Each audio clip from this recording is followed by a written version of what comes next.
Big feet.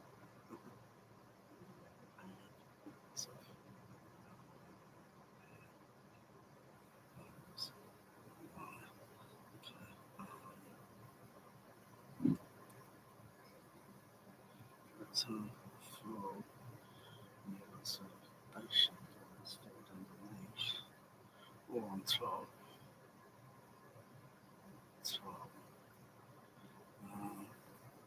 It's an airborne sub. Airborne's only do so much.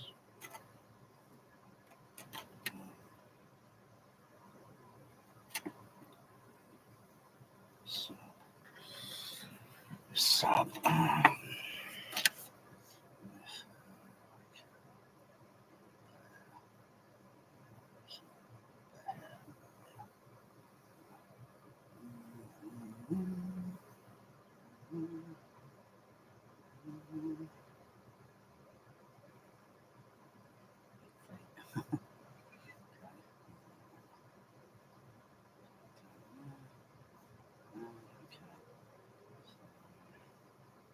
So that's a floor.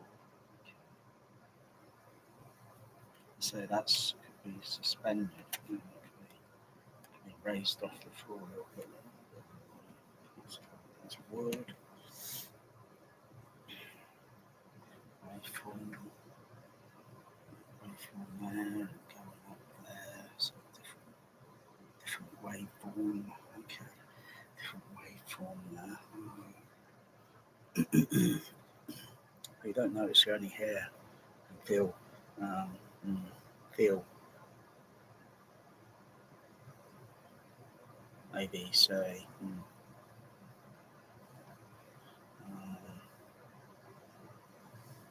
tiny, tiny percentage, feel tiny percentage in the floor. It's not really noticeable. You notice it mostly airborne there because your ears are going to be masked. You're having this acoustical here masking effect. You're going to notice it. And of course, that's you put a bass shaker, fit it in the floor, another bass shaker, and so on and so on and so on. Fit it in the floor so you get the feel of the mechanical vibration.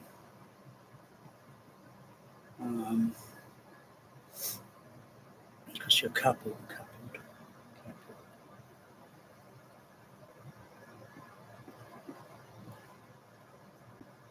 coupled to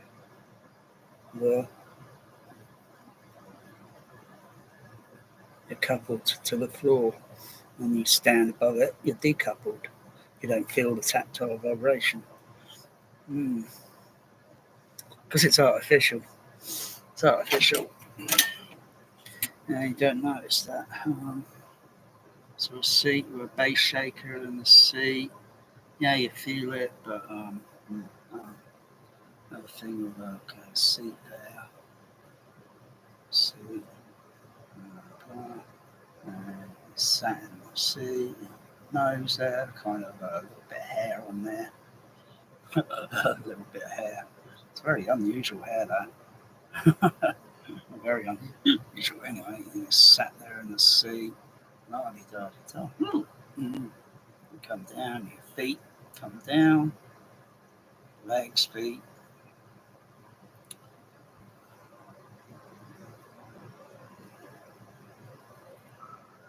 Across there. We've got a bass shaker fitted on the seat. So a bass shaker fitted under the seat somewhere. You feel vibration in the seat, you feel it in the armrest, etc. Except the floor. Of course, you've got to put a bass shaker attached to the floor. It doesn't matter how you attach it, on the top side or on the underside. As long as there's something there and you can feel it. Otherwise, your mind subtracts some part of the bass signal, and then we say it's a gimmick. So you have bass shakers fitted underneath a wooden floor. Underneath a wooden floor.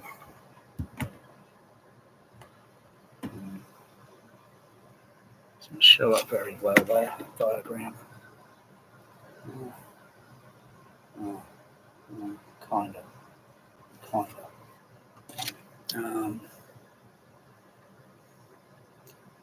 Yeah.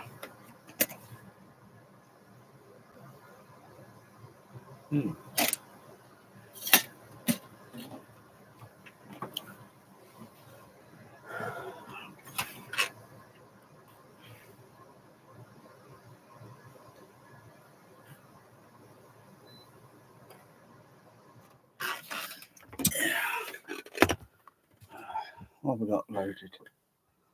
What do I load on the player? Let's have a look. Go to this. No. Okay. Set that to number 2. Set that number 2. Check the input levels, input levels. Which should I use? The optical? Yeah. I think I'll use the optical on there. It's coming from the Panasonic. Okay. Okay, so check the speaker levels are all activated. Okay, so some of them are switched off. Okay, go down. Turn those on. Turn those on.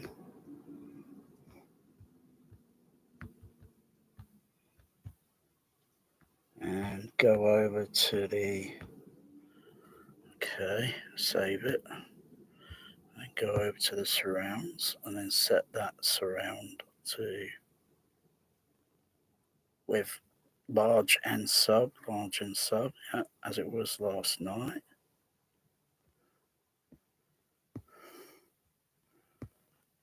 So it's diverting the signal.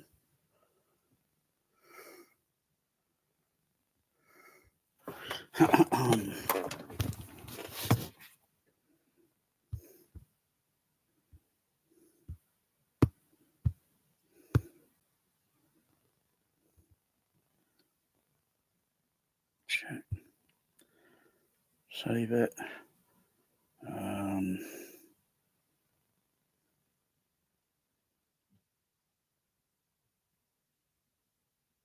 Any level do I have to check on the? Okay, I'll switch over to Panasonic.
Okay.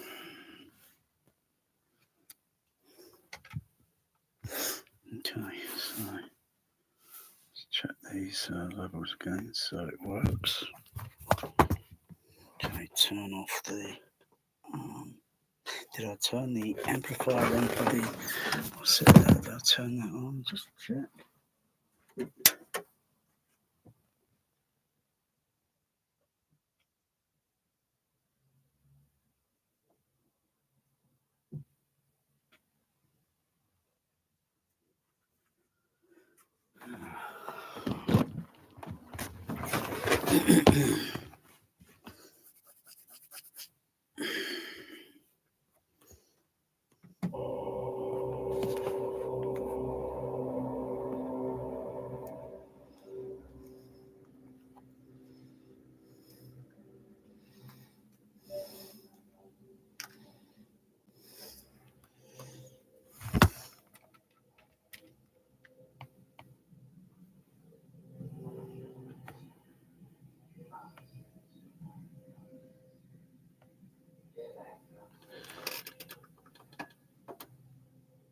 Put that on the experimental.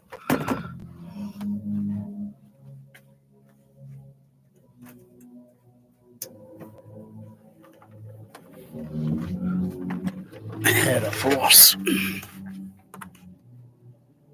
Yeah, I can feel the force. I can feel the John Williams.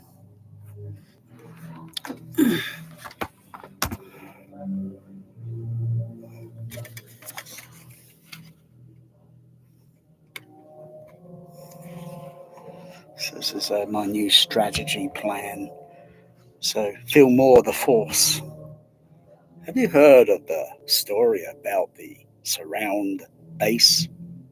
No, it's a legend. Wow, I can really feel that. And it's only part of the yeah. I feel it below me in my feet. I feel it in the seat. It doesn't feel like a gimmick. Of course, we need quite a bit of bass shaker actually underneath the seat, the seating itself. So the feel of it goes into the floor, and part of it, the energy is going to go into the seat, but only a small percentage. Because at some point, there's going to have a percentage drop off, and there's no point turning it up, making it louder and all that, until the floor eventually makes resonant noises and all that, because then it's not part of the soundtrack. It's very difficult. Oh, wow, that feel there in the John Williams score. So I'm just going to order some more bass shakers. Because if you have sub bass that's positioned in a room, I'll turn that fader down. Turn that fader down. If you have sub basses that are just located in a room, you can have it raise the sub bass off the floor a little bit. You know, the bass wave goes up to the C, and it comes down depending on the frequency, the room node null, and you get different waveforms and such. You know, you got one that goes up a little higher, and one's a little bit, out that way. It depends on the frequency. Of course, it's going to come down to the floor. It's going to go up to the ceiling. It's going to excite some part of the ceiling, some part of the floor, the wall, depending on what they're made of, depending on how clever and smart-minded you are. Because if it's concrete floor, it's not going to happen much in this room now, because it just the energy would just get this. The energy won't be there. So you gotta have something like a wooden floor. Build a wooden floor. So you got something with bass shakers underneath. So you feel the mechanical vibration. You got the sub bass, and then you retune everything. So I'm afraid you're gonna have to throw the bragging war of 150 dB sub bass out the window, because a lot of it's not going to make any sense at all. Because you're just wasting a lot of energy going into nothing, just so you can get people wearing earplugs and ear defenders on just so you can show off 150, 160 dB. Big deal.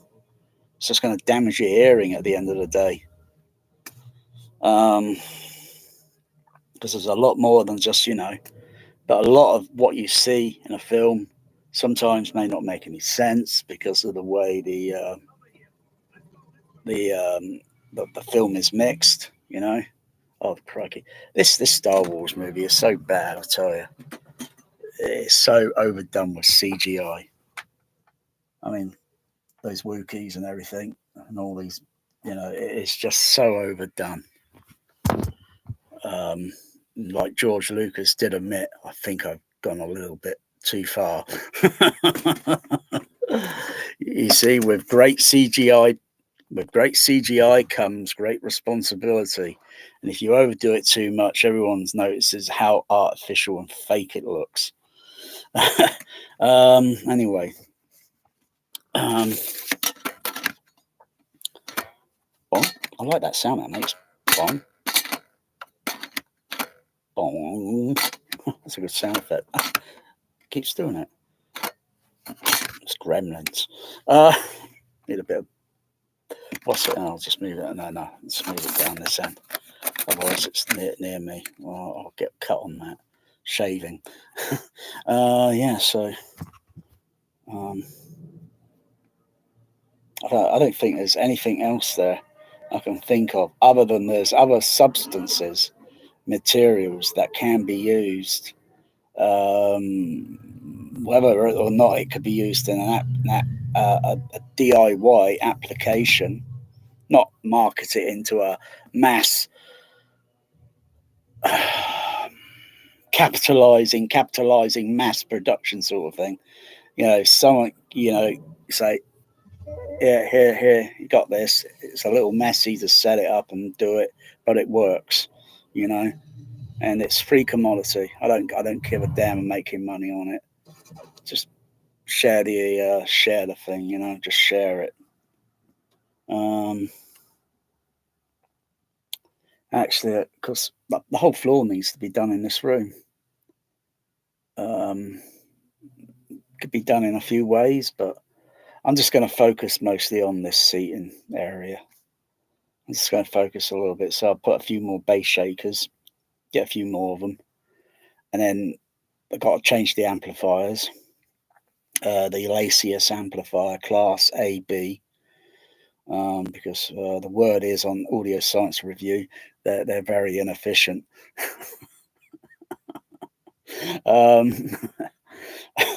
No, there's just not enough of them I need to run the bass shakers independent to the seat and to the floor. So I need another Behringer DCX in the racket. I'll find a way to fit that in.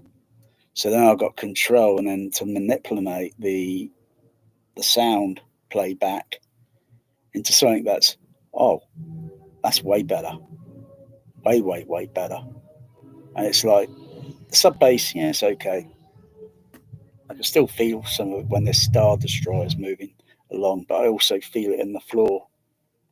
But because the bass shakers are coupled to the same amplifier at the moment, I've got no control to adjust the level on the one that, but I can only adjust, and it's going to do so. It's very complicated because I need independent control.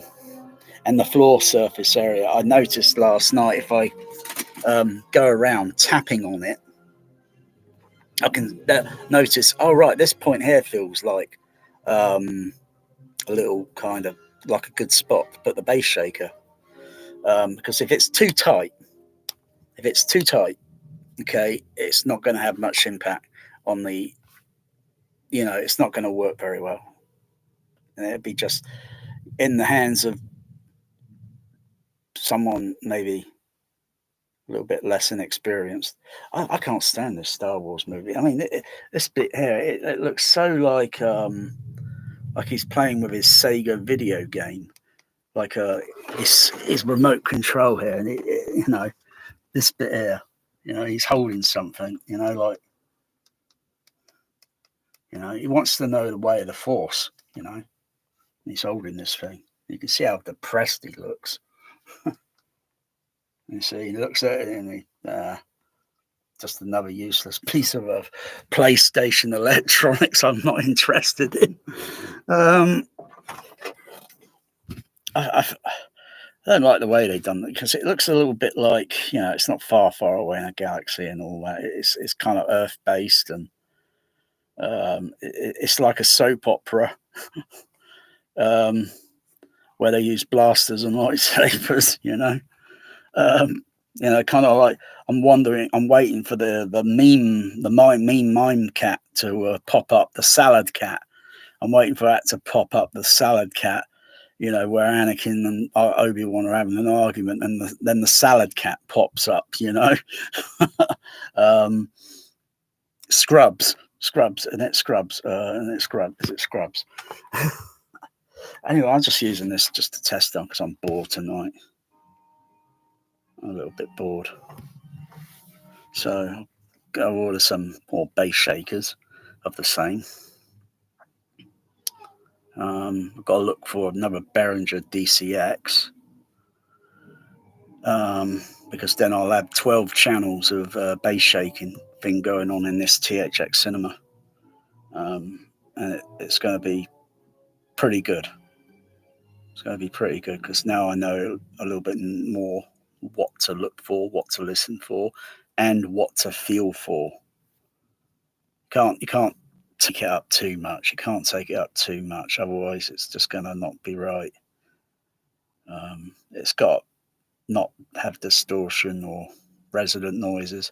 I mean, this guy shows off his home theatre. His room is almost the same size dimension to mine. The wall shape might be a little bit different, but generally it's more or less the same size, same length. I think his ceiling height's a little bit higher. Because I'm just a few inches under 8 foot. I'm just a few inches shy of 8 foot. But he's got about 30 sub bass speakers in the room.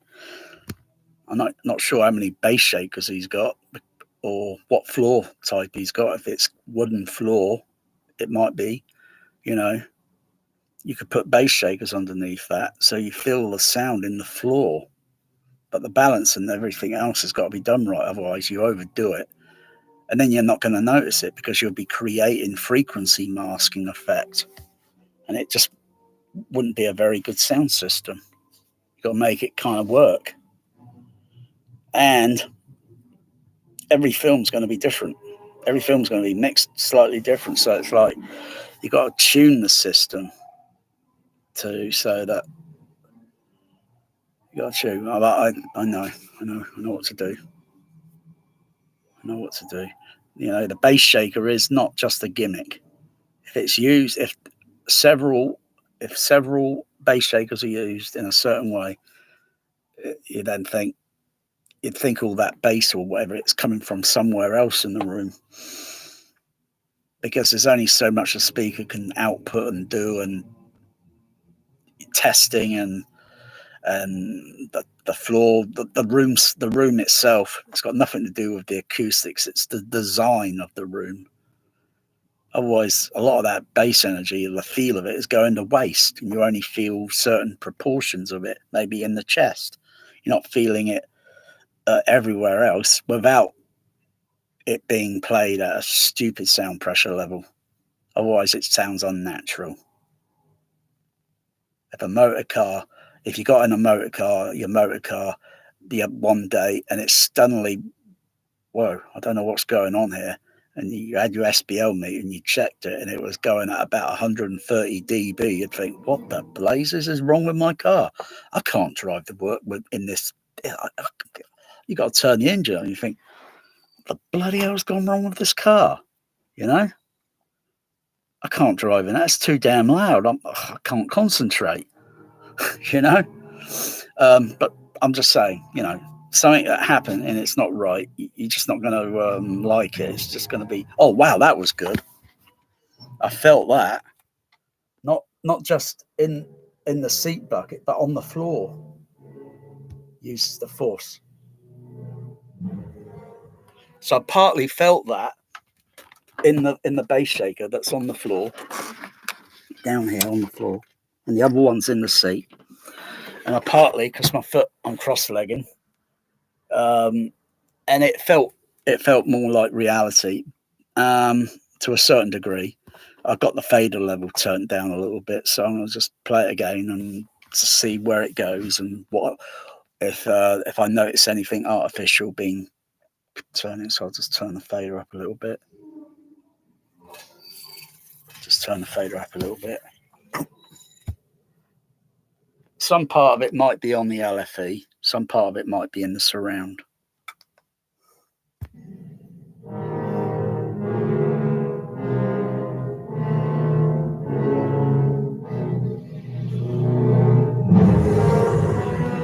Yeah, that wasn't too bad. That wasn't too bad. And it's because the back part of the seat is made up of several layers of this material that's used. It might have a different feel, might have a different density, a different percentage on certain frequencies and such. But it should work. But it's going to be maybe a little bit different, kind of. That's why I've got to have independent amplifier, independent DCX to run them, so I can adjust the sine wave tone frequency and locate the bass shaker position and guesstimate where someone's going to be sat in a seat. Are they going to be sometimes cross-legged in this position, or are they going to be cross-legged in that position, or are they going to have both feet on the floor, kind of a little bit relaxed, kind of like that? I've got to anticipate just about these moves where someone's going to be sat in a seat. I also anticipate when they're standing up. And so you hear a bit of the bass in the room, but you feel it in the floor. And that's what gives the illusion. When you decouple one part of that sound system and you think, yeah, you've got all that, that's good bass in there. And then you turn all the bass things off on the other channels, or sub bass, and minimize the bass in the other channels so it's less. And then you turn the bass shakers on the floor, and it's like you notice, like, wow, you can still hear the bass slightly, but you can feel it because it's coming through, coupled to the floor and coming up through our body to a certain percentage. And that's the trick. That's the technique. I'm not sure if it's documented anywhere, like Tom Holman and all this sort of thing, you know. It doesn't really matter now about, the Tom Holman THX thing, because it's not the same thing as what it used to be. It's too bad he's retired now, so because a lot of the cinemas I go to, they just sound absolutely appalling. With given all this Atmos nonsense, they sound absolutely appalling. So I could do a lot more in the home, better than what they're doing downtown.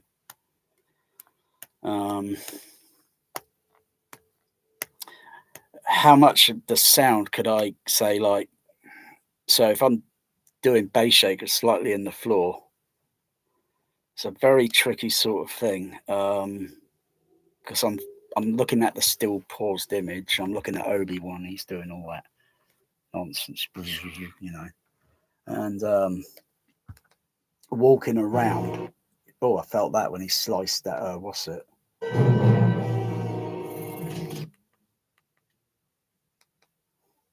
But that I like this bit.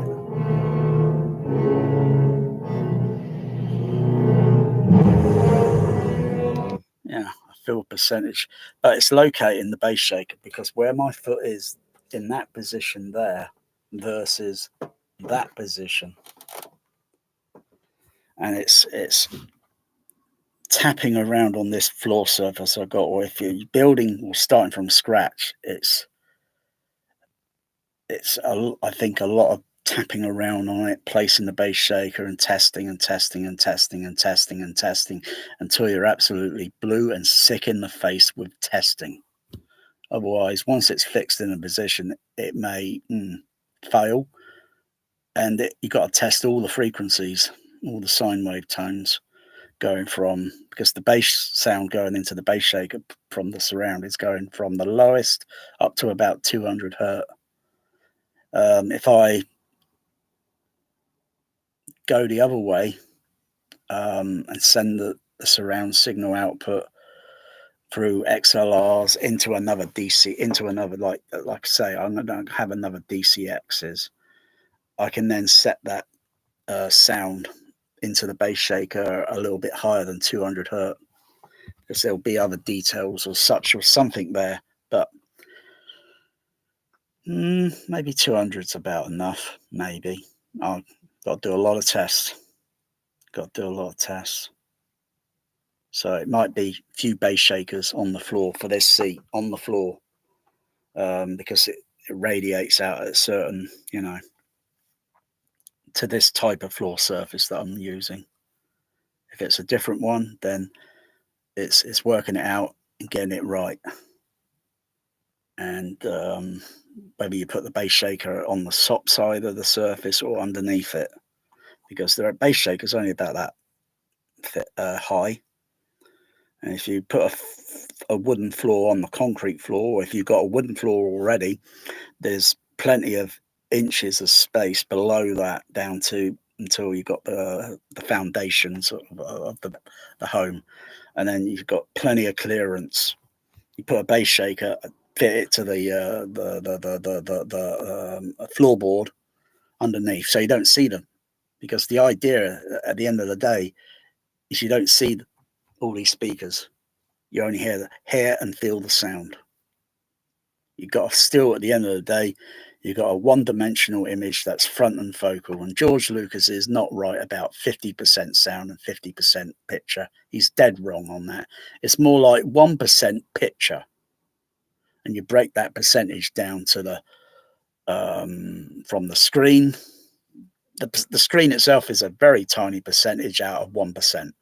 And then you get down to the source material, to the projector, to the light, and that's, in my opinion, I think that's about 1%. And the sound system is a lot more, even though it's a small part of it, well, kind of. But if it was just one thing, and then it's doing all these channel outputs, and it's doing all these multitude of frequency, blah blah blah blah blah, I would say the sound system is more like 99%, and the picture is 1%, because it's just a front focal image at the end of the day. And I know there's speakers behind there. I look around there, I see speakers up there. I look down there, there's speakers, flipping heck. They're everywhere. But they don't always often get sound mixing right in movies. Sometimes they haven't got sound continuity right to the image, and they haven't got enough detail in there and such. I know that Obi-Wan's walking around with the Foley, but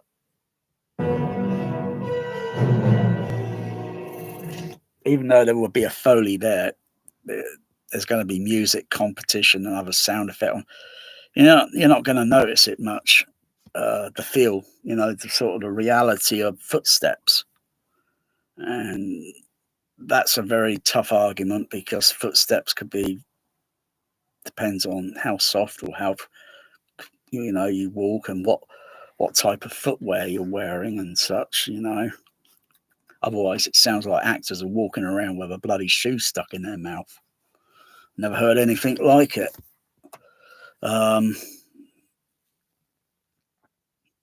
If there was all independent control of all the stem tracks, and you play that back in a home cinema, you got then control to tailor that to fit the room and everything else, because the room's an experiment.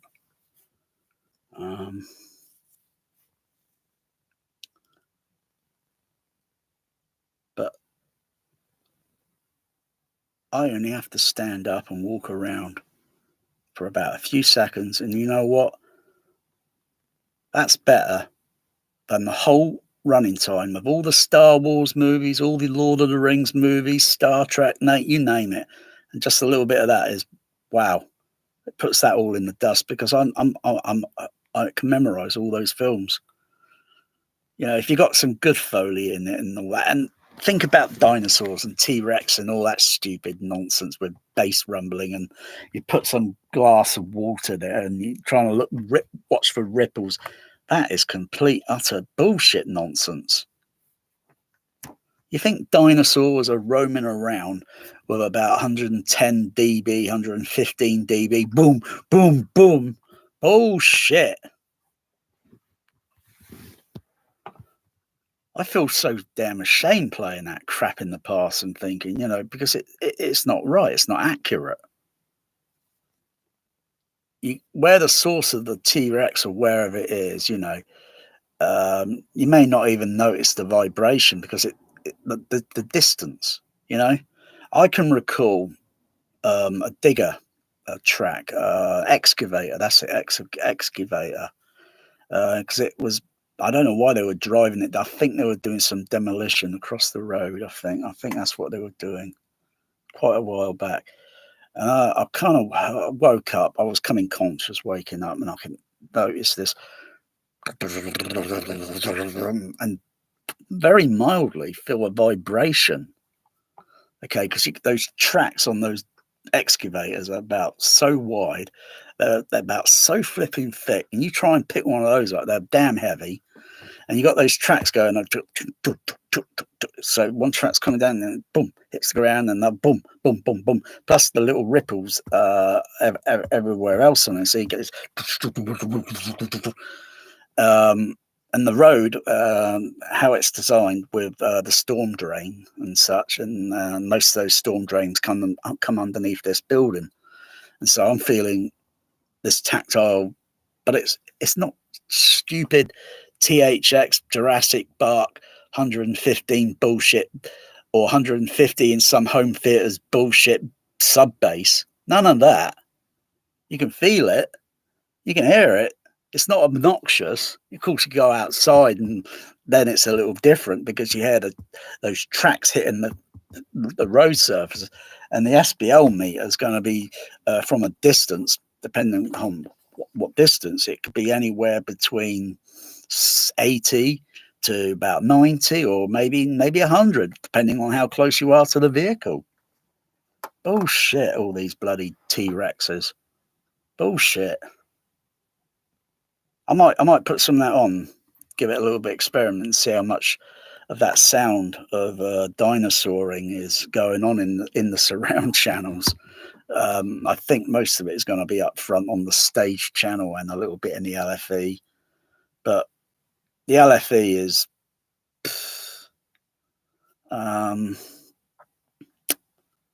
doesn't have to be remixed because you can control that with the frequencies and such, with bass shakers on the floor, the seats, a few bass shakers that, so you get an audible sound, I mean, films at the end of the day, they can't reproduce real sound. It's impossible.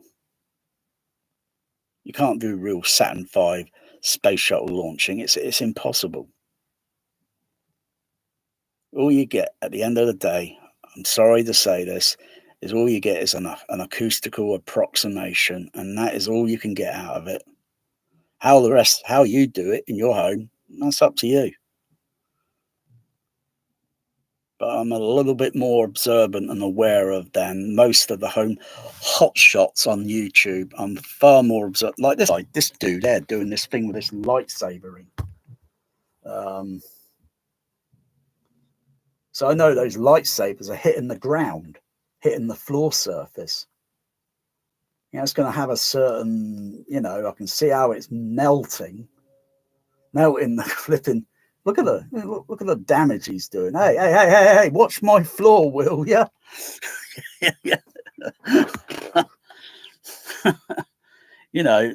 Those things are going to be. I'm not monitoring. It's not in the surround at the moment. That sound because it's all upstage, up front channel. I think because I decoupled the optical lead from here. That's why that's not on.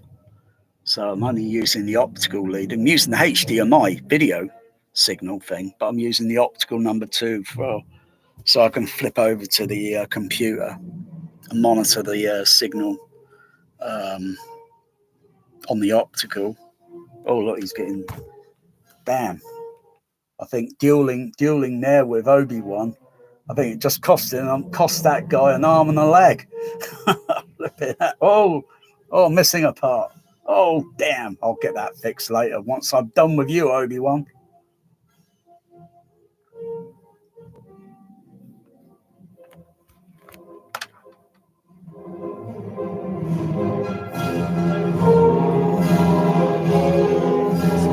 Feel some of it down there.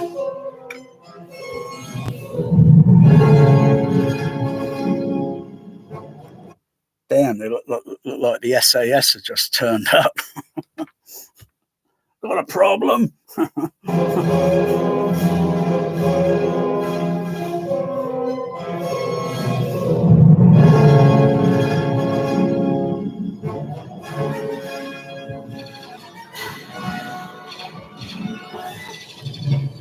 I feel certain bass in the seat itself. Some of it in the floor, some of it in my feet.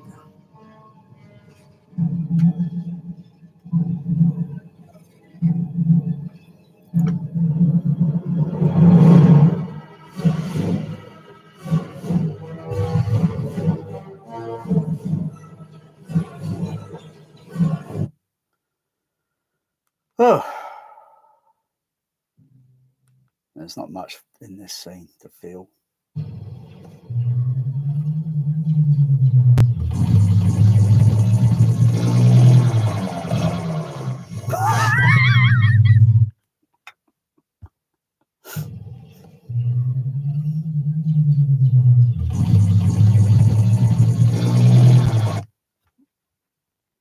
Sorry, I got to laugh at that sort of Skywalker sound mix in there. It just sounds preposterous.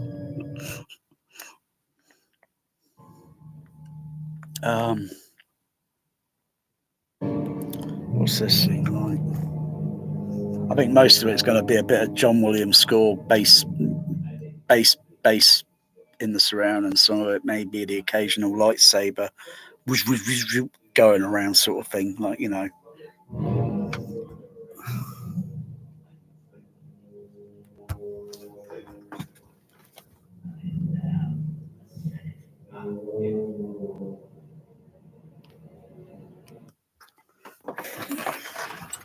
So I'm just going to check again because I did move that bass shaker earlier. So the weight. Tap around.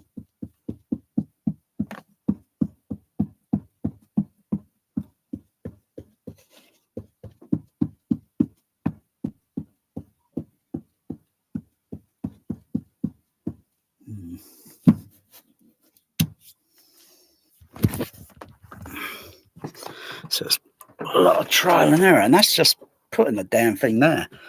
If I screw it down, it might make it a percentage, you know, but until I'm ready.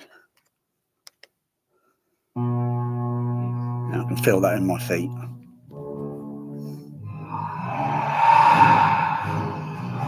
Oh, I'm going to dice and slice and chop you Jedi up. Jedi Kakish. Oh, I'm angry. I'm pissed off. You really pissed me off. I wanted to duel you from day one. Oh, yeah. Have some of that. Go on the run, Mace. Go on, Mace.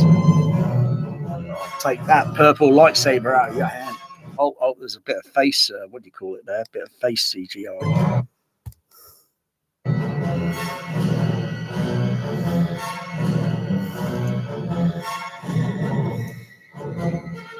Wow. Yeah, it's not much. Most of the lightsaber and all that, and you hitting kind of in the chest and it makes me flinch, sort of thing. Yeah, that's all up front. It's mostly the bit of ambient there in the John Williams score, sort of.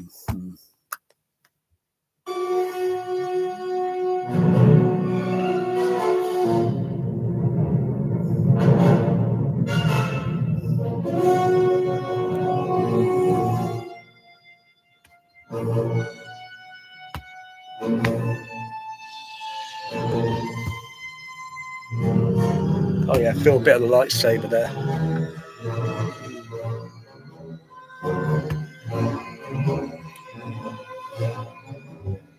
Oh yeah, feel a bit of that.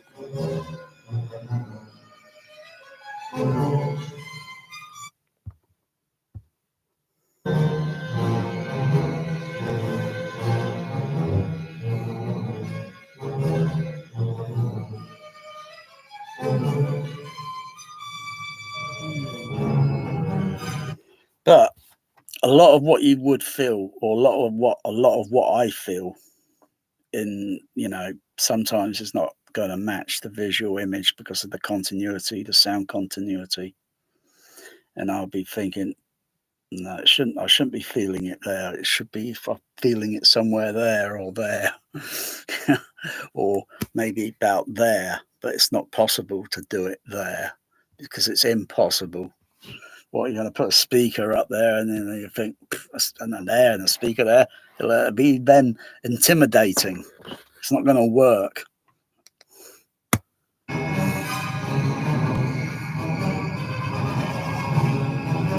Otherwise, I don't know why they don't do something. I'm not going to say that company name that owns it now, but I don't know why they don't say like have Jedi Knight reenactment of this scene in the movie, or have that reenactment, and you get in costume and try to get into the part and do reenactment, just like those historians do with every year or so, Civil War reenactment, that sort of thing. Yeah, not very nice thing, I don't think. To reenact so, but this is fantasy at the end of the day. It's play acting. And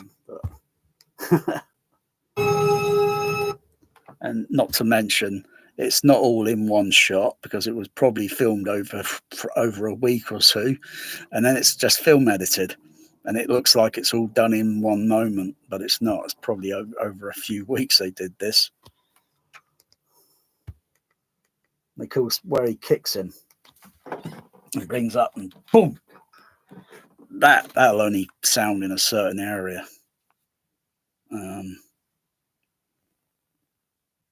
So if I were to feel it, if I were to divert the bass from the center channel, or the left, center, right, or yeah, and then divert that signal down to the seat, to the floor, I'd think, yeah, that was kind of okay, entertaining, but it's also inaccurate.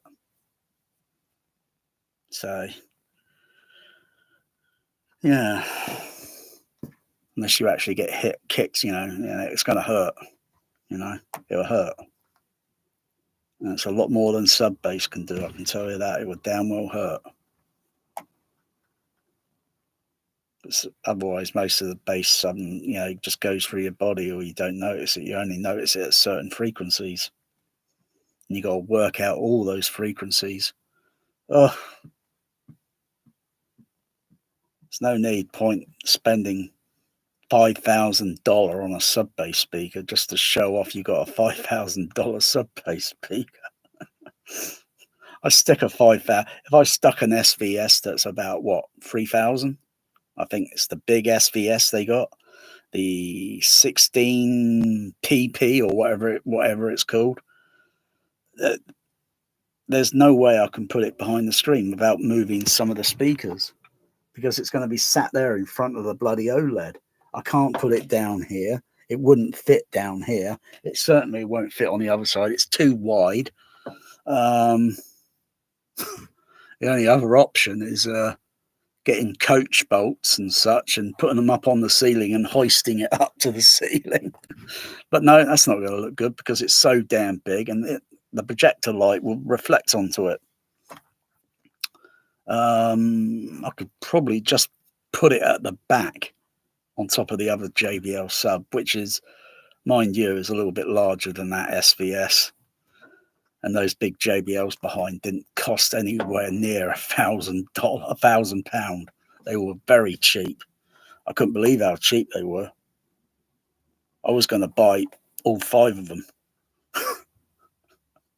but there's no way I'd be able to put them in the room because there wouldn't be any place where where they're out of sight. I can't see them. I can't see the one at the front. I can't see the one at the back unless I go looking for it.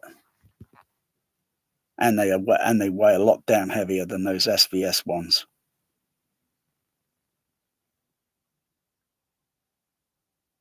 But they're very rare in vintage, and they don't show up on eBay often. So,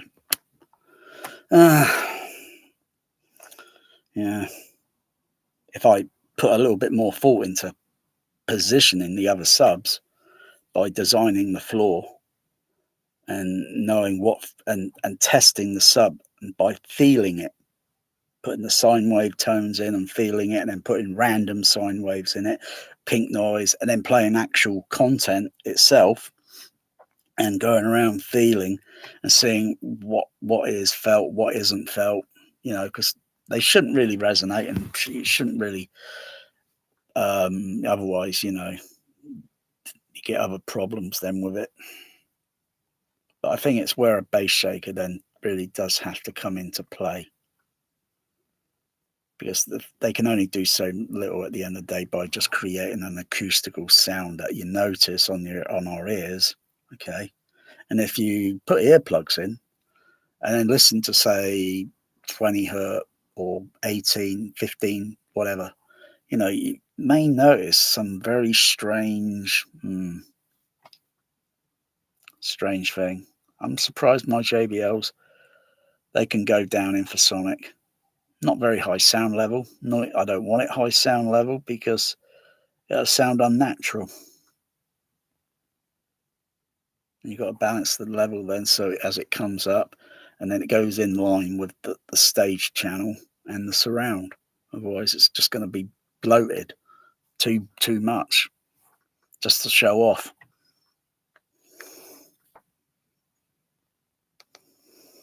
Wow. So in some sense, I'm feeling some kind of the wind. And it just kicks in, but I don't feel it because it's all up front on stage. Anakin Skywalker walks in. You have failed.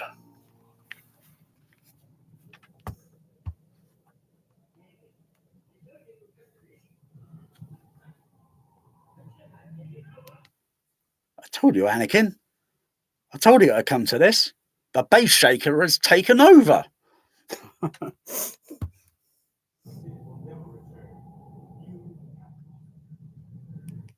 If bass shakers could have been around during the 1970s for Earthquake, for Sensor Round and all that, blah, blah, blah, I probably wouldn't end up with tinnitus by 1979 with bloody Battlestar Galactica, because it would be done differently. You feel a lot of it at a controlled level, and the rest of the acousticals of it could be lowered down, because it's not necessary to play it at that stupid level, because then your system's not that good. Our systems are not that good. They're very inefficient. They can only do so much.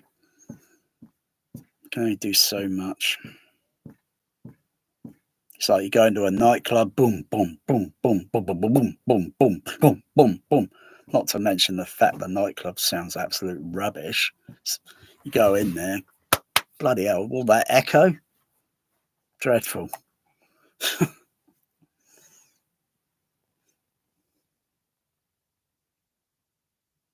A lot of other people do studies like myself, which I'm kind of doing. I'm doing it on my own. I'm doing it myself, and it's just study. I can feel that pressing against my forehead. I just do study. I just quickly did that. I was going to say something. No, I'm not going to say that. Anyway, let me think. Yeah, I'll just play something. It's too bad this is mono, crappy YouTube. It doesn't come out. The sound doesn't come out very well on the microphone thing for the what's it. But it's like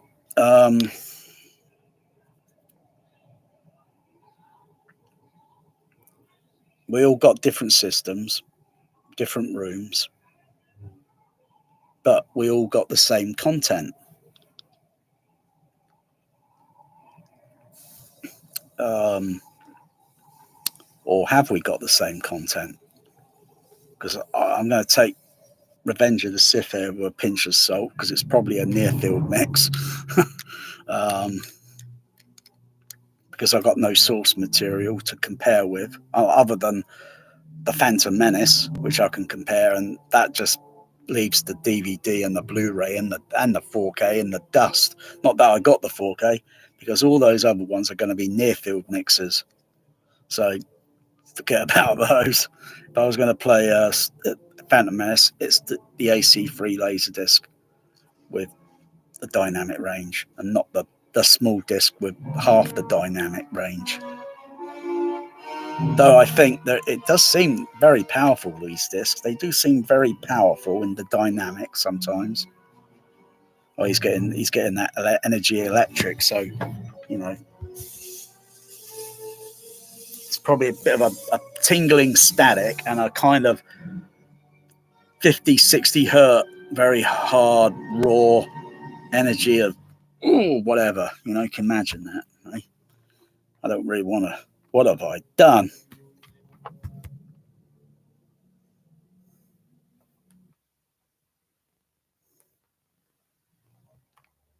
What you've done, you got tricked.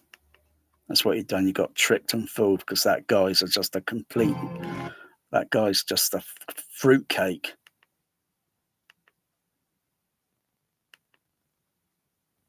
Good versus evil. And you should feel the force. So those guys there, those dudes, yeah. You would feel the force probably somewhere up here. And then it hits them. And then they fall to the floor. Of course, when you fall to the floor, you're going to make a sound. No if, no but, no debate. There's no vote about it, I'm afraid. So the force is probably an energy that hits you, and then you fall to the floor. Depending on depending on how well they did the Foley, because I'm not playing the screen at the moment. I'm just monitoring the surround to see where I can take it, where it can go, where it's going to be set okay, and where it's going to fail, because it's trial and error.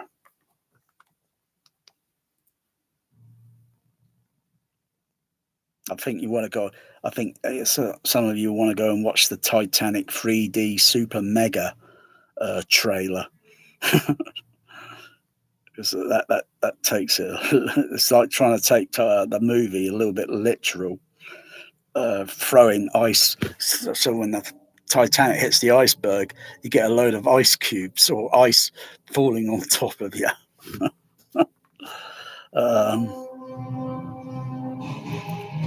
Oh wow! Oh, that was good. Even though it was a kind of like an echo reflection sound. I could just feel Yoda landing on the floor. But again, I'm feeling it here, but Yoda's up there. Okay. And if I look at this floor surface in Palpatine's whatever,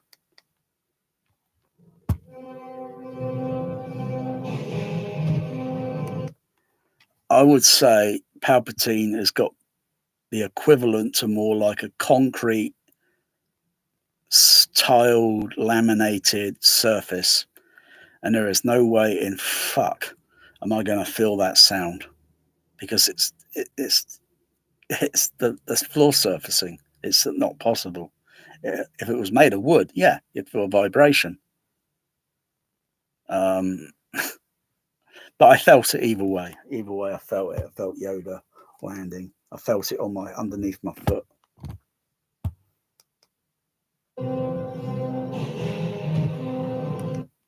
That depends on the freak. I didn't feel much of it in the seat itself, because of the frequency. So it's you got to have the whole system rigged up to acoustically, so microphones as well as direct frequency response, so you can see the original frequency response, what's going on there, playing that back again. Oh yeah, I see the frequency, or that part of the Foley.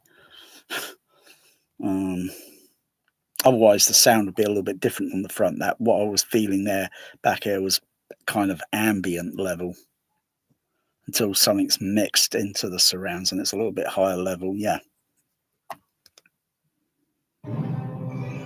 yeah. I bet most home theaters didn't even notice that.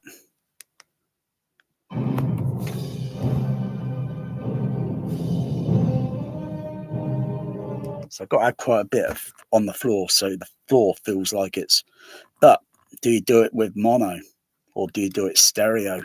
Because you will notice slight shifts in the frequency waving. Sort of, you'll notice this reality sort of thing. So I think this Trinov bass wave thing that they got going at the moment. I think I'm gonna if I keep going on the way if I keep going on the way I'm going here at the moment, I'm gonna make that thing completely obsolete overnight. um, to be honest, I felt all that at THX Cinema back in '89 and 1990, and maybe a little bit with Sensoround back in the day.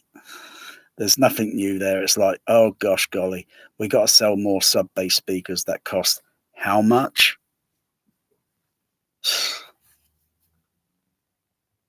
And I'm sure there's people, a lot of other enthusiastic people, kind of figuring out. Oh, I wonder what they're using here. Because at the end of the day, it's got to be a DSP software, whatever, like a loudspeaker management crossover system with a better EQ on it, and they're just doing some maybe signal delaying, where a certain wave travels into a room and moving the microphone through the room and mapping things out and the behavior of everything and so on. And also at the end of the day, it depends on how the room is actually constructed itself, because they do it in those trade shows, and that's just things that are quickly assembled and built and tested and make sure it's all done right, and then fill it up with speakers. And can you hear it on the outside? Would you be able to hear it? Because if you can hear it on the outside, then it's venting. Some of that energy's gone out into that bigger space out, and it's vented. With bass shakers, you can't really vent those because they will be audible. Bass shakers are not quiet, silent, depending on what level you play them at. As well as another thing I forgot to mention, you also got to make sure you got a voltmeter attached to the equipment, because you can so you know the voltage level going in. You know you're not exceeding, you're not going over the limit, and keeping it within tolerance level of within a tolerance level, because you don't want it breaking or failing.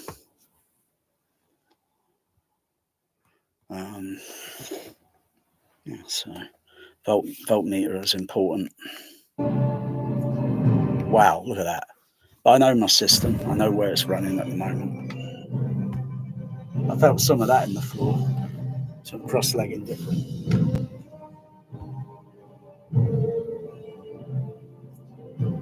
Oh yeah. Oh, that bit there. Oh, he's so cool. He's got the moves.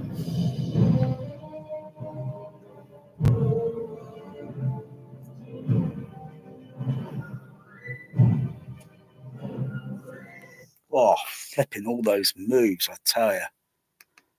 And you got the Foley sound mixing and that with the stage now. I tell you, it's breathtaking. If you're a hardcore THX, well, they're not many, not many, not many. Or I'm hardcore THX JBL. Jedi Blaster Lightsaber. Get it? JBL.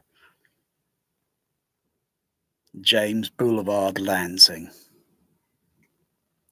Jedi Blaster Light. That's probably why Tom Holman selected it. I'll have to ask him that. Because it is very coincidental. It means it stands for Jedi Blaster Lightsaber when they were doing Return of the Jedi.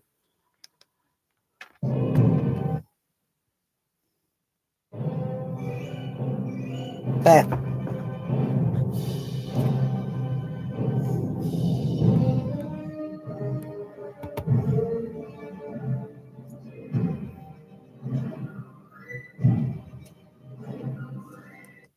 So all I'm feeling is the John Williams score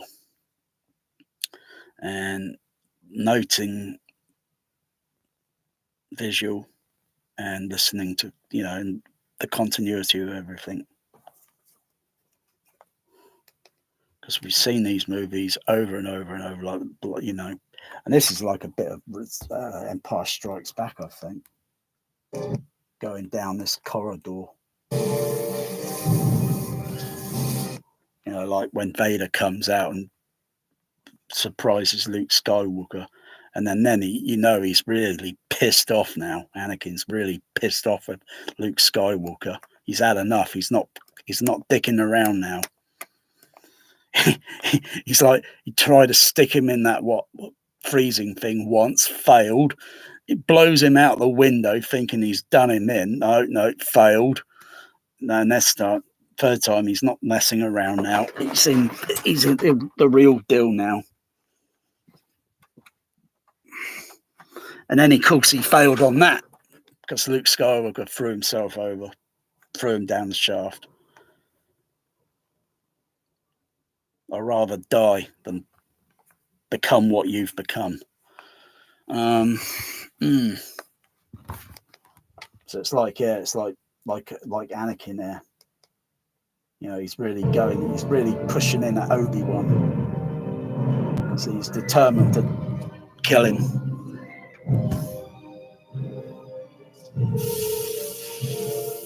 Just going like a complete maniac. He's really determined.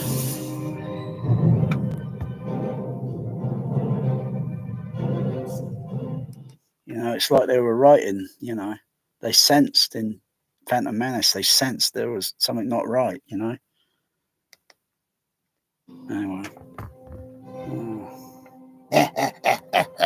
My little green fella. Now you experience the real power. That's not a bad Empress sound. Strong you are. I'm going to feel some of the force there. Oh, yeah, I feel a little bit of the force there. I feel it there in the floor, a little bit in the seat there, a little bit in the floor and seat there. That wasn't bad. I'm feeling a little bit of infrasonic there, or a bit, I think, somewhere down in the 30 range or somewhere in the LFE. I think that is a little bit in the LFE. Yeah, I'm feeling a little bit there in the LFE. Very low. So I think it's between just about, just a little above 30, or just a little bit down into the 20 mid range, 20 hertz range.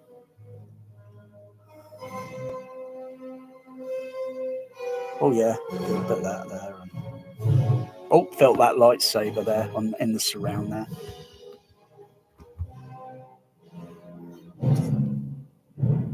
Oh yeah, they're going to use the Force in a moment. The Force.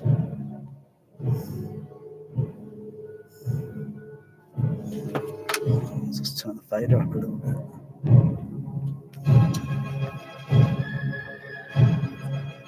Boom.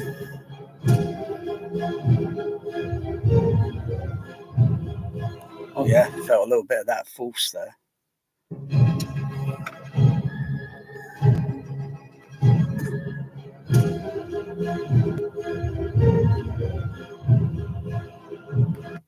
Wow. even though the rest of the surrounds sound like they're a little bit loud and they could be attenuated a little bit, lowered slightly, because it's balancing the system. So you get a good,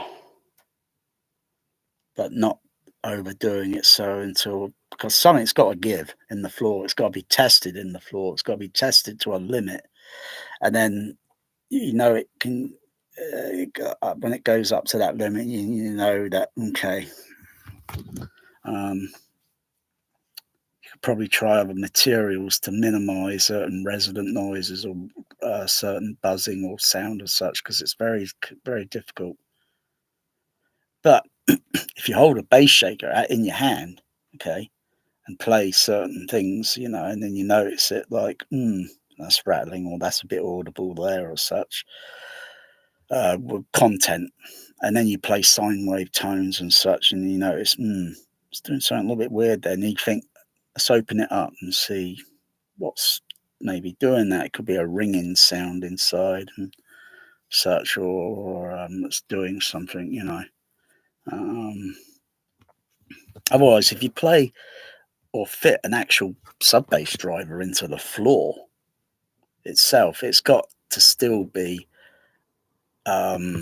fitted in a way so that when the magnet structure comes down, it's got to be coupled to a surface area which is connected to the floor.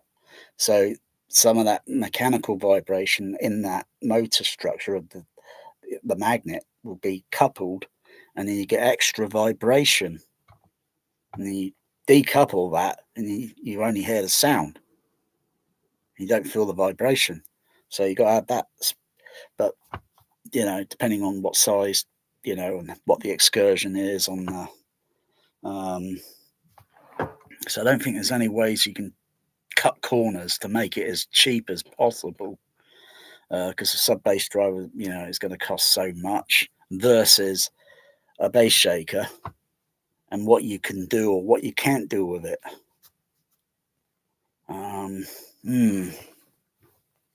Plus you got the floor. If you've got a concrete floor and you've only got a ceiling height so high, you don't want to take out too much of the height of the room by making the floor too thick. Otherwise, it just gets claustrophobic.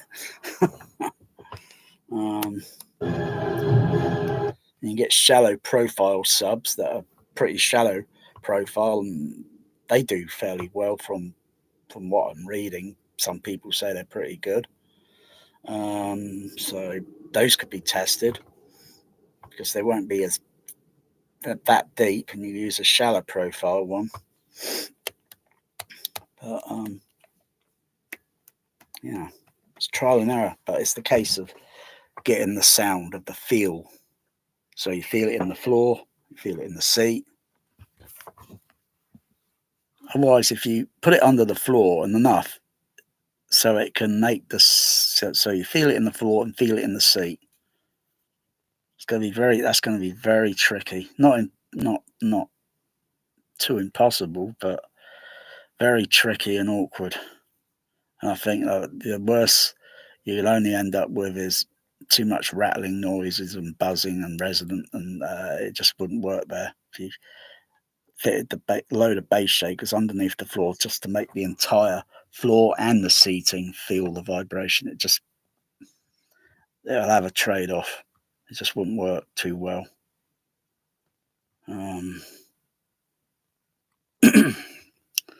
As for the other thing, like actual earthquakes and that sort of thing, I think forget about that. Unless you want floorboards buckling and stretching and then ping, it comes flying up, that sort of thing. Like you see in the movie Earthquake, everything just comes undone and floorboards flip up, and yeah, people want that going on. Unless you're designing your home theatre just to play Earthquake back, and it's an Earthquake simulator, Earthquake the movie, simulator, blah, blah, blah. And it does that thing. It's going to do that repeatable over and over and over because it's designed that way. Yeah, I think they should do that at Universal. There's a lot of things in that movie Earthquake where things come loose from the ceiling and they land on the floor and they make a sound. You hear the sound in the mix, but it's not accurate. It's recorded okay, but there's nothing there for a sound, discrete sound to go like bang, and it hits the floor with, so it makes a sound with the speaker discrete system. Otherwise, you're there coming loose from the and you won't be going around listening for little nuances, But I don't know why people keep saying these words. I can feel all the damn nuances. Oh, it's just a load of snobs. Just a load of snobs that usually say that, like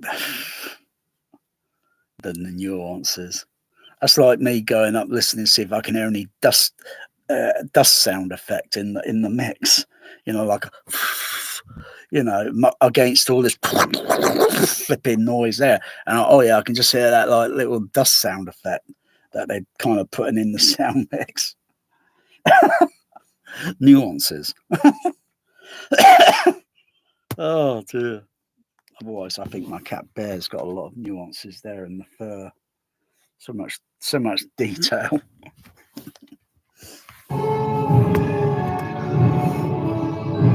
Oh dear.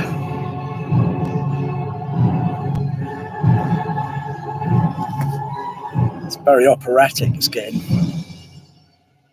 very operatic.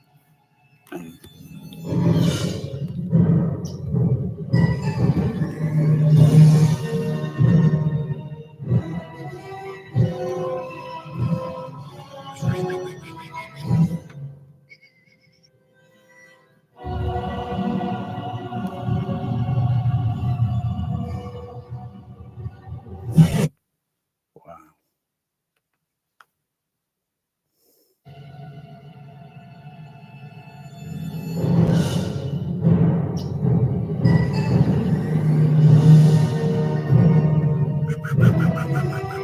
And they use the force.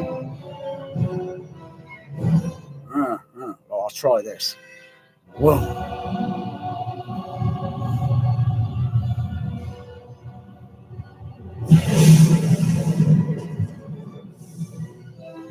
I felt some of that in the floor. Feel some of that in the seat. And in the seat bucket, because it radiates differently through the frequencies. Feel some of it in the seat back, and then some of it in the seat, and then some of it in the floor.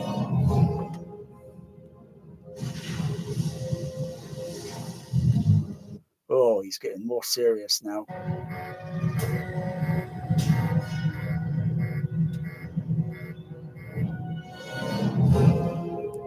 Poor Anakin Scott. He really hates Obi-Wan. You think Obi-Wan's going to say, "That's twice, 3 times now you kicked me, Anakin. I was your friend."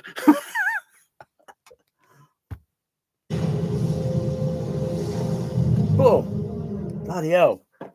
Boom. God. Why you keep kicking me, Anakin?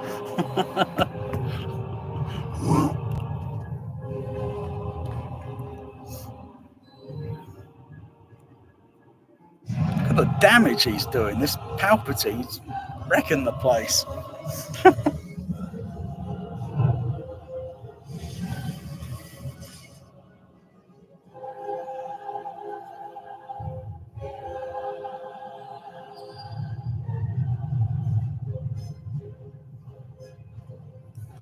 That's interesting, feeling some of that in the floor and slightly different frequencies as it's going through the seat, because it's kind of like, feel it down there through to the seat back. So it's kind of like a 3 dimension, I guess. And it's sounding up to a certain level along with the other surround speakers. And it's like, yeah, it's very interesting.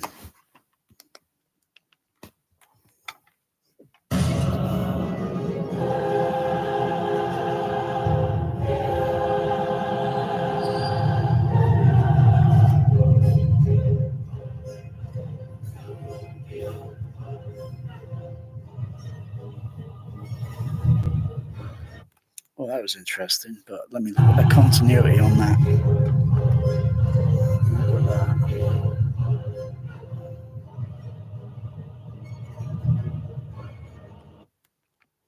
Yeah.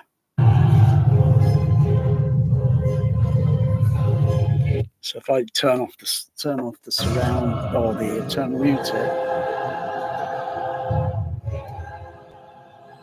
mute it, hear it there. I hear it there. I hear it there.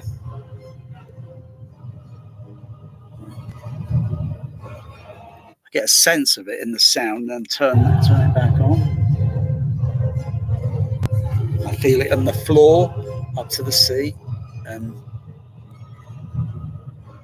wow, that's pretty good. The look on Palpatine. Oh, his face look. Oh my goodness. He's looking around there. He's looking very guilty, that guy. Oh god. Where he's looking around there. He's looking very guilty, like thinking the janitor's going to be in here in the morning. He's going to look at all this carnage and wreckage. He's going to say, "No, I wasn't anywhere near there last night." He's looking kind of guilty there.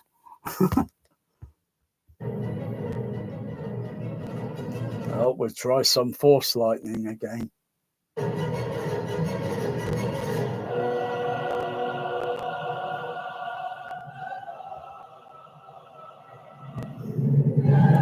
Pressing that on the floor. And he's going, huh, achoo! Achoo! Achoo! My iron hurt! Ugh! Oh! Oh!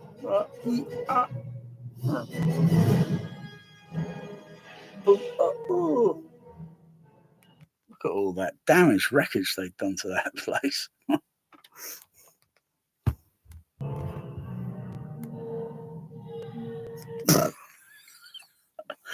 That Palpatine, he's laughing. He's tripping, that guy. He's oh dear. My cloak! I need it!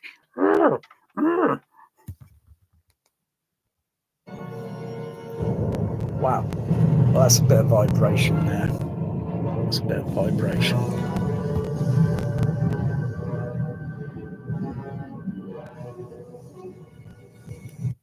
And I'm just thinking a little bit more because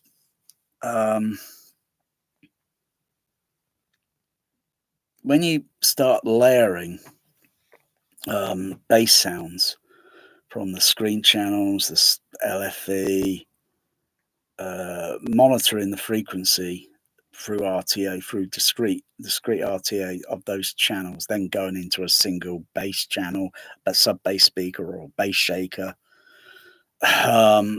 It's going to be very, very, very difficult to distinguish which ones are like, you can notice.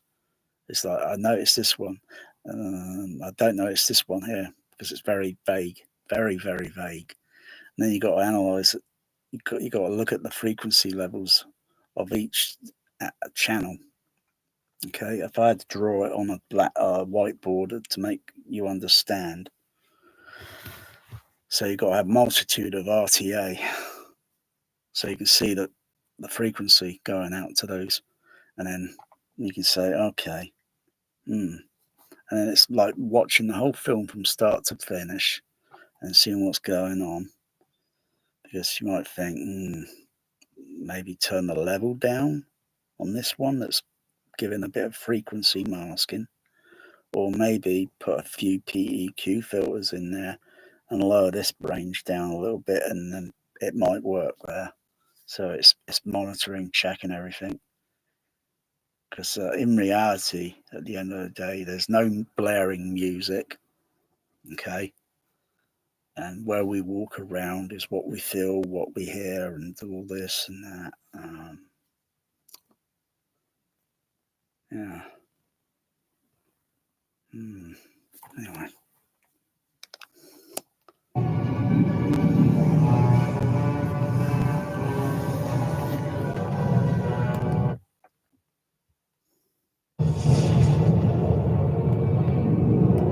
Well, that's vibrating, even though I got the percentage on the LFE sent to the what's it, a little bit less level. So I think it's still set. If I check it on the storm here, should be set down. No, it's gone back to default. It's gone back to 0, but it's probably not. I've probably got the other levels turned adjusted differently. Let me just check. See if I've got any crossover slope, because I think I recall putting a crossover slope last. Yeah, I've got a crossover slope. So I put a little bit of a crossover slope there.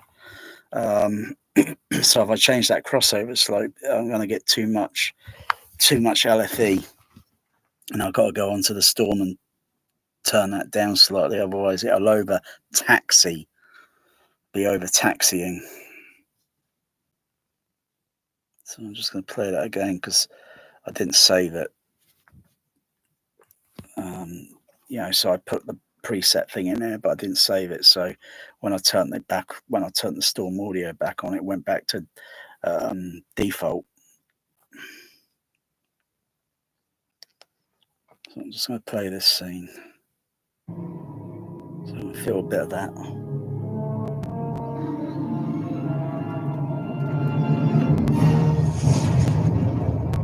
About 100, what's it, 100, about 130 dB at Link Riley, 6 dB. So it's a very shallow slope. If it were 12, it would be maybe too much anyway. So I'm going to adjust it back up very steadily. And I'm going to turn down the level to the output of the LFE. I'm going to reduce that down. Try it 6 dB. I'll try 6 dB.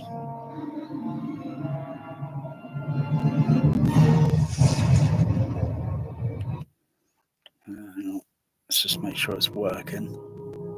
Go to -20.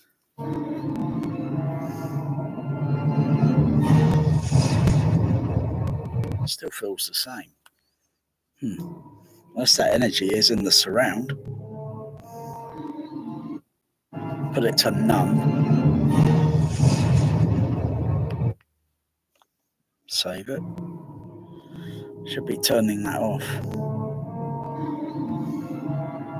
Of course, if I turn the sub off on the storm, yeah, it turns off. There.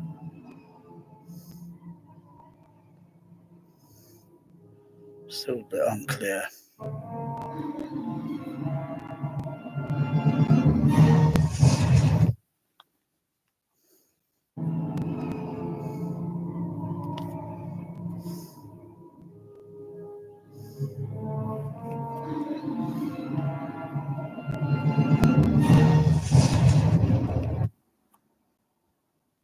Set those back to large.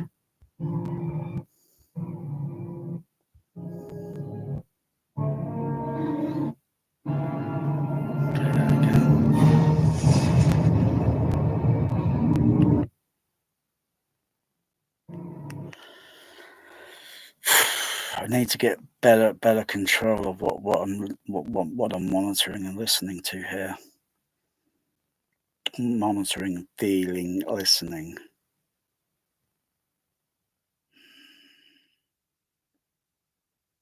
So when I mute the level on the LFE, or turn the level of it down to -20. Let's try that again.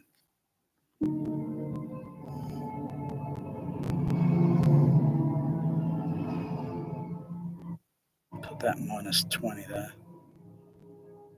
Make sure save. Okay, scene's coming up.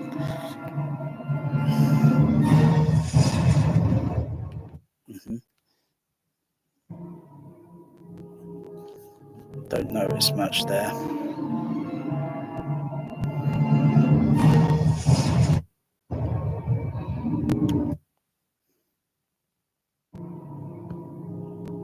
back up to 0.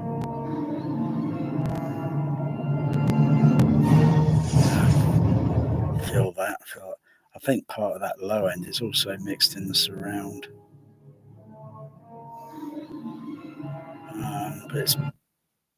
But I need to isolate the LFE itself. I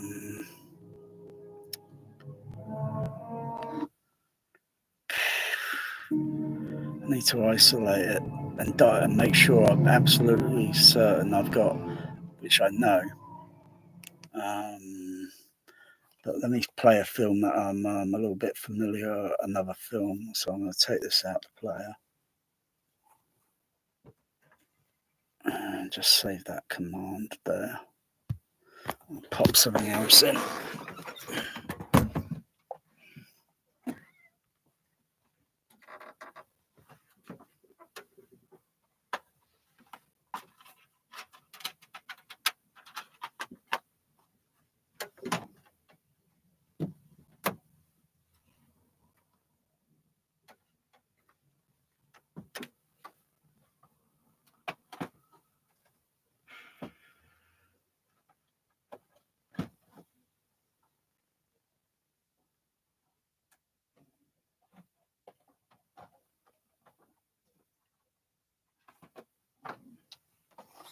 Try that.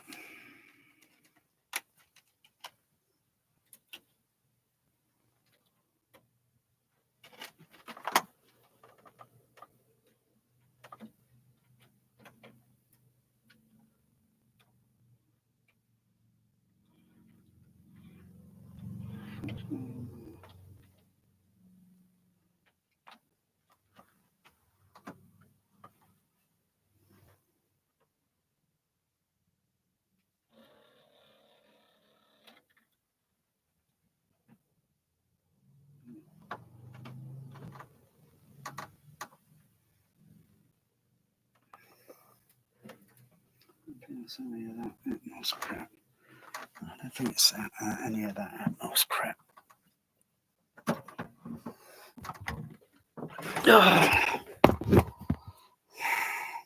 Whoa, what was that there?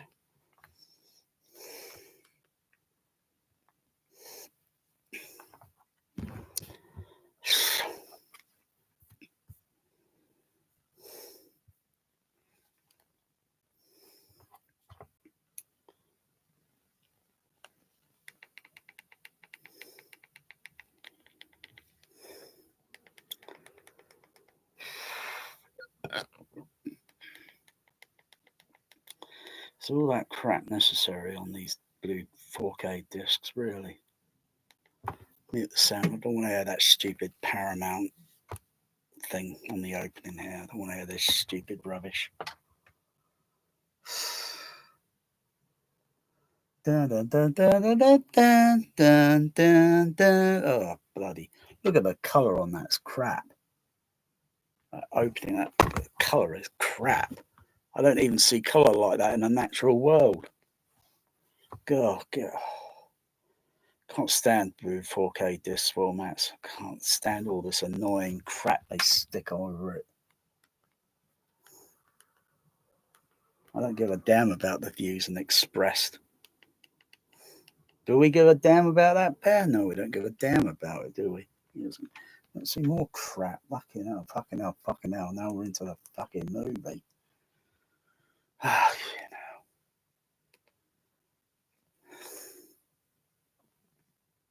Reading. Wow. And it hasn't got this fake grain effect on this. It's got something. I'm still gone a bit skeptical, but it kind of looks like a, I don't know, like maybe a real grain. I don't know. I got to take it with a pinch of salt, I'm afraid, at the end of the day. Hey, Bear. I don't know what you're looking up there for. Oh, I got an eyeball on it. I see it. You better stay there. Out the way, Magic. Oh, out the way, Magic.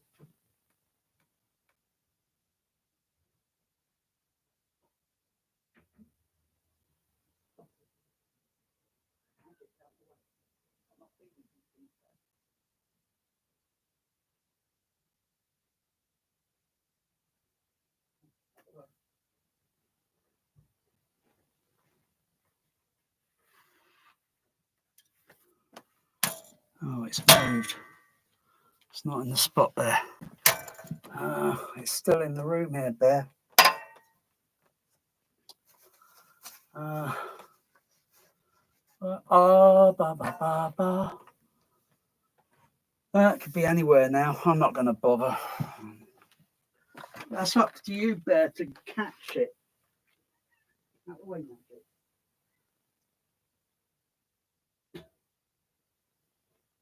Out the way. Magic, out the way.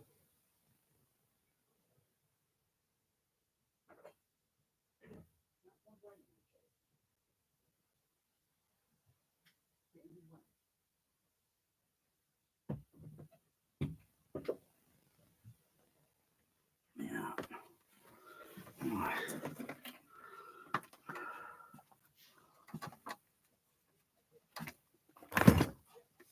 Out the way, Magic.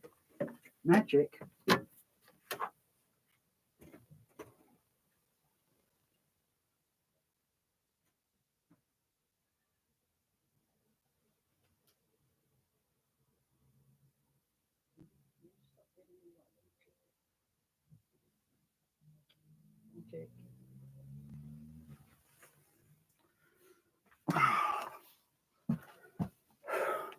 Oh, Magic. Good boy. Okay. Oh, Magic.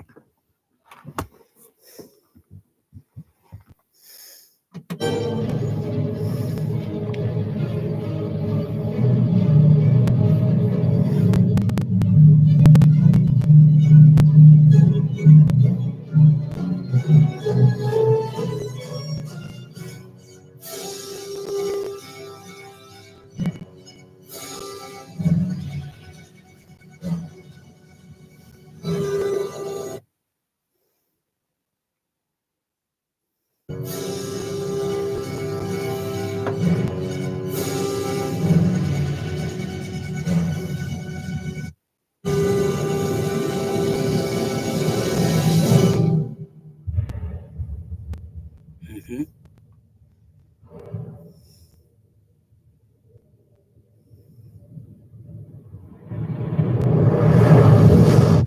Wow.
Just scrutinising the image itself.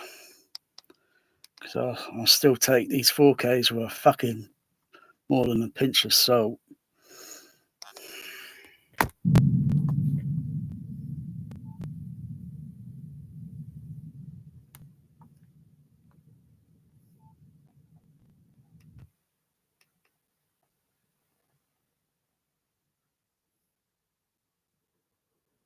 But it does look better than the other. It does look better than. Unless using some other sort of digital video picturing algorithm sort of thing. Otherwise, it's like getting an actual 35 and comparing it side by side. So you project the same image. You project the 4K up on the screen. You project the 35 up onto the same screen. Adjust the image, lens and all that. So you get got half over that side and half on the other side, and then compare the real thing with the small disc thing. If you know what I mean. That's what I would do. At the end of the day, one is the real thing and one is, it's just a copy. Yeah. But they should make those copies look like a mirrored image to the real thing. But it can only be a copy. It can only be it won't be 100% a mirror image, because at the end of the day, you can hold 35mm up like that and you can see light coming into it and you can see through the film. It's transparent. You can't see that with a disc. You can't see all the if you have the special equipment, all you'll see are pits in the disc, pits or ones and zeros and so forth. And yeah, you hold a Blu-ray disc up to light, yeah, the disc itself is a bit transparent, but you can't see picture images on it. I'll tell you, this at the Empire Leicester Square was absolute, I tell you, wow. Absolute wow.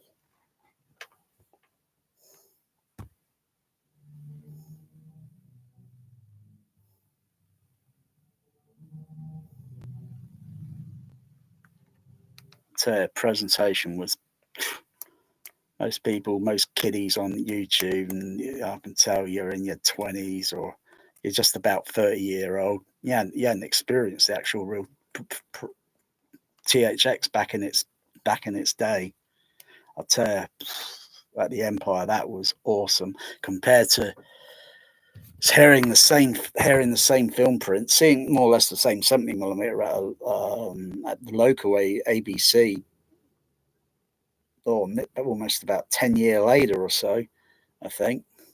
Years later, I think it was years or so later. And then comparing it, the 70 THX presentation to the Tower Park in one of screens. I think I saw it in screen number 6, Dolby SR. It was okay. It had that taste, it had that flavor of many chefs, and they're doing the cooking and they make the flavor of the bass sound without bias and no bullshit. Anyway, yeah, it was kind of like okay, but a lot of the energy and all that was not there in the playback of the presentation, the auditorium. If they put a bit more effort, yeah, you get more. You get more of it. There, come on, I know what you're doing. There, come on.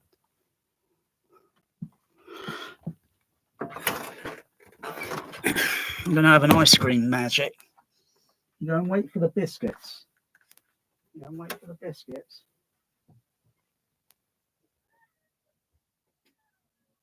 You wait for the biscuits.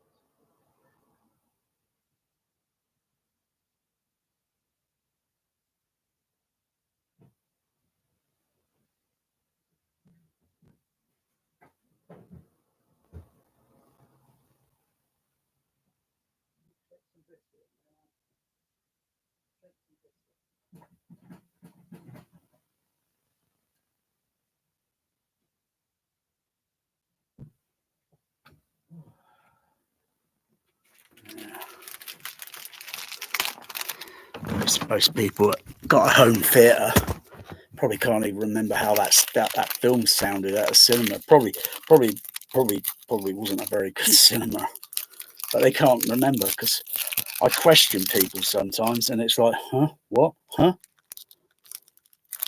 They can't. They got the bloody memory of a fly.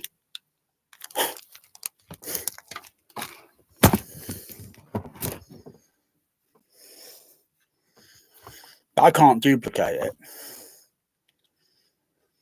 I can get near, kind of near, but I won't get actual spot on. This room's not the Empire. It doesn't exist anymore, that cinema. It doesn't exist. It's just a shell. It's just a brick wall shell of a room that's been gutted up into a Limax. And Limax sound is crap. Oh, how anyone can go and listen to that crap, really. Same soundtrack, just on a crap sound system. It's not THX. No presentation to it. It's like going to a crappy Burger King, crappy KFC drive-through sort of thing. It's like a drive-through, like a going to a McDonald's. Load of pushing and shoving. No presentation whatsoever. Doesn't exist in cinema anymore. Apart from where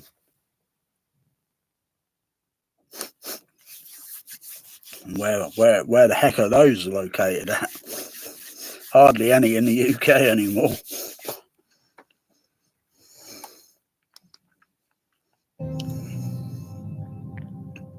Wow.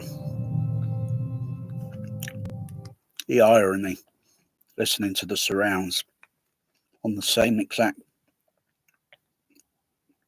Actually, those would have been a Mark 1, not mine a Mark 2. But you look and take one glance, you think, yeah, they're 8330. But the two types, Mark 1, Mark 2s. And then there's the 8340A. Plastic, which is similar to the 8340, which is wood. The 8330A, which is a bit similar to all the other 83 A series types, but they're just lightweighter and more or less the same components. I think some of the components in the 83A, the tweeter is similar or same to the 8330 Mark 1. Incidentally, I've got some diaphragms on the way. I've got to replace tweeter on the back one there. So I've got to also remember to get some glue. So the parts are going to turn up on different days, and I've got to then peel it off, desolder it, and then solder, then put the glue on, and then do the soldering. I think, depending on what way I've got to do it, and then just push the die, and then make sure it's all in place, secure, and then let it dry. Give it a couple of hours or so, and then put it, and then just test it up with some pink noise, and so I've got some sound coming through it. Otherwise, it's only going from the bass up to the mid-range at the moment. I was going to buy the whole thing, but thank goodness they got diaphragms. So, yeah.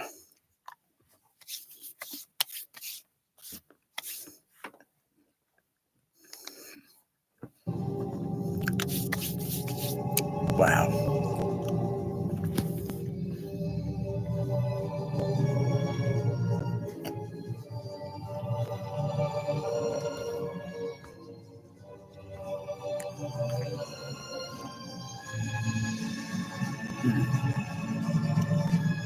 Yeah, because I'm on optical. I was thinking, this is a 7.1 mix. I don't really care for it. So it's kind of folded down because it's going on the optical output. And that only can carry a signal up to so many channels.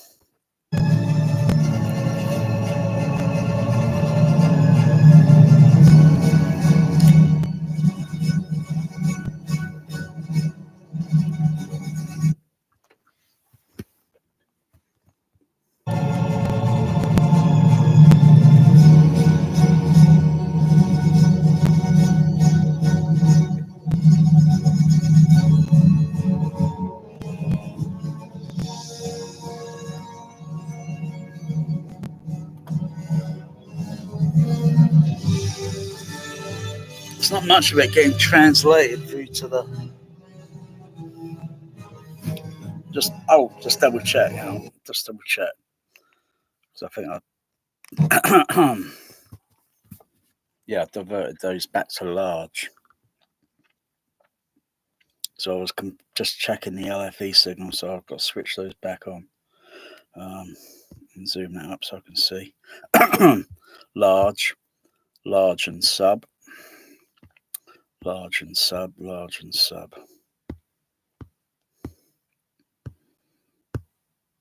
So I'm diverting the surround signal back into the bass shaker. That's with, hang on, large and sub. Okay, it's up to 200 hertz. Link Riley, stop there. Okay, save that.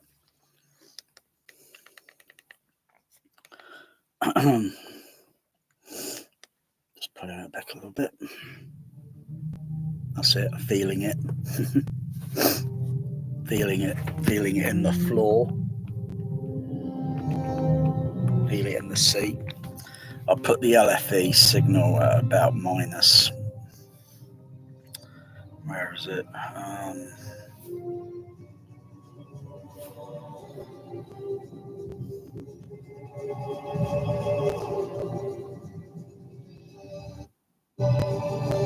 Put it about minus 10. I'll save it. Hopefully.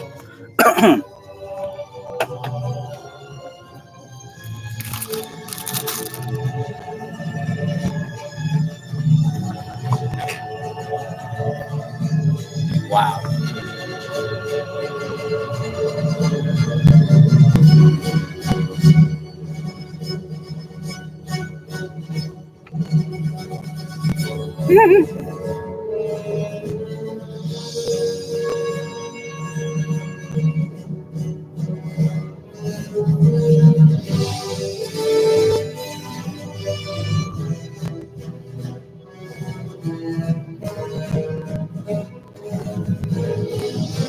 Wow.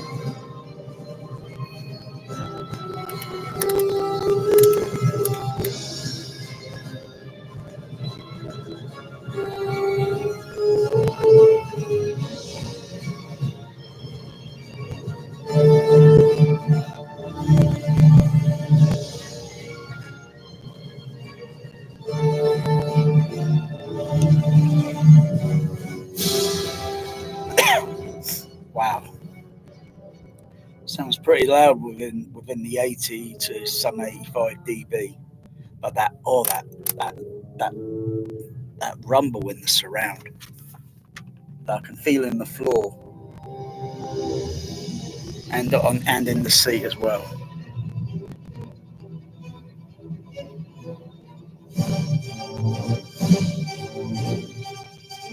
Wow.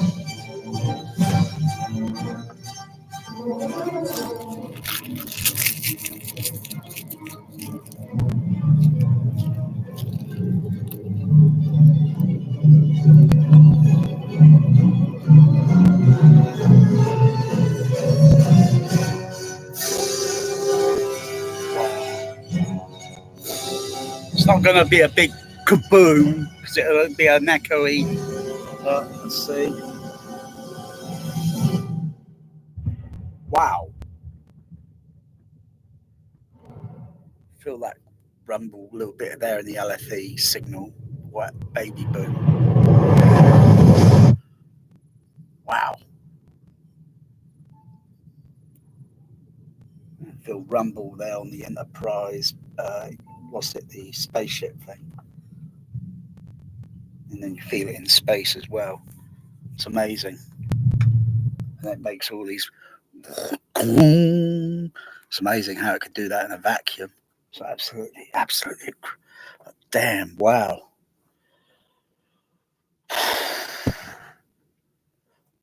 Legit cinema surround speakers. It kind of takes the breath away.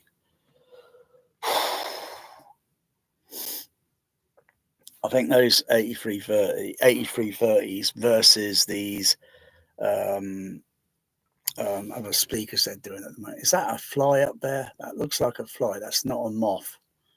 That's a flight. Let's see if I can capture it and get it out the window.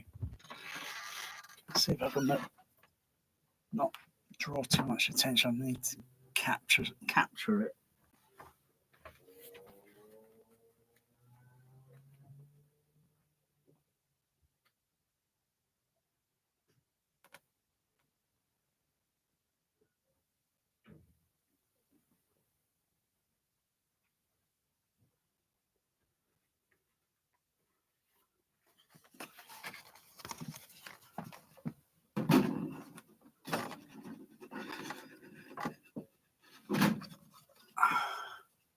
Did I get it? Yeah, I caught it. Okay, I caught it. I'll put it out the window.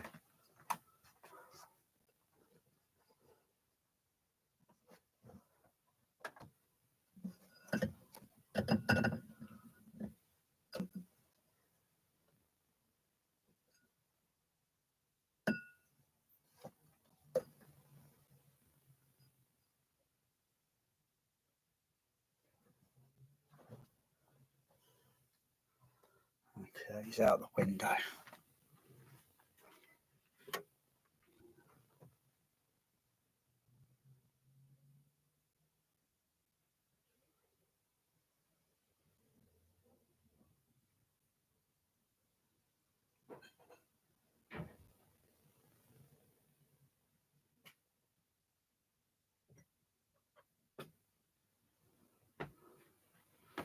Otherwise, that was a THX distraction. Now back to the THX. That's what it's all about here. This is a THX cinema. I think it's the only one in the United Kingdom that I know it's up and running. Wow, all that spaceship there. I can feel the floor vibration again. Feel the floor. So a bit more of those base shakers on the floor. Oh, wow.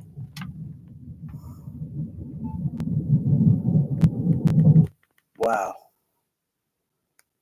That's kind of suspending the disbelief there. Wow.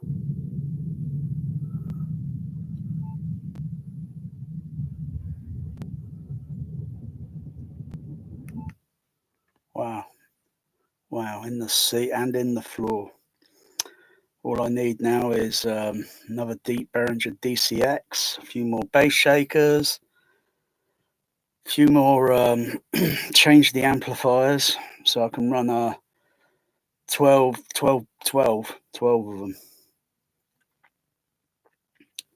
And how I try and configure it is going to be difficult. Maybe 12 I could possibly, because that adds a little bit more to kind of reality or the approximation. But I've got to do it in stereo. But that's just going to be a little bit more bass. That's just a little bit more loudspeaker management. I'll have to see how I can devise a way to cut some corner. Still get the same effect, but cut some corner. Otherwise, it just get too expensive. Because because at the end of the day, it sounds so screwy, no one believes you. For which nature cannot be fooled. But damn, so good. Wow.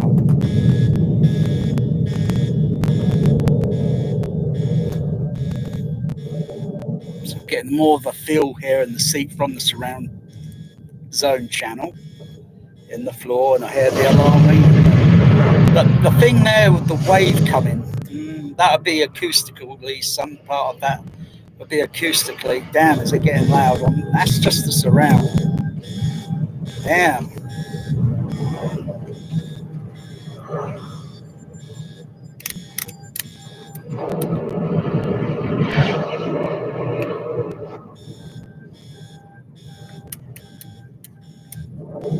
Just keep an eye on the SPL level.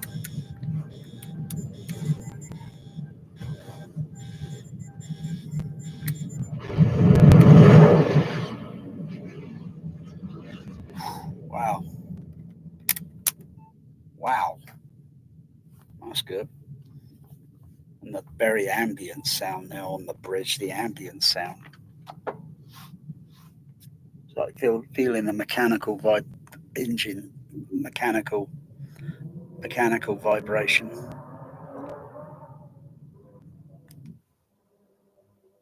Yeah, it's another dickhead going up the road there at about 80 mile an hour. You know, motorways are the motorways up that way about a few miles away until you connect onto it off the B road. No, off the A road that is. Yeah, I don't see a speedway round here. I think someone's been watching too much F1 racing, and it's gone to their head, and their total neglect of bloody road safety.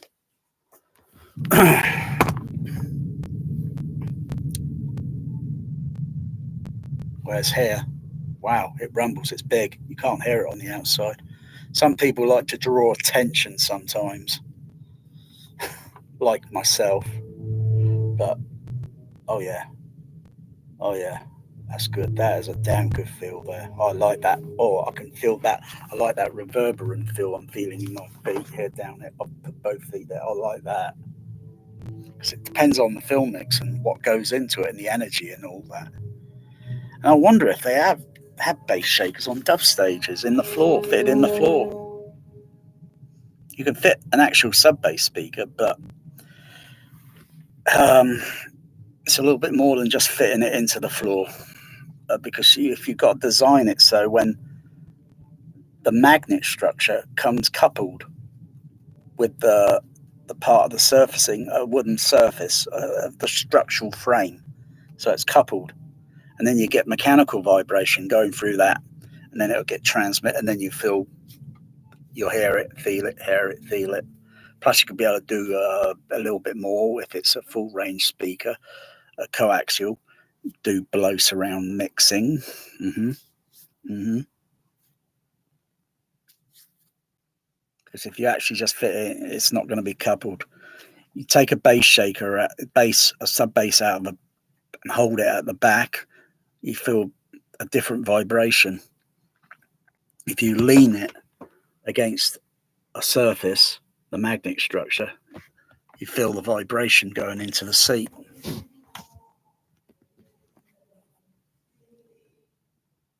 So a lot of, if I wanted to redesign my JBL cinemas, I'll do a little modification so some of that vibration sound can go out and then anchor that speaker to a wooden surface structure. I can't anchor it to the brick wall because I don't know how much energy is going to go through and how much energy is going to be dissipated, and it'll be just then a disappointment.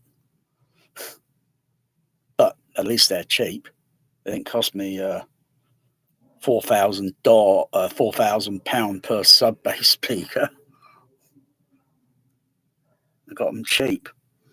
Where everybody else wants to spend 5K, 10K on a sub bass speaker just to show off. You got to, and you're still going to get those frequency nulls in that room, unless you got two of those subs, one in the front, one at the back, one on the front. Otherwise, you still get those nulls.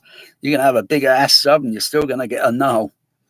100-inch sub, 80-inch, or whatever it is, that Ascendo subbing bass thing. You can't fool nature at the end of the day. It'll leave a hole in your pocket, and you'll still have a frequency null in that room. Unless you, of course, you move your seat a little bit more nearer to it. Because you can't change the nature of, it's just a large cone. That's all the damn thing is.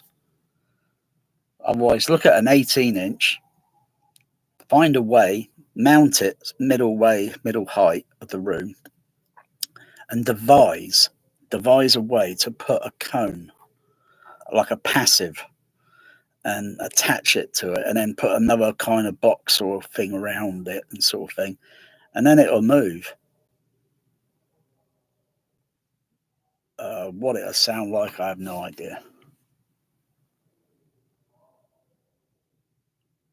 but it'd be very, very flint. But it's a lot easier just to get simple 18-inch 18-inch JBLs and just stack them up.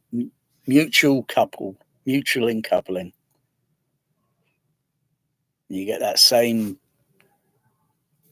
especially when it's a larger room. If it's a small room, it's just problematic. You need subs at the front, subs at the back.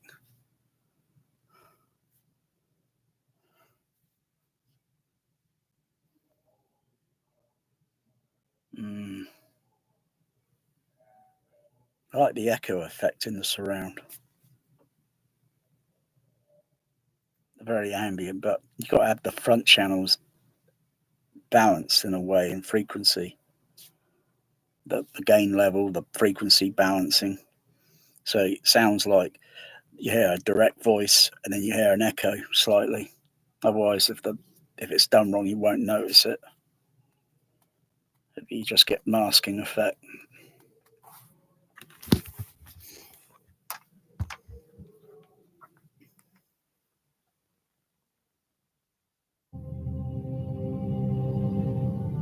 Wow.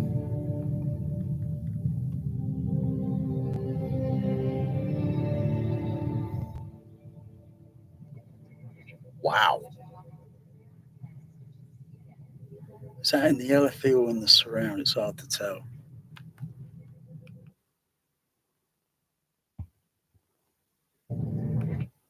I don't think it would be in the surround. I think some of that, because the surround, the LFE is not really active until a certain point in the film mix, if I can recall. Because I can see the level on the sub output doesn't necessarily mean there's LFE there, but because I know I divert it, so I'm just going to switch it up, switch the other ones off for the moment, just divert them, turn them off.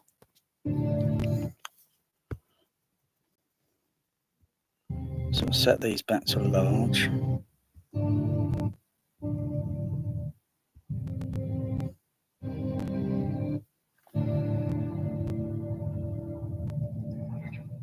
Yeah. So when Captain Kirk comes onto the bridge, there is a bit of LFE there, I can see. There's a bit of LFE there.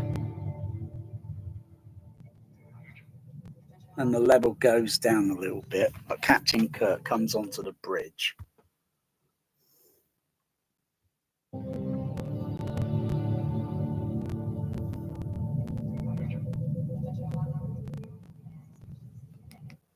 right, I'm going to set these back to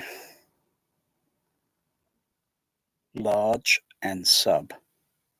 Large and sub.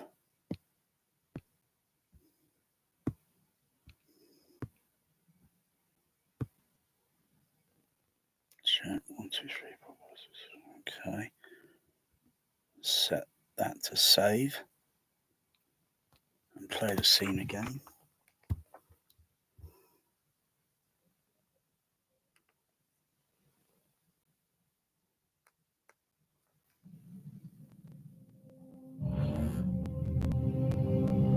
So I noticed that little bit of buzz there because of the spacecraft, the shuttlecraft.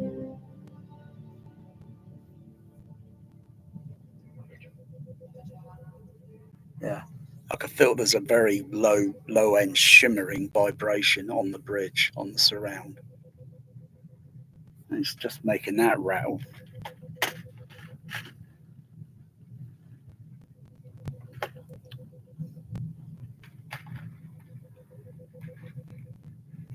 So it's a bit of a low frequency there. That's down at a certain range. I can feel a mild portion of it in the floor because of the way the floor is made and the surface vibration that you would get. Or I would call it surface mechanical vibration. Damn, I turned that off for a second. Whew, that pressure. It's not even very high level.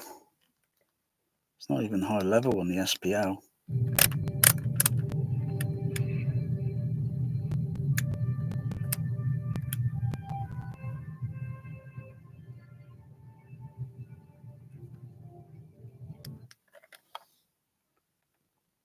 about 60. About 60. Let's just double check.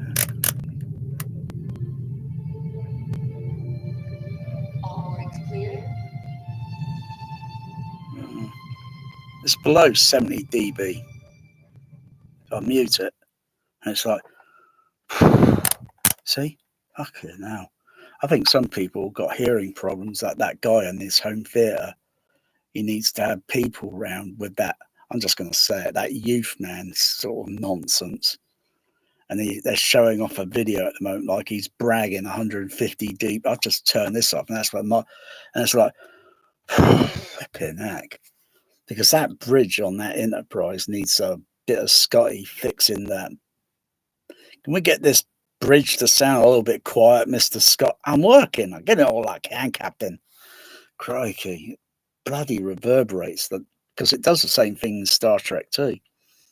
I think it's a little bit quieter in Star Trek the Motion Picture because it was just about refitted about then. Maybe it has some snag in between, because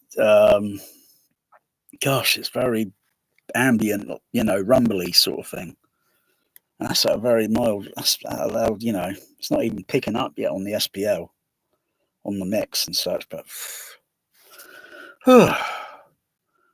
surprised no one's wearing earplugs on that bridge.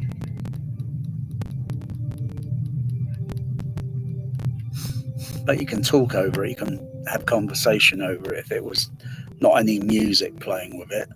You just have that low rumbling sound. I think even the bridge sound for Star Trek Next Generation's got a bit of a low background rumble kind of sound.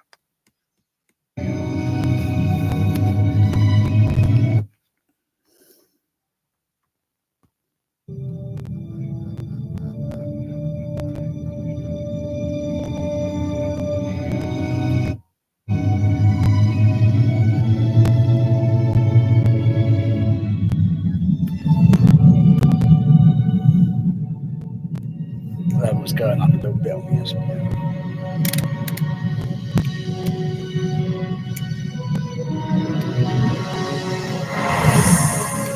Wow.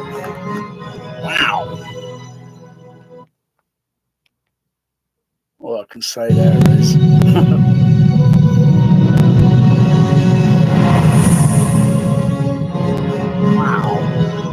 wow. I just went up to an easy 90 dB on that thing.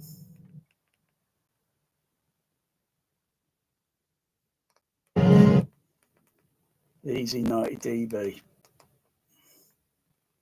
I'll tell you, the way those JBL 83s are constructed and built and such, I'll tell you, highest compliment to JBL.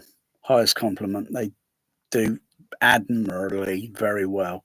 You don't need to go out and buy Ascendo surround speakers, coaxial sort of thing that cost that's going to cost per speaker somewhere around about, I guess, less than 2,000.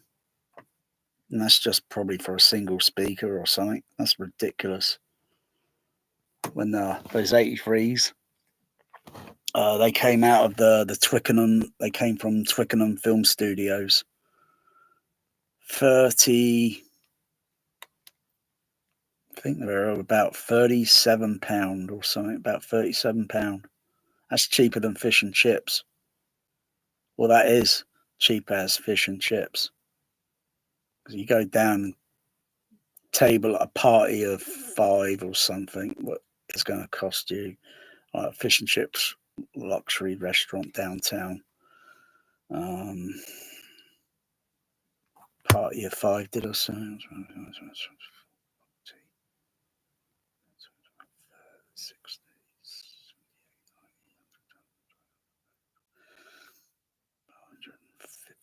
About £150.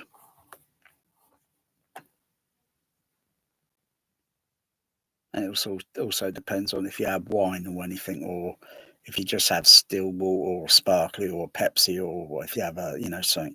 Yeah, the price tab is going to be for the party of 5 for fish and chips at a table. Otherwise, yeah, damn. Very hard to get these 83s now. They're very hard to come by.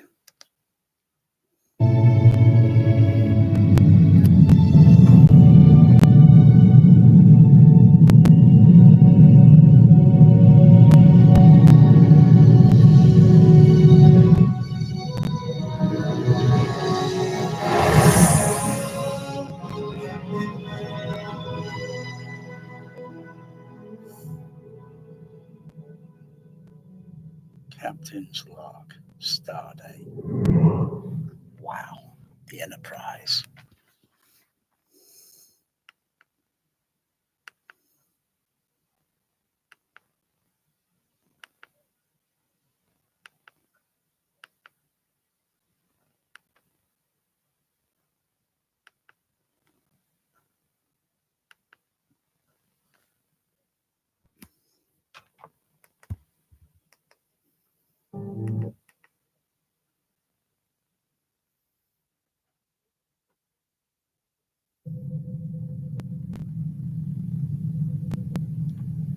I can feel that Enterprise sound. I can feel it in the floor again. Feel it in the seat, feel it in the floor. So let me stand up.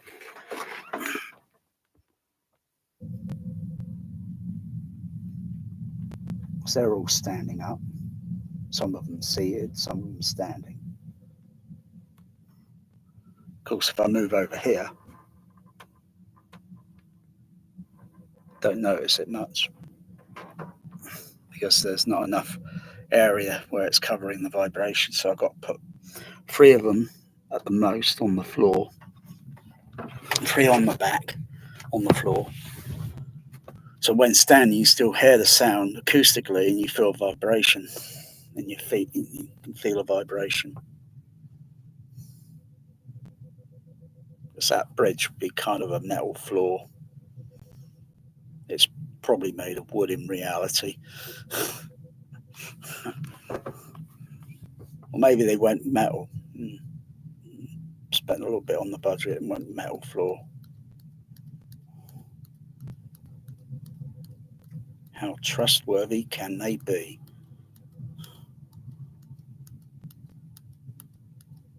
Who's us? Everybody who stands to lose from peace. Names, Lieutenant. I don't remember.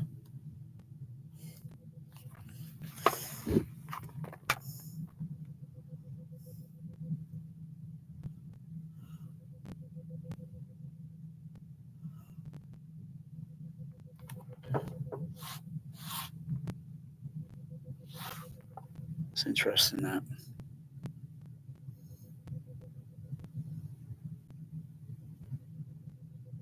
So, bass shakers aren't just a gimmick. And as for the other thing, which is kind of cool, genius, the bass hover thing that bounces the seat up, and that's not going to happen in this THX Cinema. It's not going to happen.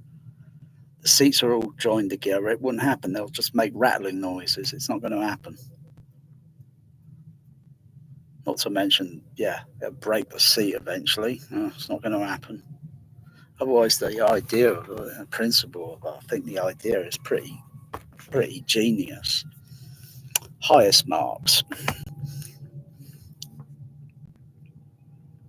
I was just feeling this, well, it's a lot better than a bloody sound bar.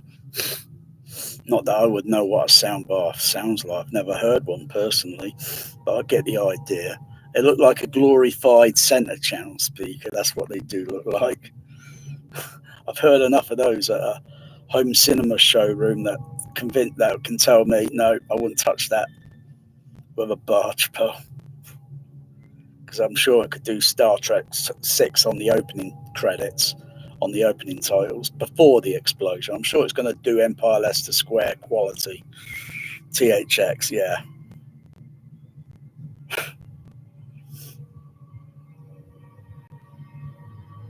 And the thing with the heart beating sound, well, I know where that is.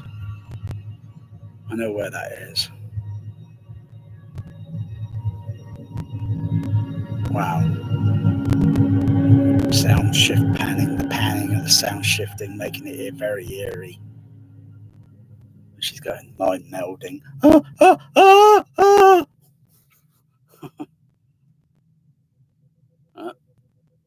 She doesn't know. So they only told her so much. Do this, do these instructions, and you'll be rewarded or something at the end. Yeah, I'm sure.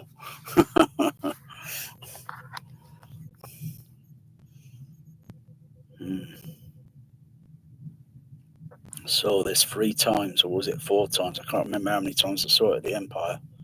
Day one, that I saw it. Day one, 70mm THX.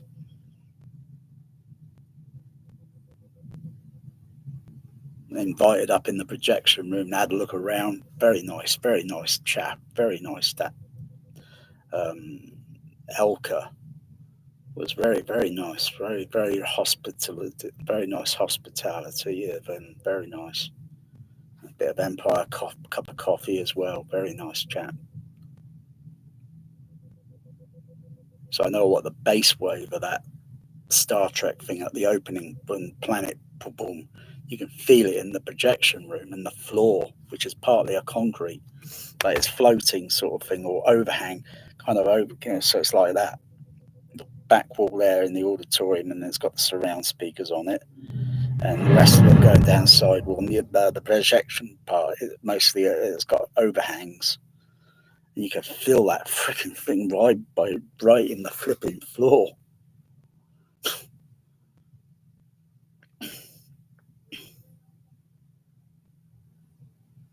There's quite a lot of energy in that. Quite a lot of energy and a lot of ingenuity, I think, went into the design and designing it and making sure we get sound in this, do this, do that, whatever, at certain frequencies, or absolutely incredible. Too bad they had to gut that cinema, really, because when it works, if it works, why destroy it? Why break it? It's all gone now. It's a Limax.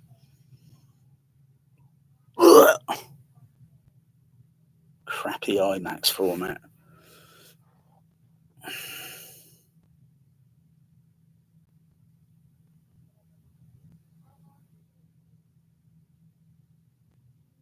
Very low ambient. I mean, Spock's quarters has got a very low ambient sound in the surround of the Enterprise sound. Maybe he did some modifications to his quarters. You know, got the acoustical sound of it down to a certain level as much as he can do, because it's very kind of ambient-ish. It's not as loud as on the bridge.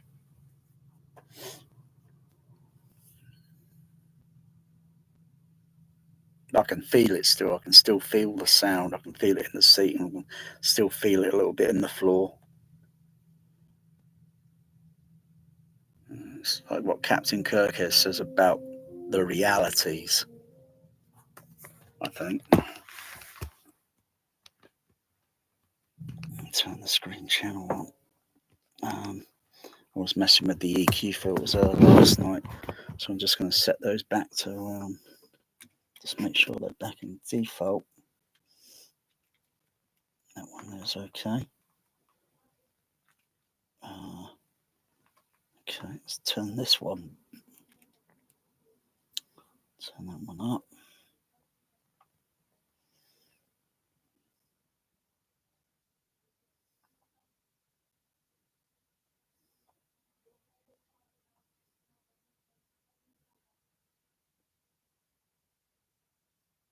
I'm going to. Where is it? How many filters have I got turned on there? Turn that one down.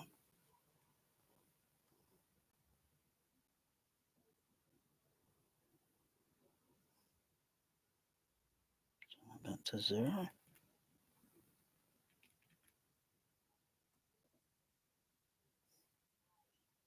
say plus? No, it says plus. Turn it. Easy does it. Easy does it. Where is it? Oh, you see the bloody thing here? I can't. My eyes can't focus down there. Just want to make sure the filter's because got low pass. You know, turn that low pass. Put that onto a bump. Oh yeah, I can see it now. I've got low pass and mid and high filters and such turn on. I was doing a psychoacoustic test last night on the Center channel with a mono film mix. Turn that down. Okay, my center HF is back to okay. Check the left and right. I've got filters on there, but they're turned off. Okay. Turn this back on. Your accomplishments as a Vulcan. Sounds like I've got the LF on the center turned down too much. Oh yeah. Put that back at 24 dB.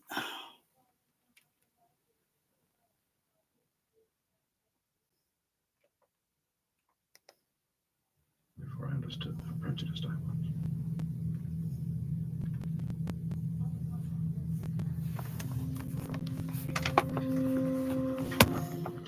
Is it possible that we two, you and I, have grown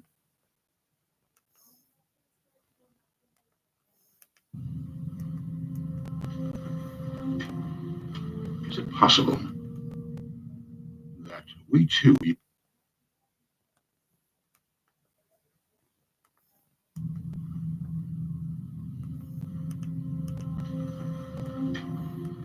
Is it possible that we two, you and I, have grown so old and so inflexible that we have outlived our usefulness?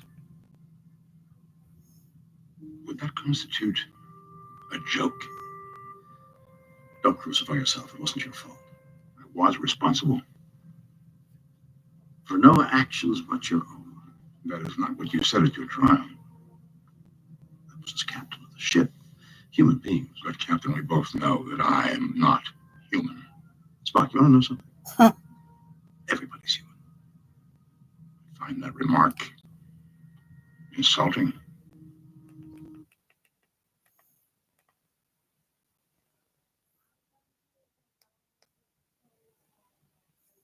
You said it yourself. It was logical. Peace is worth a few personal risks. You're a great one for logic. I'm a great one for rushing in where angels fear to tread. We're both extremists. Reality is probably somewhere in between.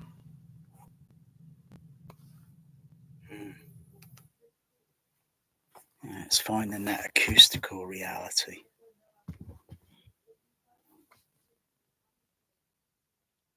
I mean, I had sort of nailed it, kind of, but I was just using LFE signal only on the bass shakers because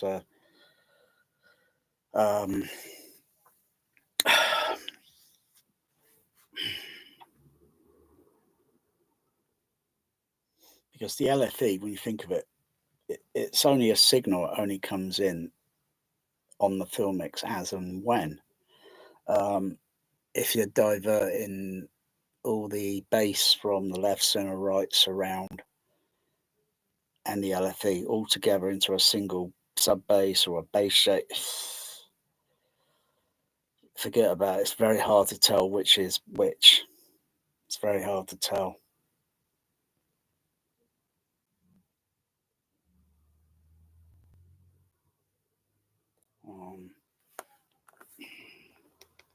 But the Storm Audio, you can adjust the output levels. You can adjust the output levels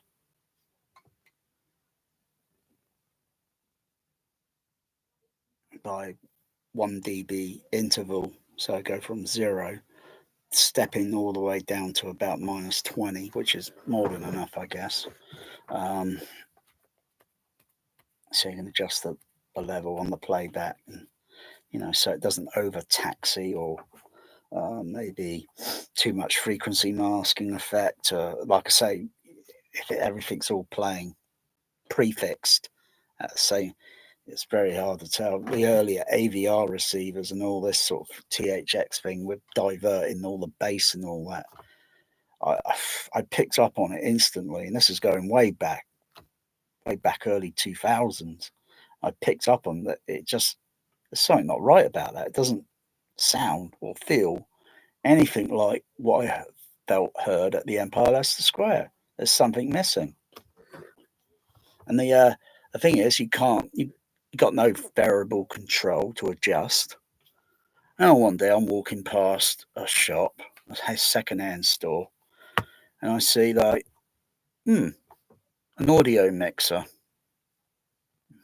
a realistic. I still got it, still have it. It's in my bedroom. Don't use it much now.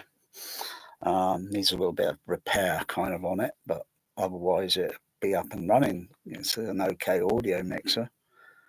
And I thought, okay, I'll buy that. And I'm thinking, I need something else. I need a crossover, an electronic crossover. So pop into Tandy. I was prejudiced. I pop into a Tandy store and just look for something very cheap. And I saw a car audio active crossover with basic EQ filters on it. And I thought, that'll work. Very cheap. So I go back home, connect it all up, have Y connectors. I think Y connectors on the back of the AV receiver, so the other signals go into the other amplifiers, because I had it all separate. And then the other signal coming out from the Y connector connecting into the audio mixer onto the line inputs. There's 6 line inputs.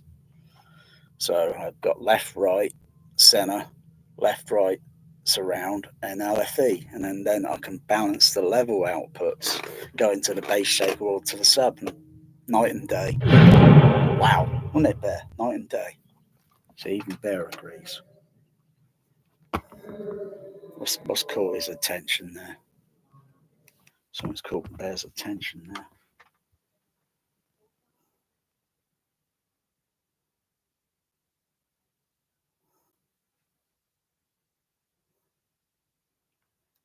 I'll just watch him for a moment because he's a very crafty cat. Aren't you, Mr. Bear? You're crafty. The moment you put your paw on that projection screen is the moment I'm gonna come over there in a moment, because I know I read you like a book. I know your character. I know your behavior. And I only have to take my eyes off for about a couple of seconds, and he's going to find a way to get behind that projection screen again. So he's coming down right now. So I know your tactics, Mr. Bear. Come on. Down. You're not up there just to grooming. Come on. Go on. I know what you're up to, Mr. Bear. Come on. Come on. You're getting an ice cream. I know what you're up to. You don't call me Bear.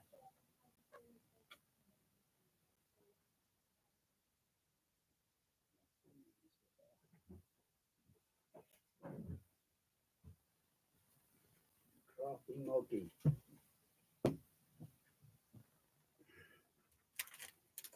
Crafty Moggy.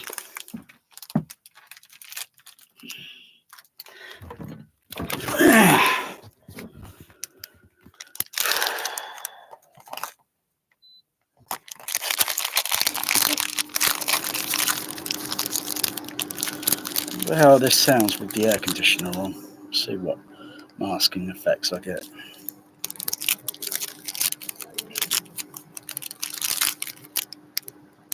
Give these people ice cream, Larry. Poor eagle. Oh, the prey.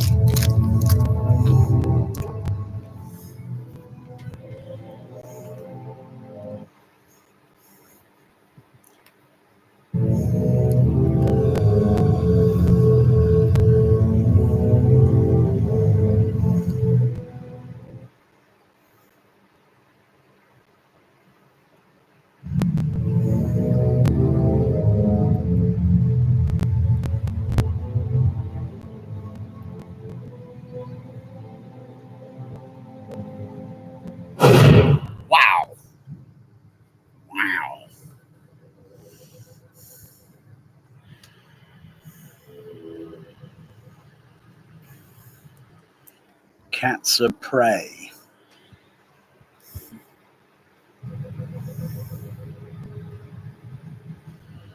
Humidity levels are getting very dry now, getting into winter. It's getting a little bit dry now.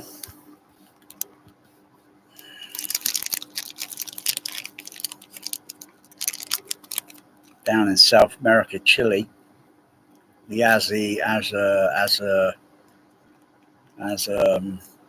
Azakama. I can't pronounce that. No, you're not having any ice cream. You'll make you sick, Magic. No, absolutely not. They got humidity level percentages down to about anywhere as 5%. Not a drop of rainwater in 500 years. You've got to be kidding me.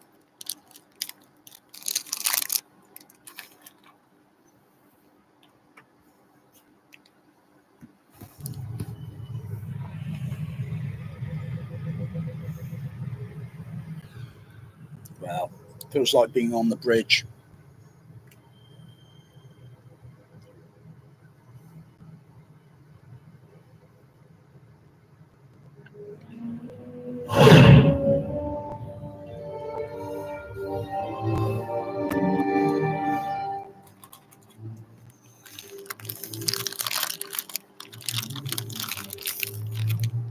Just because we do a thing doesn't necessarily mean we can do that thing.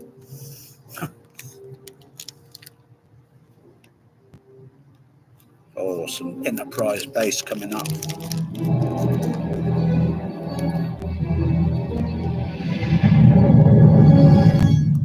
Wow. Sounded like that enterprise went overhead.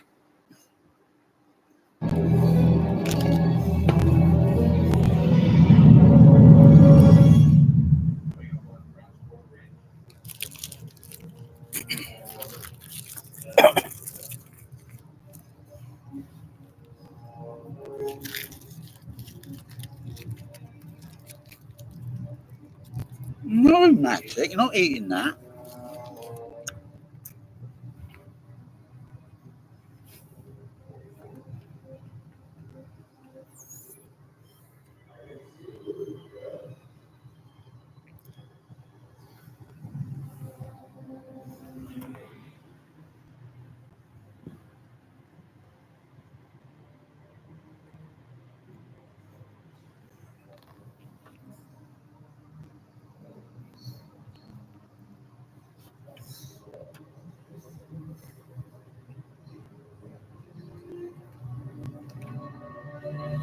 Doesn't bother you, Magic? No. Wow. Come back, Mr. Magic.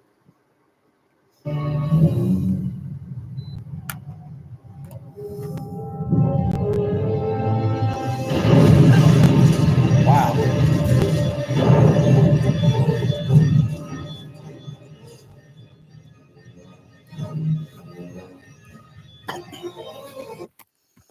The audio limiting is cutting in on now. On the audio limiting is cutting in a bit. Just that.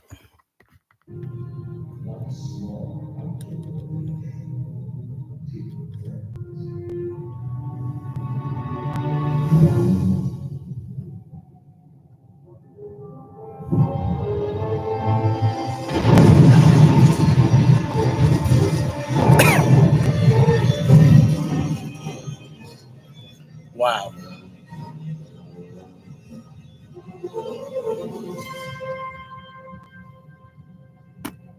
Wow.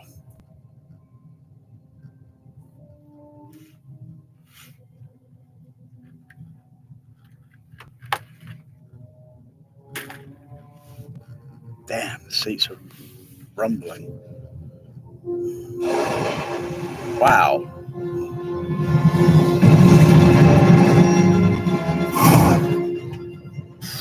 Fuck.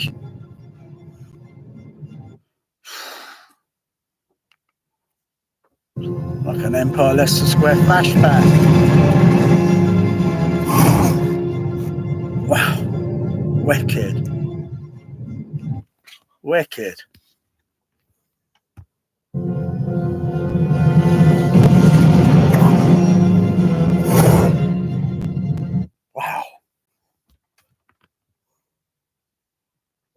got the Excelsior. Whoosh!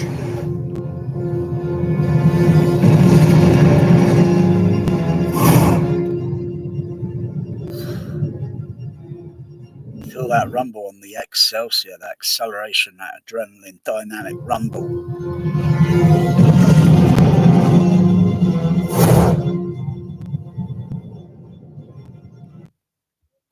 Wow.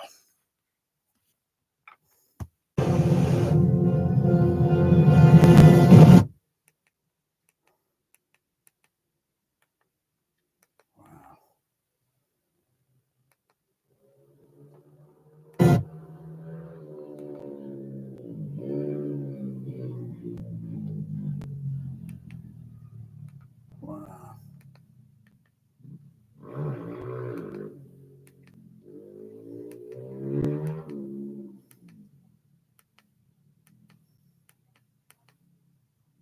Wow.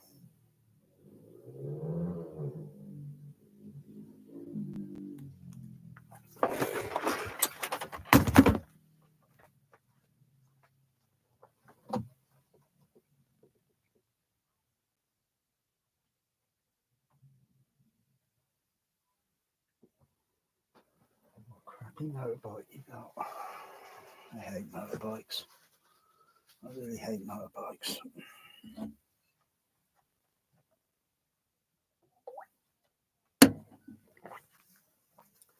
So I have a like the damn fucking things. Mopeds. Oh, mopeds are actually quieter. Not obnoxious.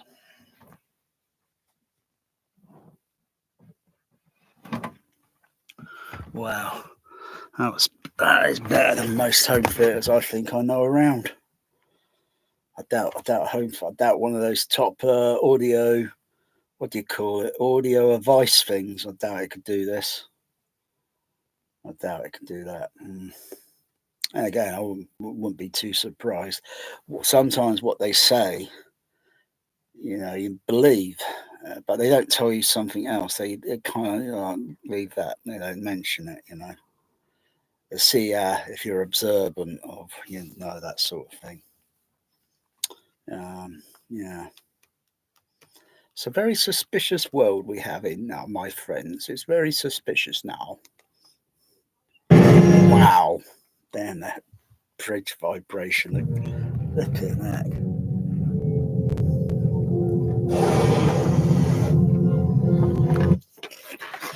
What are you doing there, Magic? Magic! What the fuck are you doing down there? Come on.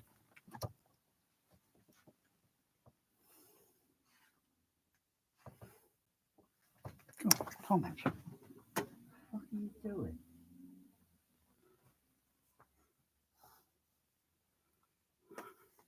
Are you scratching more of that fur off there? Crying out, you're putting fur everywhere. Look at that. Fur. You're putting fur everywhere, Bear. I came and brushed you last night. What?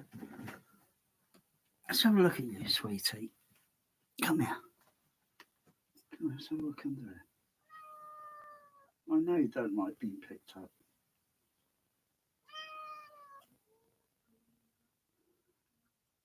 Okay, come on. Down go. Come on.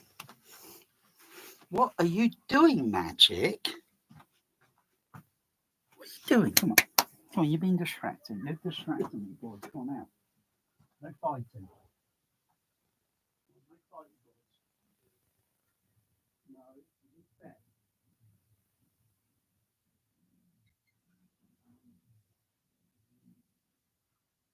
Bloody hell. Bloody hell wrong with him? What are you doing, Magic? What the fuck are you licking the floor for? Come on, stop it. Pack it in.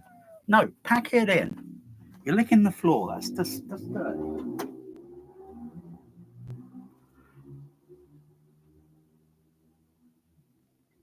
on, stop it. Stop it.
fuck is wrong with him?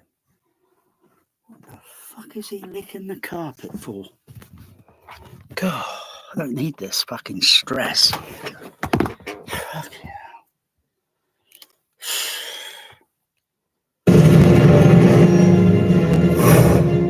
Wow. Try doing that in your bloody home theatre.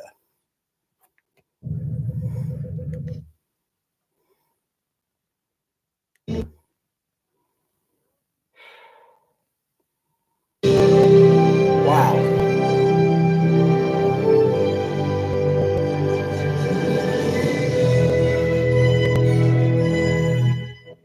Alright, fade it down. I'm pretty convinced. Okay, go over to computer. So I can load the signals on the optical. Go to computer. And then go over to computer on the Storm and then switch it HDMI. Number 7 over to optical.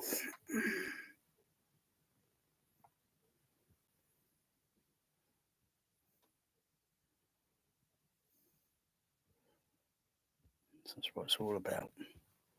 That's what it's all about here. And down to number PC. Optical, was it optical number? What number was it? Number 1? Maybe it's number 2. Number 2. Wow. Alright, let's go surfing. Everybody surfing now, everybody surfing. Wow. Fucking play that Star Trek. Fucking hell, it's fucking flashback. Fucking Empire Leicester Square.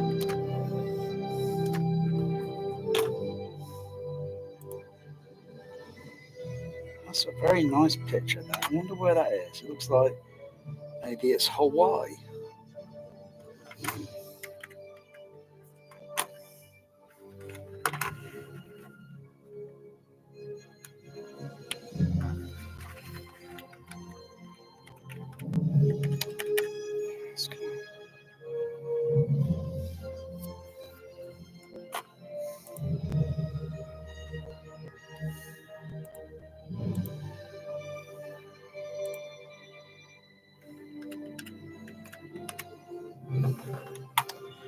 Alright, so aura base shaker, aura base shakers. Aura base shakers, I'll need a few more of those. Wow, that's I like that feel. It's got a nice but where in the frequency range? Well, let's have a look at REW. REW will show some part.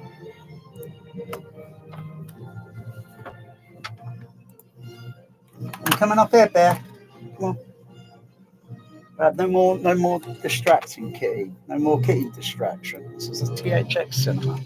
There's a scratching post in the hallway if you want to go and have a go at it. All right, no more distraction, Mr. Bear.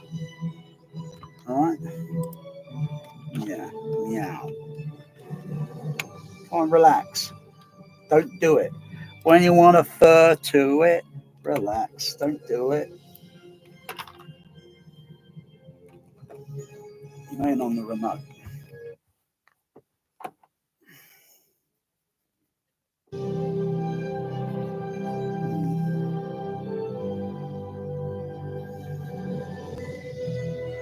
So a proportion of those frequency in that range. Also a proportion of that, I'm feeling it. And it's possible to put the microphone to the floor so it's coupled on near to the floor surface. So it can do the analysing, because most people wouldn't even think of doing that. I can think of a lot of home theatres that wouldn't even think of doing that. Even those audio advices people, yeah, they're giving you advice, yeah. I think they're giving you some bad advice, if it was my opinion. because they're only out there at the end of the day to market and sell something that's going to be extremely expensive because they haven't heard of eBay. I'm surprised they're using JBL in some of those rooms, but I'll mute that for a moment. I'll actually fade it down. But they're not buying some of the vintage stuff. You don't have to buy the brand new JBL cinema speakers. It's not necessary. Because in a few years' time, they're going to be second-hand. They're going to be cheap price. So you might as well just get some of the vintage ones. So, might as well just get some of the vintage, Plenty on eBay that I've seen. A lot of you haven't even noticed. You want to use those Calypso speakers and play near-field mixes through it, even though this Star Trek is possibly near-field.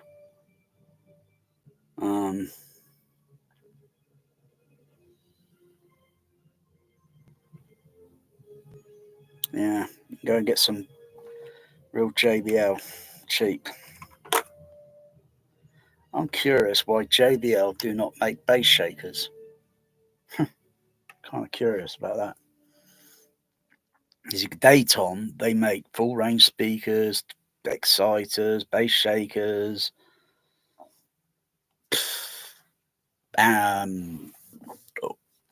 Maybe, or maybe it's something else, and they just stick the name brand on it.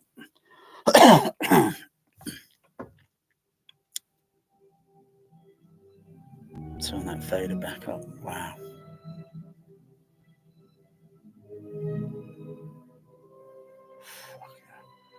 Do you think I'm getting a little bit overconfident there? Do you think? It's possible I might be getting a little bit overconfident.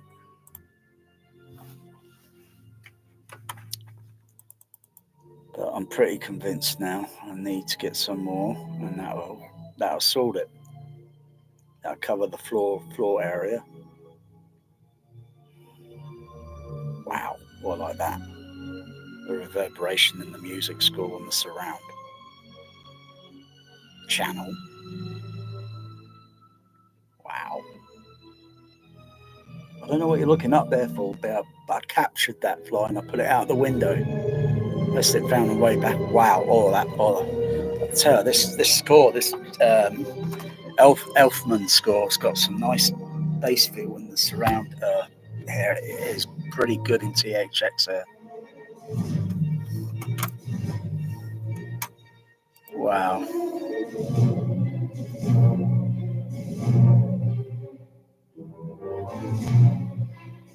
So you know what it also reminds me of?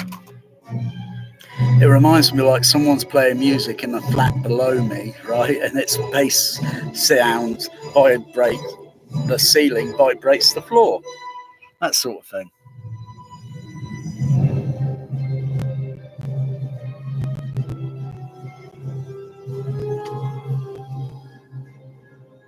Oh, I saw something moving up there. That fly's not found a way back in there, is it? I put it out the window.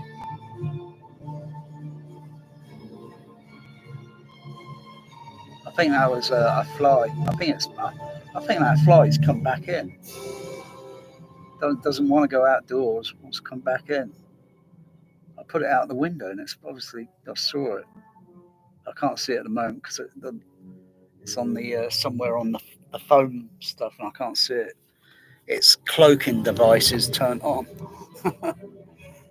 Cloaking device. Because that's it, yeah, cloaking device. Dispute that for a sec, because it's like frequency masking. Visual frequency masking effect. Bear, will you stop fucking scratching me?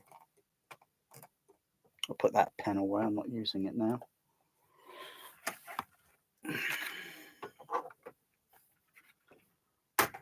Yeah.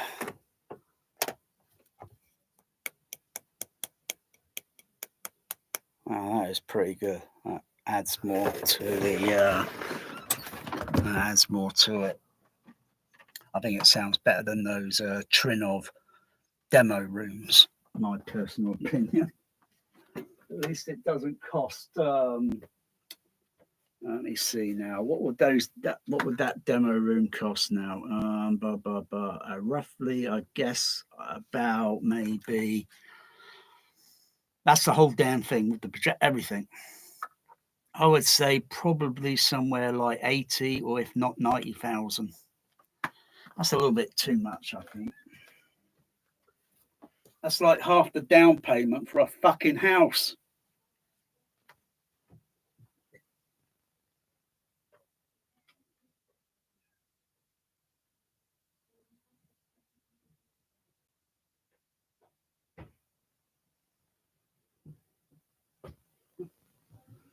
You think about it. Oh dear.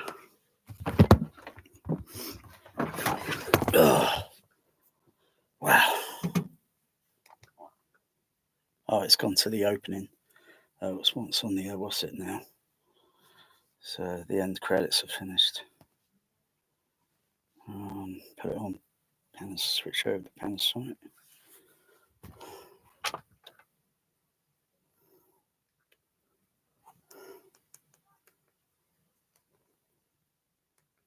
Go to end credits again.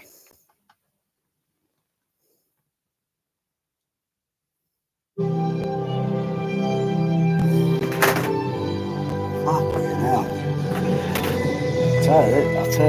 I tell you, these seats are really, they got a lot of bass midfield vibration, tactile to it. That's just the surround channel.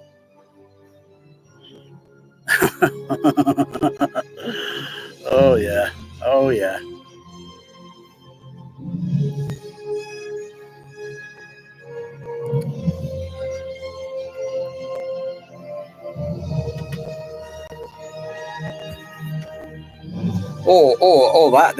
That was nice. That tickled me.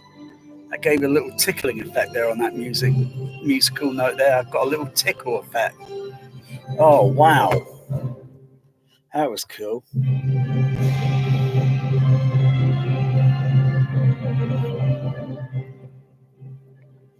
And one other thing that I do recall with the Empire Leicester Square is that where I often sat sometimes in the circle. That's the circle. For those who don't know what the Empire THX looked like, I'll show a picture. Damn sophisticated THX cinema, very sophisticated. Um,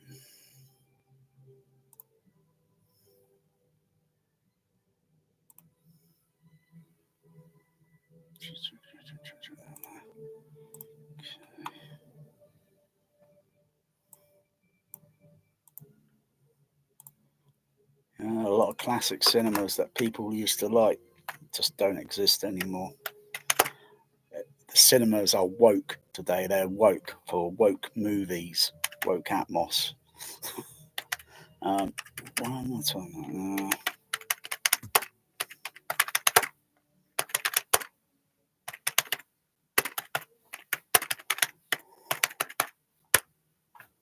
See if that brings up the pictures. Oh yeah, there we go. It's the last pictures I took of the Empire Leicester Square. And then I read in a magazine about a week or so later, the rumours going around they were going to gut that cinema. Oh, sod that CEO, sod him. He's a sellout to those Canadians. He's a bloody sellout, bloody traitor. You sell out the United Kingdom's best bloody THX cinema to those Canadians to rape it and slaughter it. Oh, sod you. I hope that guy's living the luxury of his crap fucking money in his crappy home. Because you haven't got a flagship anymore. You sunk you took it's like the ship captain burns his ship and sinks it. Oh, Magic, stop it. I'm doing this behaviour and it's starting to really piss me off.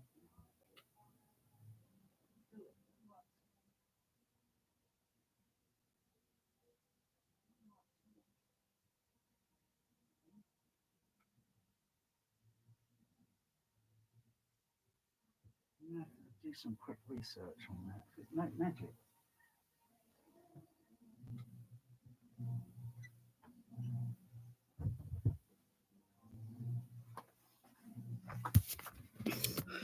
Just before I show some exclusive, I'm just going to do a quick search on humidity and cats and humidity, winter season time. See if there are any, because it's really bothering me. My cats are behaving very strange.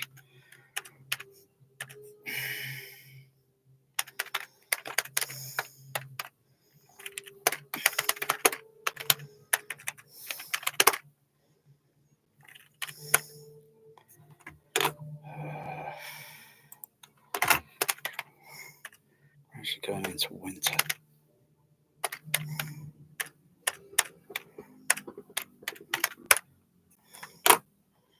So is there any information here? Okay.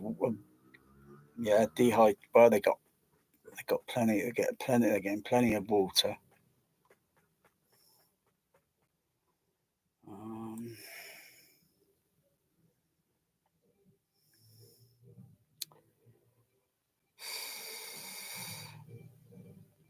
It's also affecting me, I think.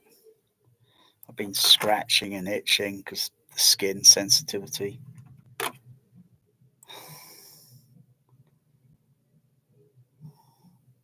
So it's not just my cats, it's myself. So I thought it was fleas, but it can't be fleas. I haven't seen a flea. If it was a flea, I would see it on my leg. I haven't had a flea problem in quite a while now. So it's probably the temperature and humidity level change, and it's like when it was very hot. It was absolutely driving my cats nuts. So I just had to go to sleep, get a bit of sleep, and shut everything off. Um,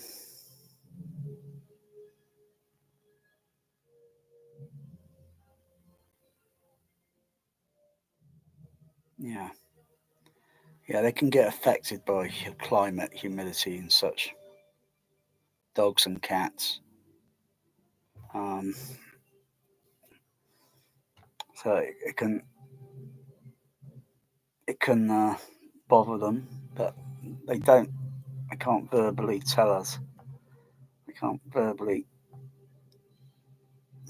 tell us what they're feeling, but you can see how they're reacting. So it's pretty obvious that or we would be more or less doing something similar, and then we sit in and think, yeah, what the heck is it?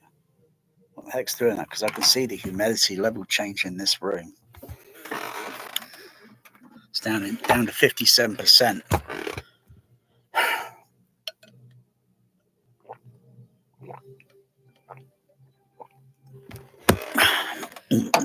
It's 24.9, so it's holding.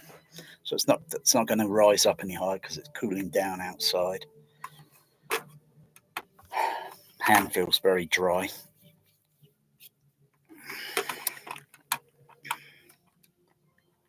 So I looked at that, didn't I, Bear?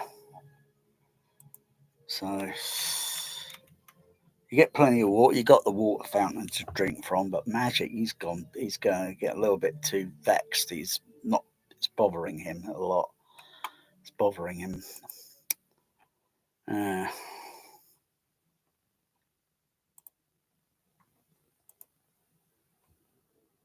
Empire Leicester Square.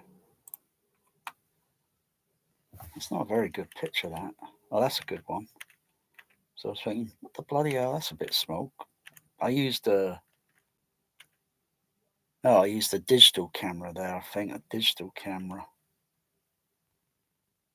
Yeah, I used a digital Fuji camera.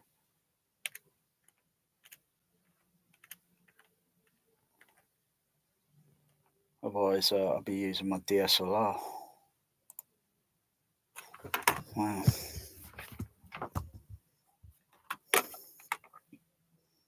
Empire Leicester Square.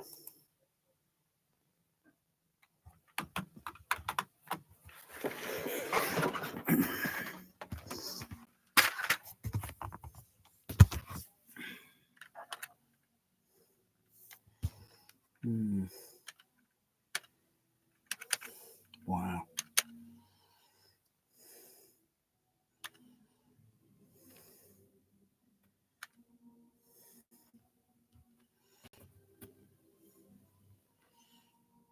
All that design there now is all gutted, all ripped out. Bloody hell. They made that cinema look like a bloody circus. Looks absolutely awful. Cineworld, you suck. And what the heck happened to all these seats? I don't know. Someone mentioned about those seats recently. Those seats kind of surfaced.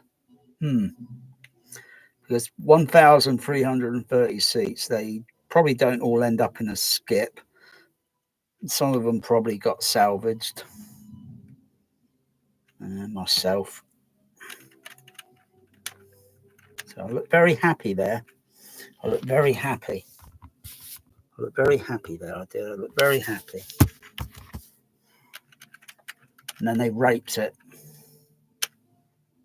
That was a very nice feature in the Empire. Very nice feature. The flooring. Occasionally, I could feel vibration and such in the floor. Certain bass sounds I could feel it in this floor in the whether in double A row, maybe double B, double A, double B. I'm not sure about double C and D and so on, but I didn't sit in those seats, mostly here in the middle. But mostly, if I can get A, double A, seat 20, seat number 22, 23, I think it is. Wow. Somebody left a Pepsi there. Wow, those are really comfortable seats. They're really comfortable. They're all rocker seat. Very comfortable.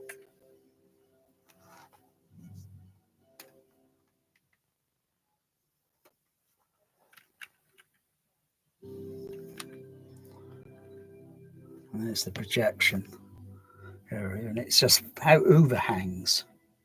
And the coffee room is over here. It's a coffee room. Or a little cafe room or something. Microwave and a fridge and a table and a few seats. It doesn't exist anymore now. It's all gone. It doesn't exist. They kind of made it look like it exists, but it doesn't. They ruined that George Cole architectural design. They thrown George Cole's architectural design out into a skip like it was garbage, and then just stuck an even more worse, tatty, rubbish, garbage, trash Limax.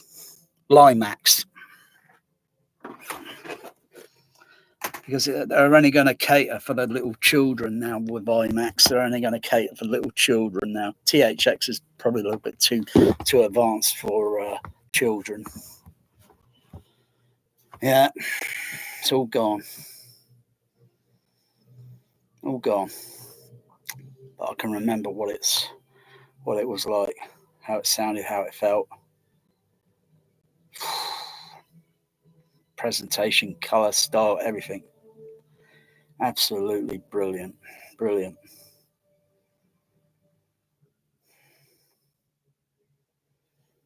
Because it's like the pathetic little people. Oh yeah, did I say that? On Blu-ray.com or AVS forum and that, and they just want blue 4K discs, high bit rate, more line resolution. Crying out loud. And they talk about IMAX like left, right, center, like they want IMAX. Of course, everyone's got that Limax. Even this has got Limax on it, but I don't use it. I like to trade it in, actually, if I can. I would like it to be removed from that processor. I want to trade it in for something else. I don't use it. I don't like it. Limax and THX do not coexist. You can't do that. It's That's why Limax is Limax. It's crap. It doesn't have a baffle wall. It's crap. It's crap presentation. I bet everyone now is waiting for that crappy Oppenheimer to come out on 4K. Oh, what are you doing? Come on, Bear. Come up here. Come up here. What are you doing? What are you doing? Right? Okay. I know you don't like being picked up. Now,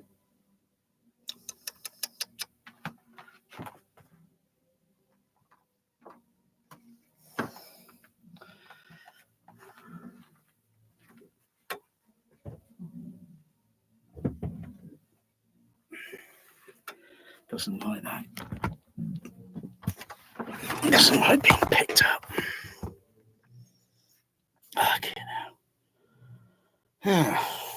God, now I've got bloody bear fur all over me. God, dear.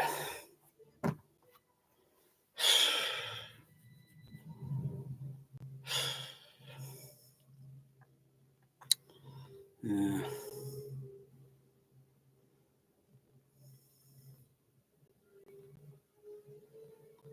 Maybe I should change the structural design of the ceiling.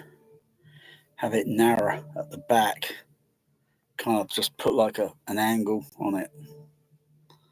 So it's so at the back of the room is like that, sort of like, so it angles.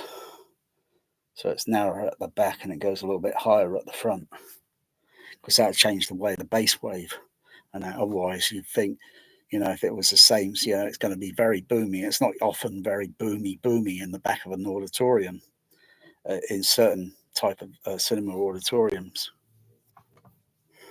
because of the way the floor's constructed, the ceiling height and all that. Think about it.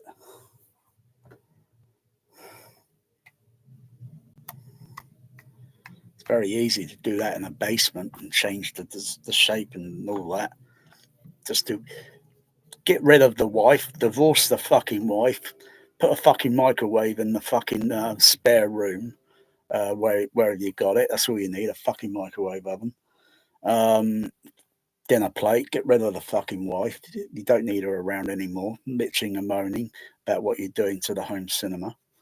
And get rid of the fucking floor above and just open it up a little bit and then change the shape design in the basement and all that. And then just redesign the upstairs part. So you'll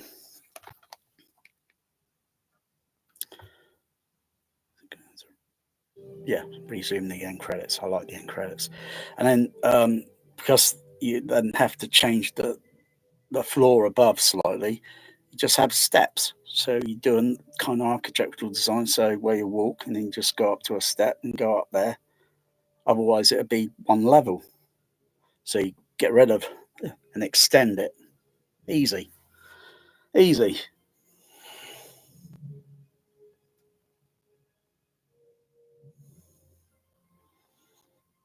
Very few will do that. Very few will get rid of the wife and say, I don't want you anymore. All I want is my home cinema.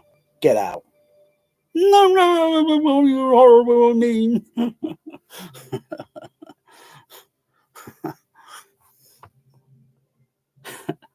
Otherwise, the wife will say, absolutely not. You are not doing that to the kitchen.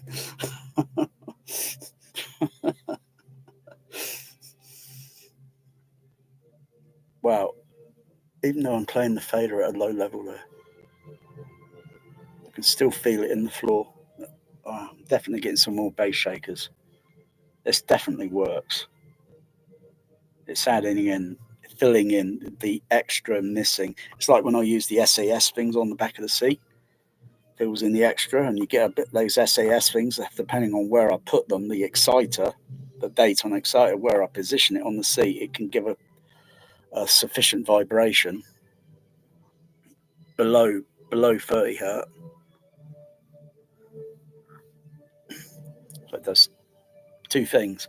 Makes the seat energize Mr. Scott into a kind of speaker sort of thing, and also the feel. So it does quite a few things.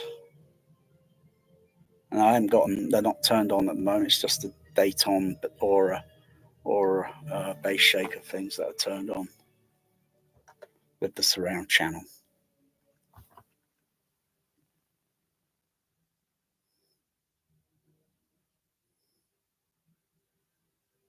Damn. It's like being at the fucking Empire. It's like being at the Empire Leicester Square. Strip all that down. Strip all that down. Design. Piece to go. Oh, the surround speakers.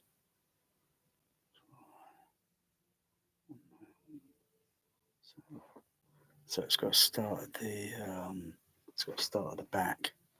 So it'll come out a little bit. Come out a few inches or so. Won't be as deep as the surround speaker, but generally speaking, it will make the appearance of the room fraction. Yeah, especially if I'm down and looking down at this side of the room. I can only do so much. I've got to leave that all open over there. I can only do something from this side, an appearance on this side a little bit, and then finish the rest of it over that side. That's a bit awkward with that space there with the window. Weak link, that is the weakest link. Windows are the weakest link.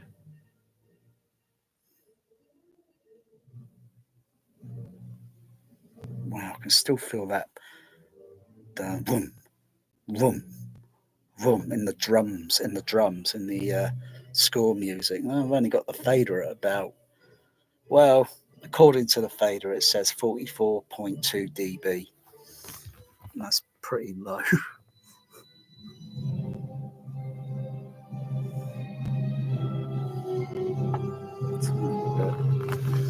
I can feel it in the floor. It's brilliant.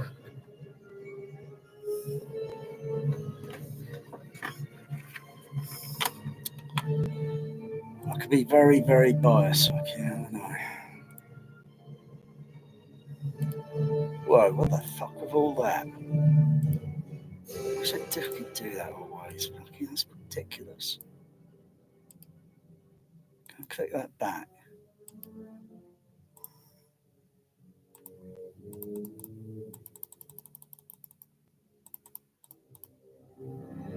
Okay, that's fucking ridiculous. It does that.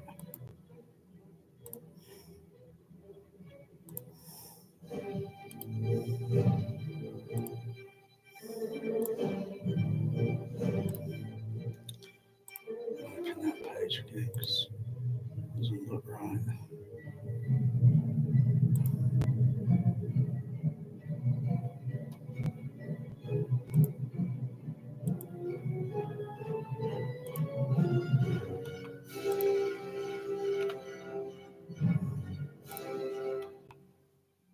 Much better.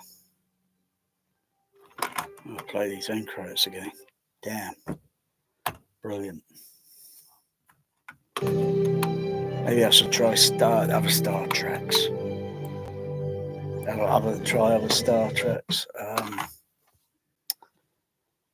Try to avoid the Into Darkness because that's just a fucking awful movie. Just avoid all those Star Trek imposters. Chris Pine imposter. Yeah. It's like Captain Kirk with gigantic eyebrows. Fucking hell. Awful. I think most people are probably forgetting about the Dire. You know, that is my age generation sort of thing. And then the new kiddies, they probably like it a lot. But then I got a friend, he's about the same. He likes that crap as well. I can't believe it. How can you honestly like that crap? Just because it's all stylistic and all that, stylish and all that. It's like, oh yeah.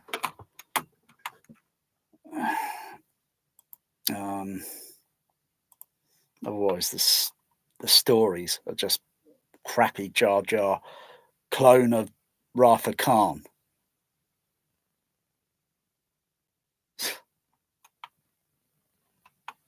Otherwise, production-wise is okay.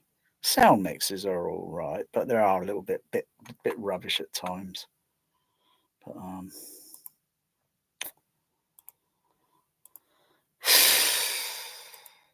I mean, it works in the room. Damn, it feels it. Wow. Oh, I haven't tried that overrated movie, Top Gun Maverick, with this. Oh my goodness! I bet that works pretty well. Oh yeah. You don't need 30, 50 sub bass speakers in a room doing that. Really. Oh, unless those sub bass speakers cost well, when you think of it, you look at those Ascendos, I mean those things, I mean all the DIYers out there, they'll be looking at it and thinking, laughing their asses off and thinking I could do the same thing but cheaper. If not, I could do the same thing far better and cheaper. And they're just laughing their ass. Because at the end of the day, they got to make, if those DIYers when it started making all, going making it, selling it, you got to put an extra bit on there because you got to get a turn back. Otherwise, you're not making any money, and you can't make any money. You can't make any more to sell.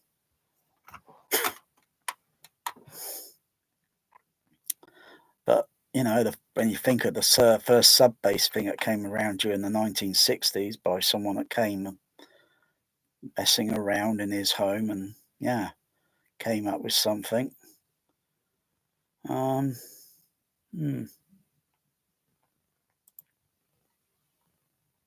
not sure if it's really the filtering or the box, the driver and the box, or maybe a bit of both, because you have to have a filter to filter. They didn't have that. I don't think active crossovers were very widely used around at that time, and equalizers, though very, very sparingly used around at certain things, equalizers weren't common. They weren't as common as they are now. So very early days, just like what I'm doing, I guess. But everybody can buy a bass shaker and experiment with it.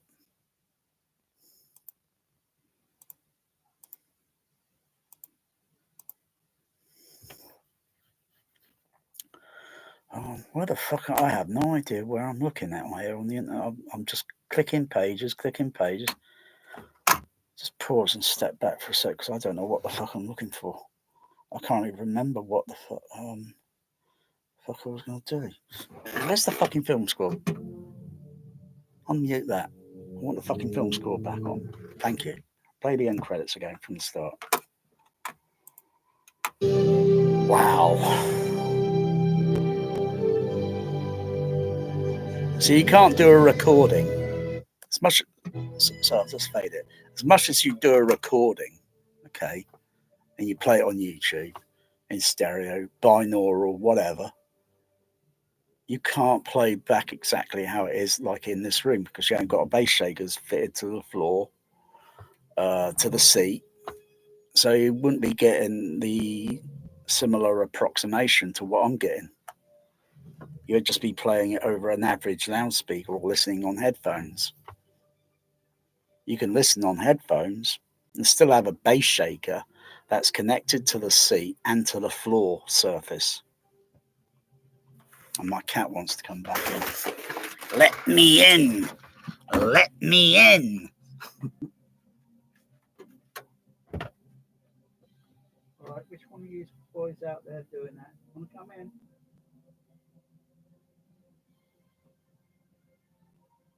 Okay.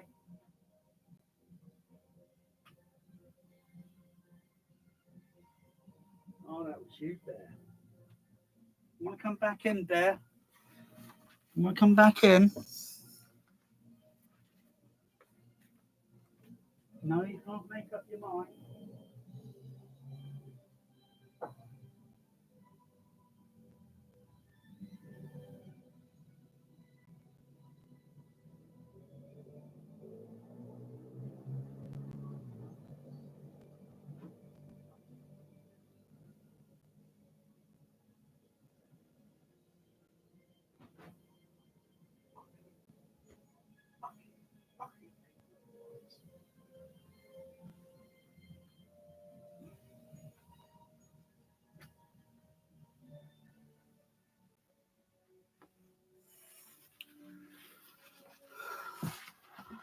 See, even if you're on a motorbike, I know where the acoustical sound is. I know where the mechanical vibration. I had a moped one time, so I know where all that is. I'm fucking smart. You'd feel it in the handlebars, and you'd be sat on the fucking thing on the saddle, and so you're going to feel mechanical vibration. Yeah, they can't mix that into a fucking movie and get a point of view sort of thing. So you can, it's very difficult. Unless you put your hands on the seat down there and you feel mechanical vibration in stereo, as well as in the seat itself. So it'd be like, kind of like, on a motorbike, yeah. D-Box, I wonder if D-Box seat can do that. But D-Boxes are crap because the seats are going to be rattling and doing all that. Mostly that motorbike is only doing little small turns. It's mostly, but it's not doing angles like that unless you're going around on doing that racing, and you're going around at very tight angles. But nah. Just give it Star Trek 6 in THX. That's what it matters, isn't it, Mr. Bear? Fucking hell. This was fucking great. Fucking hell, it's like a flashback.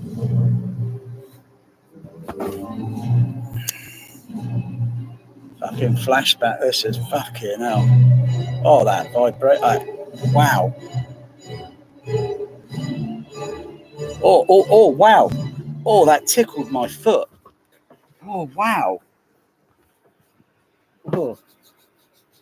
So that bass rhythm there, that tickled my foot. I wonder if I can repeat the lightning twice. Yeah, that gave a little tickle on my foot, that did. Because of the small vibration would be like having a feather or just tickling your foot in a specific area. And suddenly you get like the tickly effect.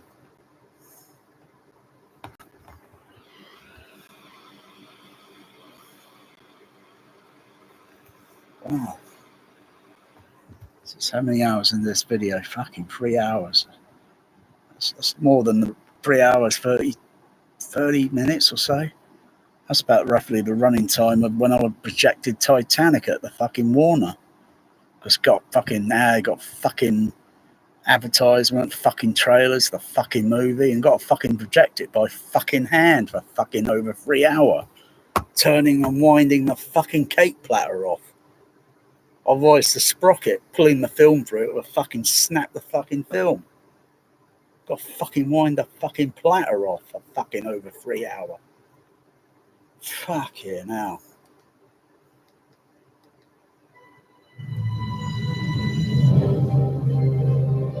Wow. It's got some potential in this. Oh, almost had another tickle effect there.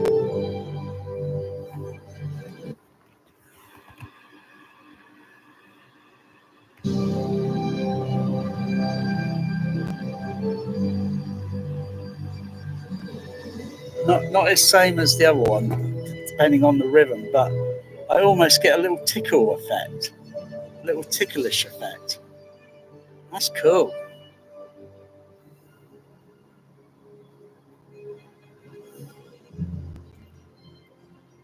I'm going to try another Star Trek. Originals only. No fucking Jar Jar Aram crap.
Star Trek 4.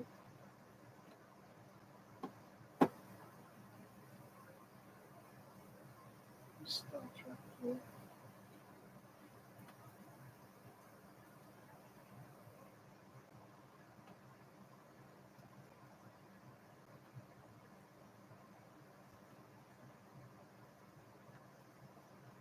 Oh, there it is.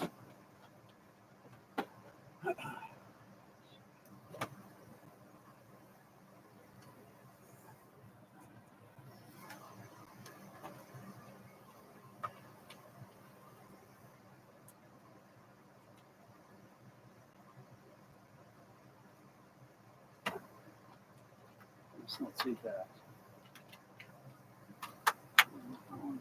No, it's not too bad, that transfer there.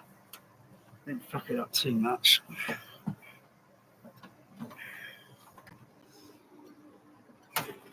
Oh.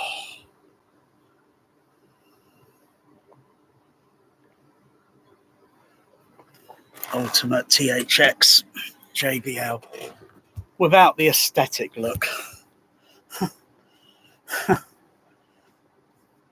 I'm not really into design aesthetics. I can't be asked. I can draw it. I can draw it on paper, but I can't build it.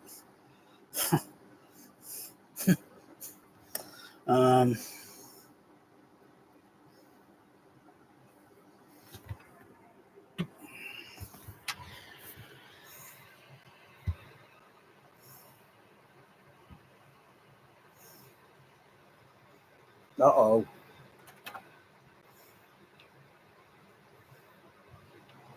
There.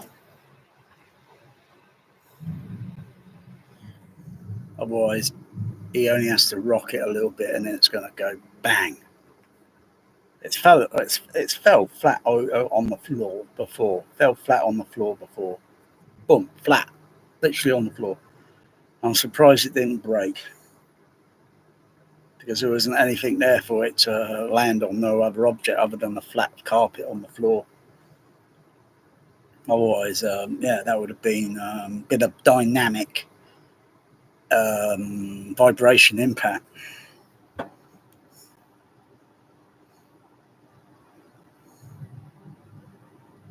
So, try another Star Trek THX tap.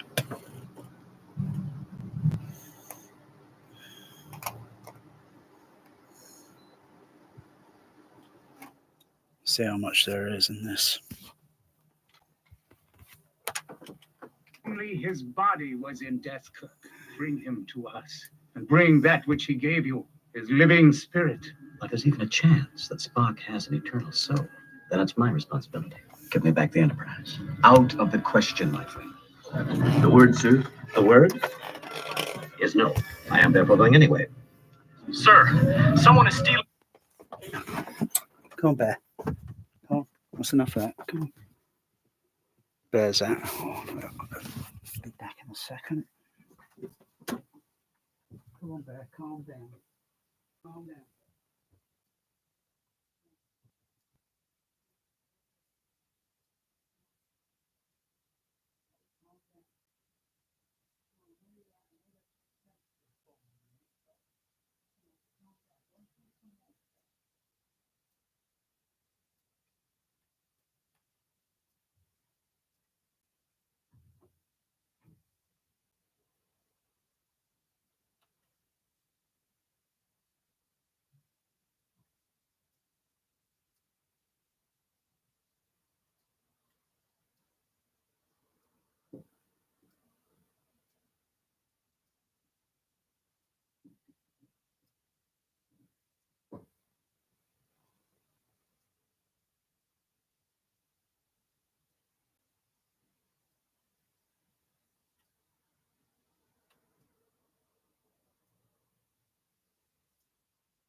Oh yeah.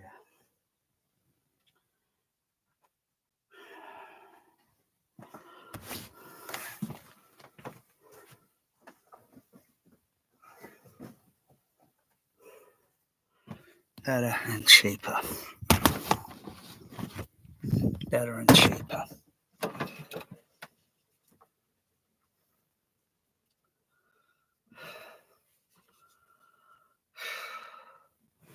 It's fucking frustrating. It is really frustrating sometimes. You know, certain things, and they totally elude you. You know why, what is eluding? Commander Starfleet on emergency channel. He orders you to surrender this vessel. Wow, that vibration on the surround. Is no. I am therefore going anyway. Sir, someone is stealing the Enterprise. All stations, yellow alert. Commander Starfleet on emergency channel. He orders you to surrender this vessel. Is no. I am therefore going anyway. Sir, someone is stealing the Enterprise. All stations, yellow alert. Of the question, my friend. The word, sir? The word? Is no. I am therefore going anyway. Sir, someone is stealing the Enterprise. All stations, yellow alert. Commander Starfleet on emergency Wow. channel. He orders you to surrender this vessel. No reply, General. 1 minute to space tours. Wow. Kirk, Wow, that do this, tickles. you'll never sit in the captain's chair again. Tickled that Warp did. speed. Warp speed. Oh, wow. Oh, yeah. Roger. Highest 1 minute to marks. space tours. Wow. Kirk, you do this, you'll never sit in the captain's chair again. Warp speed. Warp speed. Oh, yeah, that bit there. Oh, yeah, that was good. That was good. Sit in the captain's chair again. Warp speed. Warp. Just where he says warp speed, and between the word warp speed, Kirk says warp speed, pause, and then there's a vibration sound that I can feel in the floor and the seat, and then warp speed, Mr. Sulu. It's a little kind of like sound. It felt like the engaging of the Enterprise's warp drive system. Speed. Again. Warp speed. Warp speed. Speed. Warp speed. Speed. Warp. Warp speed. Warp speed. Warp speed. Wow. I can feel the warp speed there, nice and smooth. Feel that. Feel that feels good on this transfer. What are you doing, Bear?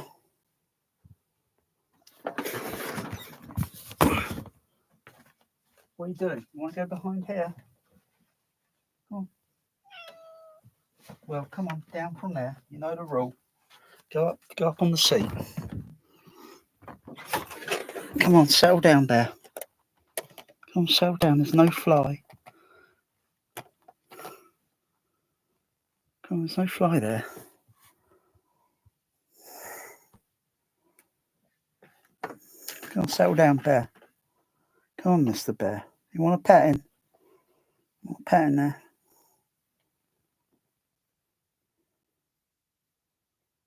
Yeah, very stressed. We're very stressed, Bear. We're very stressed, and it could possibly be Dark Star in the outer space, and there's conspiracy there with the Aurora Harper thing up in North America, I think it is, putting out nearly close to about 1 million kilowatt. Wow, what the bloody hell are they doing with about 1 million kilowatt, for Christ's sake? You can literally, you wouldn't need radio propagations to brew in the ionosphere to talk on fucking around the world on that. I mean, the signal will still go around the Earth if you're using it. It'll still go around the Earth about 5 times in 1 second at the speed of light. But the amplitude level, oh crikey, you no problem there with 1 million. Well, maybe, might be the same phenomena with frequency null and all that. Maybe nature can't be fooled. For which nature cannot be fooled. 1 million kilowatt. The fuck you want with all that fucking power for?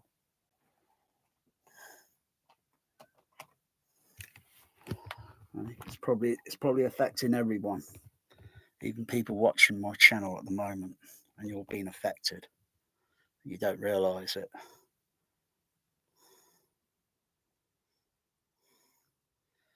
But if there was a real conspiracy there, don't you think they'll shut the whole fucking internet down? So, but then, you have people on the bloody radio that see more people on the CB radio. See, when everything goes down, you're going to need a CB radio, whether there be zombies out there or not. You're going to need a CB radio. It's the mobile phone system that might get shut down, and the one thing you can't shut down is the CB radio freak. You can't shut down the wet radio wave signals, unless of course they've devised a way to put some output, and it's going to block every known radio frequency that exists. And it's just put out a noise, just a blanket to cause a frequency masking effect. Wow, I tell you, fucking hours like the Empire Leicester Square that was. If you do this, you'll never sit in the captain's chair again. Warp speed. Warp speed. Fast speed. Wow.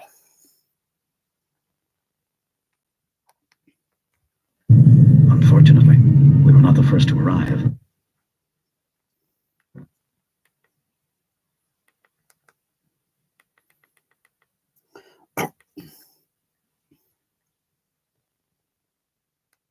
I get really teary when this plays. I get really teary.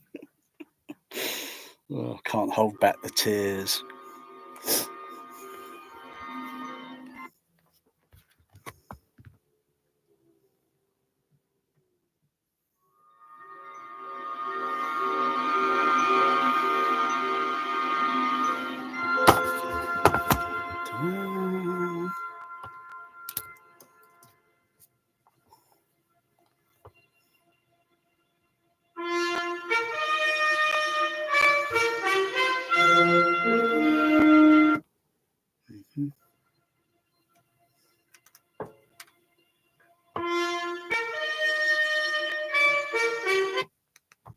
Okay.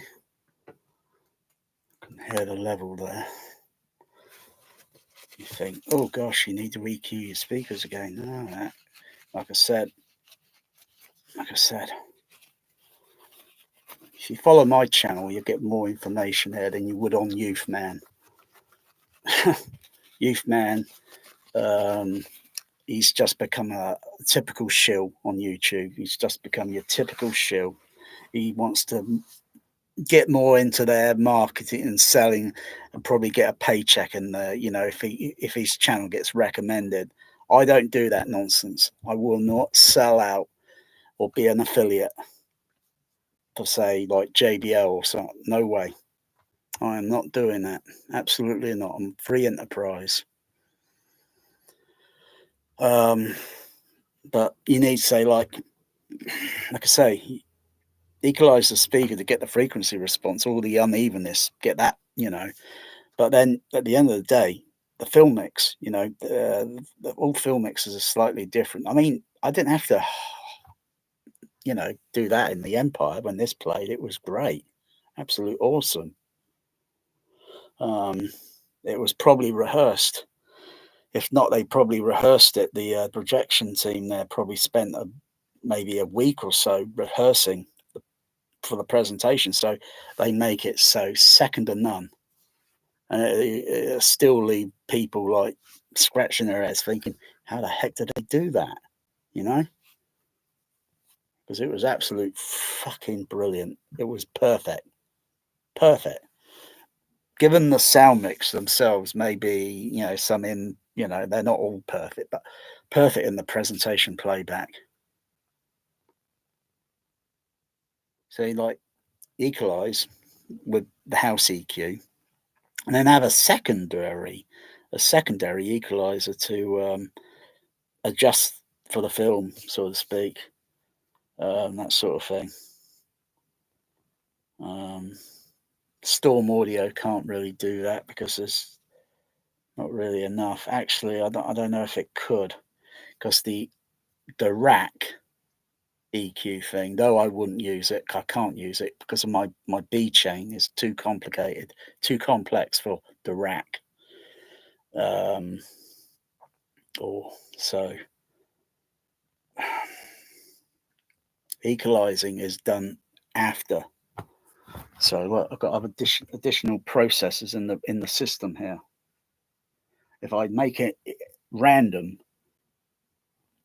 erratic equalization adjustments on there, by the time that signal for left and right stereo signal, by the time it gets down to one of these two decoders here, a signal to do a left center right center matrix sort of thing, it's not going to play back very well on the Storm audio itself. Now that is the matrixing is here, the matrixing circuit is up here, and the equalizing is down this end. So if the equalizing was done there and the decodering was there, then the Storm audio's additional matrix decodering won't decode very well. It'll be all skewed and messed up because it's not in frequency alignment and voltage and everything else. So it will be completely fucked up. So it's got to be done afterwards, and then it passes over to so comes down here, goes onto those, or the Dolby SA10s in the kitchen. Otherwise I can use it, equalize to get the speaker's frequency response, little iffies, little imbalances that are imperfect with it, and get those corrected.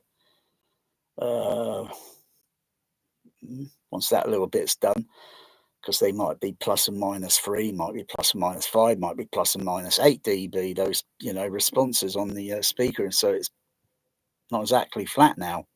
You play a sine wave there, it's okay. Move up to the next sine wave tone, it goes up a bit or it goes down a bit, and you think, well, too much of that. I think it's got to be the way the diaphragm or something or is aligned on the bass driver or the mid-range, the tweeter, the HF one, whatever. There's something a little iffy there, but and then you put a microphone in the room. People mostly don't play pink noise before. You got to play pink noise. Look at the frequency response at different resolutions, move it around and think, yeah, it's good there for the center channel, not good there for the left. Okay, move the microphone over here and move it around a little bit. Okay, that's good. So you're going to have to gradually move. Yeah, like it says, you got to move the microphone around. That's a single. It's better if they had designed it so it uses multiplex microphoning. So you can have multiplexing, but that's simple because you just use an audio mixer, and you got to have, say, like I'm looking for an audio mixer that's got USB inputs to a USB output. There must be an audio mixer that does that, because I like the frequency response, or I like how it appears on the lower frequency. It's not picking up any 50 hertz, signal. Or if it's other country, it'd be 60 hertz. Whereas my other audio mixers are kind of getting a weird thing there, something to do with the grounding, because of the way the audio mixer's transformer power supply is designed. It's only live and neutral. There's no ground. What? No fucking ground on the fucking transformer thing to power the fucking thing. It's just fucking live and neutral. Whereas the other audio mixer has got it's got a ground on it. But it's weird when I move this in a certain position, because the little screws underneath, when they're touching, on the edge, and that here is coupled down to there. And then guess what? At 50 hertz, boom, it drops down. It's been generated from the audio mixer onto the computer, and it just throws me off because I'm looking at something that shouldn't be there, and it throws me off. Yeah, connect that onto the USB. Wow, that's better. So I'm just looking for an audio mixer or something that might be a USB output with USB input as well as XLR or something, but something that has RCA phono, USB. Otherwise, there's probably a way around it.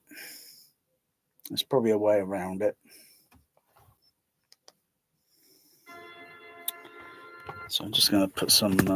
This is a good thing with fucking playing back, and doing the EQ change for the film playback. Fucking how the fuck they do it on, fucking film the cinema. I mean, if it was a short bit of scene or whatever, because you can't reverse a projector. You can't put it in fucking reverse. The only thing you can do is put it on the wasset, cut it there, cut and cut so much out of it, and then play it on a loop. So you join it together, put it on the wasset, put the tape there, turn it over, put the tape. Go for your biscuit feeder, Bear. He's listening. Bear listens for the biscuit feeder. Magic's got to it before you did. And then you got that. That's all right. And then you put that loop of film on the projector. Often that's not usually the case. Usually only a Society of Motion Picture Television Engineer test film would be put on a projector, and it's running loop all the time while it's playing the thing on the screen. When you take the aperture plate out, get a file, put it back in, a little bit more up that corner, spot on. Because every aperture plate is cut for every projector, for every screen. You can't swap out the aperture plates because they're cut for certain screens. Anyway, don't know what the fuck you didn't know what the fuck I was talking about there, did you? I don't even know either. I don't care. Been there, done it. I don't care for 35 projectors. I don't care for fucking things. The fucking things are fucking loud in the room. Fucking 90 dB. Fucking sprocket. You got to put your fingers in your ears. Don't care for it. But it is the real deal anyway. But if you transfer the real deal to disk, you should get more or less the same thing.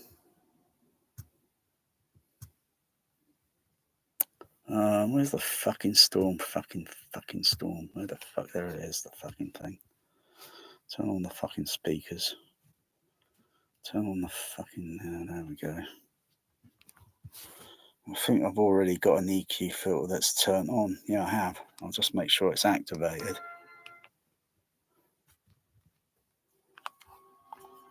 Turn the fader up a bit. Turn it on and off. Oh yeah, it was activated. Still sounds a bit toppy. So that horn is going to be da da da. I could switch over to computer. So I can see it on the RTA.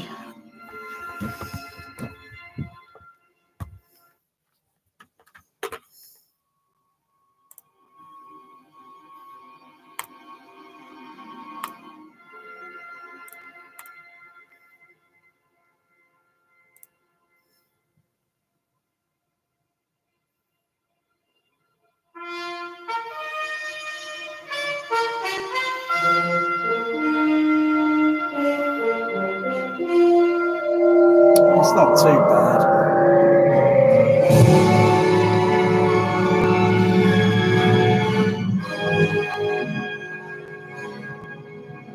Wow.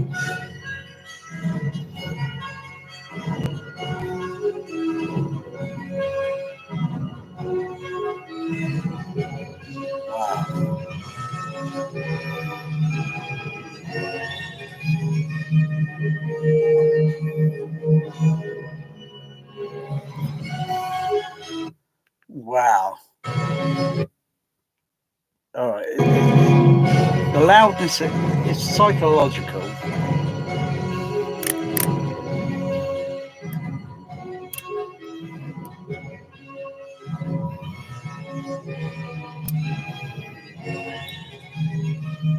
It's not even hitting. It's not anywhere. It's not uncomfortable loud. It's under the 85 dBA that I'm getting, so it's comfortable. It's not ear bending where it starts to go over 85 dBA. It's too damn, but it's bass good. And some of those notes there were hitting nice there. Wow.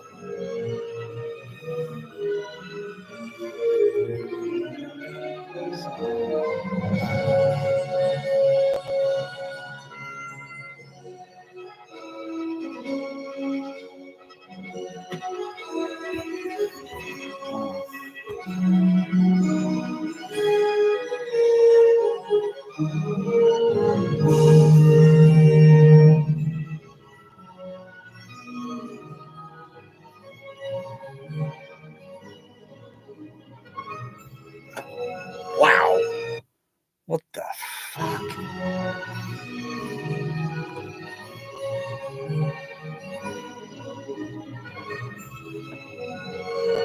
Wow, that was a bass kick rumble. I'm pretty sure that was on the LFE or Baby Boom, probably on the Baby Boom there, but it was a nice, it wasn't too over the top.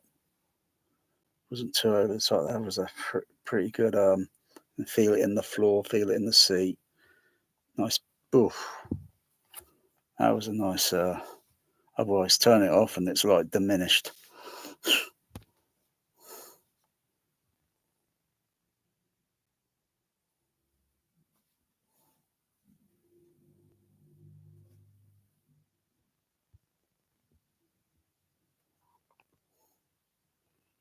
Yeah, minus 11 dB on the LFE signal.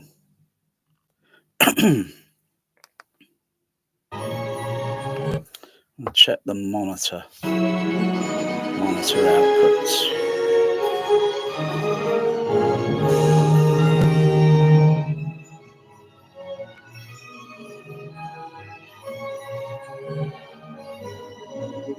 Okay. Wow. That's good. I like that. It's cool. Gives a nice tactile there. Gives a nice tactile.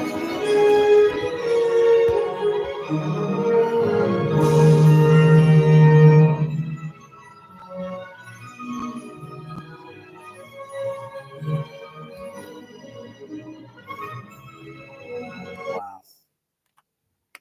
About 5 minutes, 40 seconds. Wow.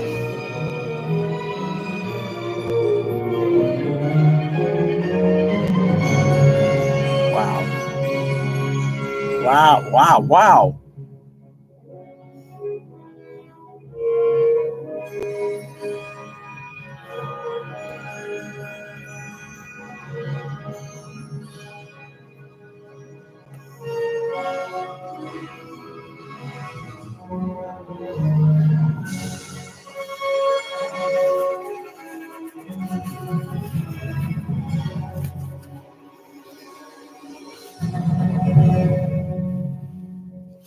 Gotcha.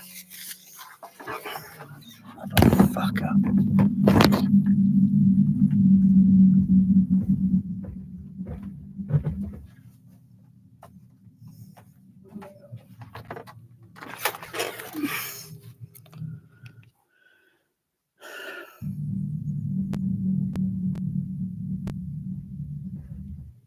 Wow. Yeah, I got it, Bear. Bear, I got it. I caught that fly. It landed on my leg and I just caught it and got it out the window. Come on, Bear. Bear. Come on. So we're not going to get this THX distracted.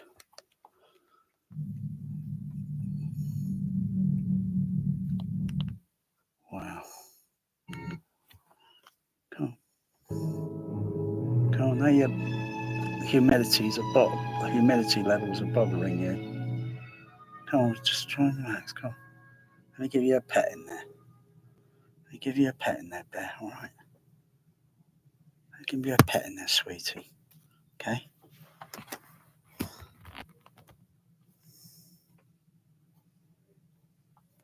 If I sometimes don't talk about home cinema much and I'm talking about my cats, all I can say is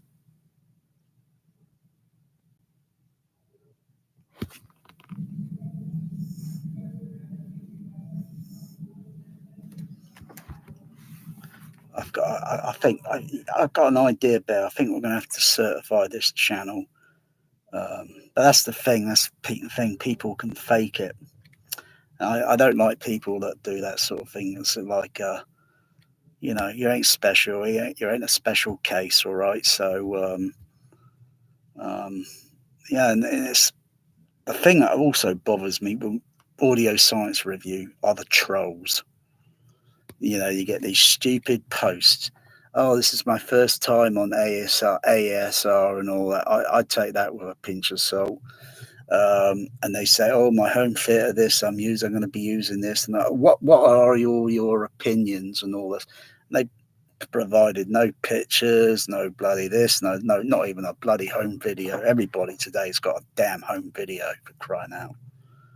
And I'm thinking, it's just another one of these trolls, because ASR is a bit controversial with Amir and how he slags off certain items sometimes, and they get the headless panther, and it's like, avoid it, because the technical specifications for the for the equipment, given the price and all that, and is,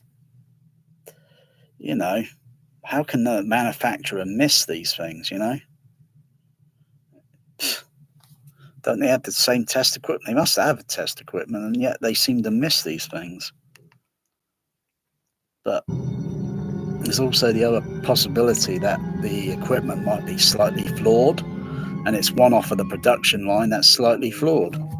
So you got to have a few of them, and if they all test the same, then yeah, it's absolute design flaw. Otherwise, you can have something that's perfect, and it's just got a little flaw in it.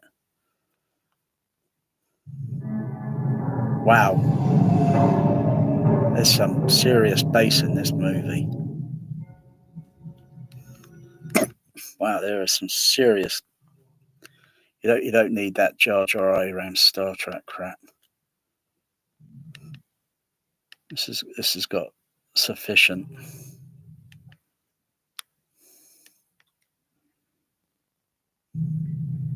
You'll feel that bird of prey. It's like being on it. It's like being on that bird of prey there. I feel it in the floor. But I've mentioned that. I don't know who's tuning on my channel. I have no idea. If you're the same person, you turn off, you go and watch something else, you come back, you watch something. I've got fuck all fucking idea.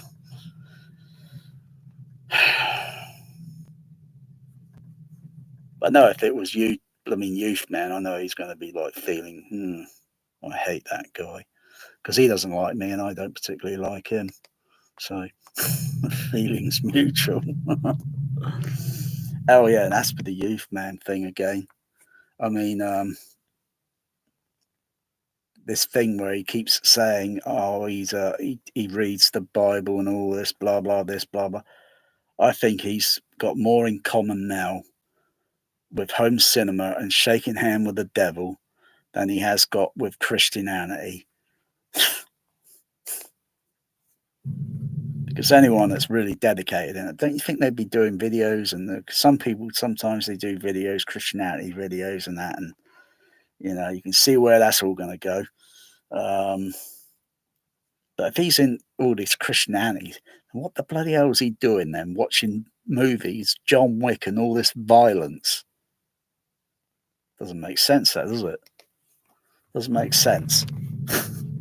Anyone that doesn't like, and they're a real Christian, wouldn't like violence or wars. But Christianity and wars, the church, it always brings violence at the end of the day. Whoa, that is some warp speed.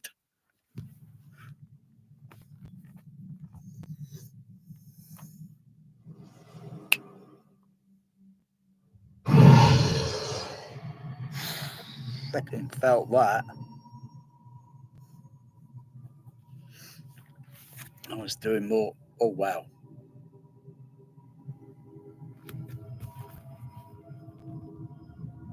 I was doing more research looking at all the space probes. Voyager is often talked about, often commonly talked about, the Voyager program. But there's also the the Viking. Oh, that was Mars. Pioneer, very early one, Pioneers in the late 50s, 60s, and then into the 70s. They had different Pioneer ones to go do the tour of the universe, kind of early day sort of thing. One of the Pioneers, I think, is traveling at a speed of 130, around about 130, 135 mile an hour, 135,000. 135,000. That's faster than Voyager. Voyager 1 and 2, Voyager, they're only going at 34 and 38,000 mile an hour. And then there's this other thing I came across. It's a probe that they sent toward the sun to do some sort of mapping or something. I forgot what it's called now. I'll have to bring it up on the Google.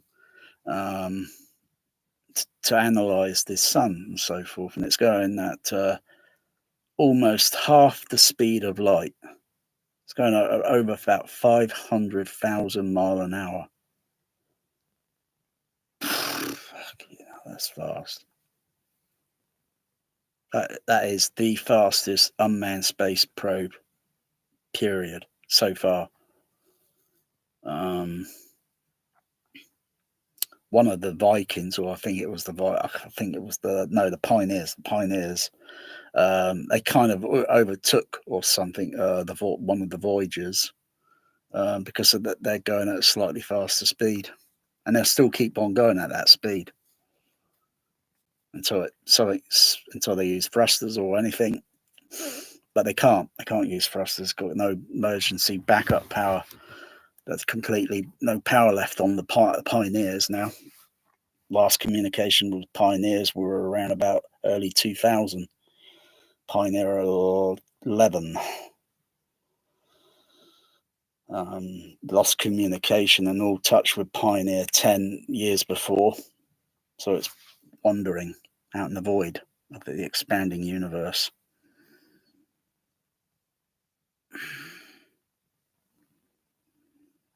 Incredible.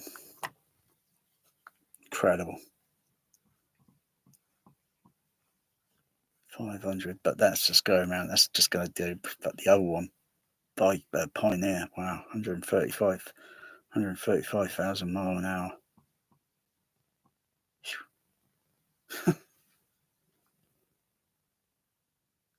So if they could get the right, work out everything, and then get the slingshot acceleration, and then boom, out it goes. Of course, it's got to avoid the asteroid belt. Because that's completely surrounding us. Rather, I'll rephrase that. The asteroid belt is surrounding this planet. And looking at other things, my goodness, there's meteors out there, asteroids and such that are ridiculous size. One of them is like a potato shape. It's kind of big, bulgy there, and it's going like that. I forgot what it's called now. It's about 53 mile long. And if that would have come down on New York City, forget about it. Forget about the United States of America. The United States would be completely and utterly wiped out to extinction level. And then I think it would be definitely felt across here over this side. And then it'd be only a question of, oh gosh, I don't know. A size like that hit this planet, that'd be it. But it goes around, we're here in the middle, and it goes around, comes around every often, every so many decades, and so So unless something hits it, knocks it, and changes its trajectory, oh my goodness, there'll be panic. There's nowhere to run and hide. Oh dear, no Bruce Willis is going to save it, I can tell you that, because that guy's actor's retired now, so he's not going to save it. Oh yeah. That's a ridiculous size. Because they thought that what maybe wiped out the dinosaur, what a friend sold me or such, it may have been about 7 mile, something like 7 mile in size. There's suns out there. There's suns out there in that solar system suns out in the universe that hard to imagine. Almost larger than this solar system. Ridiculous, isn't it? It just tells you how vast the universe is.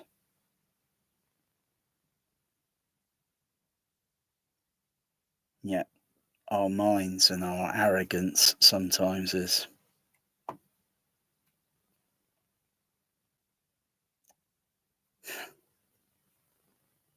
yeah. I'll tell you, this movie is fucking awesome in THX sound system. Well, it's Dolby Mix in THX sound system. Damn, feel that. It feels like I'm on the bird of prey. A few more bass shakers, perfect it, and then I'll get that vibration perfected. Put both feet on the floor, see what it's like, because it's testing. Oh wow. Oh, that tickled my foot. Some of the vibration there tickled my foot.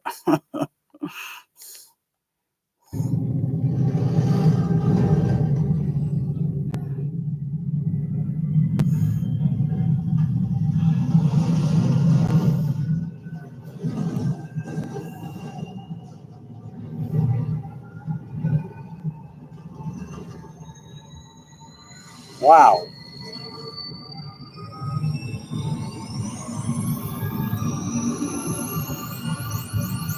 Now, Mr. Sullivan. Wow. Oh, that ripple I felt there. Was that partly in the LFE that's filtering? And I've got the surround signal melded at 200 hertz on top of the space shakers there. Wow. Because the LFE signal would only go up to frequency mix from the lowest up to 120, and it's going to filter off. And then the surround is just going over there up to about 200 hertz. I'd like it to go up to a little bit higher, but the storm won't let it go any higher than 200.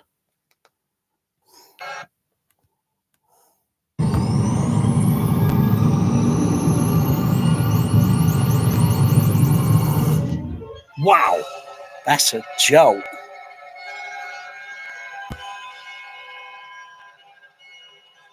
Just like that bloody space thing they sent around the bloody sun. That space probe. I mean, that bird of prey there, that bird of prey is going a lot fictitiously. That's going a lot faster. I'm surprised they can send the probe, because the probe is also called, I think it's called the hottest and fastest space probe yet. Half the speed of light. That's good. Whatever. Fuck yeah, now. You know? When I transmit on the CB, I'm transmitting at the speed of light. My signal goes around the Earth 5 times in 1 second. Whoa! Still that bird of fucking prey. Wow! Turn on the screen channels. This is cool.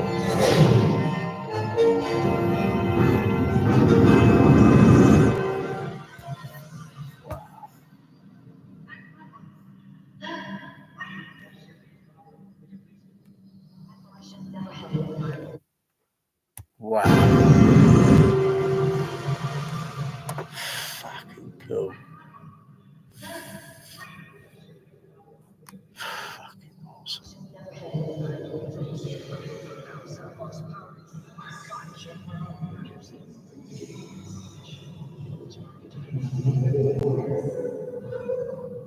Wicked. Flashback. What a fucking flashback. Wow. Oh, wow. Some of that reverberating signal in there. That ought to... Because my elbow was on there. It felt like a tickle in my hand. Wow. Yeah.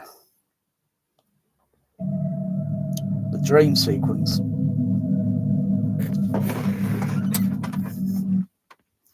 And then go into all this water, because if it can't, this is like how the future is now. Okay, this is what I'm thinking. He's dreaming. This is how it is now, because they left the 23rd century, gone back in time, but it's still, you know, at that point they left. The probe has created all this, and everything is waterlogged, completely flooded. And future kind in the 23rd now, it's non-existent now on Earth, because it's now turned into that. That's what I think the dream is. If they don't succeed their mission, they got nothing back there. They got nothing back to go to. So they need those whales. They're the key. Just like the bee.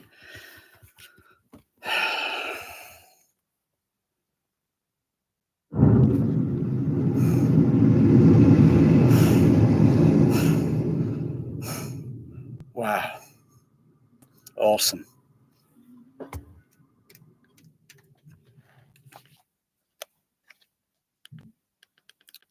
Let's get up to near the end credits.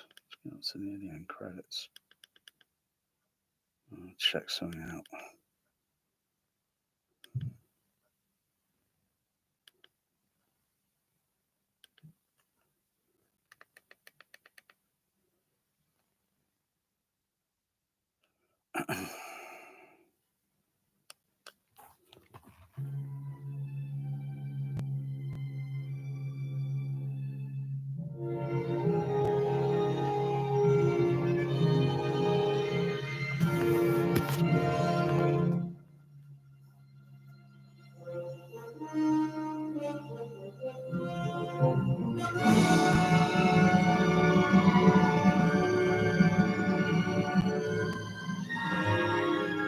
Wow.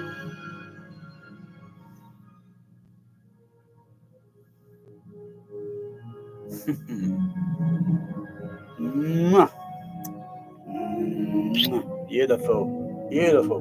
She's a beautiful ship, isn't she, Bear? She's a beautiful ship.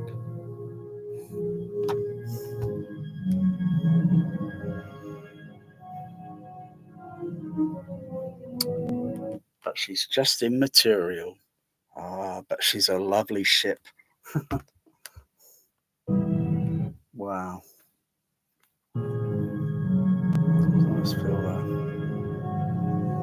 Nice fucking good feel that. I like that.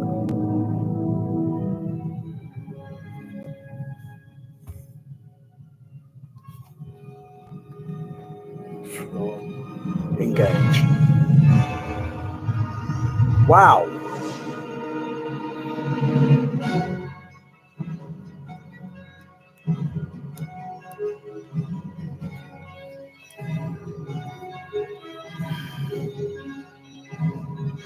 Mm-hmm.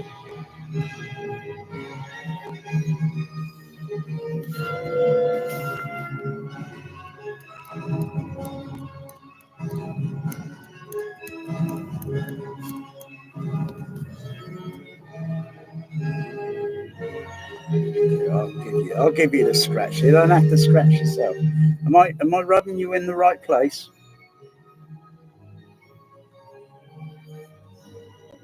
Am I rubbing you in the right place there?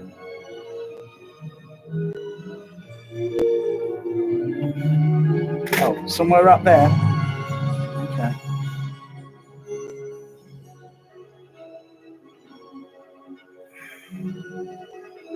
How about that? Is that good? Is that good? Is that good?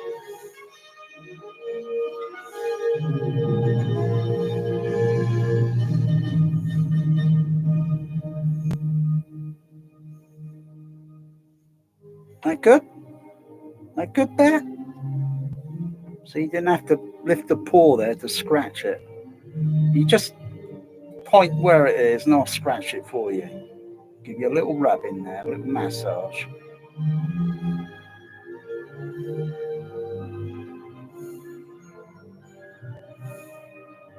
There you go.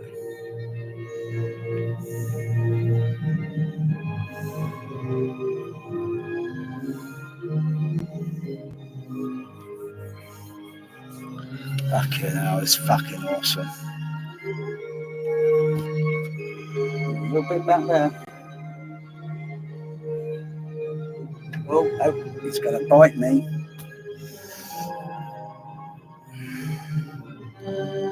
Fucking hell. Fucking awesome. What a flashback.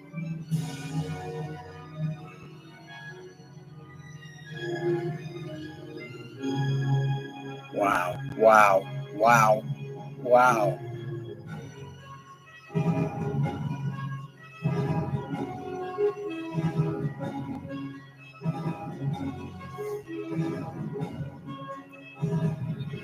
So if I lift my foot up, still feel it in the seat with the other bass shaker. Put it back on the floor. I feel it with both bass shakers. So it's like Vulcan mind melding a bass. Wow.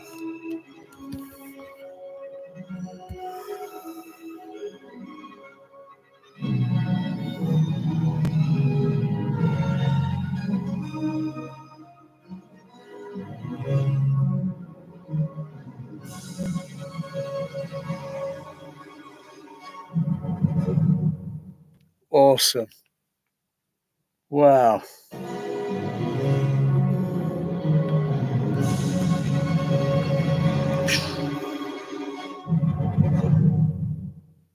Awesome.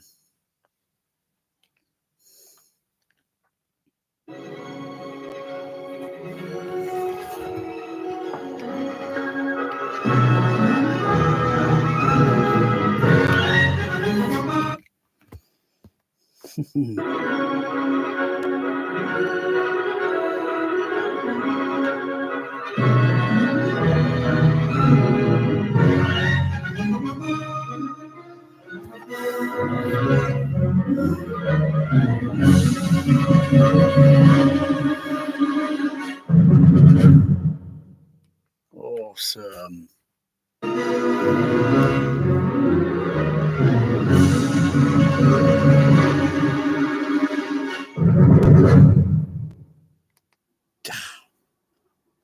Way better than a John Wick movie.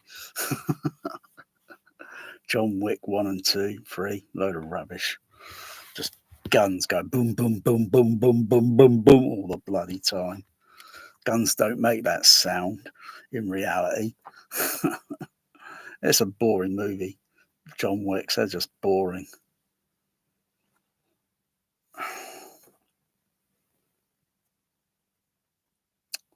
They're not very artistically great, and all the sound panning, and it's very.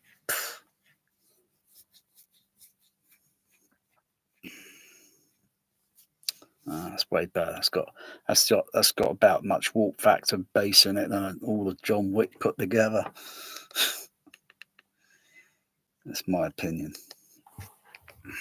I wasn't there.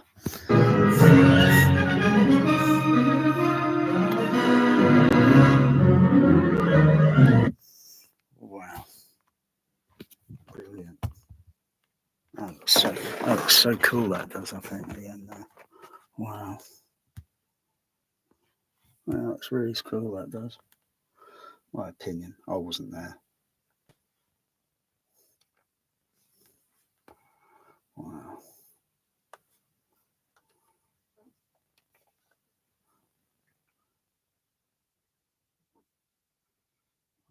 Oh, let's make a nice screen capture that. I think I'll just make a GIF out of that. That looks cool. I like that. So, let's see.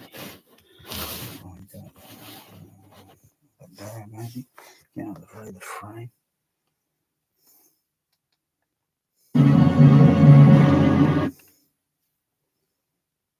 Yeah. So I don't think I can engage it.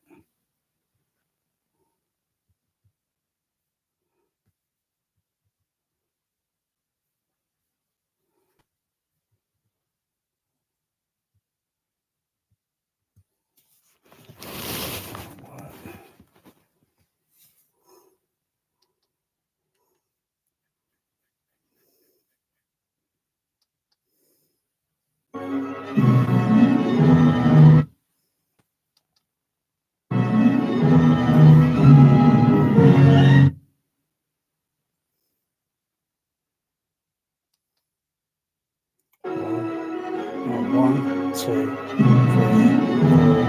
5, 6. Then I have to back it up about maybe.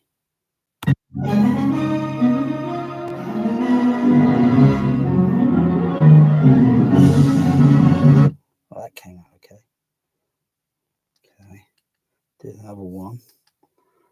Do another one.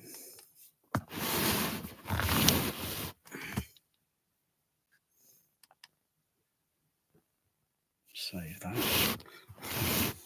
Wow, that's cool.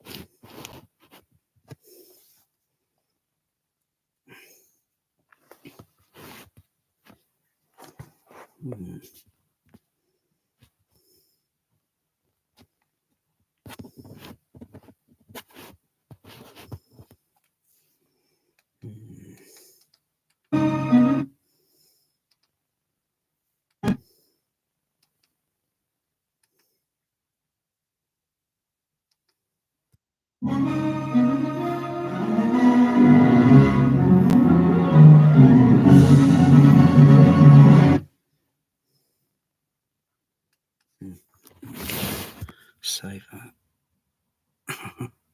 Exit. Okay. Oh, that's cool. Oh, yeah. Oh. Wow. That Dolby stereo there looks really cool with that Enterprise in the background. That looks mega cool. John Wick movies ain't got shit on that, I'll tell you that. All they got is a woke Atmos logo. The Atmos overheads in those John Wicks is not very good. It's not a very decent mix on it. It's pretty rubbish actually. But I wasn't there.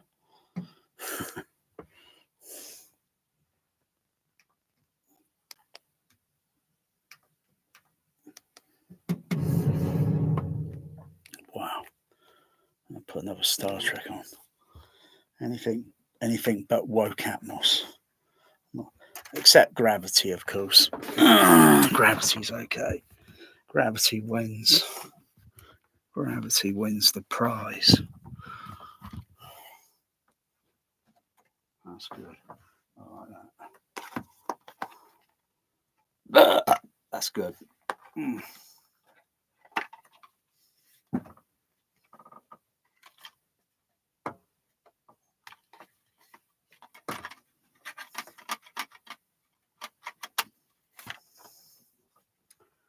Oh, yeah.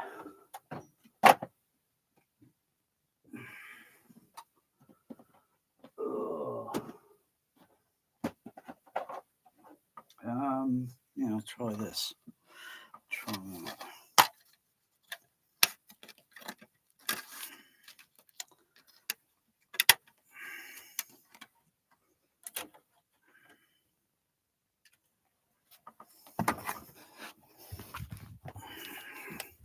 A black hole. Whoa. Black hole. Got it on Blu-ray, but it's okay. But, going through the what's it at the moment? Could pump it through on the TTS, but yeah. No, I've got a bit up. I'll use this version. Use this pressing. Oh, mute that shit. Can I skip that? I don't want to see. I don't want to see that. I see no evil there. I don't want to see that. Okay.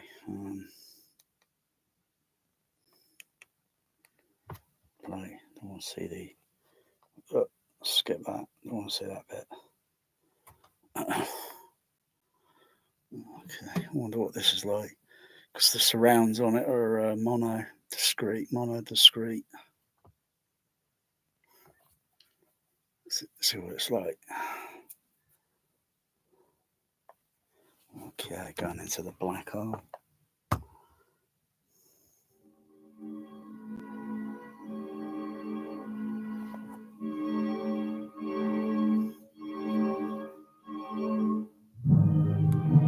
Wow, I can feel that in the floor.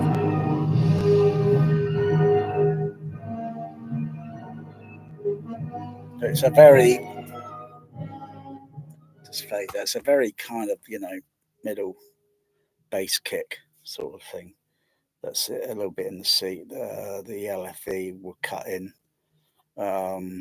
bit hard, bit deeper at a certain point in the film mix. But the surround now, it's not too bad. I think somewhere in the surround mix there is a bit of low end, gets a little bit low endish. But this is like yeah.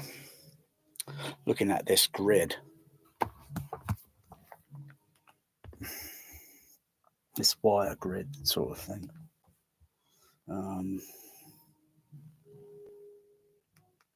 It's very, very inspiring, very inspiring.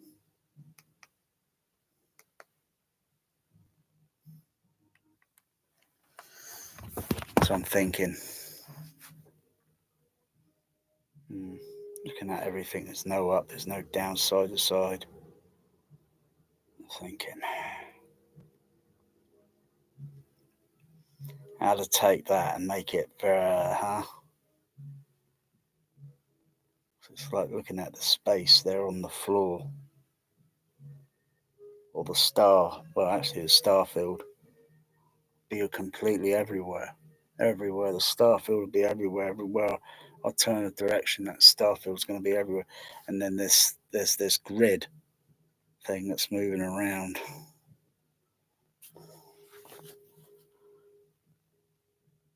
And that's given me some, dimensional thinking of like infrasonic sounds and such things that, or something you can just sense, but at a calm level.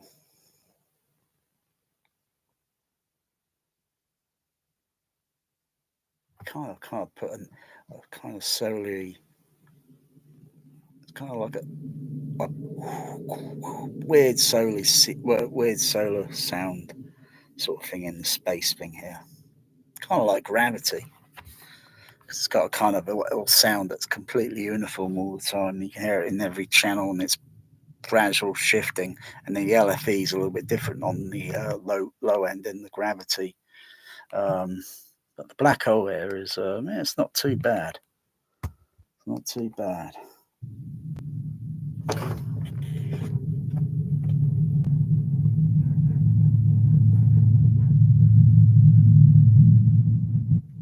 Wow. So it's got quite a bit of low end in the surround. A little bit of low end rumble sometimes.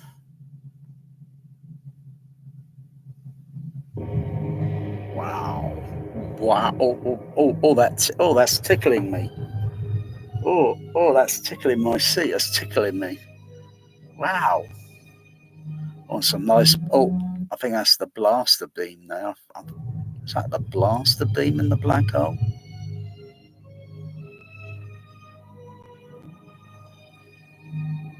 I'm gonna have to Google that. Play it from the opening credits. Opening title. Because kind of curious about that.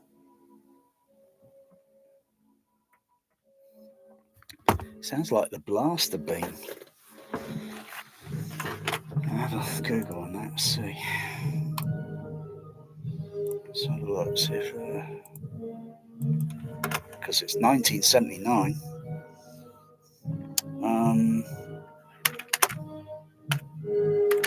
It was used quite a bit in Star Trek: The Motion Picture.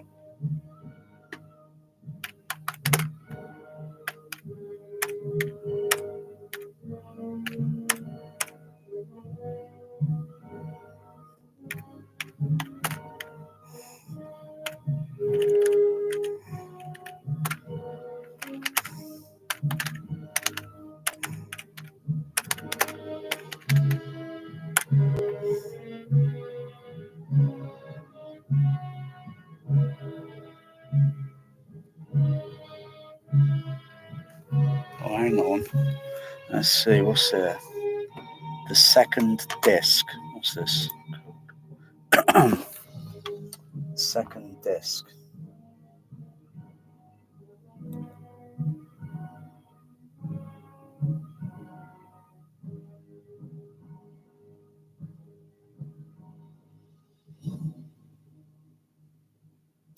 Go back to the web page. The blaster beam invented by Craig Huxley to add cosmic color. Hit the jump to enter the black hole. A stately, majestic overture opens. Play that again.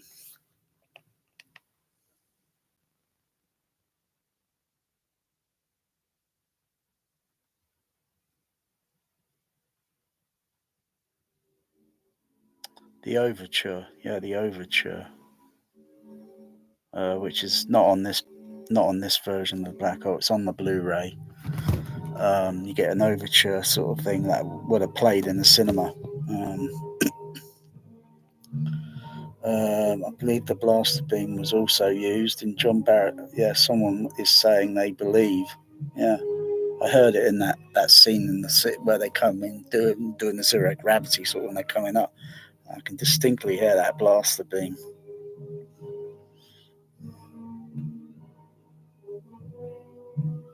I wonder how many other films they use that blaster beam. I know they've used it in several Star Trek ones, and any other movies that used that blaster beam.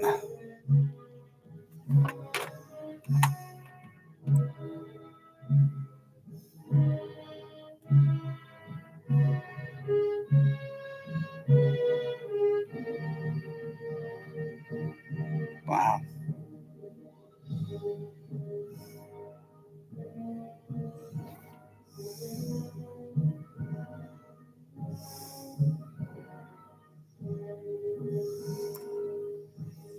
What's this about? What's this? Blaster beam. Blaster beam. Oh, yeah, there it is. The blaster beam. Oh, yeah. The blaster beam. Ah. Wow. I've got to get some of that blaster beam.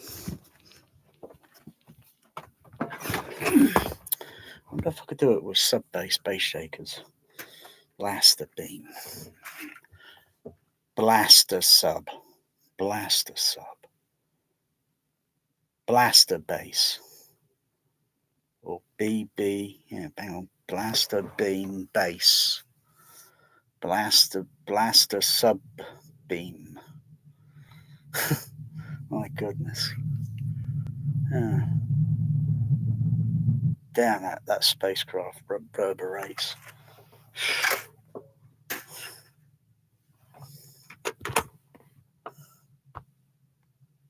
The blaster beam. Oh wow, this is so cool. Oh wow, I like this. I like this web page here. Oh yeah, everything about the blaster beam. Have I got that version of Star Trek? I think I did buy it, that CD. I think I did buy that CD, yeah. The, what's it? Yeah. I haven't played it much. The La Star Trek the Motion Picture.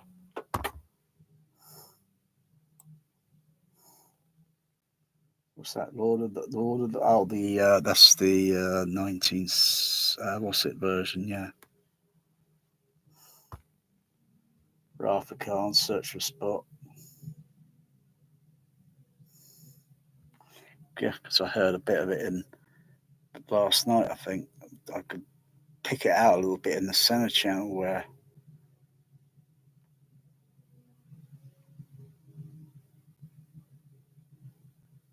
That's a very, very simple instrument, that blaster beam.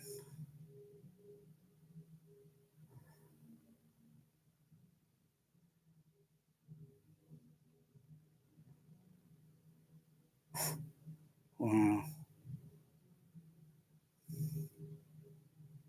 It's also used quite a bit in the that kind of tour video, kind of time tour, time piece movie. What's it called? Oh, I've got it on HDVD and I can't remember what the name of that film's called. That thing's called now. Equinox? No, not Equinox. What's it called? I'll probably mention it in this. What's it? Forgot the name because they use that blaster beam in it. Wow, it's showing off there. Inside the art and visual. Oh, that's interesting. Inside the art and visual. Star Trek the Motion Picture. I'll go back to that page. Wow. Oh, are these other movies that it's been used in? Captain, what's that? Captain Eon or something. Firefox, 2010. Return to Oz, and currently playing at the moment, The Black Hole. Short Circuit. Oh yeah. So you got your blaster beam fans out there. It's the first time I noticed it was Star Trek the Motion Picture. Oh, look at that. That's genius. Look at the videos, pictures. They're cool. Vintage pictures. A blaster beam. You can make that yourself. Make that yourself. Have your own blaster beam in your home. Wow.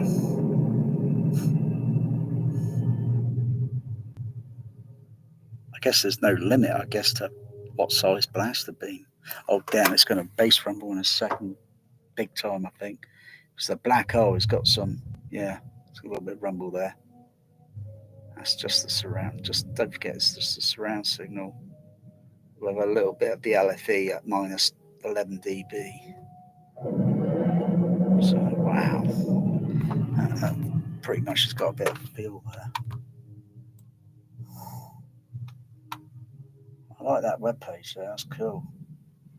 Nice bit of information there to digest. Oh, yeah. Greg Haxley. Blaster beam.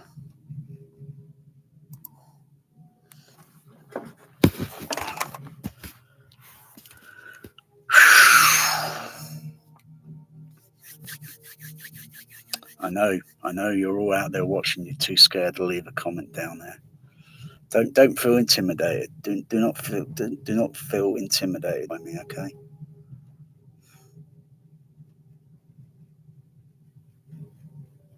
You might think, oh, what I got in this room and that, but what I'm thinking outside, and I'm just looking at my hair. Just realised it's. I just think I need a bit of a trim, bit of a haircut trim. It's about. When was the last time I got a haircut? It was not. Oh, it's two. I think it's no week ago now. Yeah, I think I need a. What about Bear? Go out for a. Hey, maybe go out sometime. What day is it, Bear? You any idea what day it is? Because I haven't a clue what day it is. I think it's Friday. I don't know. I think it's weekend. I think it's the weekend. Oh well. Probably leave it till next week then, huh? Go out and get a haircut. Well, I'll get a haircut. You can sit in the cat carrier, and we'll go for a little ride around. All right. Not that the weather's very good out there, Bear. It's getting a bit chilly now and a little bit windy because it's getting winter time. Blasted beam. Wow. Oh yeah, I'm there. The blaster beam.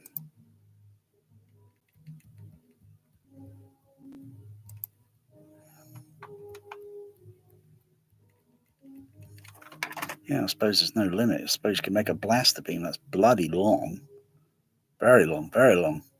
And put different type of string on, different type of string things and but the trouble is if you make it too long, how the heck are you going to play it?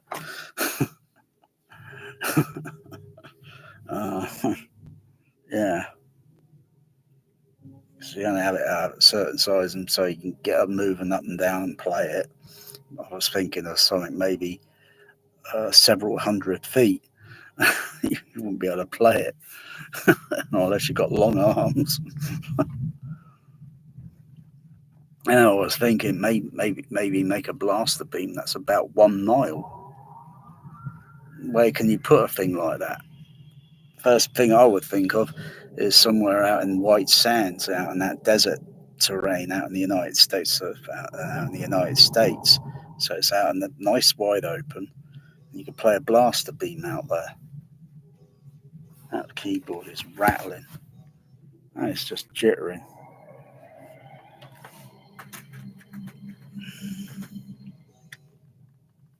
Maybe I'll put another bit of blue tack underneath it. Nice, because I've got a little bit of blue tack on the seat. So I want to put the keyboard on there sometimes, a little bit of blue tack on there. So it'll stick. And I want to put the keyboard over there. Just peel that a little bit. So otherwise the keyboard won't stick. Sometimes the vibration's just enough to just tilt the keyboard and it falls over. Yeah, there is still another connection, the below bass or below bass feel, or I'm going to have to call this a name. I'm going to have to give this a name.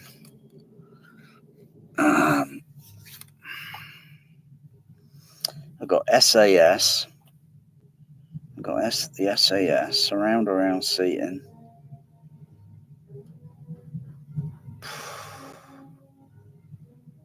Gonna have to come up with a name.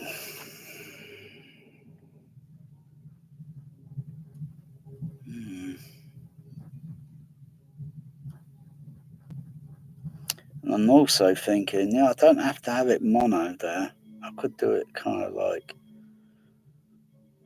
be a little bit beyond stereo.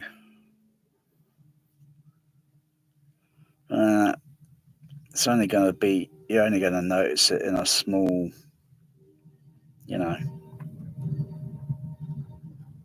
But if I think of wood and think of a guitar chord or a train track, tapping over vibrations with. I'm surprised my cat Bear's bearing this. Bloody all this seat rat rumbling.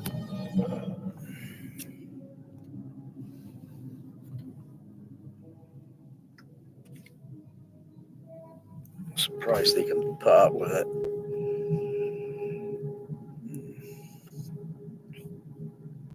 Go back to some visual. On screen.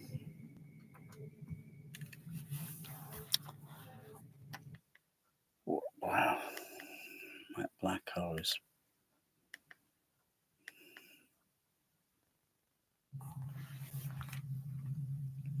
Clear to take off, Captain. Dr. Durant decided to stay here. That Durant is being THX'd. Maximilian THX'd him. Maximilian, turn us about. Fire the thrusters. We are going into the black hole.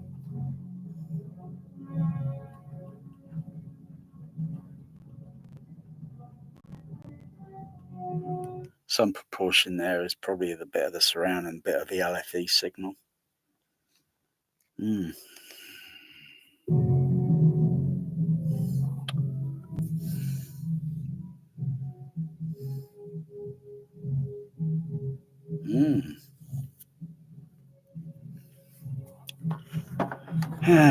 For those that can't be feeling it here,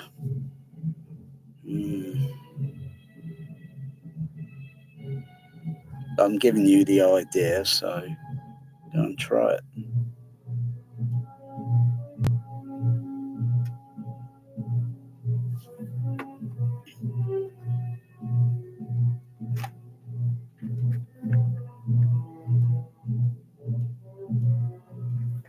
Let's just play that again, that boom, boom, boom, boom, boom.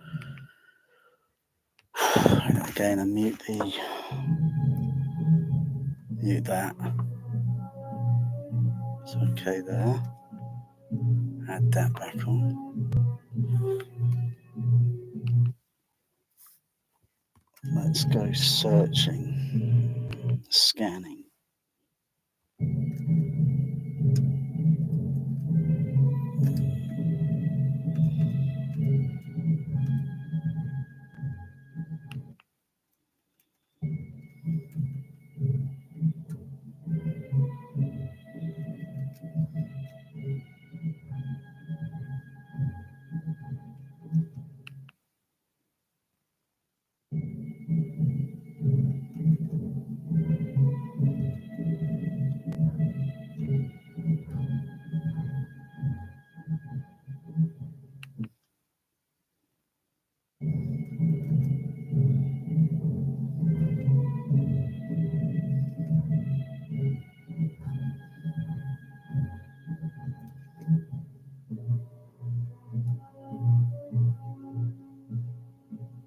Just cut that frequency down a bit.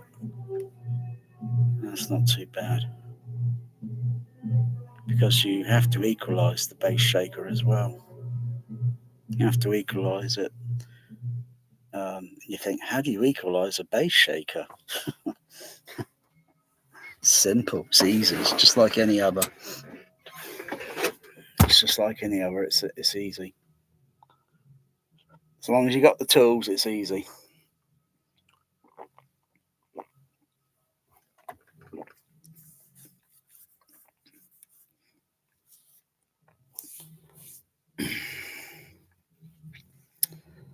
So I put a microphone very close to the floor surface, so it's on the tripod thing, and the microphone's pressing down towards the floor, and then put the other microphone so it's pressing against down onto the seat, and then providing I've got the voltmeter in front of me, and I've got the voltage level, and it's both the voltage level is equally the same, and then how it then and then how it is coupled to the seat, the floor, how it's going to react, and so forth. I'll be looking at the RTA reading, and then feeling it, taking notes, going through the sine wave tones, and then playing some content, looking for anything in between or anything that I might have that's gone overlooked, and then correct it.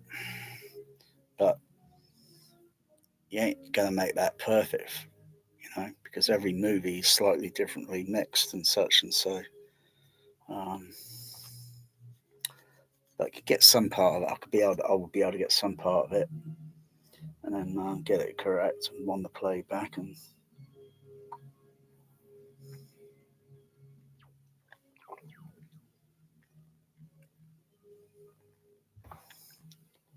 Wow. It's very clever how they've done these things. He's very clever.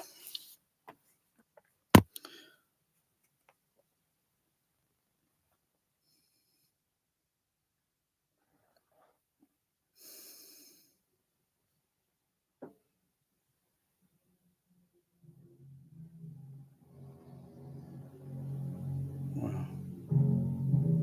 Wow, turn that fader up there. That's cool.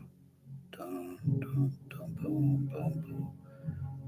Boom, boom, boom, boom, boom. Boom, boom, boom, boom, boom, boom, boom, boom, boom, boom.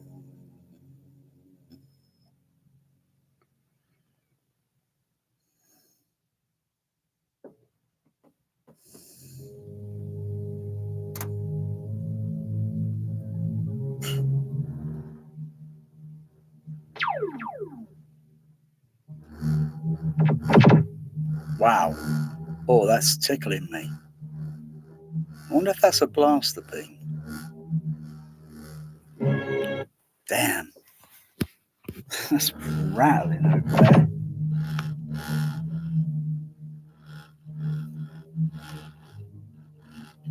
Ah.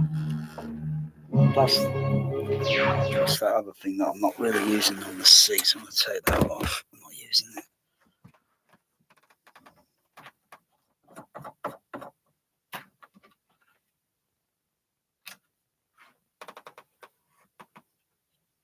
I'm not using that on the seat there.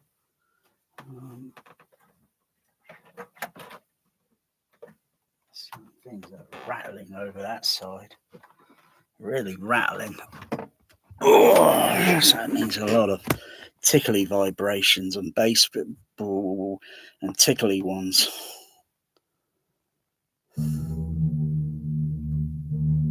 That's better. Just minimized it. Wow. Wow.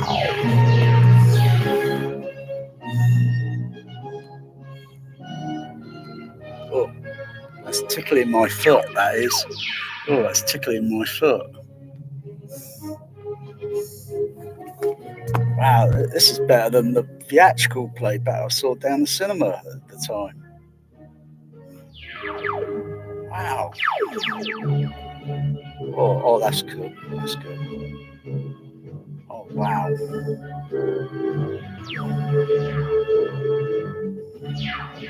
Wow.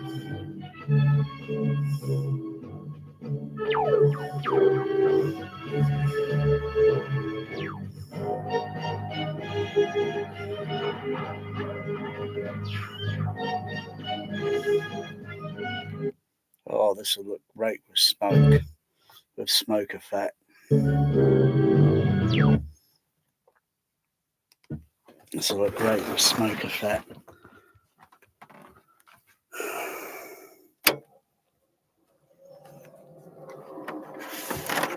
I'll turn the projector on. I'll put that on the floor. Put that on the floor because I only have to touch it with my foot, like a foot pedal.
still, it's only a movie. Turn the projector on. There's the remote.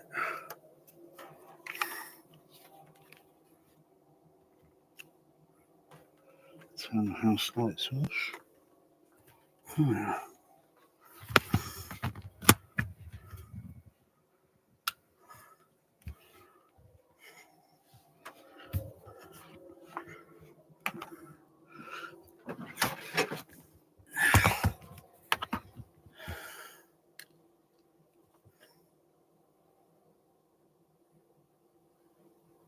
Projector image came up and it's gone out.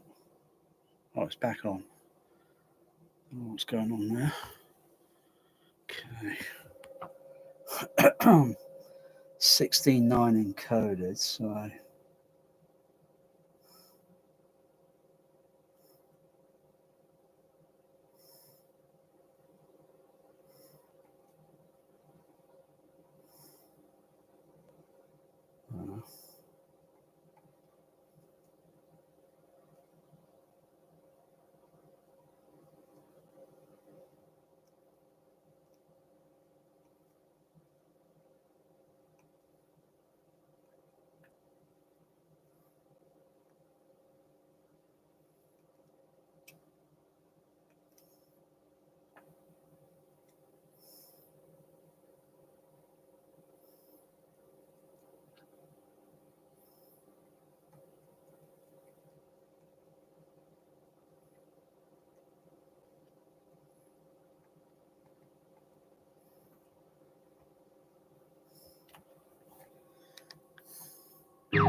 let's try it on the opening titles.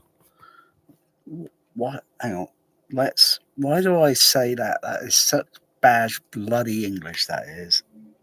Let's. What the fuck? Oh, I'm talking to my cats, obviously.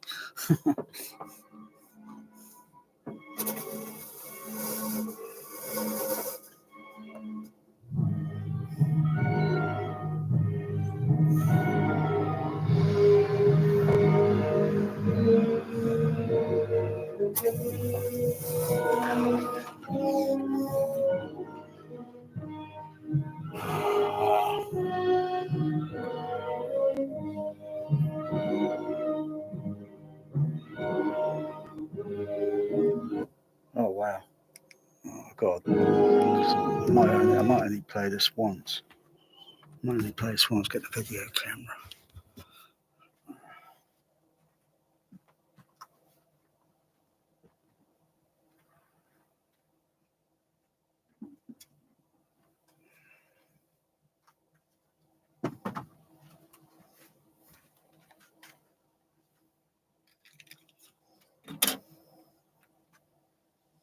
Battery good. 44%. This is the black hole. You've got some red title here. Laser smoke projection beam. Such a day. Yeah, so look at this. That's like Alien. Because you got the green. What's it? The what's it? The alien uses blue laser. But so I've got a wide angle there. Got a little bit of a flicker there. That's the camera frame rate. So let me see if I can go on to the. So adjust that. Oh, right. Difficult to see in the dark. Oh yeah, there we go. No, that's too much flicker there. Oh no, it's changed a little bit there. A bit there. Oh, that looks a little bit stable there. Looks a bit stable. Okay, hold it. Memorize that. Oh, it's gone back to 30. Press that. Okay, that's okay. A little less. So go up there, so I'll put a bit more smoke.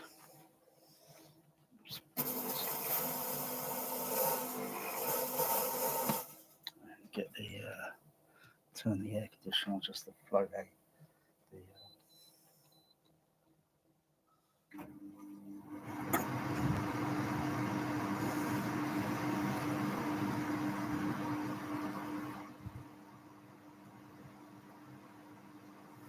bit more smoke.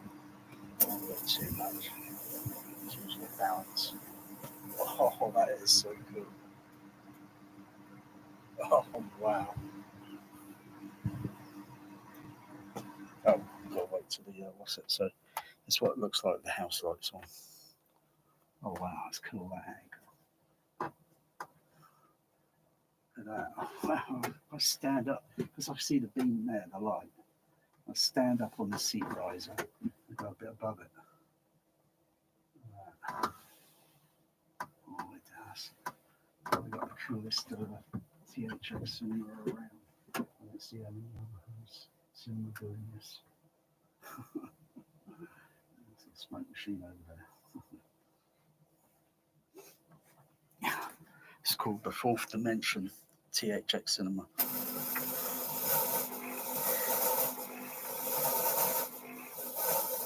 I don't want to go overkill that smoke because the light beams. And most of these little twinkly beams here, that'd be the star field. And, I'll tell you, it's a great little certain movie that needs to be clown scenes or something. Look at that up there. Bring that down. I'll just adjust the, what's it? Right on the. So let's see. There we go. See that effect there. Yeah, that's cool, like liquid. That's how my cousin described it. She said, wow, that's cool. Her husband liked it. And she said it was like liquid. And I said, you're absolutely right. So like it gives it kind of liquid with the light, but it's only an illusion. That's all it is. It gives it sort of kind of, because the smoke's moving around in 3 dimensions, like X, Y, Z's. That's cool.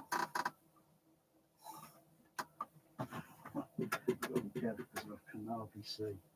So I've got the camera light looking at me, the DLC, and it's a bit of white glare in my eye. And look at that.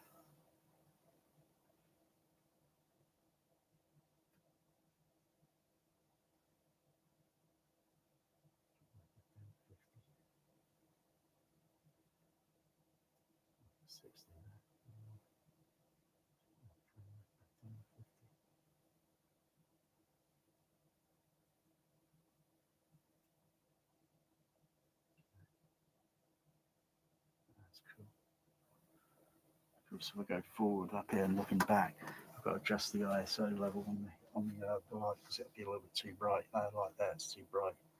So I've got to go adjust the ISO level. Still a bit of that kind of liquidy thing there. I like that. I like, especially with that. Anyway, play the movie because it's better when it's playing in person. Look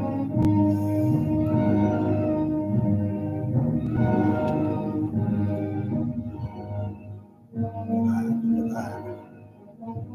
Oh wow.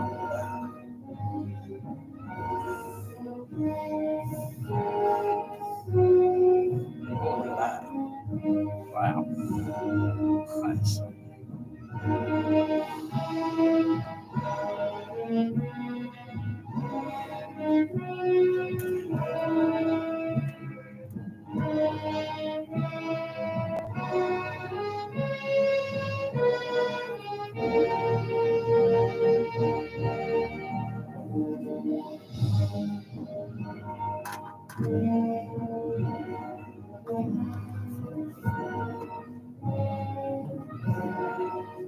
Look at the star field. Look at that star field. Wow. Look at that star field light beam. Wow. So it's almost better than going out and looking at the Milky Way at night time. So down there.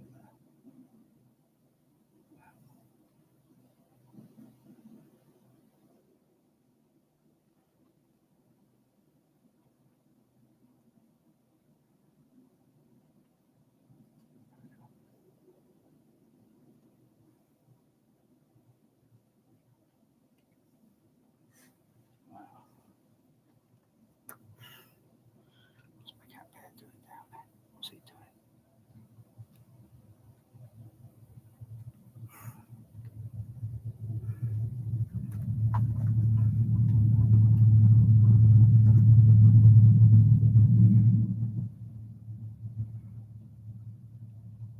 Look at that. Look at that. Fourth dimension.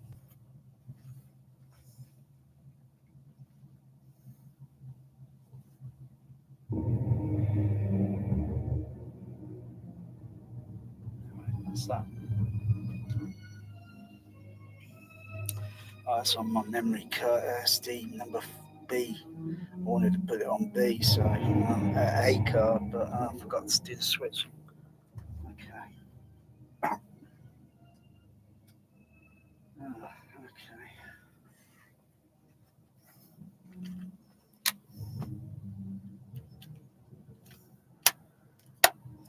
Go and load this up. High definition. There. What is with the fur everywhere, sweetie?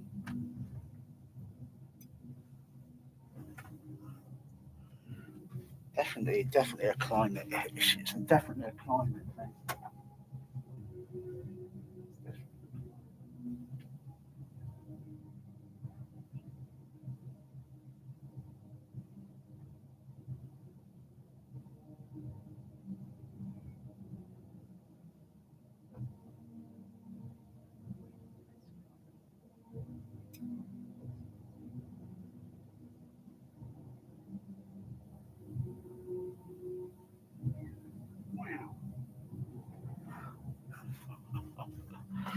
Oh, this is cool.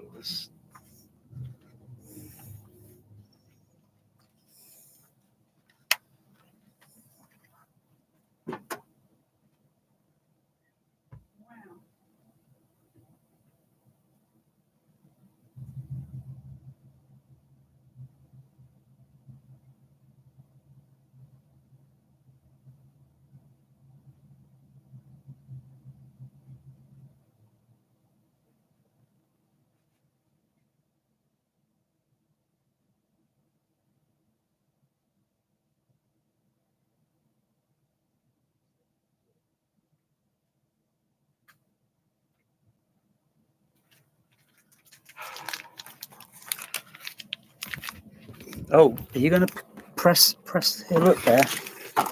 There. Put your paw on there. Put your paw on there.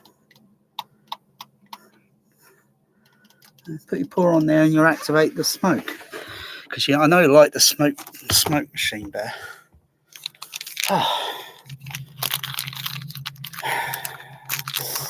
Yeah, you don't get surprise things like this on the Youth Man channel now, do you? Damn, he doesn't even seem to sit. He doesn't look like he sits in his home theatre anymore. Wow, it's not worthy anymore, is it? Crikey. I mean, he spent more on his home theatre than I've spent on mine. Don't understand it. Maybe he's feeling a little depressed, or maybe there's something about it. It's something that is bothering him, and he's not doesn't want to talk about it. You know, got to talk about it. Got to talk about it. You know, and share. You know. Oh wow. Here we go. Got some earthquake rumble in space. We've got to feel the gravitational. Oh yeah.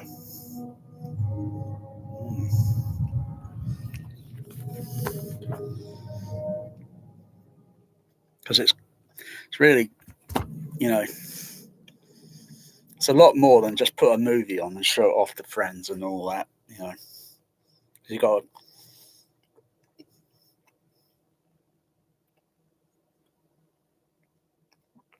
to be very sound wise, ex-projectionist. Know what to look for, what to listen for, and what to feel for. That's 3 things. Because one other projectionist said to me decades ago, I've been in this job doing this thing for years, and you're the only one that seems to know what to look for, what to listen for before I even know there's a problem. Someone like that is an asset to, but I wasn't part of it. I was with UCI Cinema or something way back for a while, and then Warner Brothers last week, and that was it.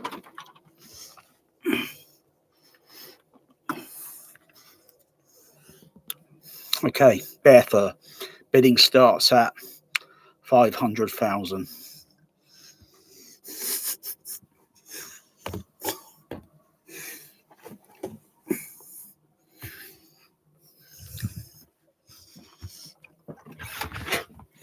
Just about it.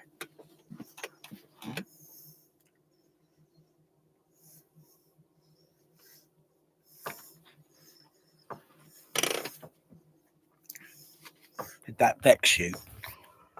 Did I vex you? I'll try the black hole.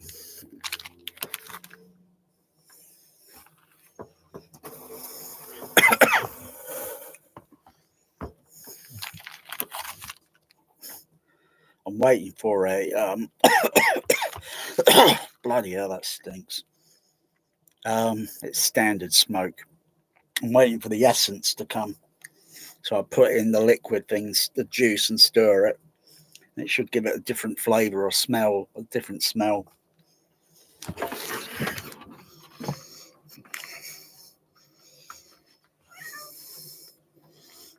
You're behaving very strangely, Magic.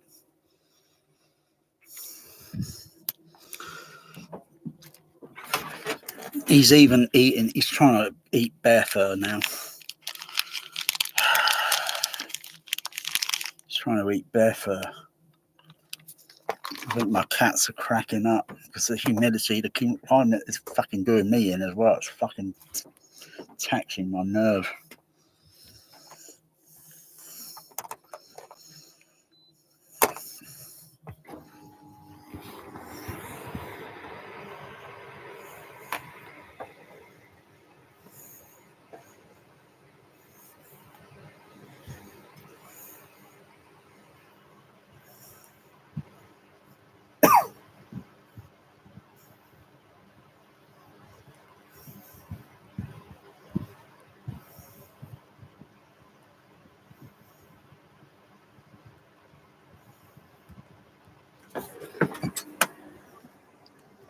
What are you doing?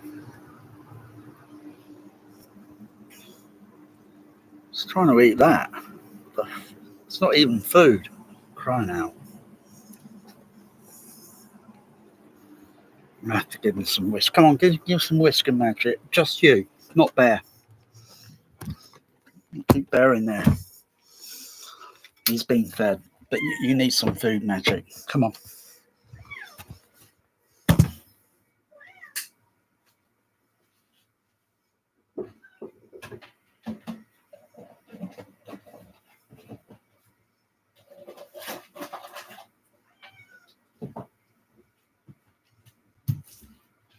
What the fuck did that there?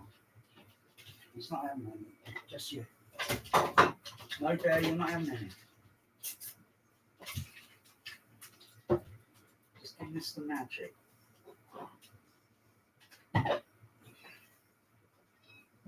No, you're not having it. You're being bad.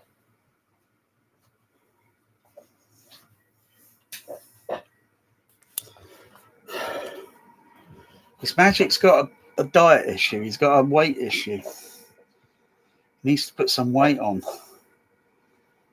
No, come away, Bear. Come away. Do not disturb. Do not disturb Magic. Bear. Too sneaky. Do not disturb him. Come on. Bear's got an issue mostly because of you, Bear.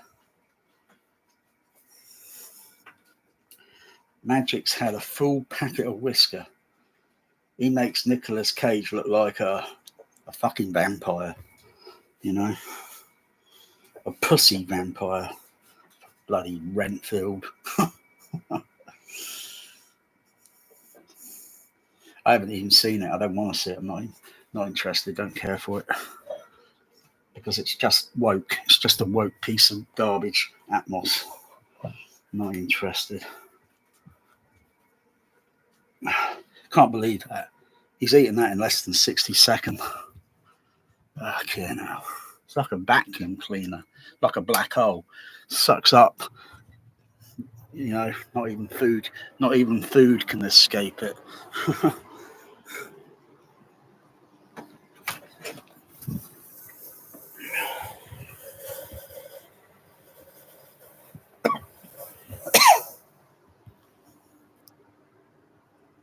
Wow. How much smoke can I put in this room until the smoke alarm goes off?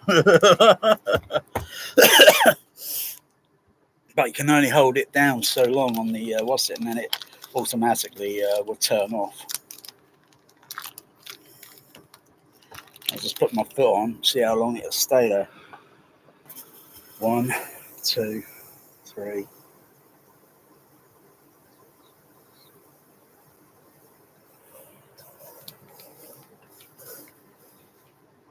Put about 14 seconds. That was about 14 seconds.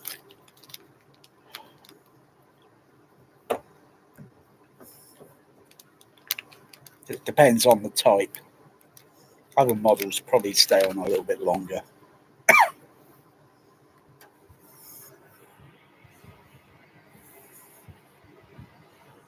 Wow, look at that. Oh, look at that.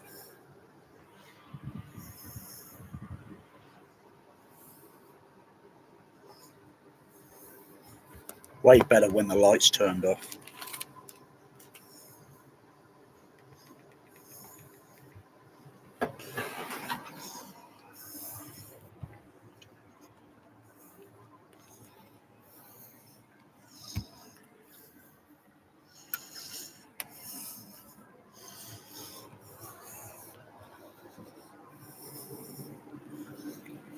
Oh, I'm going into the black hole.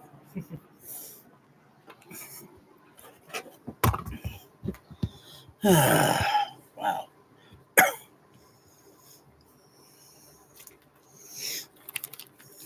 Way better. You know, people spend, I don't know how much money on a loudspeaker or a pair of loudspeakers. Ridiculous amount. Ludicrous amount. And you think, oh, wow, shouldn't that loudspeaker do everything? With about maybe 1 volt of signal going into it? No.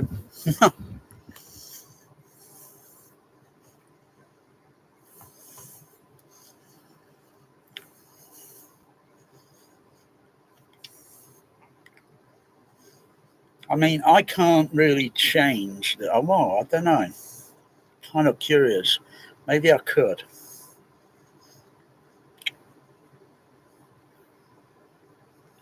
Maybe I could do that. Oi, Bear, stop it.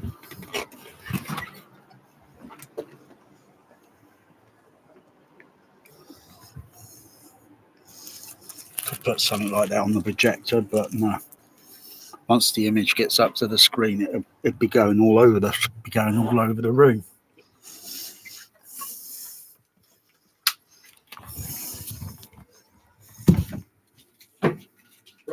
had some food now, kid. Okay, we've had some food. Yeah.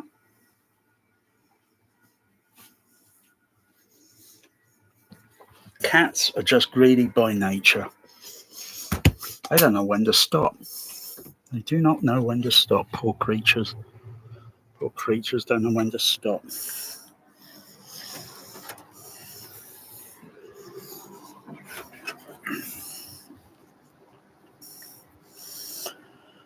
Wow.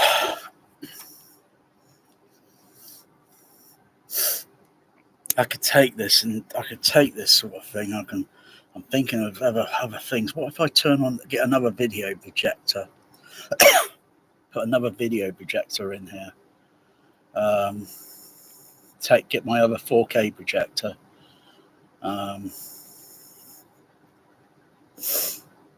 That'll look pretty wild. I'm picturing it already.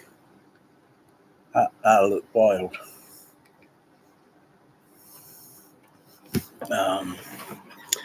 But I haven't got another HDMI. I can't really do that because the output on the AV thing, it's only got 2 HDMIs.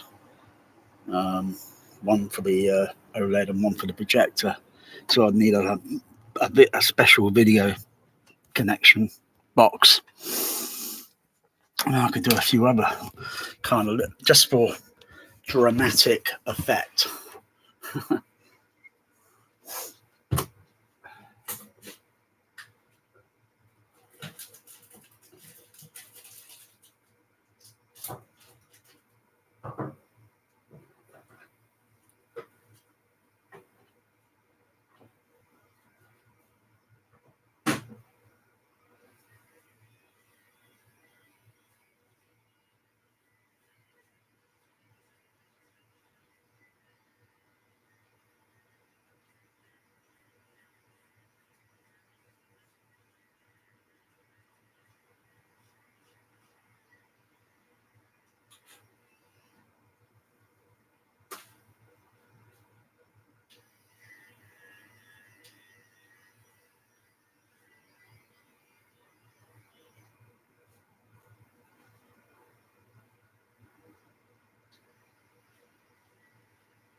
Yeah,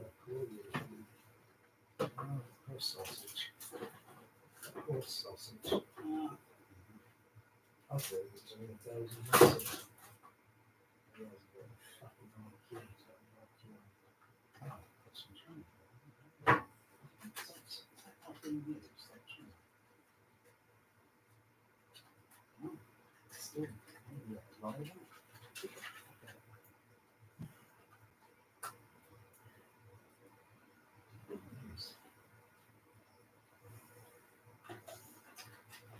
Next time I get that what's it, I'll put some of that shit on.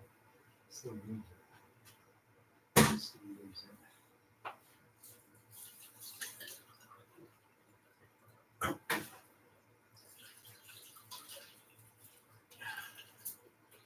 Yeah.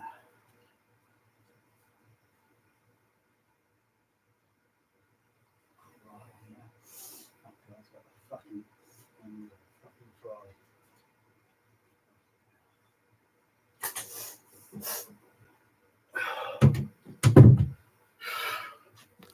Fuck it. Wow. Fucking awesome. Look at my what's it?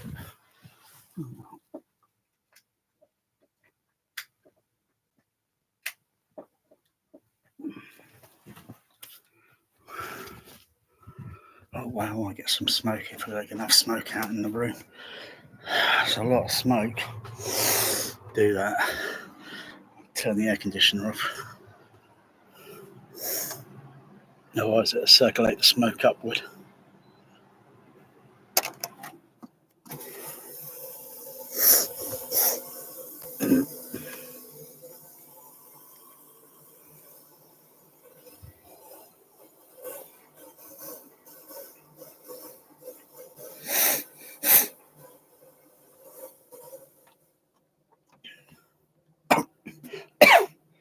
give that a minute or so.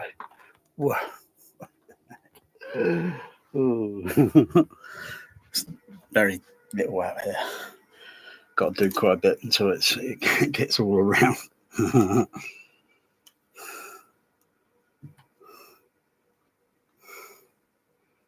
Whoa, there we go. Whoa. Wow. That's the same that's the same typeface I wanted for my Empire Leicester Square neon sign. Wow. Wanted it smaller actually. Wanted a bit smaller, but turn it off there. That's way too bright, that. It's way too bright. Can't see. You see the light frequency flicker in the that was interesting. At a certain light level I saw the flicker on the camera. Look at that. That same typeface they had printed on the entrance doors, on the glass doors to the Empire Leicester Square. Of course, that's not even on the doors anymore. Cineworld have scraped it off. Fuck you, Cineworld.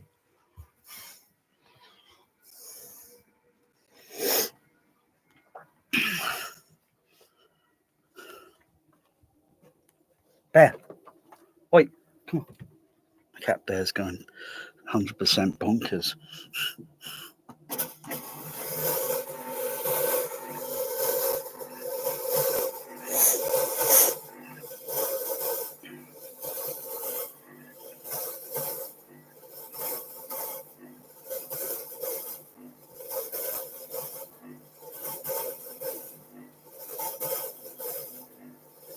That's a little bit more than 15 seconds.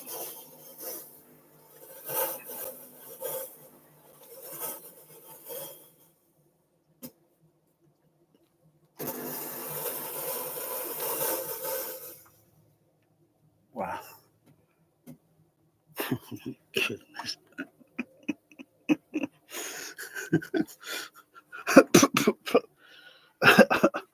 Is it out here in the hallway yet? Mildly, very mild percentage of it is coming this way. It's coming this way. Down, turn that neon, turn it down a bit on the remote. Oh, wow. Oh yeah, got that blur, that button there, that one there. Oh yeah. Whoa, turned it up again. It's got a mind of its own. Turn it down. I didn't even touch it. Bit of a glitch. Gremlins. That's so cool. I like that. I like that. That's cool. Wow. Same exact typeface and same design there. Because I was aware because I've done art graphic design back in college, back in the early 90s. So I was aware, I said to the people, I said, I want the same typeface. So they know what I'm talking about. Same letterhead typeface. And they got back to me within a few hours and said, something like this? I said, yep, spot on. And I said, well, we can only do it at this size. Obviously, they can't do it a little bit smaller because of the complexity. So I said, yeah, go for it. And that sign just about fits between there. But I'm going to find the electric sander. And I'm just going to sand it down here. Sand it off a little bit so the sign will go a little bit more horizontal because it's at about a slight tilt. So I'll just make a slight adjustment there. Where did Bear go? Bear! Wait! That's enough. Get out, Bear. Bear's gone bonkers. I think he needs to use the cat litter. It's when your indoor cat goes darting around so far much, they use the cat litter, don't they? Within the next 30 or 40 minutes, they use the cat litter because they want to have a crap or a piss or something. So I want to use the cat litter a moment. Probably why you see them darting around sometimes at night time. You see them darting around. He's having a real good lick. He's really... No, you're just being fed. You got memory issue magic. He's giving a good lick there. He's giving a good lick. A good lick there. He's having a good lick. Licking that fur.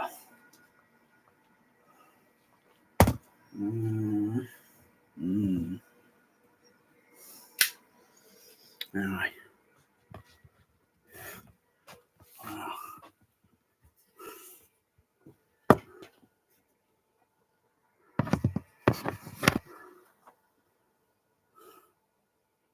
Wow. You don't see any stylistic video like this on Youthman channel. It's always sat there, kind of smiling, fake smiling, I think. And you got this other guy in a box over there or down there, and he looks like a bloodhound. He looks really depressed. He doesn't laugh, he doesn't smile. Crikey.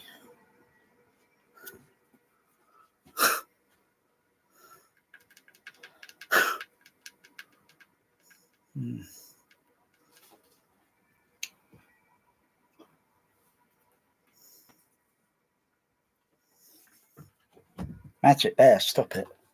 Come on, calm down. Calm down. Calm down.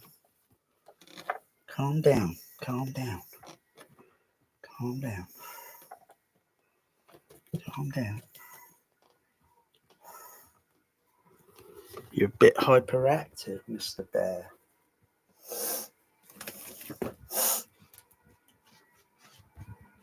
I don't even know what time it is.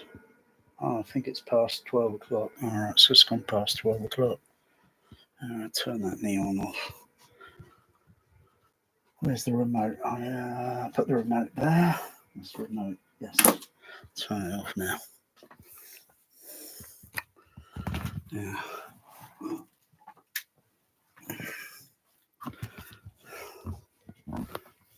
Yeah.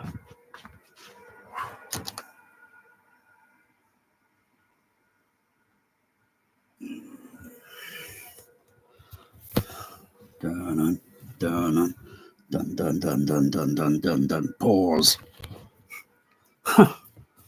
It's a perfect eating machine. All this machine does is purr, meows, and makes little kittens. And that's all it does. Love to prove that, or give your name in the National Geographic.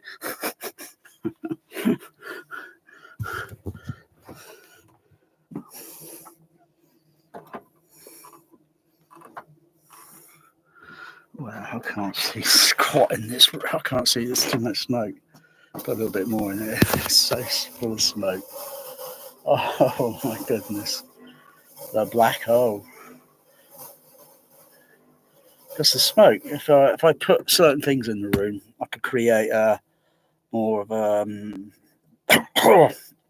with the other laser things I've got, a twinkle effect, star twinkle effect laser on the projection screen, like everyone's seen the movie. So movie presented with smoke laser, with additional, I could place them on the ceiling, place them on the floor, place them horizontally across the floor, the walls and so forth, and create a dimension.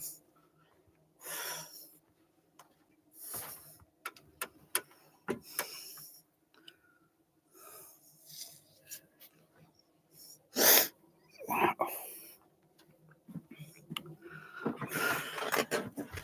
That's pretty cool. But still, it's an image that's front and focal. So it's like I'm only looking now at the 1%, kind of taken to the 2%. And maybe add a 3% on it. Yeah, add another cent, but yeah, 3%. And maybe the fourth would be the source, the smoke machine. Yeah, fourth, yeah. There. Come on. Come on, come up here and relax.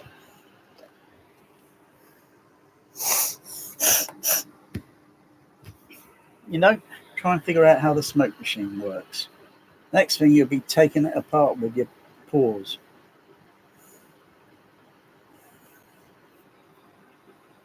There. Oh.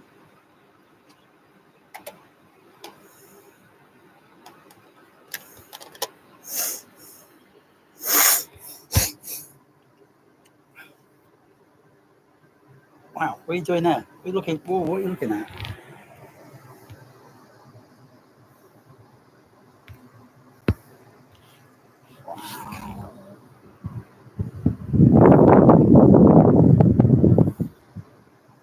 looking at?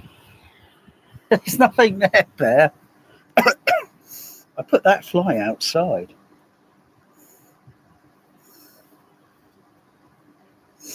You just want to know how this smoke and air conditioner work, don't you? Just try and figure it out, and I'll just watch you then. And then maybe you'll give me an idea. Something that's eluded scientists. Something about looking downward there. I know, looking downward. Whoa! Where are you going? You're not jumping around on those surround speakers.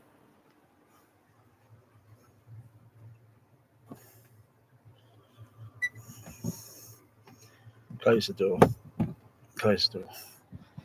He'll settle down. He'll settle down in about half hour.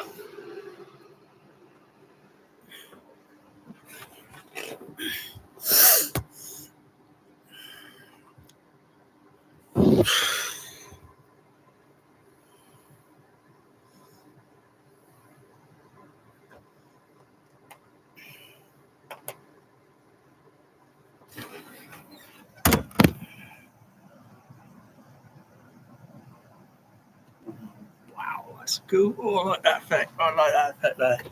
Oh, yeah. I'll play that again. I like that. I like that colour visual.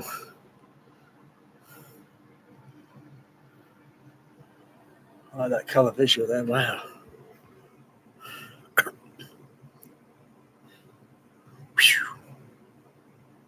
Fantastic. And it's only a material. I'm calming down. It's only a material. It's only a pack of electronics at the end of the day. Wow. Oh, look at that.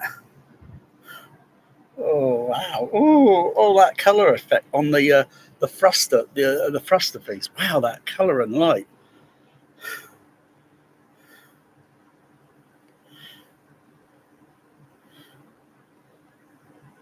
Is it kind?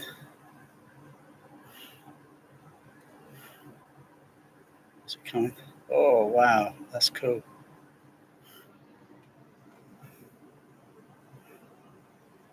Wow.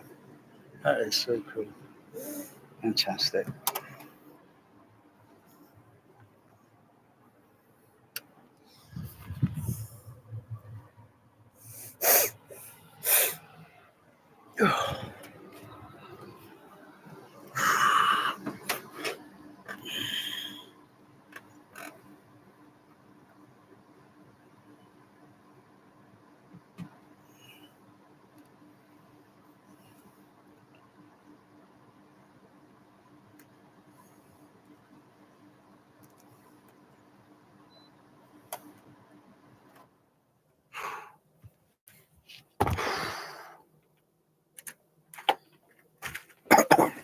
Wow.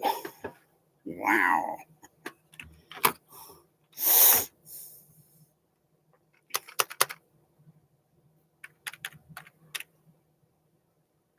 Oh. Well, that was cool effect. Even though I had that fade of almost 50 dB down, it sounded like an airplane outside. There's some rumble. It sounded like an airplane. How can that possibly be? Because it wouldn't sound stereo in the room. Coming through the window, but it'll only sound like a mono-y sound. But you think of it, an airplane is kind of like mono-y, mono-y sound, and it's just the sound reflections coming down, impacting against the ground surface, houses, buildings, anything, trees, cars, you name it. It's just going to cause reflection sounds. And that's what you know. The higher that aircraft's up, the higher it is, and you just don't notice it as much. You don't know you notice an airplane when it's at a certain altitude. You can just see the beacon light flashing on and off on and off. I think, oh yeah, but you can't hear it. So literally, that airplane is about there, literally vertical, but it's still moving at a speed away. And then you start noticing the thrust sound coming out from the engines, and that's a couple of miles up.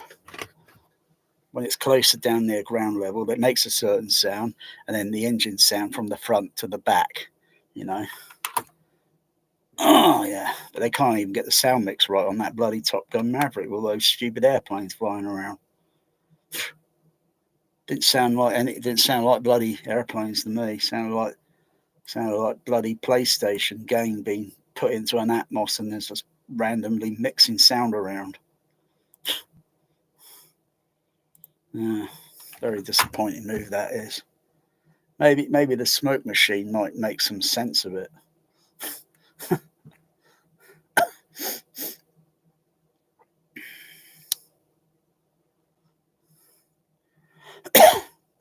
So I'll have this load this video up, so it'll be a little bit better under the video control. That's if what I was seeing on the LCD screen, and that was getting captured into the video imaging and controlling the ISO level.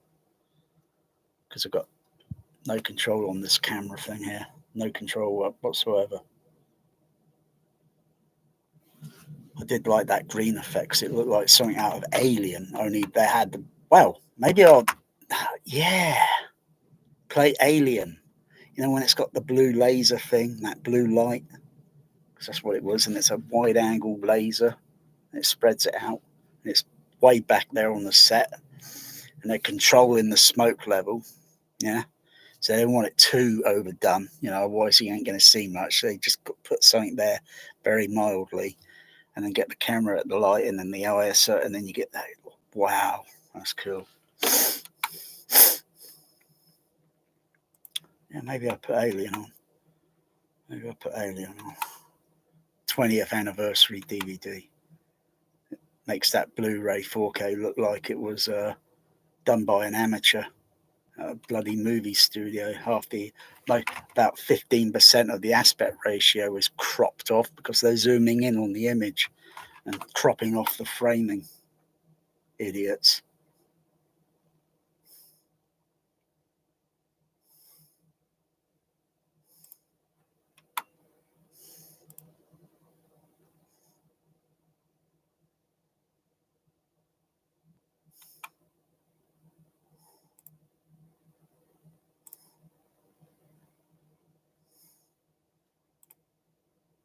I should have done that in 4K. I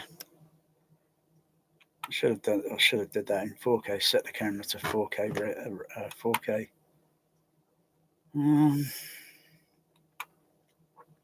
I like to take that camera out sometimes if I go out, but there's not enough room in the carrier because I got either my cat Magic or Bear, and Magic doesn't like going out, so I'll take Bear out. But there's no room in the carrier. Just enough for the handle, the bike lock, just for the bike lock and chain thing, and that sort of, and a little sandwich in there or something, or a bit of food for my cat. There's not much room left, really. Not even for my DSLR. So I've got to use the crappy mobile phone. I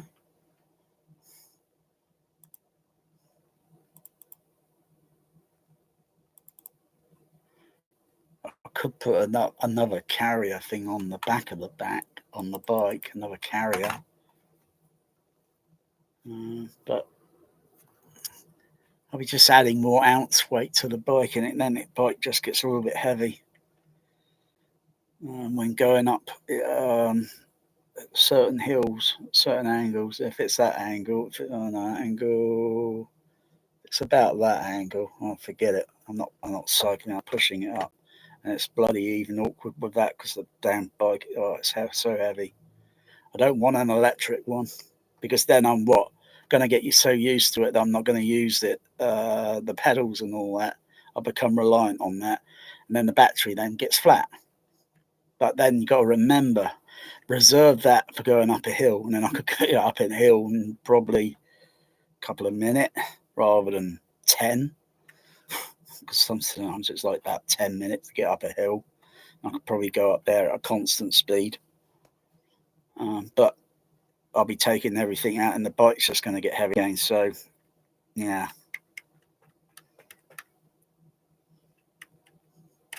I think you're not going to get a good cardiovascular by actually working the bike sort of thing. So,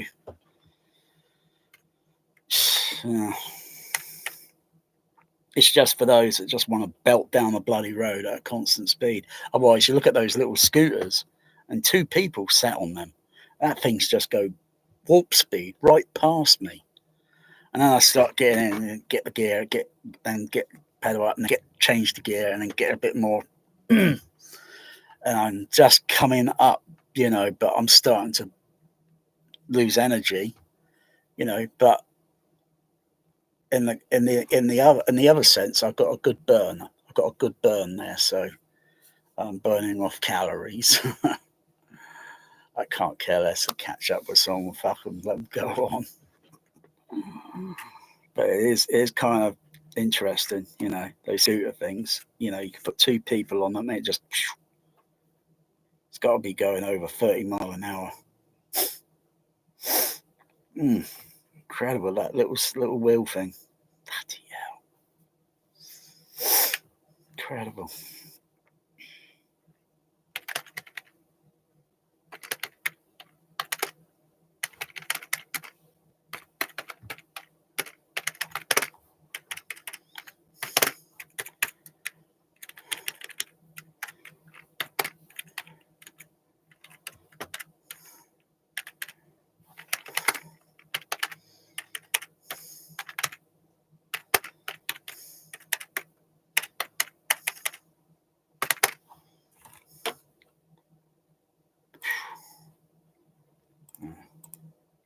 So this video will be up in a moment. It's only a few minutes long, but about another 40 or so minutes until the HD image is processed. If I use the 4K, it'll take a little bit longer.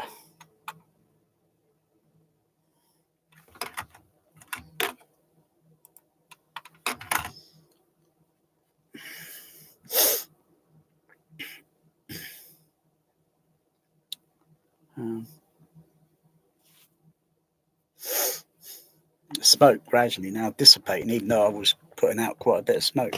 You see now it's starting to dissipate, starting to thin out.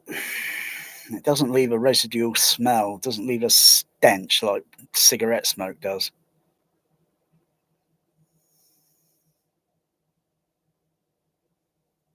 So it's kind of friendly until someone says something a little bit iffy with those.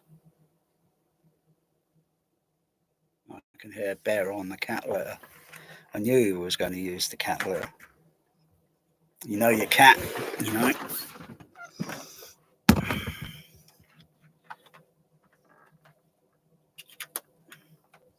cat goes darting around like a bat out of hell. They want to use the cat litter.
smoke there.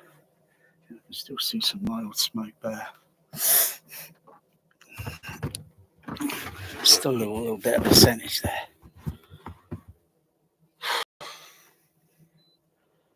Turn that smoke machine off now.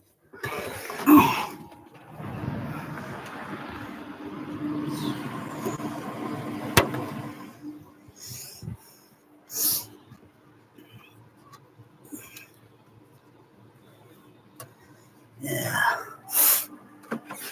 Oh, bloody hell. 6, 7, almost coming up to 7 hours.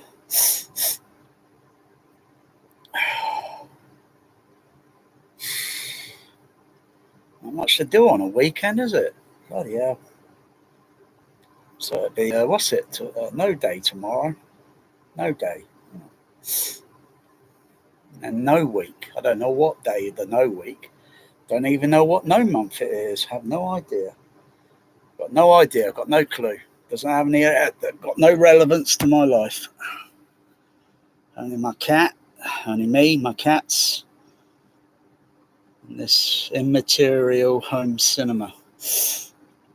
That everybody else and the discs and everything else that means something to people's lives. Until one day you realise, yeah, it is. It's immaterial. It's just an entertainment to talk about, and manufacturers out there getting feedback and sort of like thinking, oh yeah, I know where he's going with that. Yeah, maybe we'll try and improve something. You know, they're out of ideas. Manufacturers are slowly getting out of ideas. What to come up with next, you know? They got to hunt around the internet, forum sites, videos, anything. They're hunting around.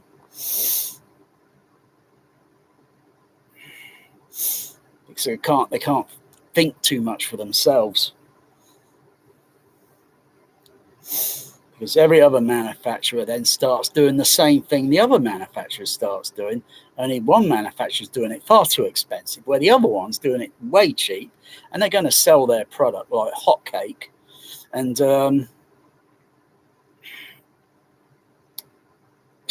yeah.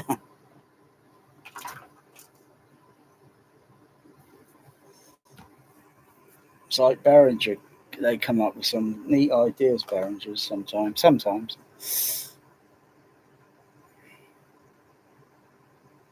What would that be? Your eyes, your ears, they're bare. There.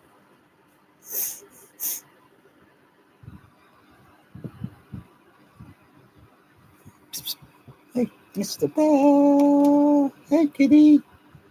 Hey, kitty. Yeah.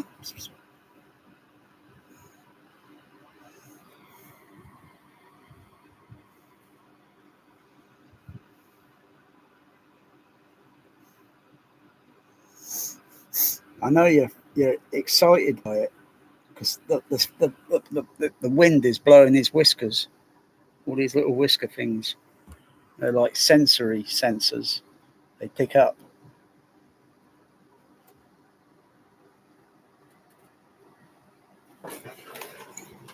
There. Come on. Come back.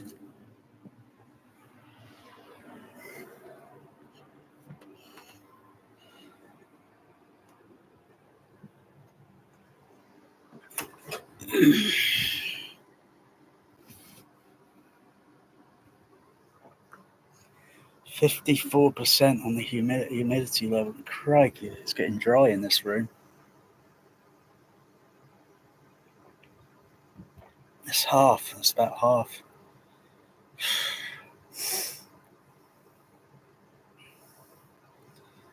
I wonder if I don't think I could get it any lower than that. I don't think it can go any lower. Oh, it's just dropped down to 53 now.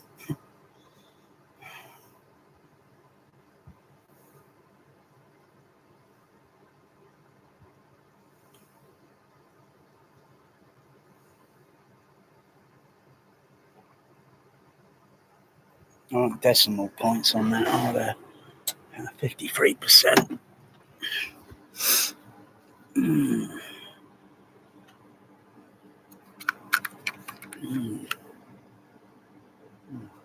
now it's gone down to 52. It's variable, so it goes up and down.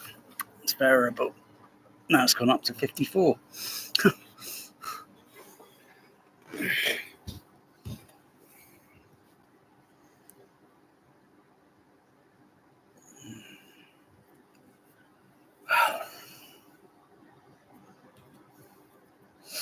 Now it take 44 minutes to process the HD. If I'd done that 4K, it'd probably take an hour. I don't know why people 8K. Crikey, how can you put 8K? I couldn't put 8K. I couldn't even watch it because I haven't even got an 8K. 8K? 8K? I don't know what 8K is. Don't even have a computer that can handle 8K. See all this, K thing. I'm not letting it go to my head. Most of the time, I'm watching 400, or was it 360 something K? 360K. Crikey, that would dwarf everyone's home cinema and cinema 360K. 380, it might be 380p or 480p, or occasionally the odd 1080. Very little 4K I play now. I don't play much 4K. So I'm not hungry for it because I know it's a bullshit market. It's a bit of a con, and I've had enough of it. I'm not interested in brand new movies. A friend asked me last night, said, do you know any of this new movie or stuff or any of that? I said, look, I don't follow it anymore. I'm not interested. I don't care for it. It's not even on the low end of my food chain. I don't care for it anymore. He said, yeah, I know, because you watch all that Star Trek crap rubbish. I said, yeah, but it's entertaining. So,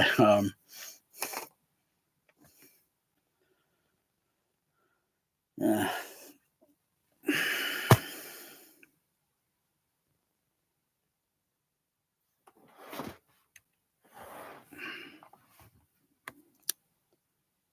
Bear's back up here.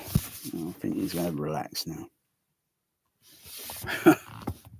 If he does.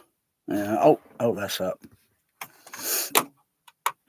Let me go and have a look at it at 480 or whatever resolution the damn thing's at. See what it looks like on the playback. See if it managed to capture, That's what I was seeing on the LCD screen, so that's what should be captured, I think, by theoretically. So yeah, it's not even hot. It's not even up at high def. It's only at 360p at the moment. So the high definition's got a process. So it's going to look it looks very blotchy and square pixels. But still be able to control the ISO level. Can't see it, doesn't even show that register there, so it's not registering very. Oh yeah, I can see the flicker. I'm just gonna put some audio on. Put that on.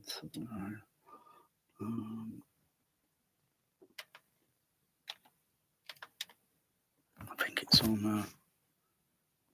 I've got to go on the storm because it's on. I think the video audio is on the optical number. What's it?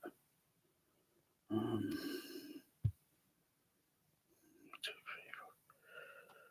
4. PC. Switch that over to number 7.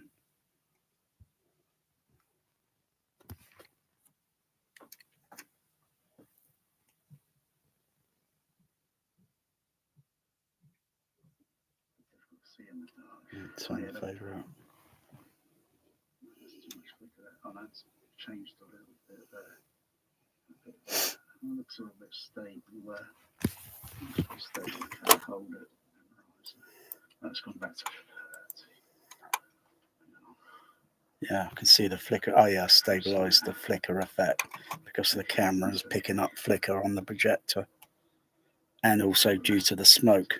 So put a bit more smoke. So when you got the smoke and the thing and the laser light, it will create kind of flicker, add an extra kind of flicker. Get the turn the air conditioner on just to float out. Wow, that sounded good on the pickup. Wow, that sounded good. Wow, I like that cut. Oh wow, it'll be better. It'll be a little bit better when it's in high definition, 1080 maybe. Don't go too much. Depends on how good everything is, because sometimes I see videos that are videoed in 4K, and I can still see that it's got pixel or some issue with the imaging in certain color areas. I can still spot it. So it's maybe having something. A camera device that could be an anomaly or glitch or flaw in the, that is so. Maybe video something that's like a test card, like certain colors, blue, reds, greens, yellows, and whites, and so on, and video, and then play them and video, upload it, short video, to see if I can see anything, or play it back. Yeah, because I got the raw, because I can go and look at that at the moment because it's uploaded onto the what's it. Yeah, I got the what's it? I forgot about that. Where is it? There. And where is it? Preview.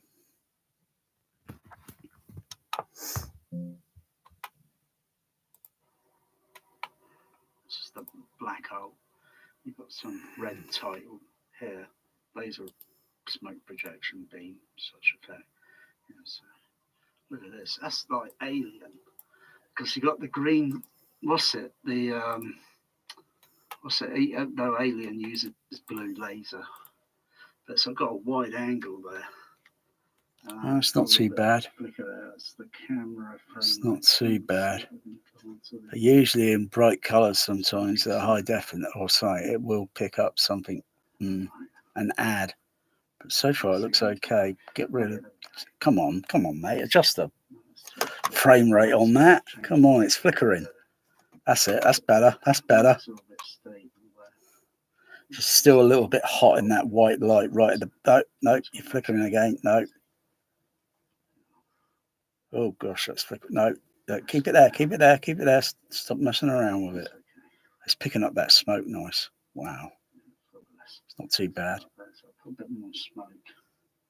Bit more smoke.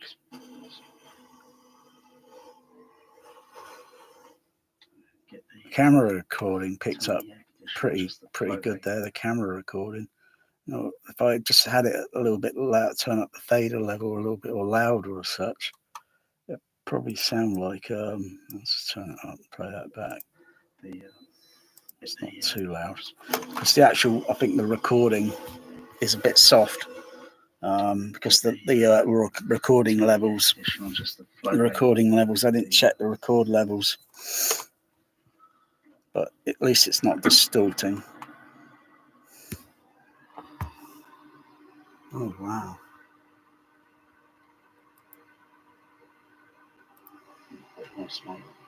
Don't want to go too much.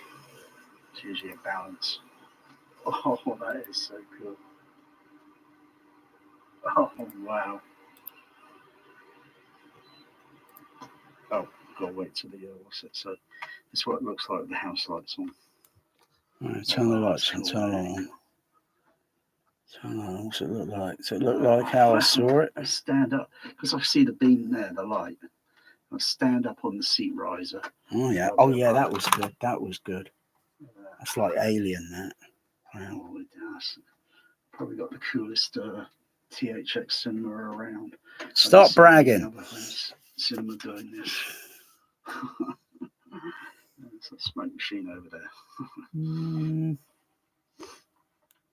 That's almost about See, a it very kicks close in. percentage to what I'm seeing in my room. The lighting. It's almost... I don't want to go overkill on that smoke because the light beams. And most of these Rest little of the twinkly beams colour. here, that'd be the starfield.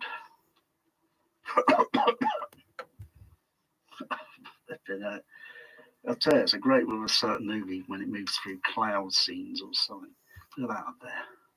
I can't see it. Just the ISO. right on Turn up the ISO. ISO. Oh yeah. Oh yeah. There you go. That's not bad. You see that? It's a little bit video noisy. I can see a little bit of video noise in that. Cool, like liquid. That's how my cousin described Maybe if I it. had filmed it in 4K. Wow, that's cool. Maybe if I'd done it in videoed in 4K. Otherwise, it looks a little bit video noisy. I said, you know, you're absolutely right. Video texture noisy. With the light, but it's only an illusion. That's all it is. It gives it sort of. Because all I see is light and shadow with my eye. Light and shadow. Like XYZs. That's not too bad. I've got to be careful because I can hardly see. So I've got the camera light looking at me, the DLC, and it's a bit of white glare in my eye. You're going to fall over if you get glare. You're going to walk into something. Wow, it's just like Alien.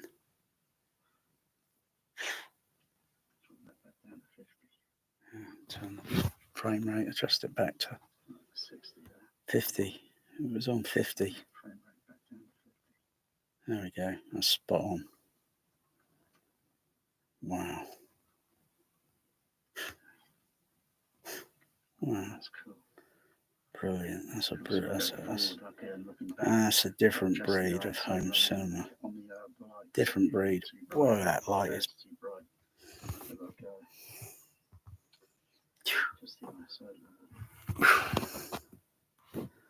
Get that kind of liquidy thing. If I squint my eye at the video image, it looks okay a little bit. But maybe I'll do another one. I'll do another one one time. I'll do it. Set the camera to 4K, and then.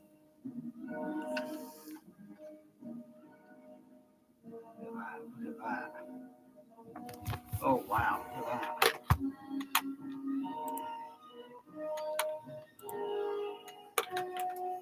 Oh, look at that. Wow.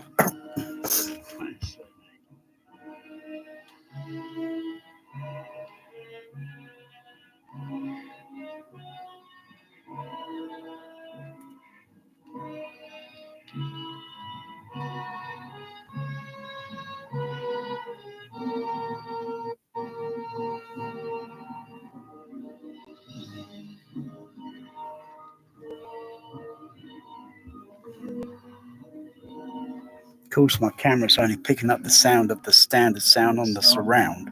Look at that starfield.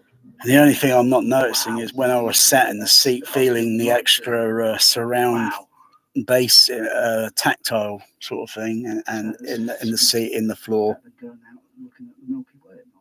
Because the camera's not going to pick up on that. The camera microphone won't pick up on that. Unless I make the bass a little bit more louder or bring up the bass level on the surround, and then it gets picked up a bit more on this recording. Wow, that did look cool. That did. That's my CP200. That.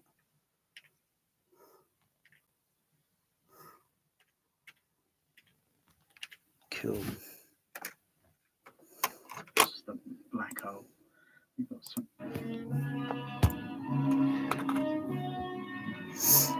Wow.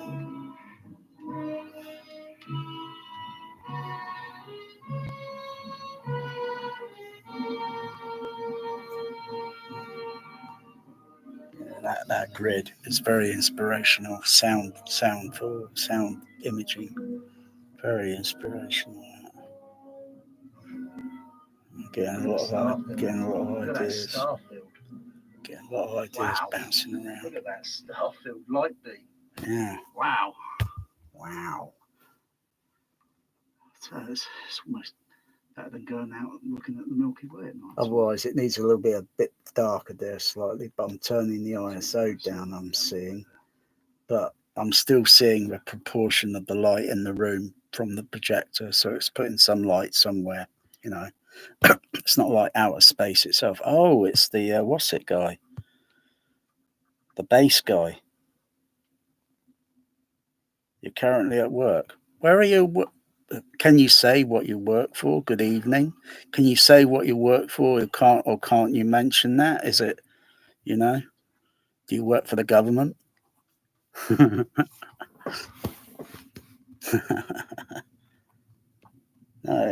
Oh, you work for Shaw. Oh, you work for Target. Oh, yeah, that's a retailer, house retailer thing, isn't it? Retailer, isn't it? Retailer, because we don't have Target over here yet. We don't have a Target. They're like your, what's it? Affordable. Is it kind of like they sell things that are more affordable to the consumer?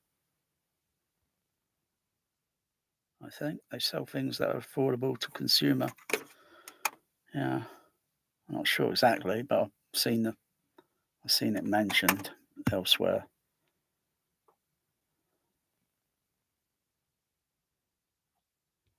Oh, you still want to get into the entertainment industry?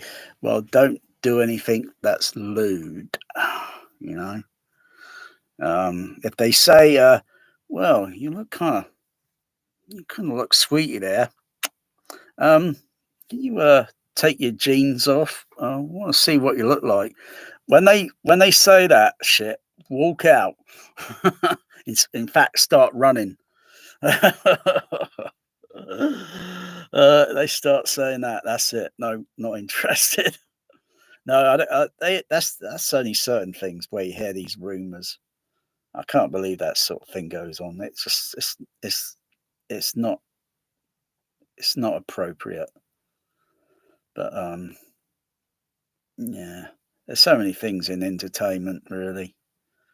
Entertainment. That's if, of course, there is an entertainment there. Okay, because if they keep up with that, if they keep going on with that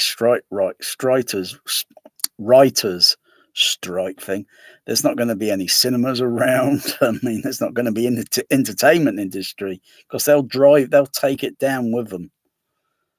Because some visual effects studios, George Lucas is Industrial Light and Magic, one of the workhouses that create practical visual effects. That's all shut down now. It's gone. It's finished because of the strikers, because of the writers. Selfish, aren't they? They absolutely took it out. George Lucas, a bit of George Lucas. They took a percentage out of George Lucas, completely vaporized a percentage of George Lucas. It's all in the skip now, most of that, you know. They would have, the boys there, I'm pretty sure, would have grabbed as much as they can take with them, but they couldn't take that. I don't think they could take that THX screening room with them. That's all up in a skip now. It's all ended up in the skip. Brutal, very brutal. Otherwise, I got two story ideas. I have because I was going to write something very complex. It started getting extremely complex, but I can't talk about it. I can't say a word. What? I can't hear you.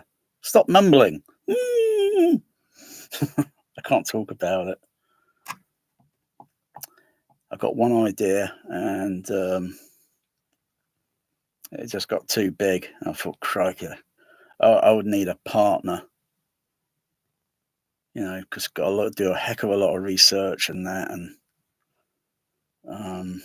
to put it in, and then I can draw things. I can do illustration or such, and you know, but it's you know, anyway, it's on ice, a very big piece of ice. And then my other story idea just came to me by eating cheese They don't make the brand anymore. Maybe because many people were getting too many dreams or side effect from it.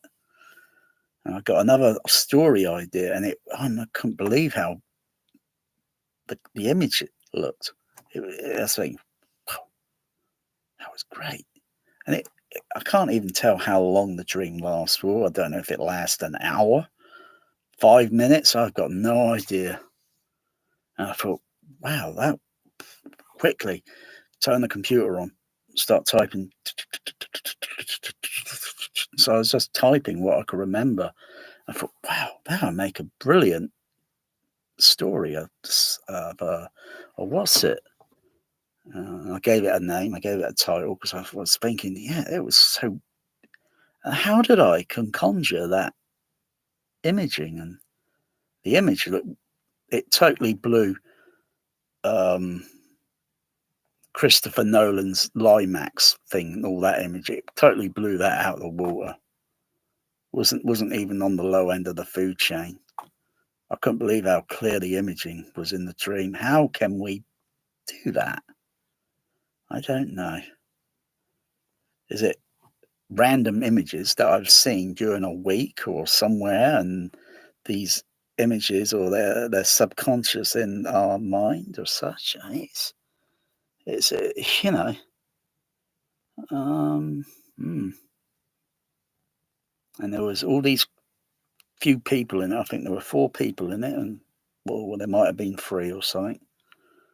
And even it was doing camera moves. Like I'm seeing camera moves or imaging moves, and how the heck I was doing that, I don't know. Cheese, because I hadn't had a dream for quite a while now, because I'm not eating the right brand of cheese. So the cheese that I would have had during the 1970s and 80s or such, I don't know. And then another cheese brand, comes along during the early 2000s or in around the 2000s. And but the other dreams that got manifested with Donald Trump and that's it. I've got no interest in that. I thought that's just no, that's wrong. That's totally wrong. Manifesting 2 dreams of Donald Trump. I'm not kidding. Don't want to talk about it anymore. If I've got videos, go and look for them if you can find them. But yeah, it's finding certain cheese brands that do that because it's chemically or dairy chemical. Or maybe they're putting some things in it. No, that would be illegal. They can't go spiking it. That if that got traced and all that, they'll get shut down. And if you get caught, you'd be in serious trouble.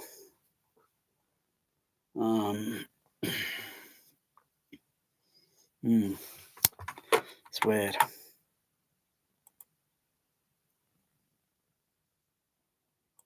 Otherwise, we've got lots of over here cheap shops. Like, oh crikey, what cheap shops have we got over here? Is it Lidl's or No, not Asda. Oh God, is it Lidl or Aldi? Yeah, you got Asda, Aldi, Lidl. They sell little things on the side there, so they're so cheap.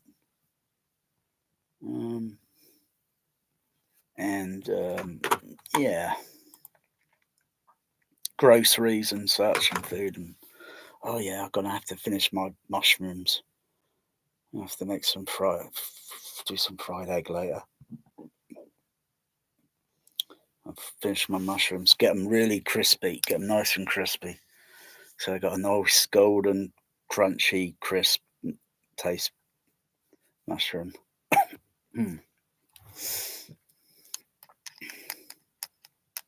Here's a tip. Put your bread in the fridge.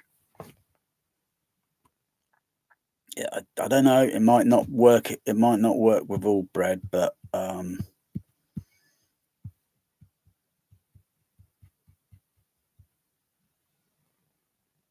but it does seem to. I haven't seen any mold. Haven't seen any mold forming on the bread. But yeah, maybe it's trial and error with the type of bread: white bread, seeded bread, wholemeal bread. But I have tried some wholemeal bread, seeded wholemeal, and that seemed to last quite a bit long. Maybe not mega long, because I do consume the bread, but it just seems to preserve a little bit better in the fridge than it would out in the kitchen, in a, in warm ambient temperature, that sort of thing. Of course, you got to put your extra loaf in the freezer for backup, um, mm, mm, yeah. Maybe it's certainly the way they make the bread, the yeast and all that, and everything else that's in the bread. So, yeah.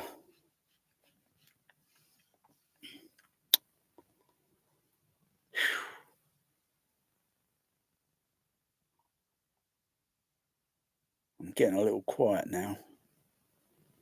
Could be. Hang on, let's have a look at the time there. Oh, it's 2:00. You're at Target, you said. What the heck?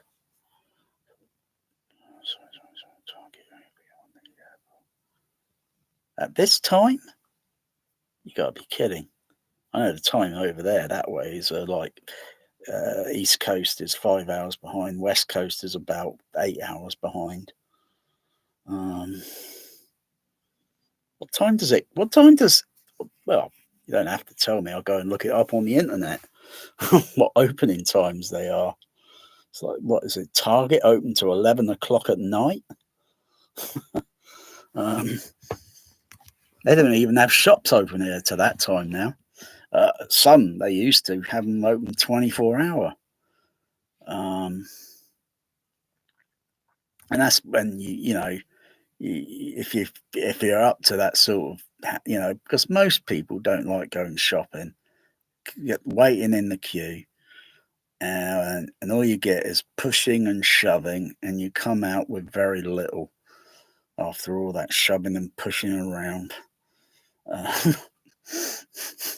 And yeah, I'm not sure if Asda stays open to 24 hours still, because they used to open to 24-hour and then they stopped it, and then they opened to 24-hour again. But all the other shops, everything is all closed. There are very few somewhere around town that are still open 24-hour. Little tiny shops, little convenience ones, because there are always some people that are, people working at weird times. But yeah, just because you're working at Target, it doesn't necessarily mean it's like, it could be warehouse, could be things coming in and all that, and work shifts. Oh yeah, just like Amazon. You place an order and there's still people there taking your order even at 12 o'clock at night.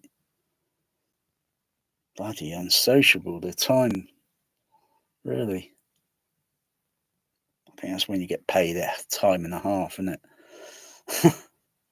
Because of the unsociable, unreasonable hour. But the universe itself doesn't sleep, does it? Doesn't have a conscious. What am I talking about? There's always someone that's taking an order.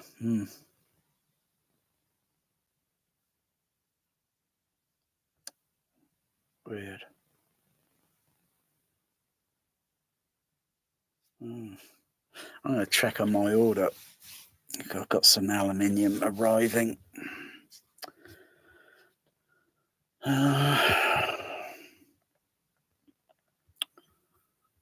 That'd be great.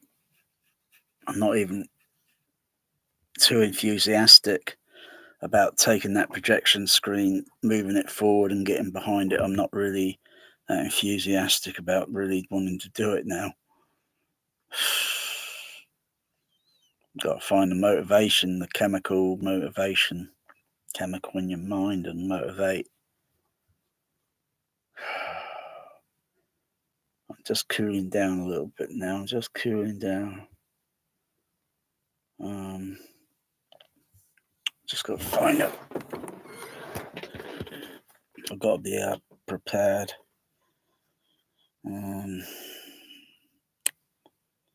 Gotta be prepared. I just got to make sure. I hope that aluminium's going to be what it is. It's not going to be too heavy.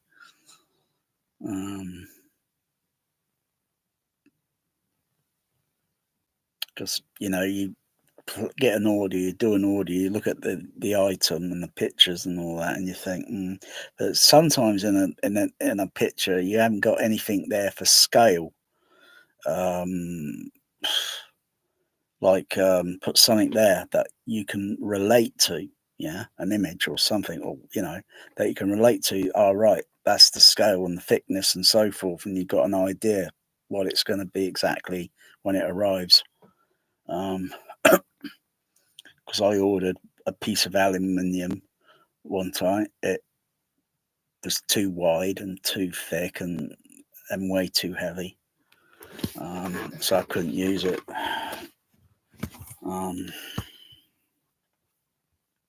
But I could use it for something else. I just don't know what yet. Yeah. It's only a few meters long, so I can't use it for the other idea I want to do, and that's a very elaborate thing. So I've got to make a circuit or get some circuitry, electronic component, servo motors. I've got to build a track so it can go track along this piece of wood or a piece of aluminium and track along it. And it's got to be something, because of the width of the room. Where the heck am I going to? So it's going to have to fold up. Yeah, I think I've got something like that. So it can give a clip together or fold up on a. Either way, it's got to be two halves. It's just an idea. It's just a pipe dream. Just a pipe dream.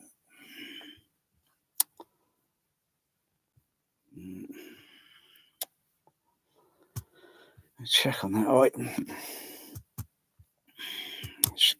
Might turn up in the morning. Might be the next following no day. Might turn up. Because I've got my hacksaw now. So I just wait for the what's it, and then get the motivation, build up the motivation, the morale. The morale. And get behind and do it. It's going to take me a couple of hours to do, I think. It's going to take a couple of hours. Where is it? Well, it's in transit. I hope it arrives intact. Not bent. It's okay if it's anything like that. Take a picture of that and get a refund. And then it's a case of like, can I trust them to? Well, it's not their fault. It's, I don't know who's delivering it. It could be a type of courier with instructions: do not bend, fragile.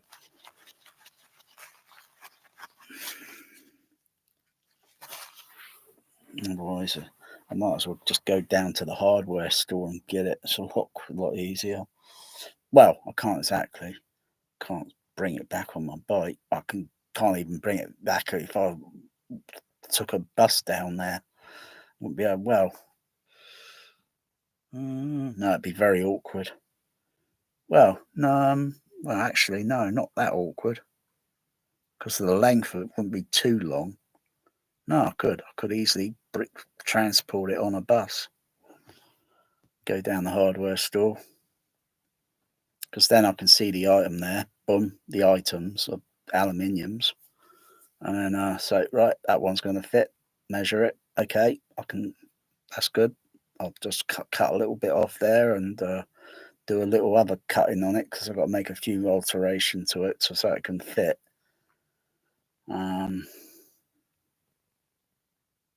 Yeah, I could have done that easily on the there. Could have done that just as easy. Could have done that. Yeah. Get an all-day bus ticket. What are you scratching there, Bear? It's the humidity level. It's gone up. It's gone up. It's in between. It's not very high humidity level. It's very dry. So when it gets very, and your hands kind of stick, they slip. Yeah, they slip.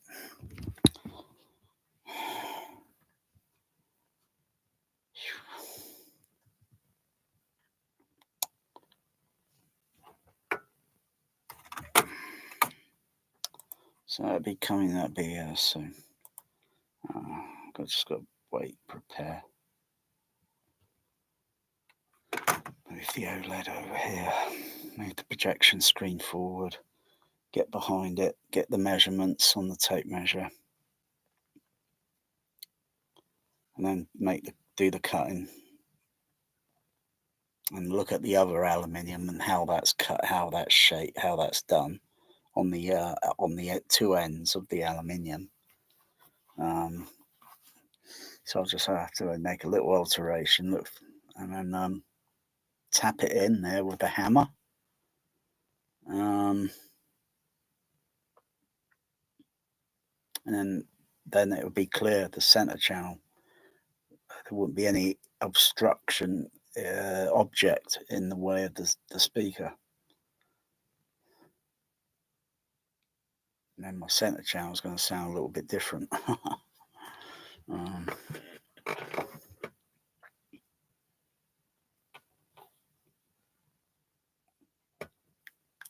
Should have did that. I should have did that alteration the first week I got that projection screen. I should have thought, I'll keep this temporarily, order some aluminium. Why I waited so many years, I don't know. Because you can't equalize around something that's in front of a speaker. You just can't do it. It's always going to sound a bit weird.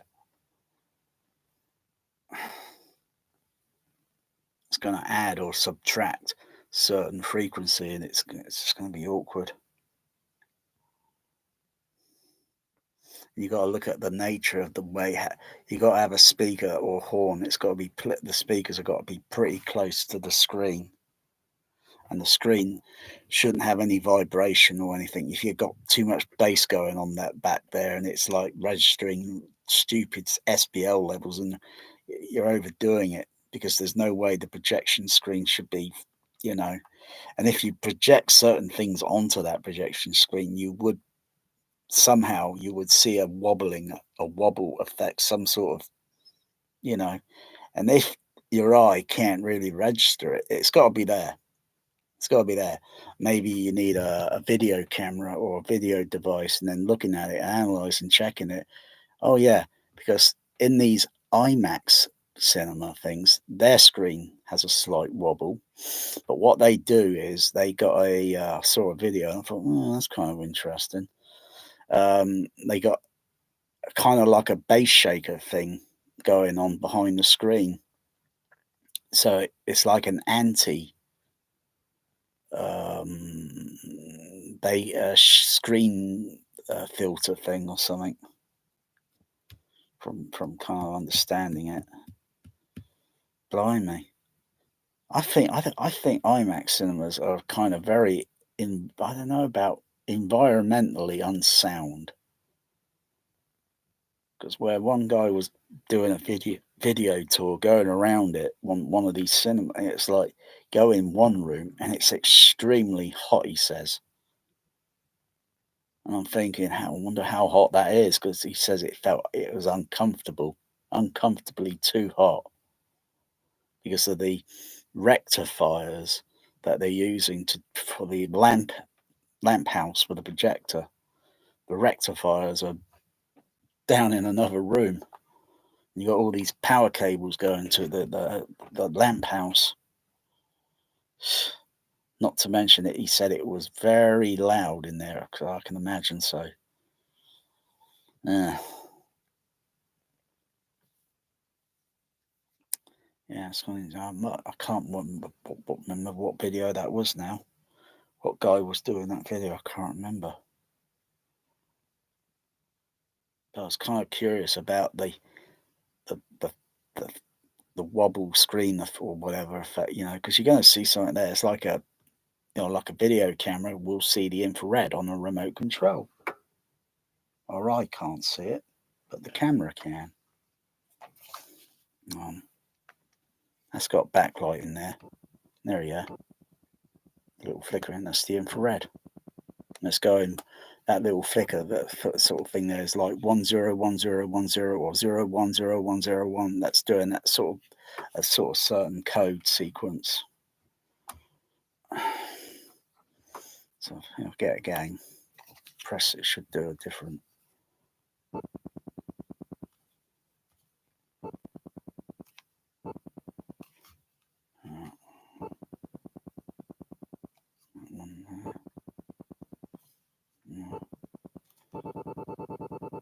That one's slightly different there on that button there. Press that one. Yeah. So do different sequencing things.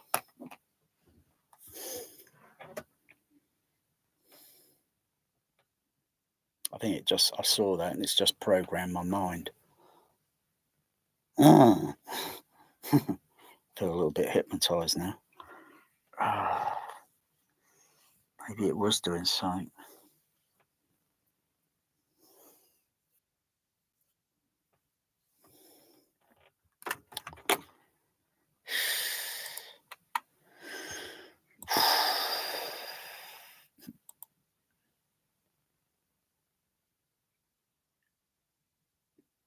Oh, God's sakes.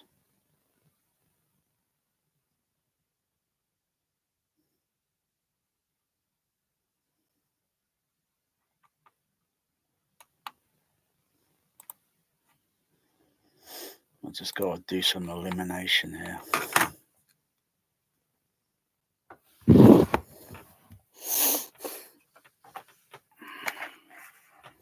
I can always spot and hear these people out.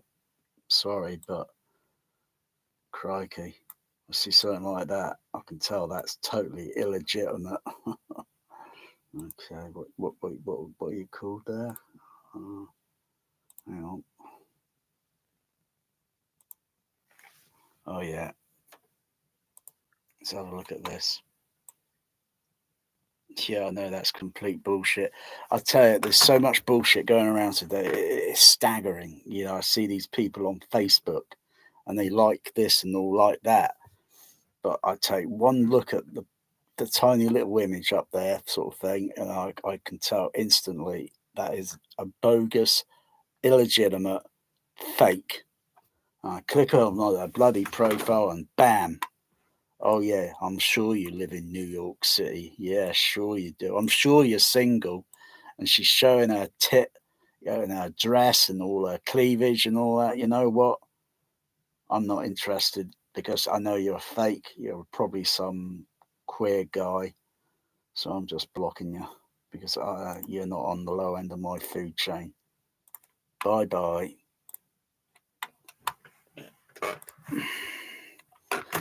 Because they're only out for one thing at the end of the day. They should go and get a job. Work at Burger King and flip some burgers.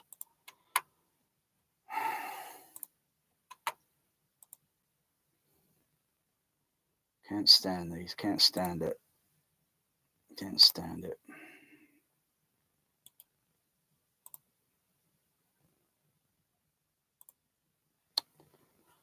there's so many of them going around on YouTube now. Oh dear, oh dear. You need wings now to fly above it.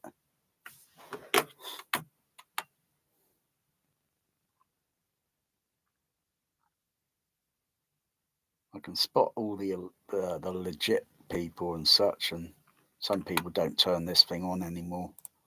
You know, I don't do much posting on this site much anymore now. It was one time about like that sort of percentage. Now it's gone down to like that. Facebook has probably got about that many fake, illegitimate, and only about that percentage there is legit.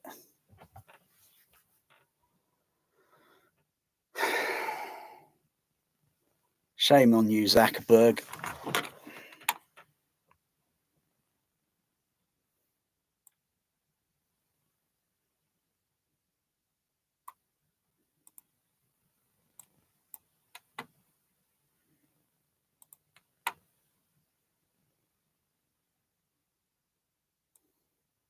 Because you can see them on YouTube now. You can see all the fakes. I spot them all the time, and it's bye-bye.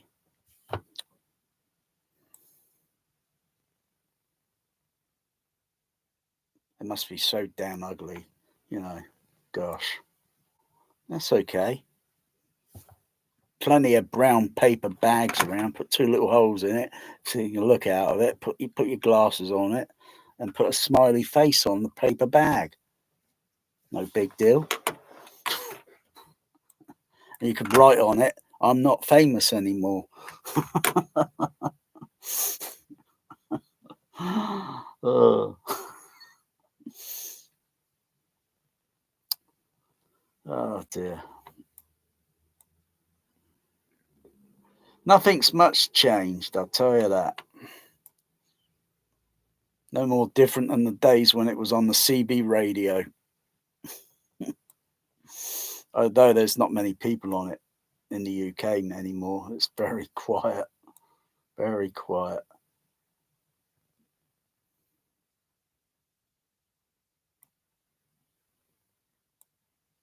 I wonder how quiet it is in America, because with the advent and invention of other devices, you know, if people think they're having a private conversation on a mobile phone, you've got to watch some of that Edward Snowden stuff, you know.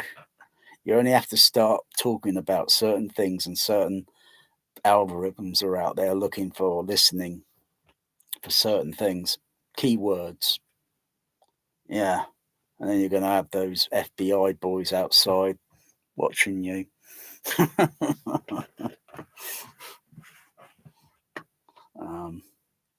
But otherwise, if you're doing everything that's okay, you've got nothing to worry about. But they're still monitoring us. They probably monitor the radio bands and all that, because, you know, they're aware of it, and they're probably monitoring all that. Which is probably why sometimes I hear certain code signals on the HF radio, but sending code signals and such is on a low band signal takes quite a while than it will. It's a lot quicker on a higher frequency. You can send the code data sort of thing. But either way, you can still send it. So you had 2 boxes, one to send and one to receive. I've heard that a few times from someone sending data over the HF, because it's got a certain pulse code to it when it's transmitting. And how many characters, I've got no idea. I'm not interested. I've had something similar to that in the past called a radio scrambler. One person had his on his end, I had mine. Well, he loaned me the scrambler, so when you're transmitting on regular FM or AM, it sounds like you're on the sideband. So everyone's going to think, are they on the sideband? And they go looking, because when we break and finish, we can hear them talking. It's, hello, Anyone, because they can't make out what the heck it is. So if they went up on the sideband, they're going to try and clarify and tune it in and think, I'm not having much success here because it's all getting scrambled. And those scrambled things would be, there'll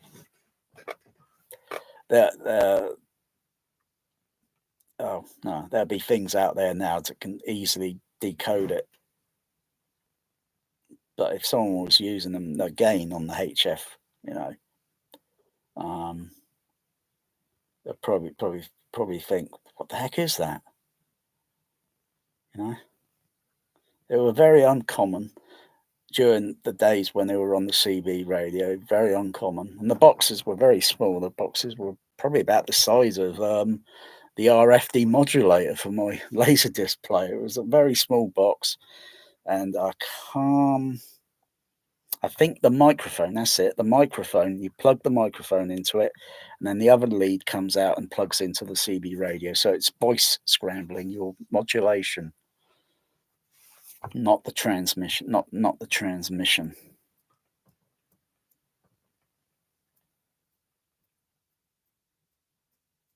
So you can have a pretty much discreet conversation until someone figures out, oh yeah, it's one of these voice scramble things. But I'm not too sure when they sell those. They're like these dongles we have for keyboard, and because if I had another dongle for the keyboard, plugged it into the remote thing up here, up into the remote thing up here, it's only usually workable for a certain other keyboard, so on the frequency as such, on the code number.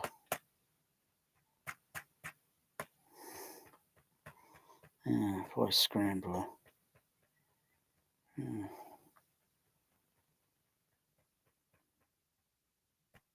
I don't know what the fuck I'm talking about. Why am I talking about voice scramblers? Oh yeah, I was talking about how we can't have a real discrete,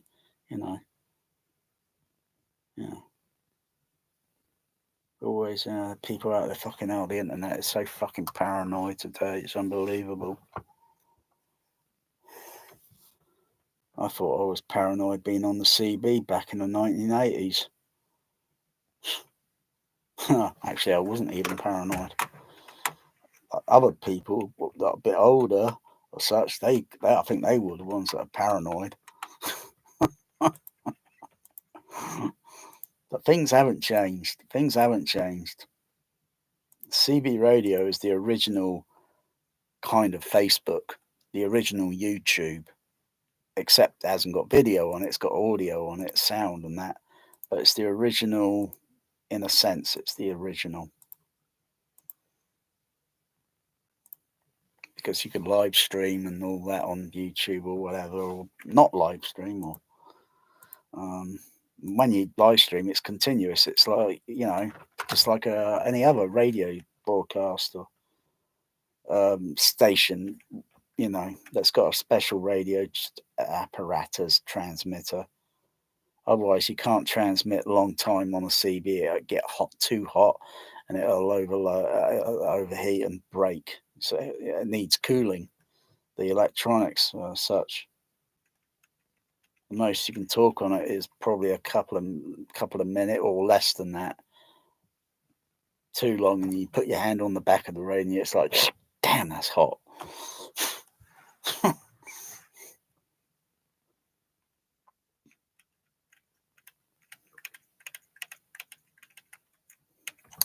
Yeah.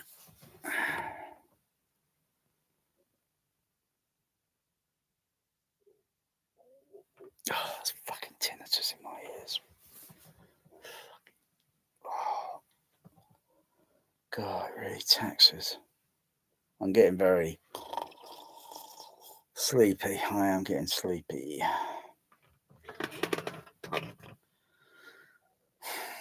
But while I'm still breathing, I'm always thinking.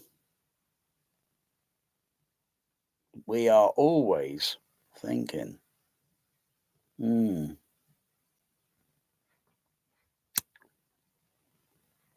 So I'll have to get a few more bass shakers. Do I really need to? Is that necessary? It is, and if I want to make it a little bit better, not really perfect sort of thing, because for which nature cannot be fooled. Because a bass shaker is only going to radiate sound out in a certain amount of area, whereas maybe nature itself is uniform. But it really adds a better effect. So bass shaker on the floor, bass shaker in the seat. Depending on cinema seats, these ones, it can sometimes feel like it's in the seat bucket area, and sometimes, depending on the frequency or multitude of frequency, it feels like it's going up behind the seat back or in the armrests. So it moves around essentially for something that's single. It kind of moves around in a 3 dimension, but it's easy to test with sine wave tone. Play sine wave tones and feel where the tones are moving. And yeah, it's like, yeah, pretty kind of 3 dimensional.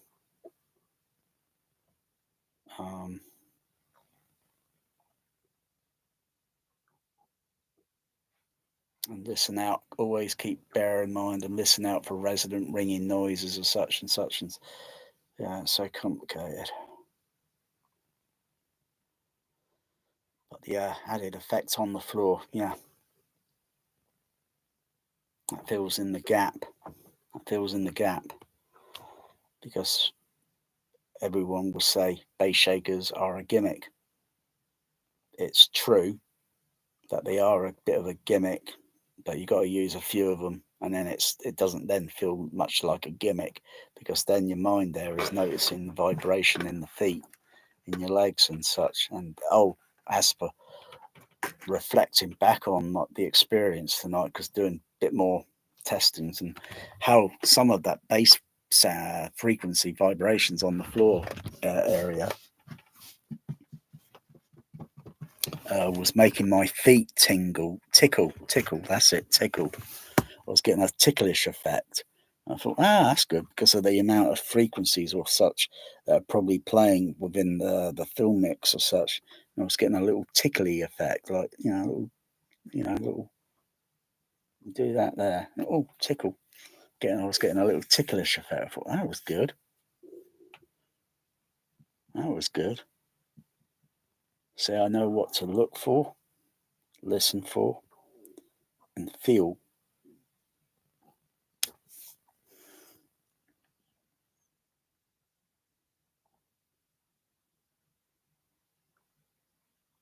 So I can perfect this now. I can perfect it. Try and perfect it. So I've got 2 bass shakers for the floor. I need 1, 2, 3, 4. I need 4 more of them. Now I've got to change the amplifiers as well. I've got to change the amplifiers because there wouldn't be enough amplifiers to run. They got to run independently and on their own DCX as well. So I've got to get another DCX, I think. Which one? This DCX here. Yeah, that one there. That's running the couple of the JBL sub bass TCB subs. The other DCX below it runs the other JBL 46 series.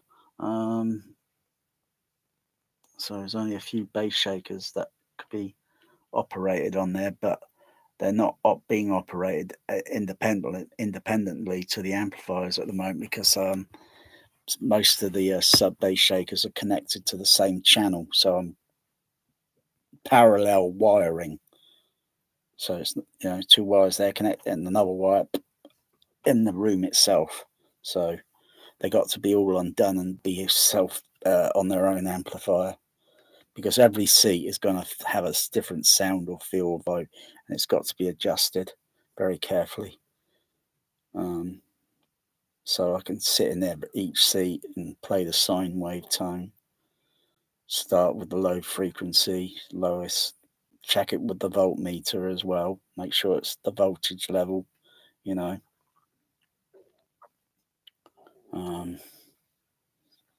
Yeah, so I need a put something simple like a Behringer EPQ 304. So I'll just get a few more of those. And I'll put those in. Well, all the big boy amplifier kilowatt ones, they run the screen bass and the sub bass, the surrounds, and I only need a little bit of voltage power just for the bass shakers. I don't need a lot of it. It should be sufficient to run, given, you know, because most people set up these things in their home theatre and not even using a voltmeter. And then you read about it on these overrated forum sites like AVS Science and all that. I've blown up my bass shaker because they're power hungry. But you got to have the tools to set them up with. You got to have the know-how. You got to know that you can't just fit that to a seat. You got to check it, test it with sine wave tone at very low level. Make sure you're not putting too much. If it can do a bit of that at say 1 volt or something, and you think, well, that's not too bad, I'll go up the next sine wave frequency. But don't forget, the waveform and that signal is going to move around in different areas around the seating area, and so you're going to get some areas where it's not getting good tactile, because you need to probably put another one there, or it's figuring it out. And eventually, when you go up to some frequencies, it's going to dissipate quite a bit because you're probably using a crossover. Otherwise, they can play up to 500 hertz, 1 kilohertz. You can get a 1 kilohertz sine wave tone and sounding from it, but you're not going to feel a 1 kilohertz that easy. If you play a 1 kilohertz sine wave on a bass driver or such, you put your finger on it, you could just about feel you can just about feel it. Put some earplugs in or something, and you turn it, give it a little bit more, and you just start noticing it. But it's insignificant.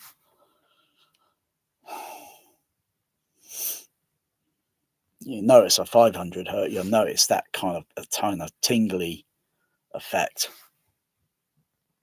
So yeah, everyone's too damn concerned with ultra blooming low. Bloody hell.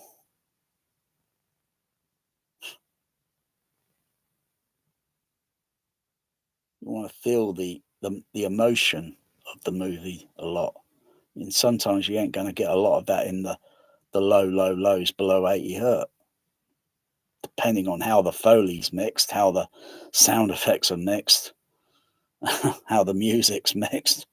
Otherwise, yeah, I play sometimes with the bass shakers, depending on what cinema processor I use.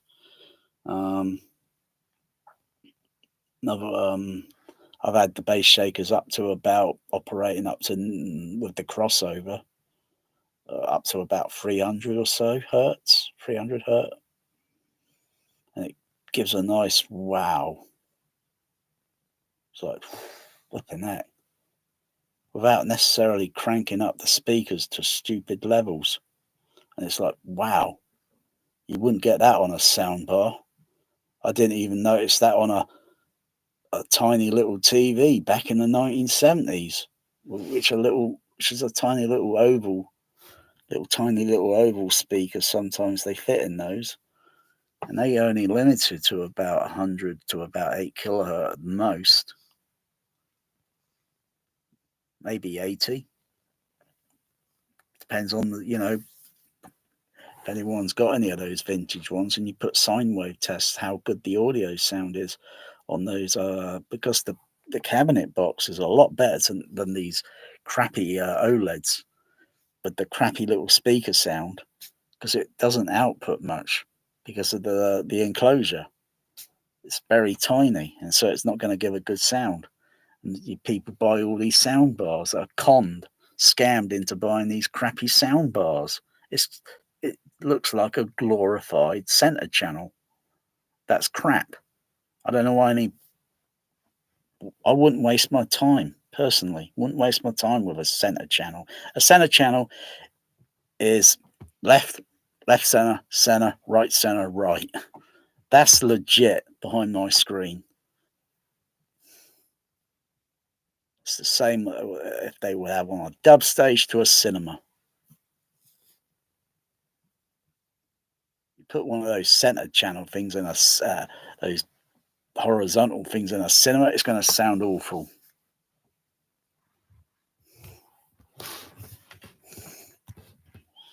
Actually, thinking about it, you might as well use that speaker and cross it off with an electronic crossover at about 500 hertz, and it might be just about usable. But for bass and all that, it's completely waste of time.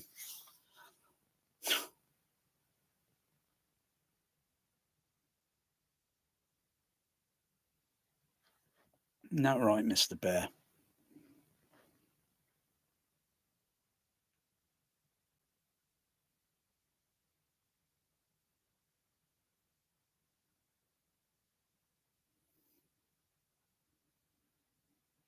It's also a sound bar.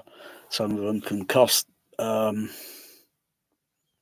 don't know, stupid amount of money. Sound bars are. A sound bar is snake oil. Otherwise, you could take your regular speakers on an OLED or whatever, and you think about it. If you know where to undo it, yeah, you can go in there, do a little wiring technique, where you can have a switch or something, and then you can output the wiring to regular speakers, because they got at most, I think, 15 or 20 watt whatever amplifier on these OLEDs, so they say. And then you could use that to power regular speakers, or even cinema ones, because they're high power efficiency. So you high efficiency, so you wouldn't need a lot of power to run the damn thing. Just got to bear in mind and make sure the impedance is okay. Otherwise, you can put stress on it, you blow the amplifier up on the TV thing. But otherwise, yeah, it's doable.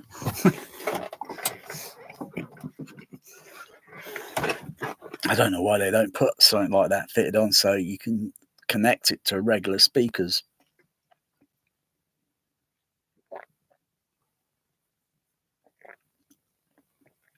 Because most people may not have an AV receiver and they just want an OLED. My cousin, she doesn't seem to, she just says, we haven't got anything like this in our house. And mind you, she's well off. But they just not tickled and they haven't got a fancy. But I know her husband was thinking, wow, I like this. I like this. I like this. Maybe my cousin probably didn't think, maybe, it's not me, it's too much. I'm not having this in my home. But I know what an OLED sounds like, because I've heard my OLED and I know what it sounds like, what its limitation is. I'm not even configured the Storm Audio, I think, so when you turn that off, the OLED, you get a switching and it should come back on, because the process is still, but the signal is still going through, but being sent directly, so the audio sound will go directly over to the OLED. Because I can turn the volume up on it at the moment, it's not sending because I have not configured the setting. But I don't use it. Why would I want to use it for crying out loud? I listen to it too much and I'm going to think, oh wow, that sounds great, but it doesn't. It's limited to what it can do. I'm only hearing the sound. I'm not listening to the detail and these nuances that everybody keeps talking about. Oh, but that's just my opinion. I wasn't there. Was I there? He's relaxed now. Magic's relaxed. Okay. I'm relaxed. Yeah, got to go into these settings on there, which is on the computer here. On the computer, on the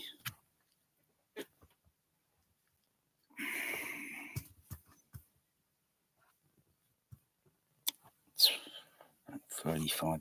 Turn that down, that's a bit bright. What the heck is it? Be on the menu thing. On the menu? The menu settings here. Main speaker settings, presets. I'm going to try setting. HDMI output A. What's that say? I can barely focus with these glasses. I'll zoom that in. HDMI output number 1. That'd be the main one going to the OLED. Audio output. Let me click that on. Not sure what that's going to do.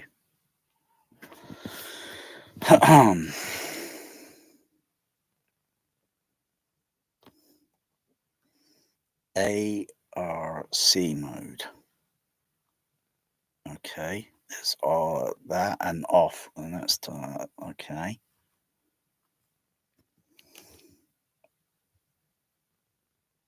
CEE enable. I think that's something to do with what's it? Yeah.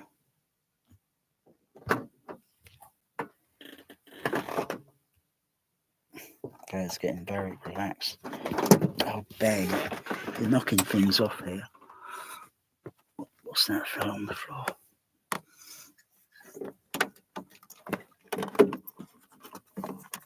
Oh, it's the remote control. Okay. Okay.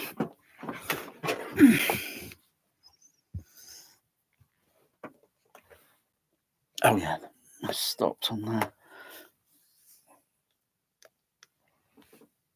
Stop that there. Okay. Turn off the AV. Turn off the processor and see what happens. Do I have to save anything? Because it was so easy to set up on the Denon. It was a cinch. Just make sure I haven't got anything turned on the computer there, so I don't get any confliction. No, that's not on. So it's only this one. Let's turn it off. Turn it off. But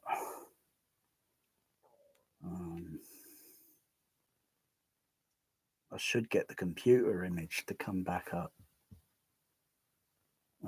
Maybe I didn't configure it right. Maybe I didn't configure it right if I play something there.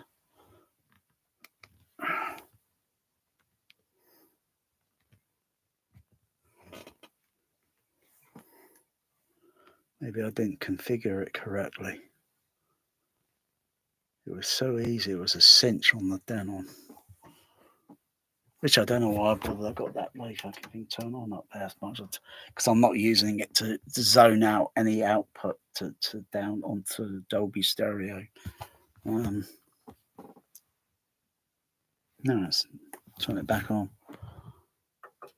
Must have configured it wrong. Otherwise, it should be turn it off, and the signal should come on. There should be a delay of a few seconds, and then it comes on.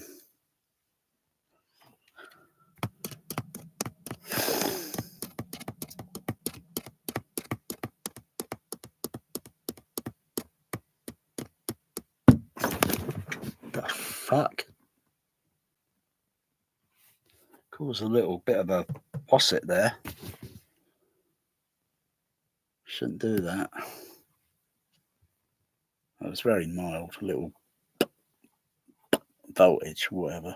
Shouldn't do that.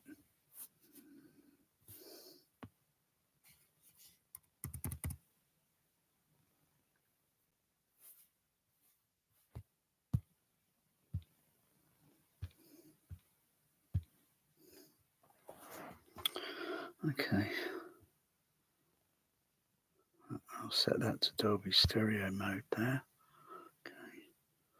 Dolby Stereo mode 2. Go to setting again. Yeah, that audio thing that I turned on, it's still set there, but maybe there's another something that's not.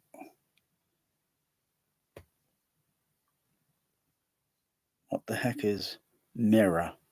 Zone 2 AV pass through. No idea.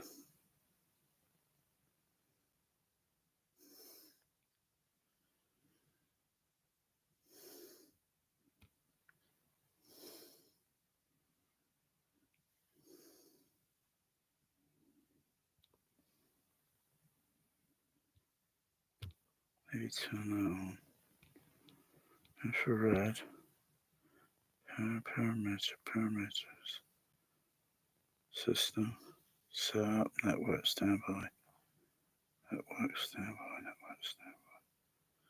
Doesn't even tell you what the damn thing is. Every time you go on the other receivers, it told you what it would do, the function, but can I move the mouse over that? Oh, right, okay, I get something reading. Because I was doing my finger, use the mouse, put the what's it? Maybe put it under there. Yeah, get something to say what the information's about. Audio output. No, I'm not getting any text information about that. Useless information. I can get no satisfaction. Oh, what's this? What's this saying here? ARC mode. Okay. When connected to TV. Oh, I've got to zoom that up a little bit. I can't hardly read it. Oh, bugger.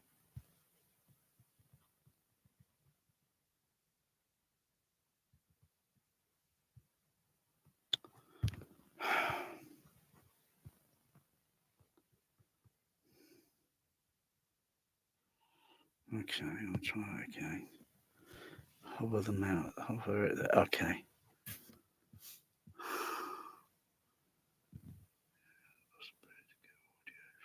TV app through the HDMI link between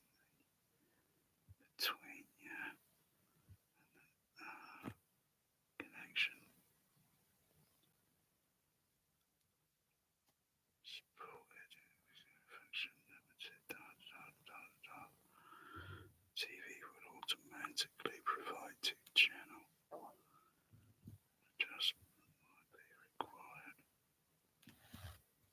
It's turned on. That's activated. You got ARC and then you got off. That's turned on.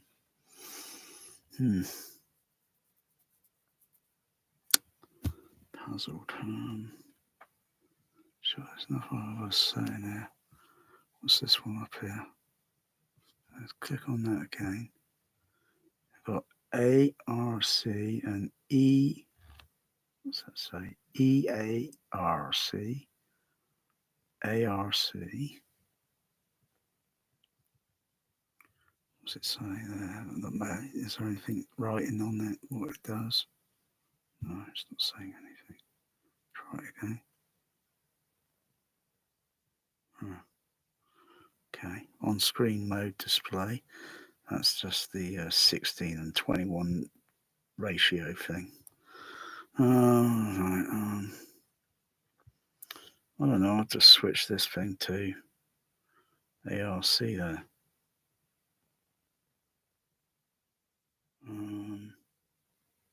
Okay, I'll try and turn it off again. See if do I have to save anything? No, I'll just check the other things there. Just see if there's anything that's eluded me. No audio delay, no triggers, no front panel. No, that's just the what's it thing there for the system setup, network standby, network standby.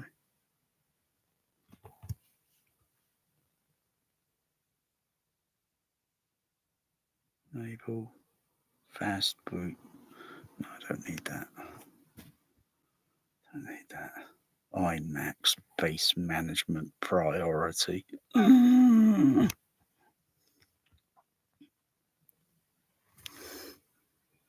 User profile. What the heck's that mean? No idea. I'll turn it on, but I don't use it. To me, it's just like some bass loud management crossover system. Very tacky. Cheap. I'll turn it off. I get no joy with this thing again. I'm not going to bother. So turned off.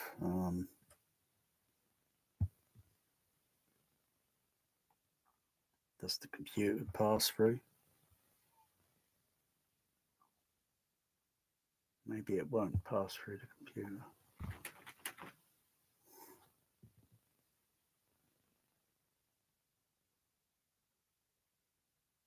Okay. Turn it back on. One more try. Switch over to a video mode. That's the player. Switch that over, and this was so easy on the Denel.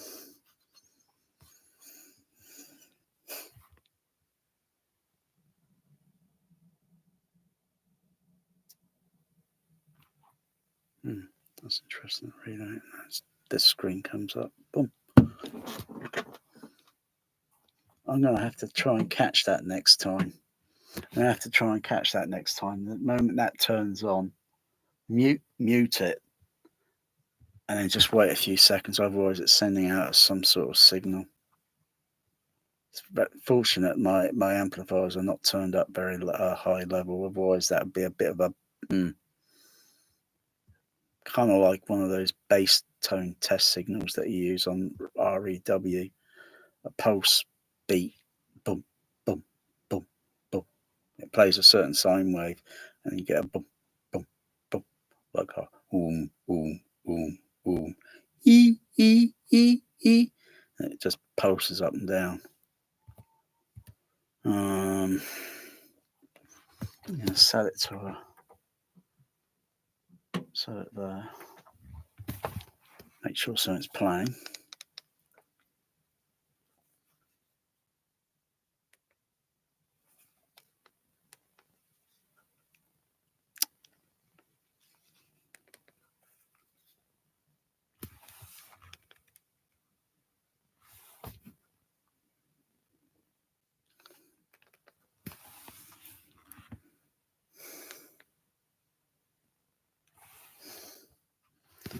Okay, turn it off in about a second.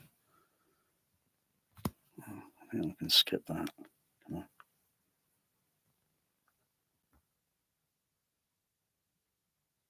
Okay, turn it off.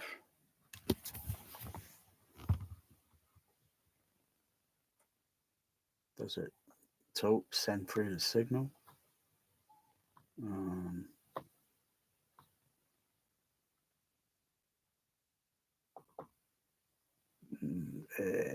That's far too long delay.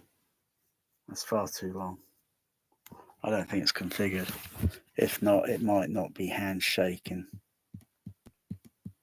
Because I have read somewhere some things they're not getting the signal to pass through on other types of processors, and that there's no reason why that shouldn't. I'll turn it back on, and just remember to pause the fader in a second. Just put it on mute.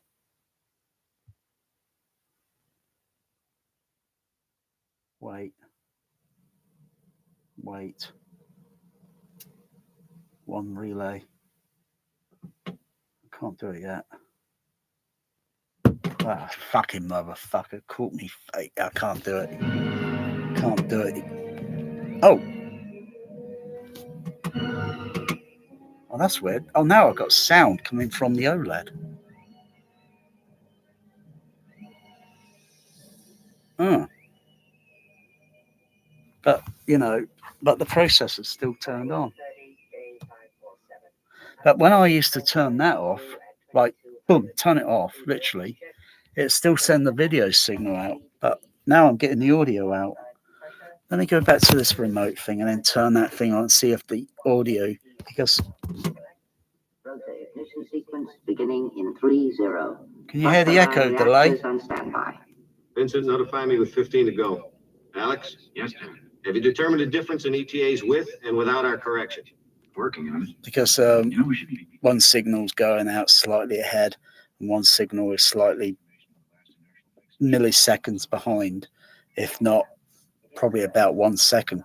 By judging by the sound of the echo, sounds like over a second. But I'm gonna get into dramatic effect here. Just go back into that and go into the. But I'm a bit disappointed I can't get the video signal to. So if I go into setting, I'm going to set that output, turn it off. Oh, right. I turn the audio output off there on the Storm. It goes off on the OLED. The sound goes off.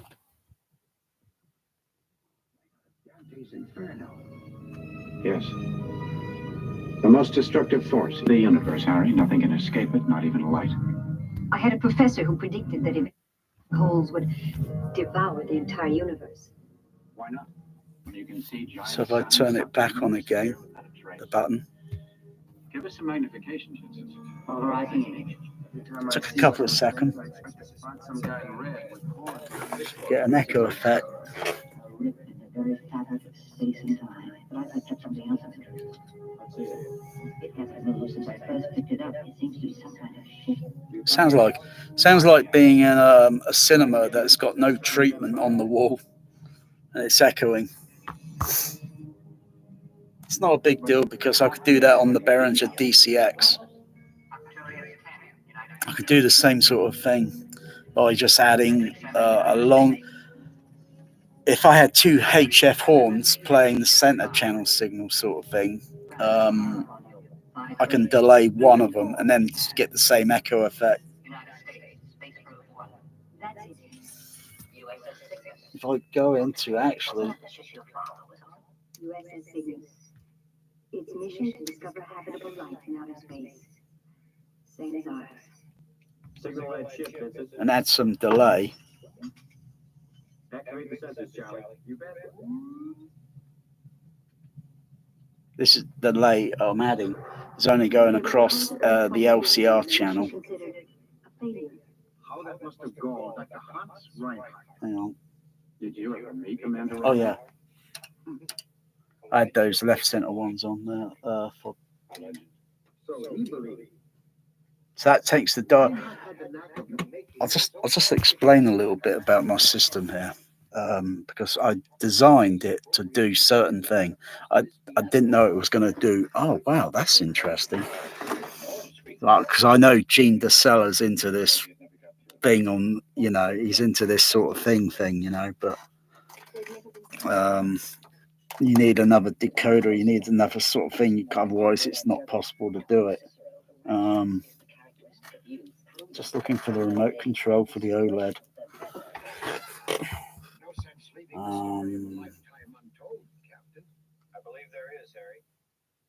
Just fade that down.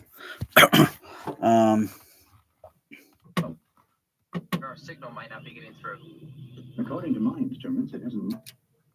The other LCR are muted down there, so if you hear any sound in the background. I don't know, but it's certainly worth investigating. My instincts are against it, Alex. But we'll go in for a closer look. So this one is receiving the left and the center signal. The left and center signal. I think that's right. Yeah. And this one here is receiving the center and the right channel signal. And then the outputs on this one here, the outputs here are outputting left, center, center. And then this one down here is outputting right, center, and right. Okay, so I've got a center signal that's on a Y lead connection, and it's on this one here and on this one here, along with left on there and right on there. So there's left and center on here, center and right on here. So when I press those two there, it says mono. Okay, that's neither here or there, mono. It's playing stereo. Okay, so if this decoder was used in the normal kind of conventional way, yeah, you can say make that movie mono if you want to. If you're feeling a little mood change, you know, set it mono or whatever. And then you got stereo, and that'd be just two speakers. So when you use mono center, by function of the actual decoder, the signal should go to the center channel. It shouldn't go over to left and right. It should just get diverted to the center. And then you got Dolby Surround Matrix decoder. So going back to this, right? If I were to go onto the AV receiver, I can adjust the center channel level.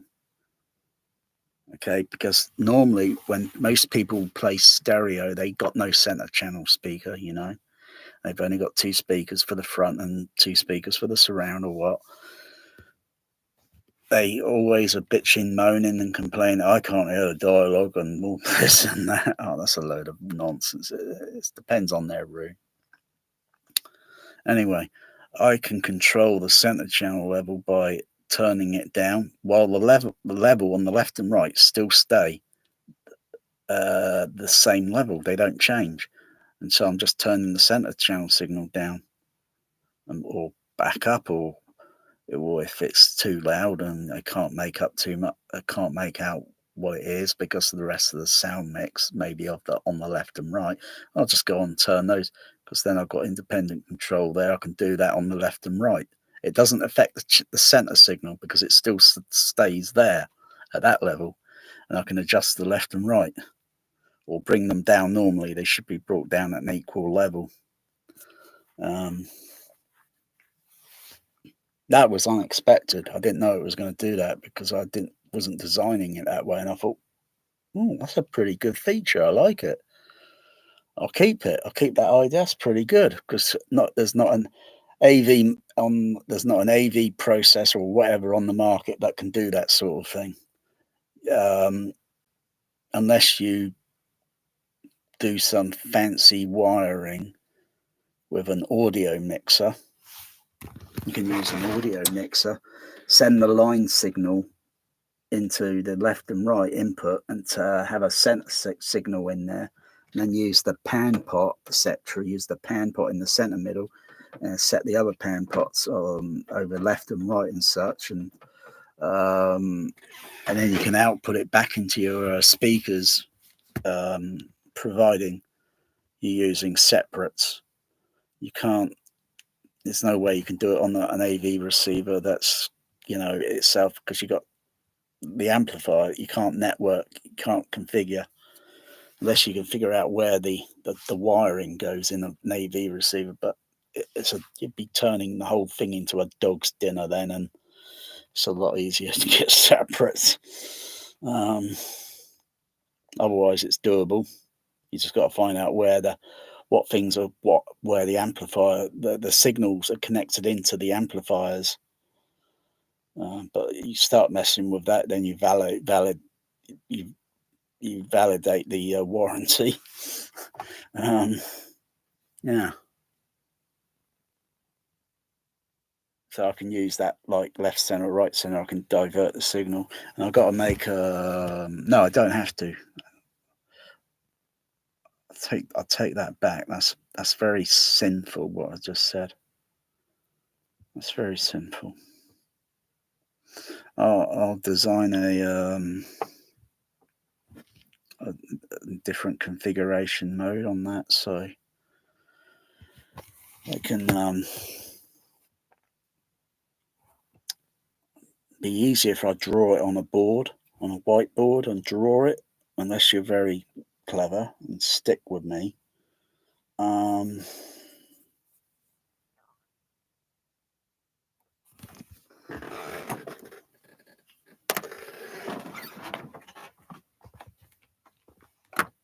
Please excuse the crudity of this model, Marty. Oh, it's okay, Doc.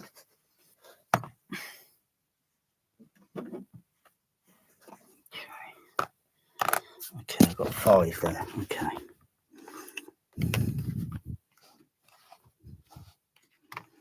Okay, so imagine your projection screen is very wide, you know. Depending on what mood I am in, I can still do this function. I just want to design a different mode. Okay, so if I play a widescreen movie, so it's widescreen would be around this sort of thing, about there in the middle, widescreen ratio. Okay, I could use divert the left and right channel signal over to here and over to here. Divert that to there and divert that over to there. The center is irrelevant. It still stays in the same place. So I can use, say, if I play a movie like Waterworld, which is widescreen, and the sound would be in this position area on the screen. So it'd be like a narrow stereo sort of thing. And the bear wants to play now. Or I can switch it to be 5 screen wide. So any sound pans that move from here and move into this position or whatever. Or I can just play it as front wide. So it'd be just the left, the center, and the right. So, yeah.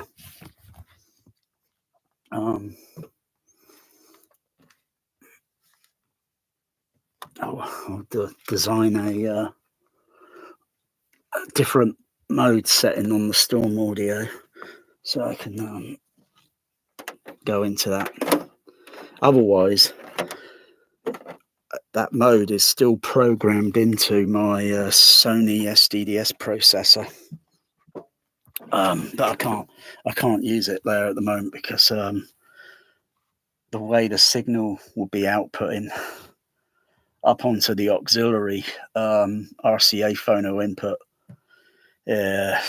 my left center, right center is only configured for playing DTS ES 6.1 discrete, but that gets rarely played here. So it'd be going from there, from the DTS professional CAD, and then go up to onto the multi input, and then it goes up onto the Sony, and it goes up onto the then it goes from the Sony, and then the sound for the regular surround goes down here.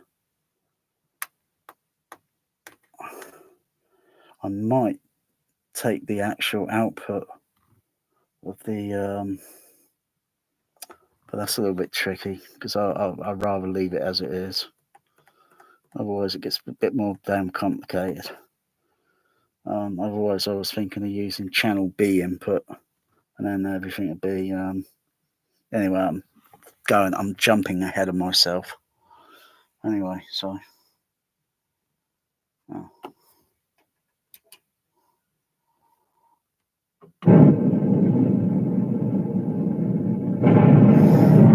Wow.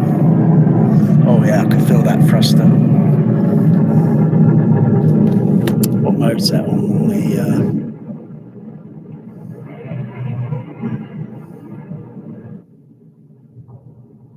wow. Oh, that was good. I mean, not good in a sense. I mean, You've got to bear in mind that I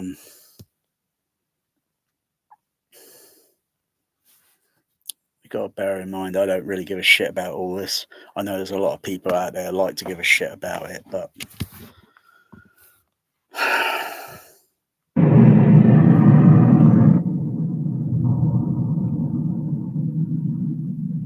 yeah, that was pretty neat.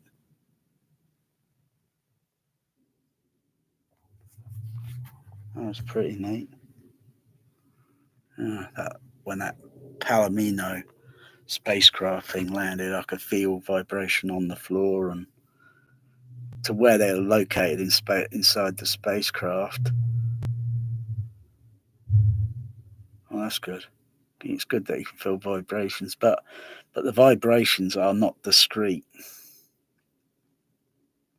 That's the other thing I'm just starting to beginning to realise, because it's still playing the signal from the surround going in through to the bass shaker on the Storm audio through the. Let me show you what it looks like.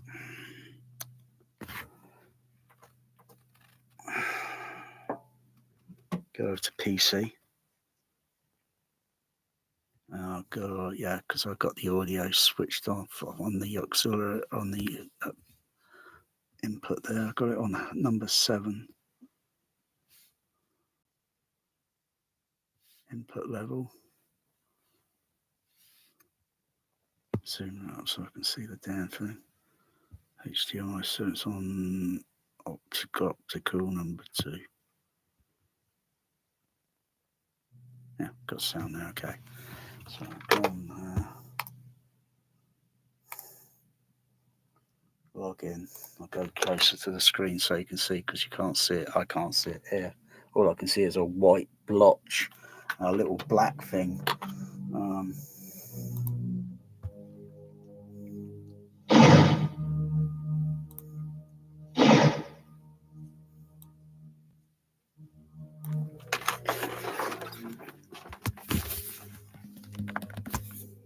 Let's see, you can see it now.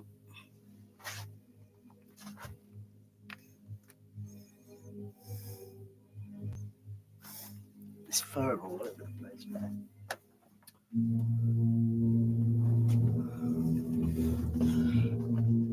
So when it's set to large and sub, okay, the surround speakers, they still stay at the same crossover setting. They're not being altered.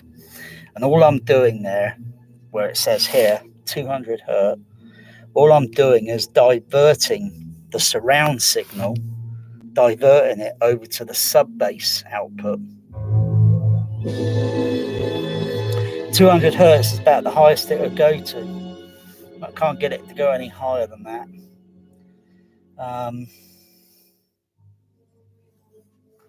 So a lot of the surround signals being sent over. I keep thinking that's one of those screens you can touch, but it's not. So I've got to use the mouse.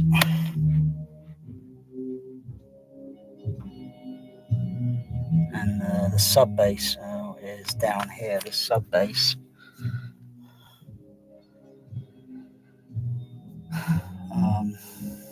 Doesn't matter if I set it to 160 hertz. Doesn't really matter. I can set it a little higher. It doesn't matter, because LFE signal is only filtered. The crossover there is only going to filter off. Say, for example, if there was dialogue sound playing for a sub bass speaker, and it sounds very boomy or whatever, too much, use the crossover filter. Just fade that down. Use the crossover filter and set it down to about 80 hertz. Because you're going to filter off most of that dialogue level. Because dialogue only typically male voice only goes down to about 100 hertz range. Female is about I think 150, 160, so it's pitched up a little higher.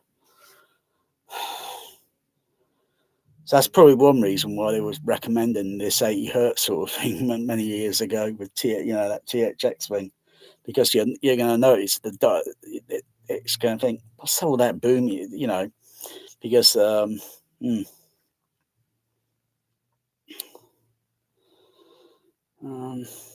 and the storm audio there, you know, you can add or filter whether a very shallow 6 dB, 12, 18, 36 or something, or 30 or whatever, and 48. Can't go any further than that. Otherwise, I think there's a 90 dB where it'd be completely like that. So 48 is about there, and 90 something be like elliptical filter or something, I think they call it. But that's easy. You just add 48, add 48. And you got a total brick wall there. No bass can get in or get out.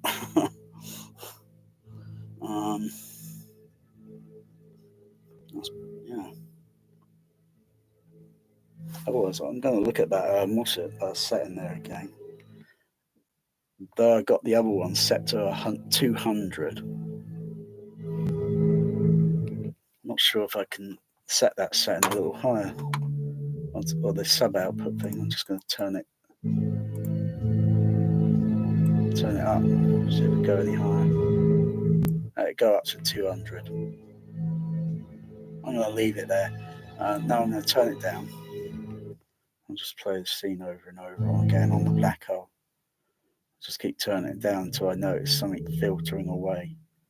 May not. Go for the biscuits, Bear. No. That's only filtering actually the LFE signal itself. So I'm going to turn it back up to 100. I don't have to put it 120. It doesn't really make any difference. So I'm just going to set it up maybe 150. Leave it there. It doesn't make any difference because the LFE is filtered.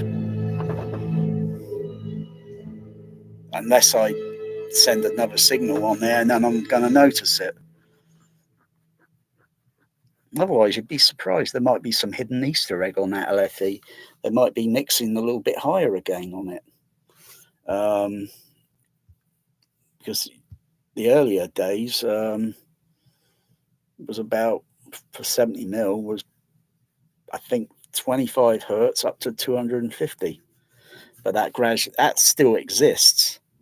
That still exists, only for 70 millimeter print, 70 millimeter prints. And then Dolby Digital, they just changed the specification, that's all.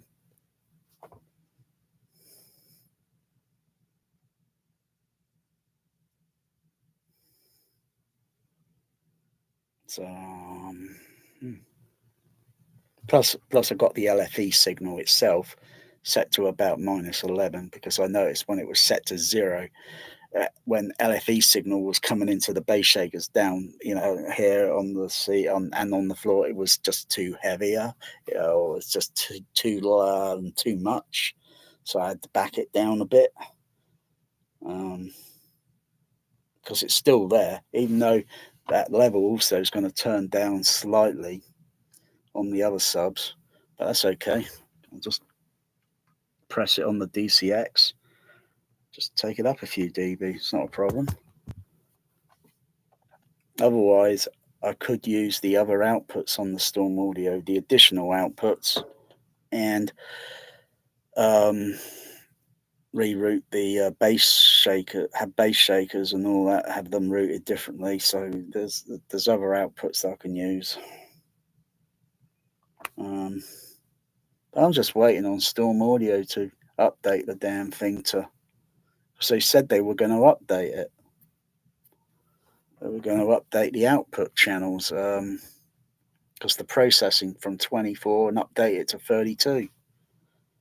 I'm still waiting.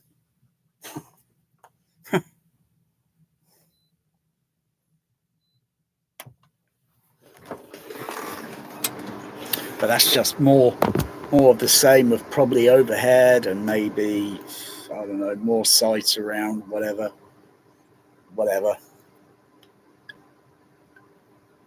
I want discrete below surround. Discrete. Otherwise, I'm not a problem. I have no problem doing it in a matrix way. I've got no problem doing it.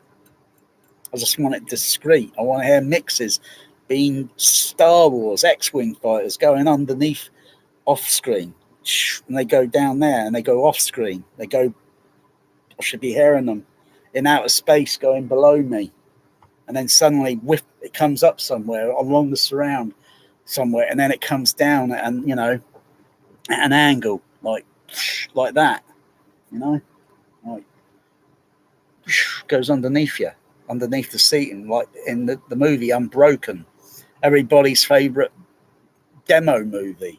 I can make that aeroplane as it's coming towards the other airplane that's going. I can make that aeroplane literally go right underneath my seat. Underneath my seats, literally. Simple, because the signal is mixed into the left and right channel. Okay, and where those left and right surrounds are located, the sound doesn't match because I'm looking that way and the plane's just gone that way. And I think that doesn't make sense. Oi, there.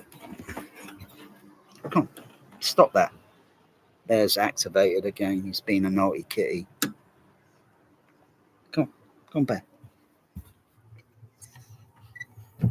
He's activated. I thought he was calmed down and he's activated again. Because a cat is a predator. They're 10% domesticated, 90% predator.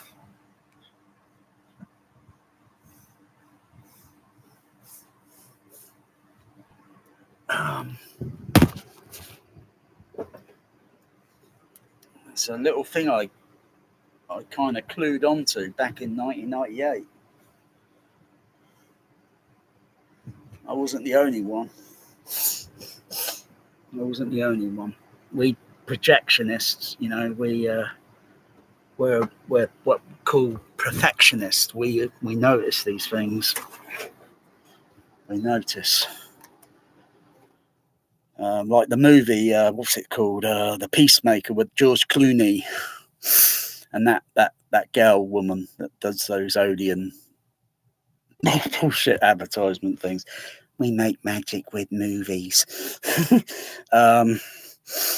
There's a scene in the movie where the train is leaving. It's at the opening titles, and the train is leaving, and the camera kind of tilts up a little bit, and as the train's going, it goes under, so it creates that. But where I and someone else, a projectionist, were having a conversation downtown in the ABC One, having a little conversation while watching the movie. I was watching it probably for the third time because I liked it. It was a good action movie, a fair good sound mix on it, but it wasn't. If I hadn't been standing where I was with the guy and having the conversation, I wouldn't have come up with the idea. I wouldn't even have thought of it. Wouldn't even notice. It was only because the surround speakers are located on the back wall, and so if I'm standing there, you could just about touch the surround speaker about that height there, and it goes up a little bit more higher on the back wall. And so we just sat there. There's 6 speakers on the back wall. I think that's all they had. So where we're watching the train leaving, and he was standing over this side to me, and we're near to the left side of the auditorium, near an exit door as well, I think. And this train, we can hear it on screen, and then we heard it on the surround, because it's panning into the surround, and where the speakers are located, like back there in the auditorium. So if I was sat somewhere back down here and the sound frequency, I'd probably get a sense of it kind of around a certain height, depending on the frequency. Depends on because if you play a certain pink noise on a speaker and you adjust the frequency, you can make that speaker sound, oh yeah, it's literally coming from there. And if you change the frequency, use REW, Room EQ Wizard. You can use the band, you extend the bandwidth, and then go down to a lower frequency. You can't really tell what direction it's coming from because it's omnidirectional sounding, kind of, sort of, in a sense. So there we are. We're sat down, and when I turned to this guy, and he turned at me. The sound should have sounded below us. He was thinking the exact same thing. He was on the exact same frequency wavelength as what I was. We both said it at the same time. Because he saw the look, I saw it in his eye. It should have sounded below us because we've all walked on a bridge at some time and seen a train coming down, and it passes underneath us, and that's what we see. Okay? Because it's down there. We hear the sound and it's very loud, you know. So that's what got me thinking. That was back in 1998. And I got the movie and sort of thing, you know, I was back in probably early, I think maybe 99 or 2000, I think, when I got it on DVD. But I didn't have all the setup at the time to do it. Not until a few years so back now. And I just listened to the scene and thought, what if I'd put, because it's like having surround EX, okay, matrix decoder, and it's just, instead of having it on the back wall, I'll just do the opposite. I'll put it on the floor.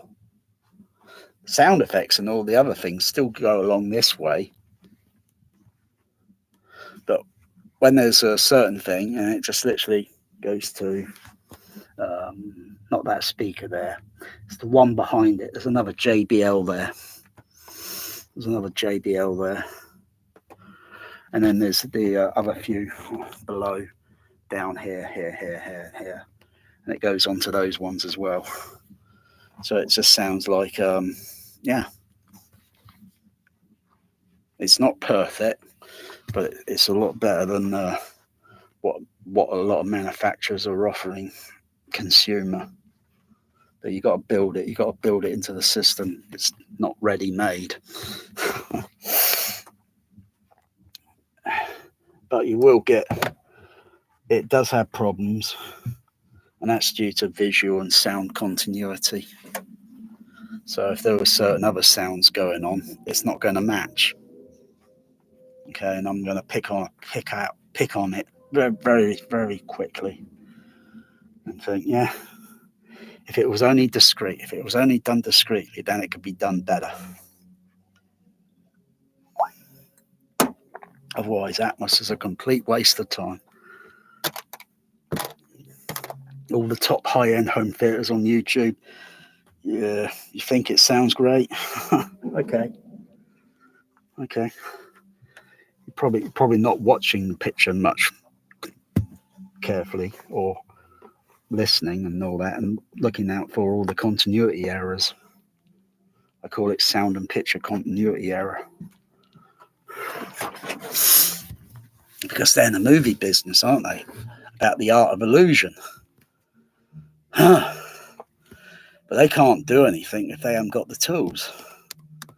If Dolby Labs are going to provide them with just this, then it's, it can only do so much. It can't do everything.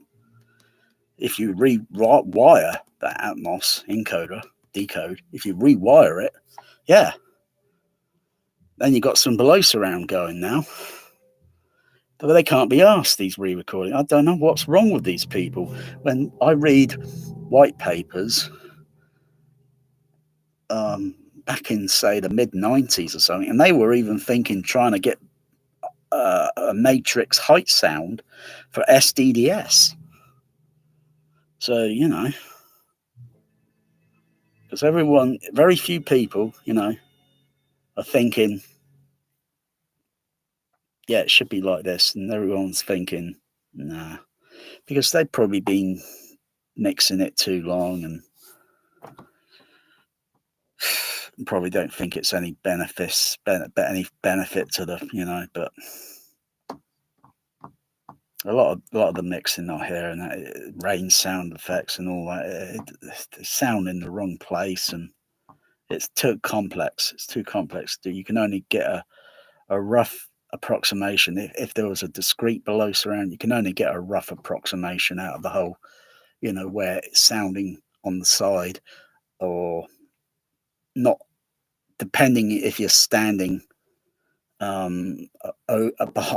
if it's something outside like a tree, you would hear the different frequencies sound on the overhead, and partly maybe a fraction or such on the side surround, but mostly a different sound on the floor area or the ground area. You'd be hearing a totally different sound. So you can go around recording something, microphone picks it all up, but you take it back and then you've got to decode it or filter it out, all these other, because it won't sound right. It's going to sound hokey. You got to manufacture that rain by using a sprinkler thing, or you got to manufacture it, capture a recorded sound of it, the sound of it on the ground, and then put in a fake tree or something in the same, or maybe not exactly, because it's sound is very a thing that where trained listeners will pick out and notice something, and I can tell what they've done there. If they put artificial grass down on the ground, that would create a different sound, and then you had the recording of the leaves onto the branches and all that. You capture that recording, and then you got separate tracks. Then you can manipulate, because it's extremely, and there are a lot of raindrops. There are a lot of them. They're all making individual sounds, but there's not enough speakers or encoder microphones and all that to capture all that. You can only capture so much of it, and that's it. That's all you can do. Otherwise, sound outweighs the image. Even 3D still looks two-dimensional. It's just an image that's in the front of me that I can see, but the sound system just outweighs it. But they try to sell it, all this marketing. Immersive, we're telling the Avatar way of the water with immersive storytelling, best ever. And the 3D is so great. It's wonderful. Dear, oh dear. I've still not watched that movie, Way of the Water. Still not watched it. I mean, not even Indiana Jones. Not even that. Dial of Destiny. You wouldn't catch me watching that. No way.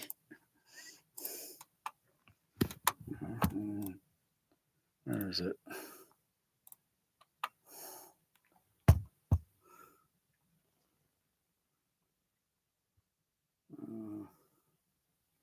There it is.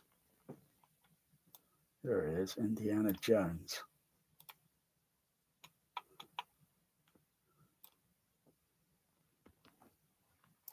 Now, this is very strange here. You got no rental option.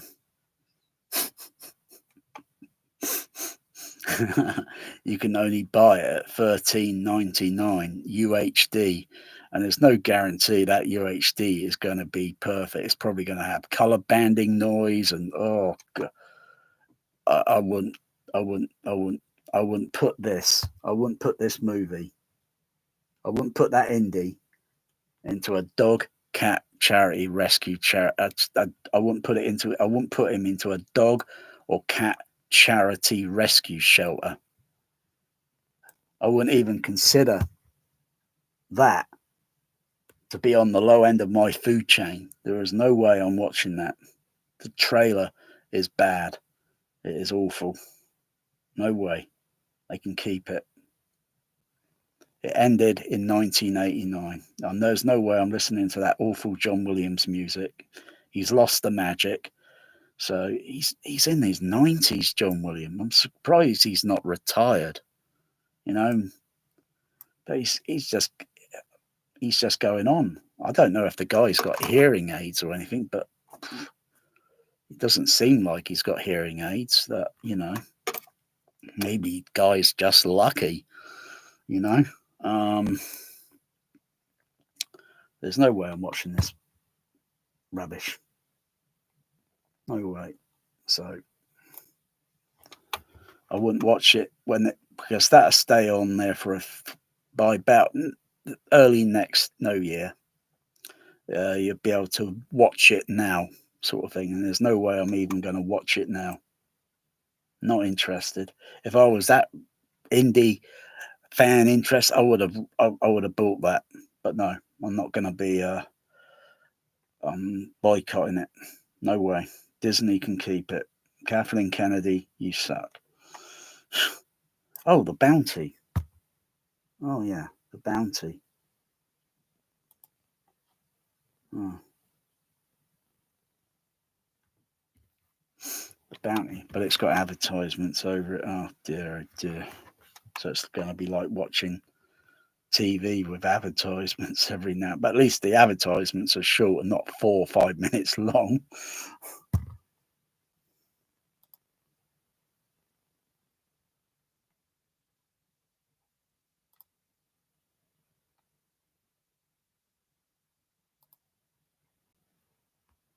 It's kind of curious, the ending. You know, what happened to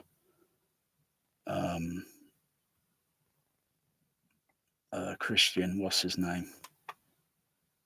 You know, who, you know, muting it along with the other crew.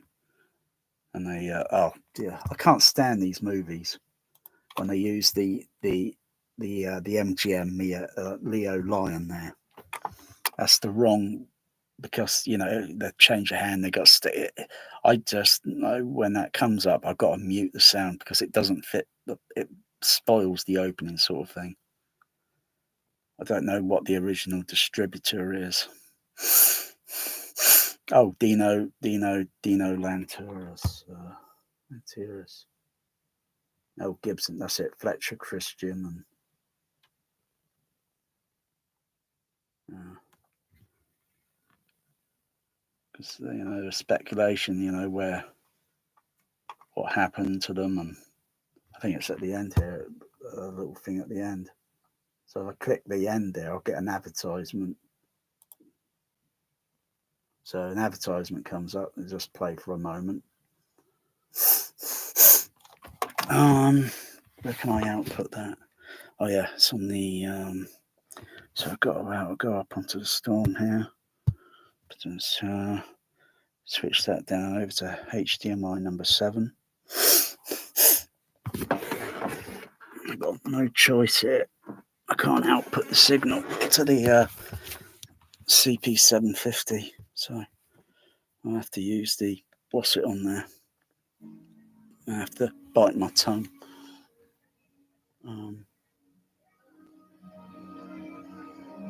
I don't like the way that sounds.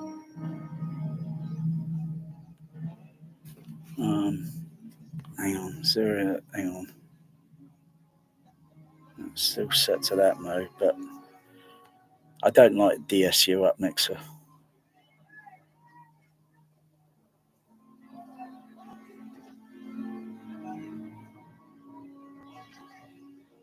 I think that's Vangelis music, I think. Sounds like Vangelis.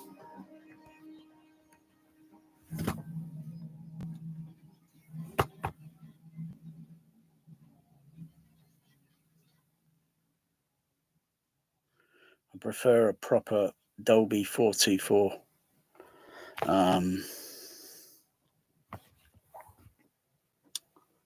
Because the HDMI coming out. If I go to the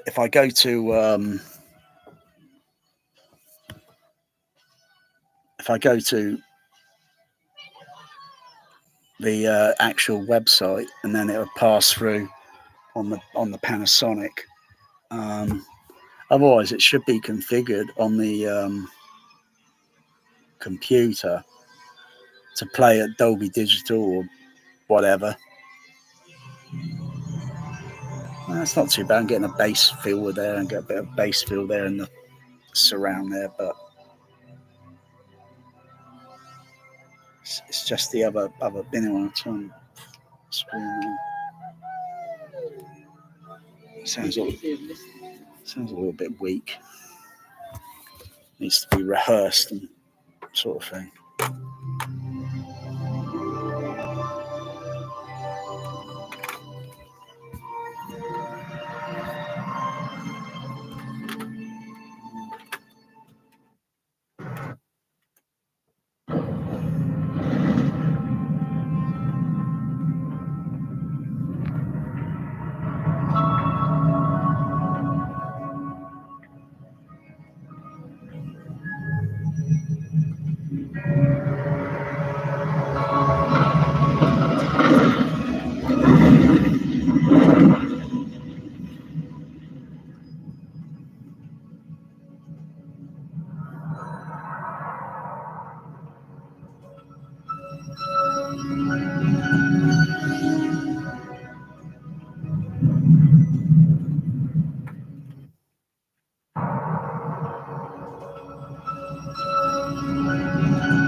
Something about that scene. It looks a bit like maybe a bit of combination of matte painting, photochemical, because I can tell I'm looking at the ocean waves coming in, and I can see. So it's pretty good. I'm not sure if it's computer generated. I had a special edition process done to it, but there's something hokey about where the boat, the raft boat is, to where the waves are coming in. I can just watching the way the water is moving. There's something there in nature that's telling me there's something bit but it looks good. I don't know if it's had a special edition process or whatever done. I think this is on Laserdisc. I think actually, so kind of Dolby stereo.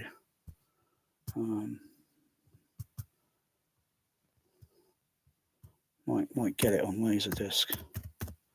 Can't trust it on Blu-ray 4K. Can't trust it because it'd probably be a near field mix.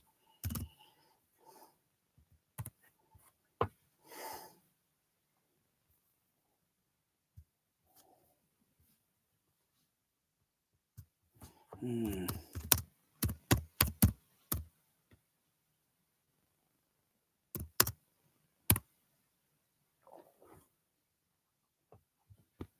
Yeah. 1984. Be that person there. Okay. Oh yeah, there it is. The Bounty.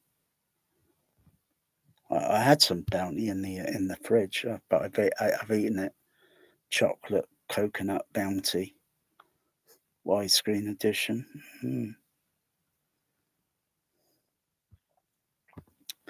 When was that press? When was that press? That was 94. So that was about.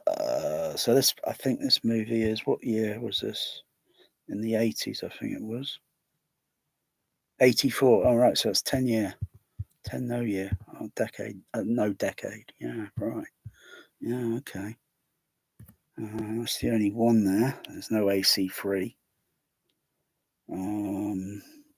Go back there. Go to the IMDb. Was there a blow up 70mm 6-track?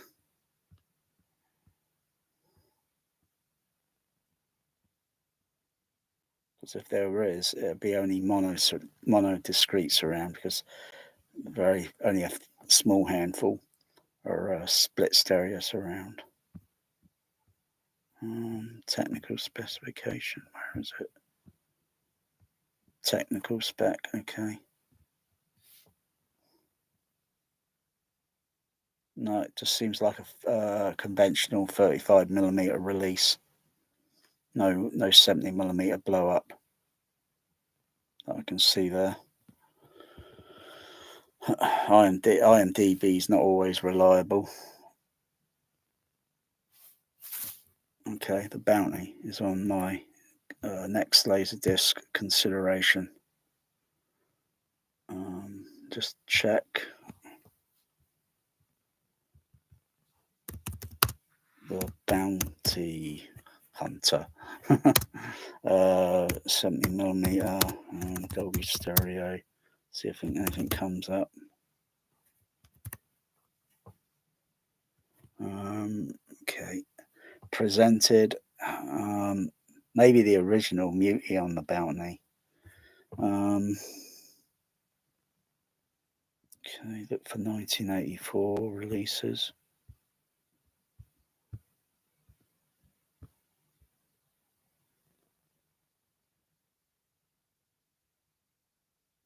Oh, right. It says on the in 70mm because there have been speculations going around on some 70mm releases because the information's vague and on films and such, and so I'm reading on in 70mm there was never a 70mm blow up release for this movie, so Dolby Stereo is often very good. So there's no discrete 6-track, and if it was done 70, chances are it'd probably been a full MAT 42 release.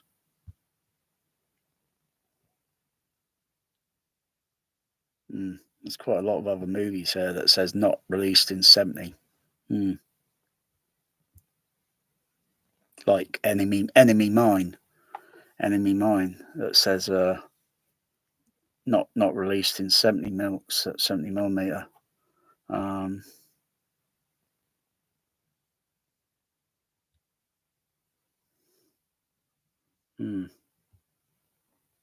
Okay, the Bounty Hunter. He looks like the Bounty Hunter. He could be the Bounty Hunter. Yeah, I probably won't be into the whole movie sort of thing because of the maybe if I get it cheap, usually can get these theatrical mixes releases as cheap. The Bounty, because it's kind of been on the obscure list for a while. The Bounty. Let's play that again. Wow, it's got some nice bass feel there in the surround.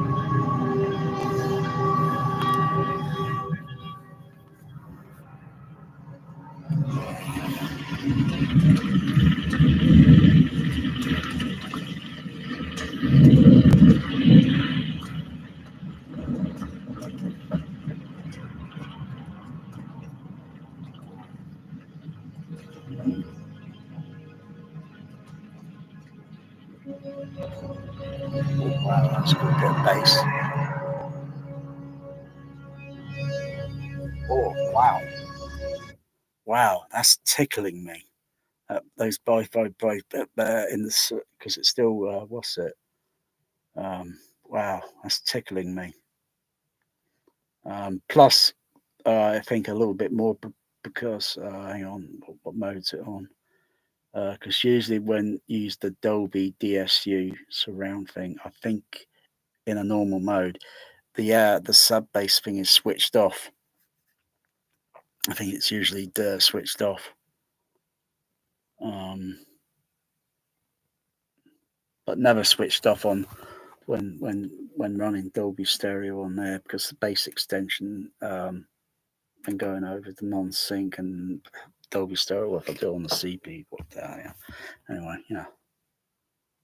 because normally any AV receiver, if you play it in Pro Logic back Dolby Surround, whatever, the sub will be switched off and it'll only be active on LFE because they haven't made receivers clever enough, so you got format buttons and such, and so LFE plays discrete LFE in digital whatever mode, and then you go Dolby Pro Logic and all you're doing is diverting sub bass bass from the left right center into the sub bass channel, not the surround.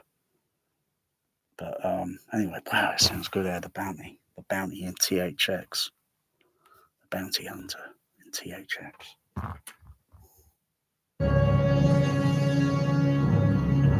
Wow, oh, that tickles my... That's tickling. We'll never get off this island now, will we, sir? It's tickling me, that tickles.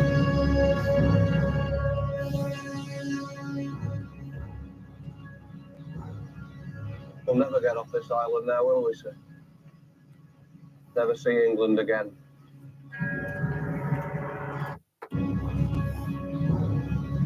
We'll never get off this island now, will we, sir?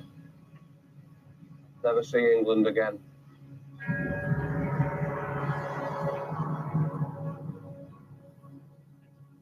This court. I like that. It's a very chilling bit of drama there with the music score that's written. It's very chilling on the eye look. Probably looking back, and that's it. Ships up in all flames, sunk. That's it. You're marooned. You're marooned there now on that island. No one knows what happened to them. That the sea. Very.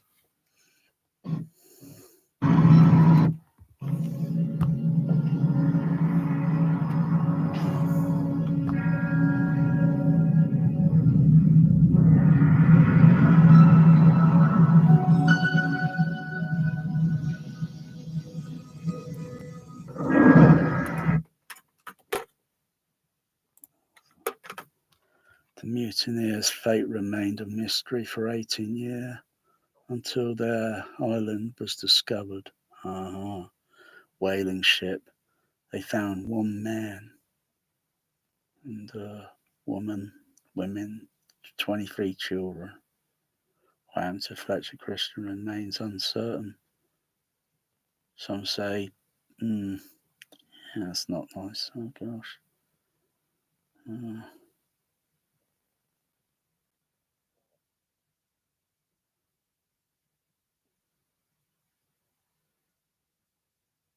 Yeah, but then some reports saying he managed to get back to England.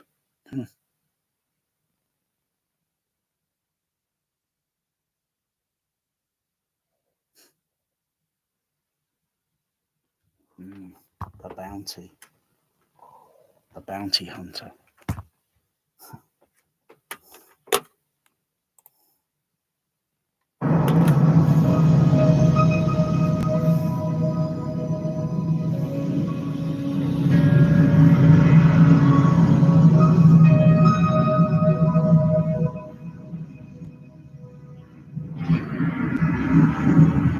And that's a model there sinking. That's a model.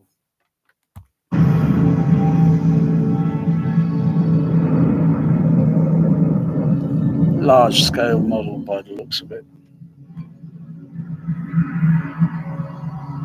Wow, all that bass, all that Vangelis. Wow, that's doing that. Ooh, that vibration there I can feel.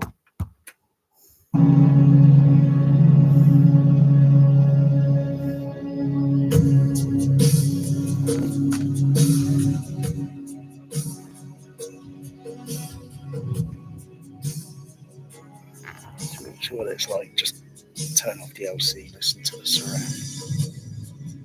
But the surrounds are doing a stereo synthesizing process. That's why I'm not a fan on this.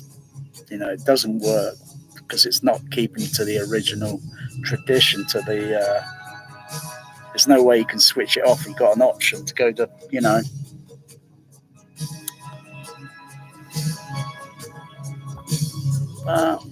if push comes to shove,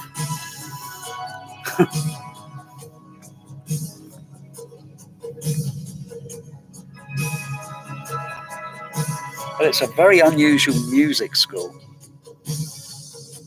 for something that's a period movie. But it seems to work in a way.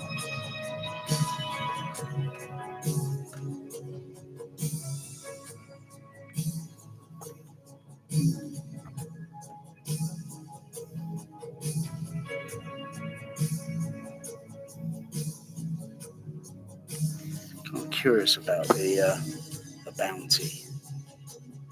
Not sure if it's on the what's it. I don't think it would be. Wow, it's got some nice lows still there, I can feel. So you get the kick, and then you get this shimmering effect in the music. And it lowers the depth down, or the depth is kind of raising the signal up a little bit to give it energy.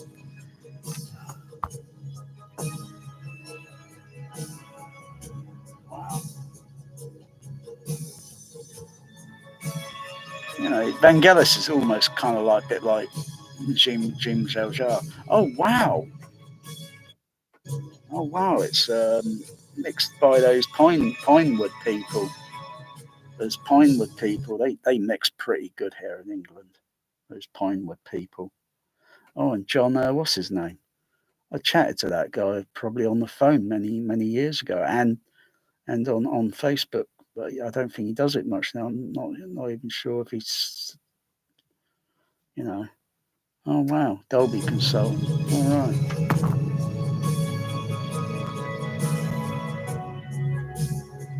Wow, that's shimmering effect. Camera and anamorphic lenses. Technicolor.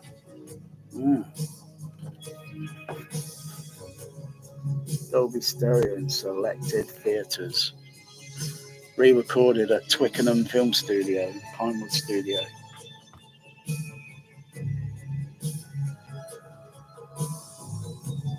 That's where my surround speakers came from, Twickenham Film Studio.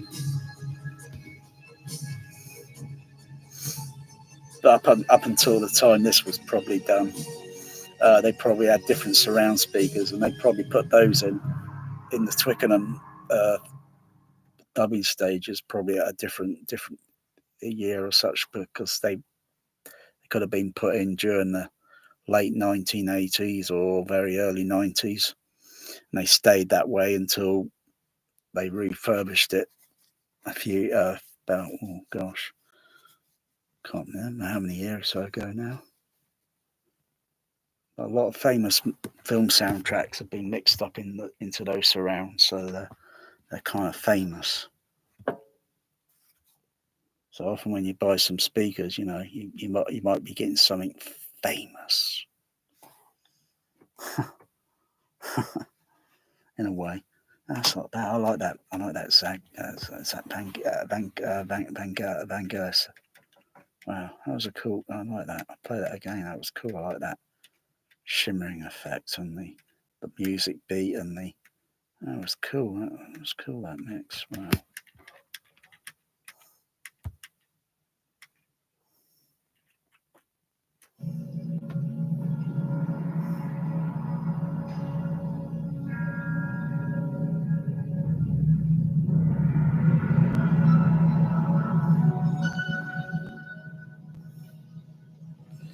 Okay, I'm gonna go bounty hunting.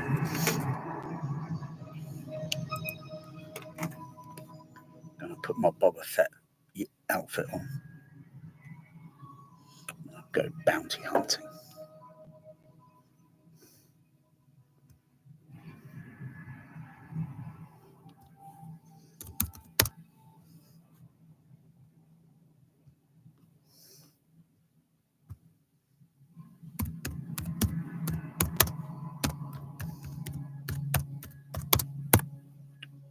Please let it be in the UK. Please let it be in the UK.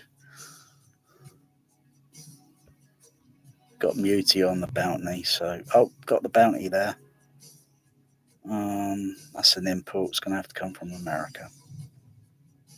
There's another one there that's in America as well. I don't know why these people want to sell their theatrical. They don't. Most people don't even know their theatrical mixers, and they're going to sell it for a near field. Oh my god, they're going to trade it in for a near field. There's quite a few of them. These ones are bounty. Makes me hungry. I want to get some more of those bounty coconut. What's it? Sweetie bars. That's it. Okay, scroll back down. I don't want the DVD. No thanks.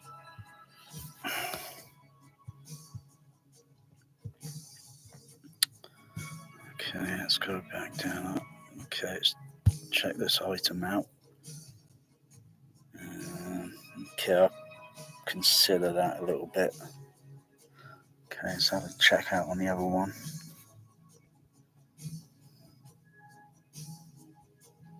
That one there, check that one out. Consider that. Give them the feedback.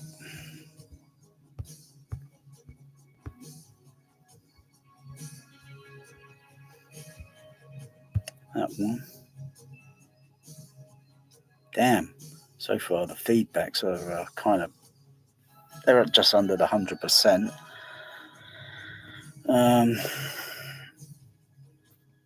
You know, because it reflects back onto the seller. I don't know if the site kind of redeems them up to 100%. You know, if they buck up your ideas, pull your socks up, okay, and you can get your thing back redeemed back to 100%. But I'm just got to check. It's not sometimes people become this way, and if they're going to mail off an item and it's not as it appears, or if they had too many that been sending out that are broken and they're not being transparent, then it reflects back onto them, which is not. It doesn't have to, keep your,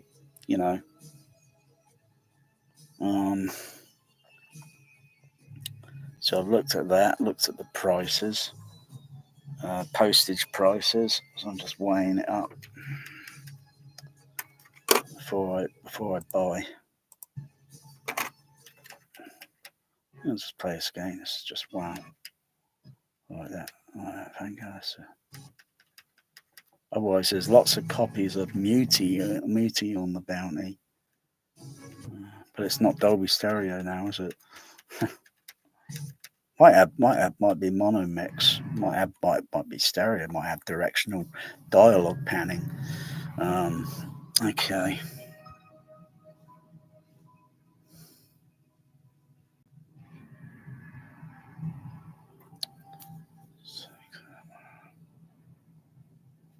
Wow. Light descending. Wow, it's chilling.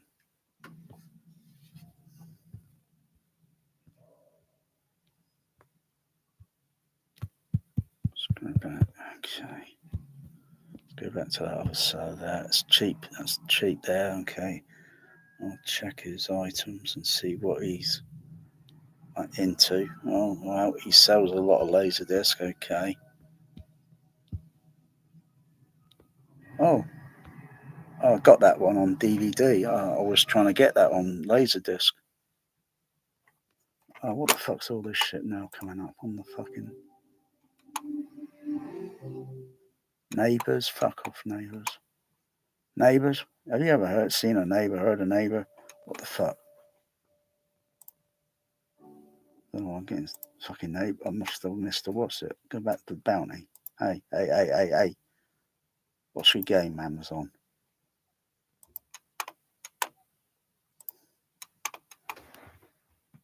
Don't do any THX distraction there. I'll get my cat bear onto you. None of that. Where the freaking heck's the bounty? I want some of that Bengalis game, that bounty huntering Bengalis. Wow. Where the bloody hell? Hang on. Previous watch. Usually shows there. What the bloody hell? I'll find it in a second. It's like a drug. Wow, I like it more than probably watching that Indiana Jones stuff. Dial of the Kathleen Kennedy. I'm sorry, please leave your message after the tone. Dude, Kathleen Kennedy, you suck. Dude. Oh, the Three Musketeers. Yeah, I like to get that on Laserdisc, the Three Musketeers. There it is, the Bounty Hunter. Yeah, the Bounty. Watch again, the Bounty. Play those end credits game. Wow.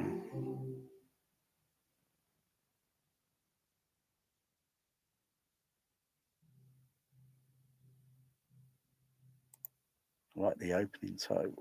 Maybe I should play the opening title. See, I'll just maybe get that now. Okay, now this advertisement's long, over 100 seconds. Oh gosh. Put that sound on mute.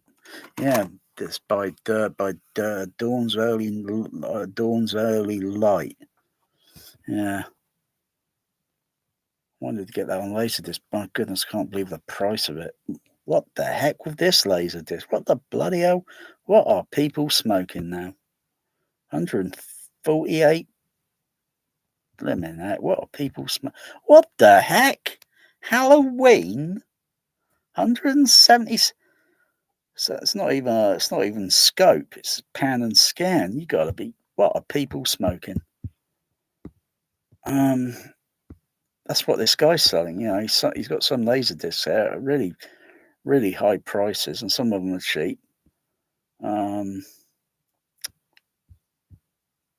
Okay, all right. I'll trust him. I'll trust him. You know, he's just got more bloody advertisements still playing. Crying out loud. I think this is where Elvis Presley gets a little bit kind of irritated, and Elvis kind of goes over there.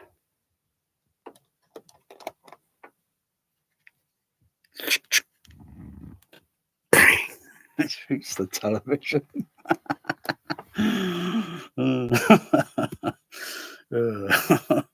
I'll just take my slipper off and throw it.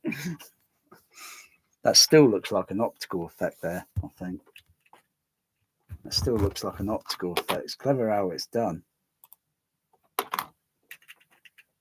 Because they built the real kind of like a scale thing that they can use, but I don't think they're going to set it on fire now, are they? When it's going to cost so much to build it, a replica sort of thing. They're not going to burn it at the end. Wonder what they did with the replica, because I can tell with the way the water is very cleverly done here. Because I think back here up to here, it's got to be some matte painting. And I don't know how they've done it here, but it's very, but I can tell the waves, the way the water's moving. It looks very, very strange. But if that's all matte painting and photochemical and practical model effects, then yeah, that's pretty well done. That's better than watching Iron Man. That's pretty good. That's a cool effect.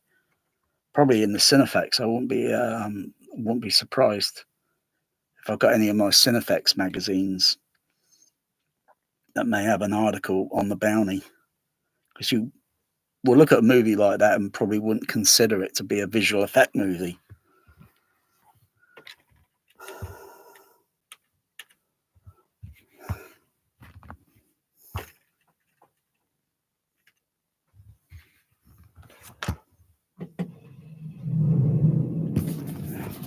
Just let that play. Okay.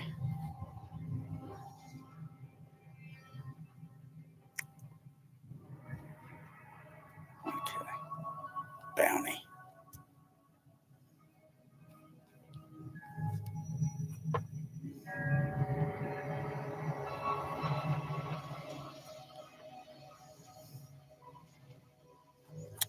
Bounty.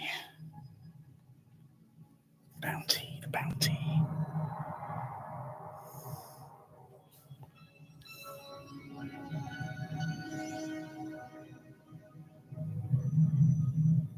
Let's look at that cane very closely. I thought I saw like a. Because sometimes when you do matte paintings and everything, you've got to keep everything lined up. All the where the camera's placed, what it's filming, because the camera's not moving. Okay, it's in a still position. and you got to have things making when you line things up, or if you're doing some camera, it's very complex, but done right, it looks pretty damn good at the end of the day.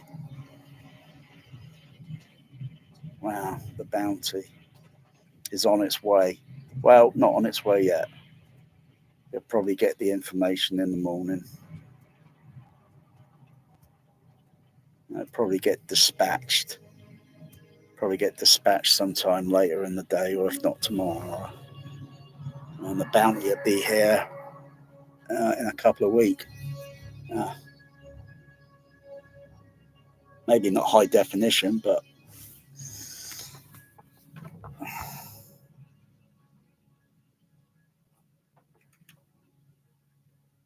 I can hear a little bit of the dialogue sound sort of leaking into the surround.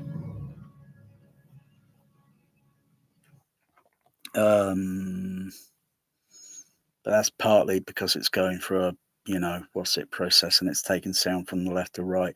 It's doing that additional upmixing thing.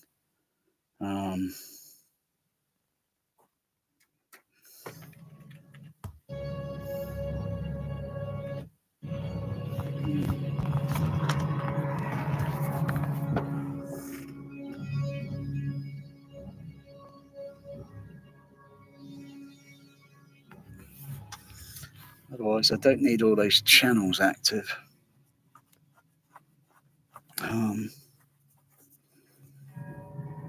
The overheads are only on experimental.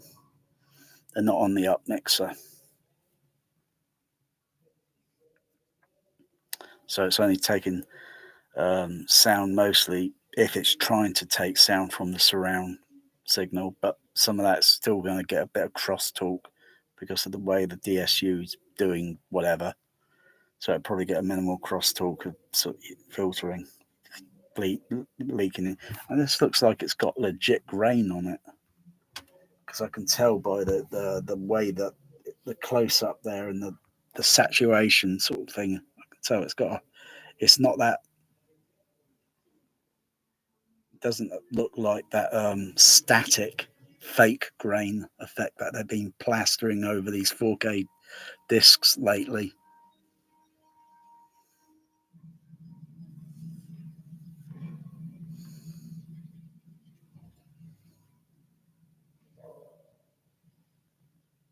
The echo effect that I can hear and the ambience of the surround sounds like it's in the room. Sounds like it's in the room.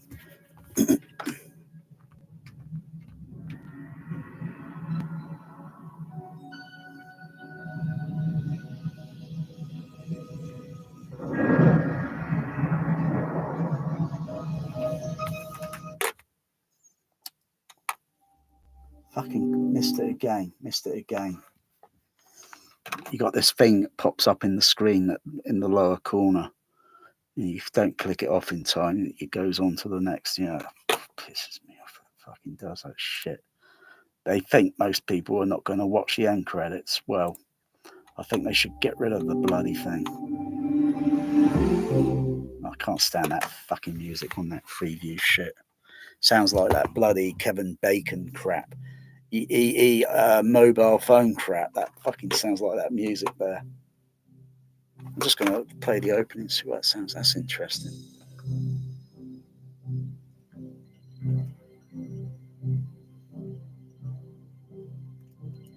Just going to put a filter across my screen channel there, because I know the surrounds are a little bit. I'm just going to put extra gain filter.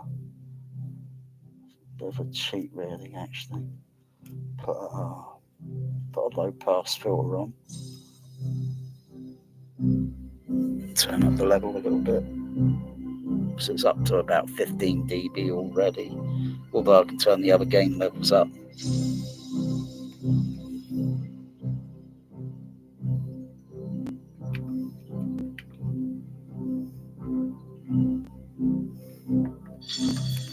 I like that opening. Wow. Dum, boom, boom. What the fuck? Oh, that totally ruins it there with the bloody Leo. What? What? That totally ruins it. What the fuck?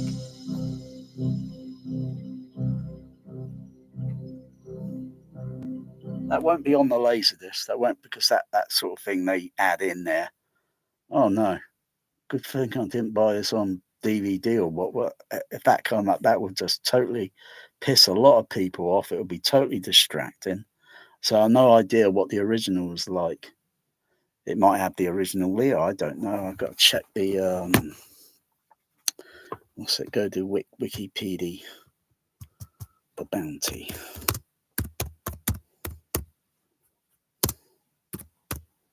Okay. So look, let's check on the zoom that up. The Bounty was not very commercially successful by the looks of it. Budget 20 million, 20 to 25, but it barely made its investment back. Doesn't surprise me. What's it? They never usually get on something that, you know, it scores at the box office. Okay, what am I looking for here? Roger Donaldson. Yeah, he's done a few good movies.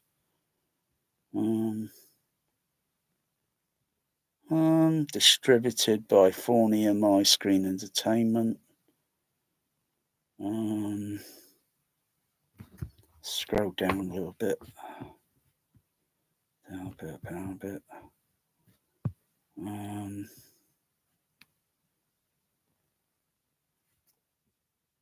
No, whoopsie.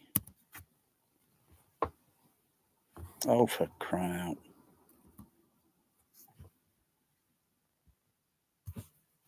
Okay. What am I looking at?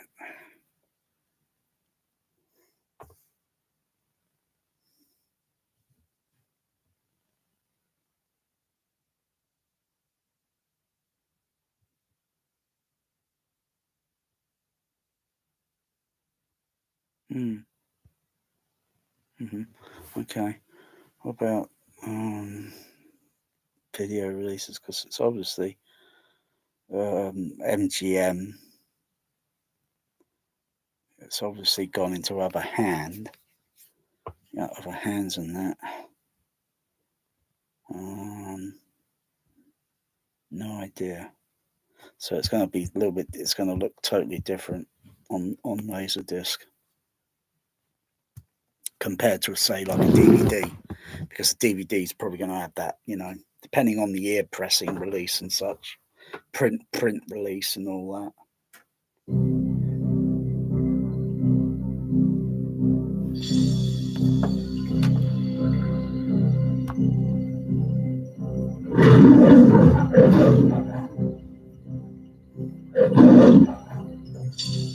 Otherwise, that's the total wrong MGM thing there. It shouldn't be on there.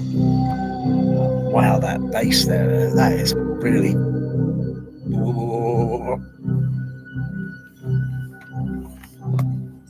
Damn, that is some good bass.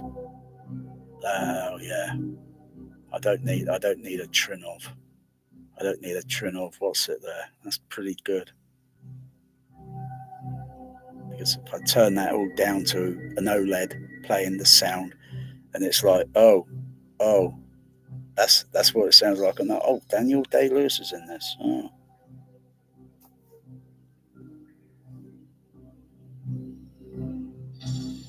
Oh, Bernard Hill, he was in the Titanic. Oh, Liam Neeson, he's in it as well. Jedi Knight. Dun dun dun dun dun dun dun dun dun. Dun, dun, dun, dun. I like these opening credits like that. Van Gogh, wow. Edward Fox. Laurence Olivier.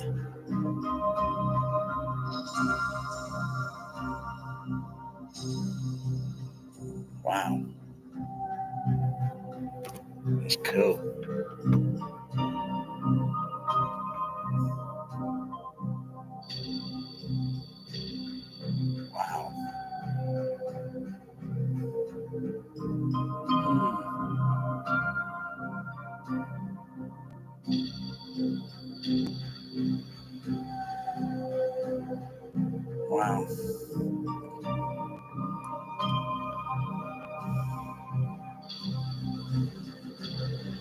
Wow.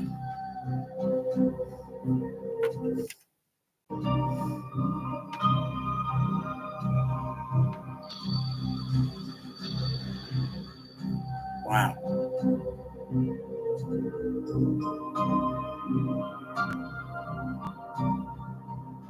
Wow, that's pretty good.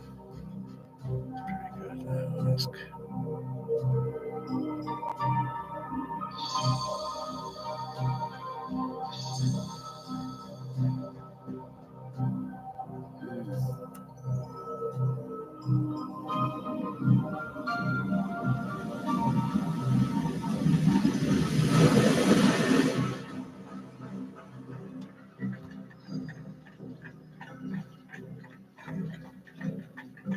Oh, it's Napoleon. Oh, no, it's not. Oh, wow, all that bass score now fades out, and sound effects, ambient, and wow, that was pretty heavy on that. Wow.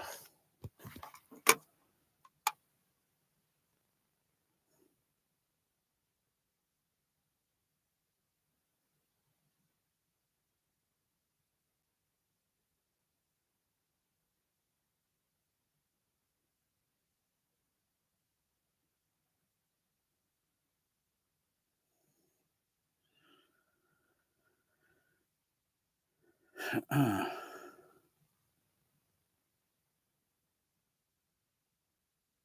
roughly what point do they have this mutiny? It's got to be somewhere in the middle of the movie.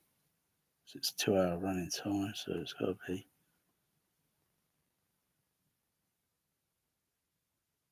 somewhere during. Yeah, but it's nicely. I like the cinematography on it.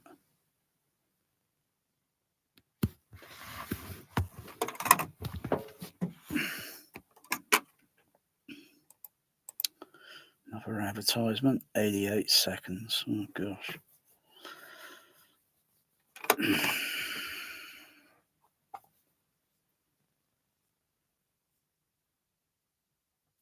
I find the advertisements are very visually distracting with the colour and the bullshit, and it's distracting.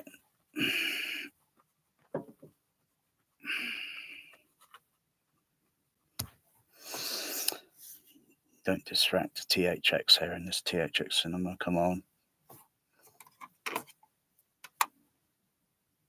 Bloody mobile phone, bloody app, bloody mobile apps, bloody motor cars, crying out.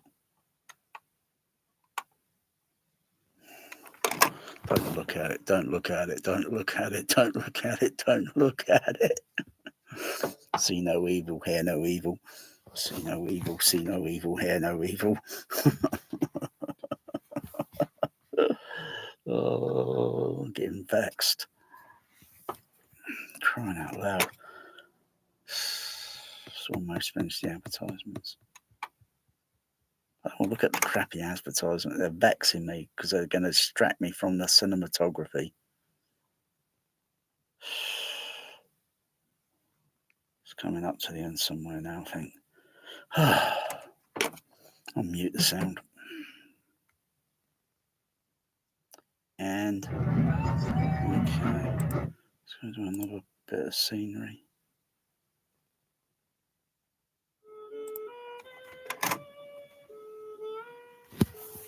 The cinematography looks nice.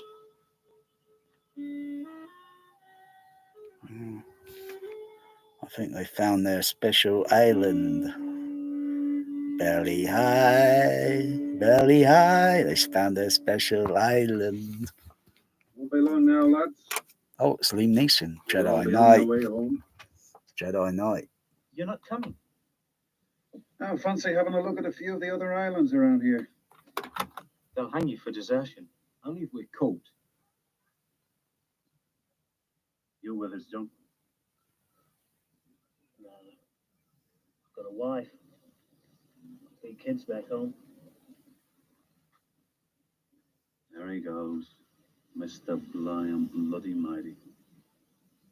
How do you fancy the Endeavour Straits, the Indian out, the South Atlantic, the North Atlantic, nothing but rotten biscuits and pork, and his bloody lordship on your back morning, noon and night. Not me, lads. Not me. When do we go then? Who's officer of the watch tonight? I am. Uh-huh. Yeah. So this is where they start, I think, the conspiry.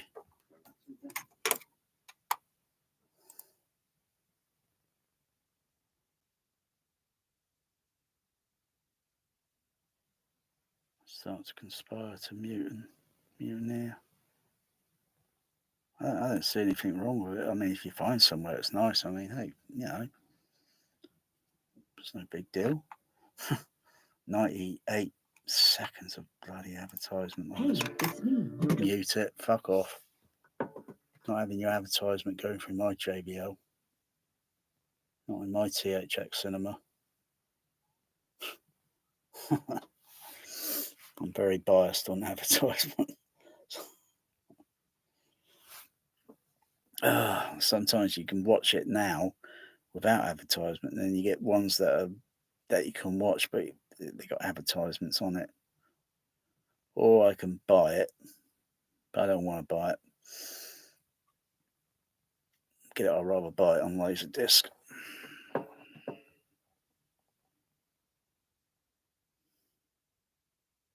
Oh God, they're using some bullshit there. Some bloody Star Wars Jedi Knight in this advertisement for a Volkswagen. For God's sakes, fucking hell, this is going to give me indigestion if I watch any of this.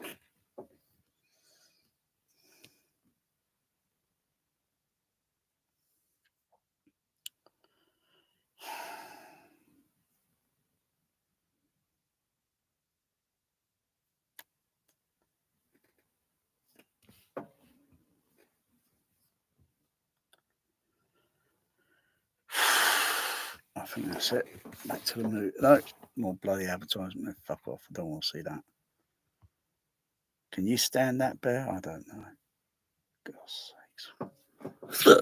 I think I've been 9 hours. My goodness gracious. Oh, it's back to the bounty on that. Makes me hungry. Himself, I will punish him alone, and then we can forget the matter. Sir. Hold your tongue, goddamn you, sir! I'm addressing the crow, Mr. Christian. Who do you think you are?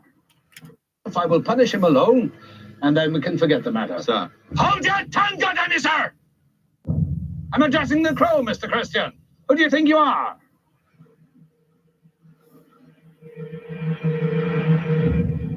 Now, if the thief will not declare himself... I took one.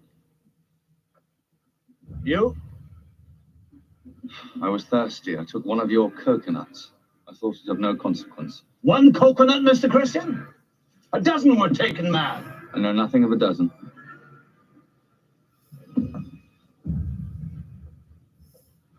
And unless you're a liar as well as a thief, the rest were taken by other members of your watch who look to you for their example, do they not, sir? Mr. Cole? Sir, impound the personal stores of every man on Mr. Christian's watch and put them on half rations. Aye, aye, sir. Thank you. Stand out.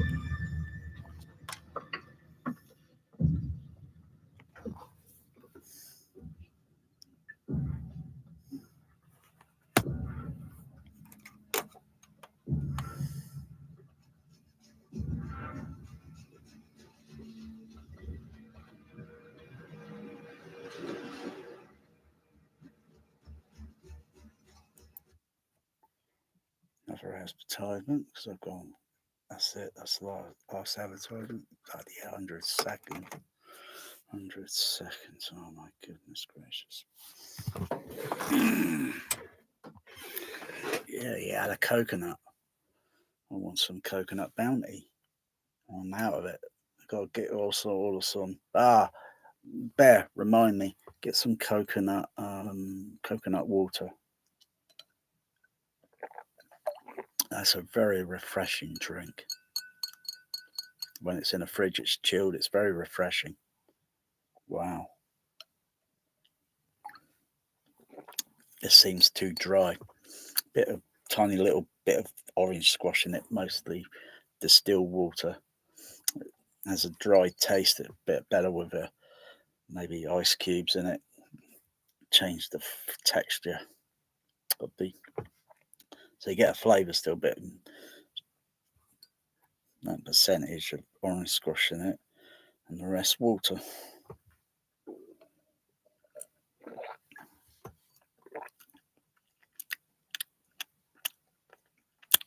Tastes like drinking wine. Ugh. Without well, you can get wine at different prices. Cheap wine, expensive. Well, maybe it's all the same. Oh, it's been around for quite a while, isn't it? So why not make it have it cheaper prices? You know, you think you're going to go to another planet and they're going to get wine on another planet? There'd be certain things that might not be there. Oh, what's going on here? Oh, this looks like a mutiny going on now. Mr. Bly, you get up.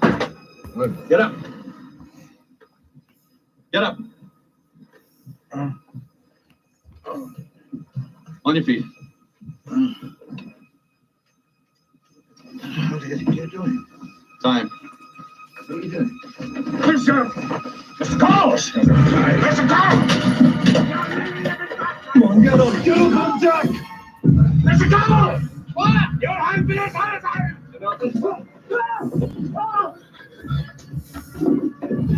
You're taking the ship! We're taking the ship! We're taking the ship! We got blind! Get on deck!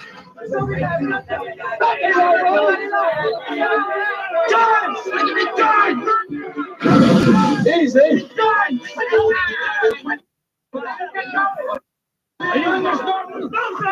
Damn, that's scary. Inside this madness! Inside this madness! You're hungry! Why are you doing this? You have any conception why you're doing this? Shut your mouth! So you're in the asylum? So your fault. Yes, you're in there. There was never a coward on this. You're a coward, sir. And that was your mistake. You're a black-hearted man, sir. First time, get over here. First time, get over here. Hey, Purcell. Hey, young man.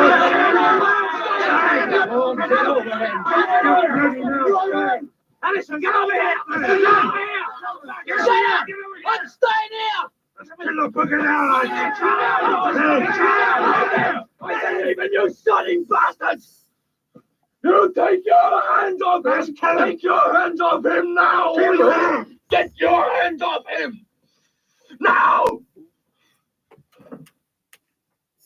You take your hands off him! Take...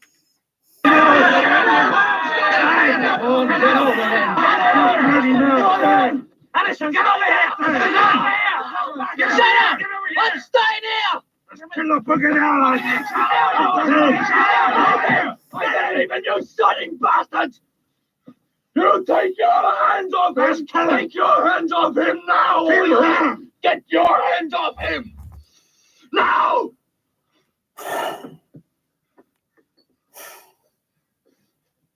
Cousin, I appeal to you, sir. But aside this madness and all be forgotten, I give you my word. It's too late. It's too late. Think of my family and my friendship. Think of my wife. I'm in hell! Hell, sir! Why? Being damned reasonable now.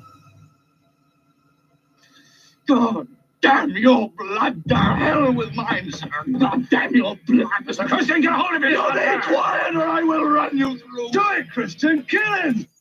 God damn your blood down hell with mine, sir. God damn your blood. Mr. Christian, get a hold of it. You'll be quiet or I will run you through. Do it, Christian. Kill him. Just shut your mouth.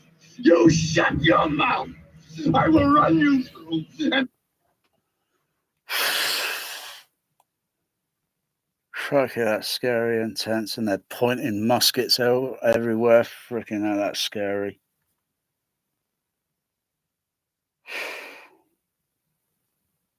That's tense. That's tense drama. You won't get this in a movie today. It's all Marvel, Iron Man, woke, and it's not even as tense or scary. That's making me nervous, even though it's drama playing. It's pretty wow.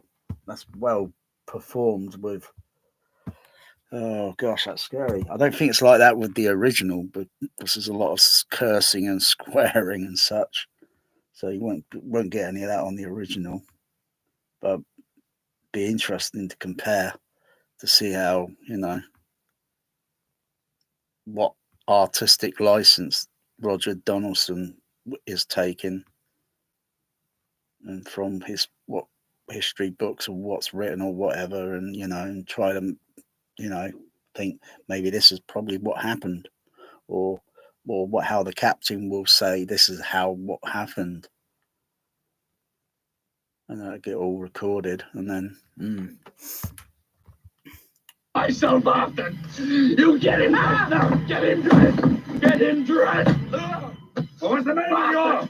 What's the matter with you? You be quiet. Knock them down, damn you. They're coming criminal. Will be silent. Get out of my throat. You will be silent. I will have you killed, you bastard. Don't blow my cock on his head. Don't you run me now, and you have my blood in your hands. Why are you? We will get him in the boat. Set him adrift. Get him dressed.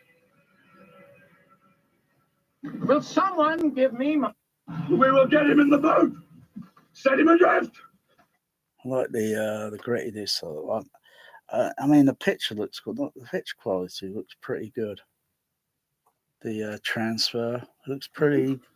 Get him dressed. Different film stock thing, and the texture of the color and such. Wow.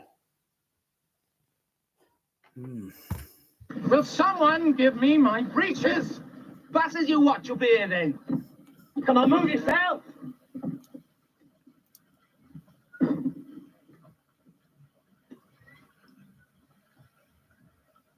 You blackguard! Traitors, you! Mr. Bly, come here, please.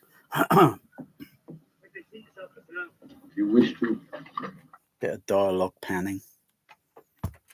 Leave some of these men on the ship. I give you my word, they will not be harmed. Mr. Bly, come here, please. If you wish to leave some of these men on the ship, I give you my word, they will not be harmed. Lads, one of you will have to come out. There's no room. Mr. Fryer, you come up here. We'll do without him. We don't want you. Mr. Fryer, get up here. Stay where you are. I'll blow your ass. Stop, damn you! Come on! Hold on. We don't want you. Mr. Fryer, get up here. Stay where you are. I'll blow your ass. Stop, damn you! Come on! Hold on. Get up here. Now. Come on, move yourself. Move yourself. Give your back. Faster, man. We fairly reported that you were not part of this rabble. Thank you. Smith, bring that chest to me. Good now. Get in the boat.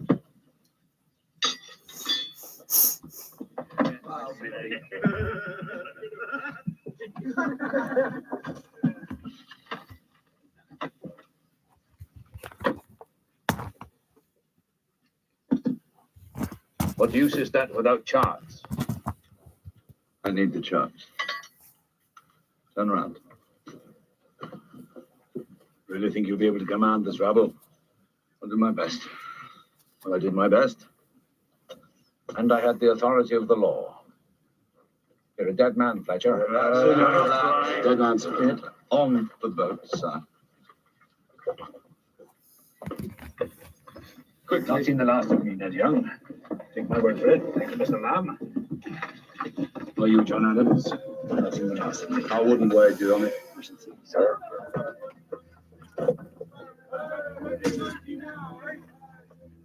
I see you, Han. Furthermore.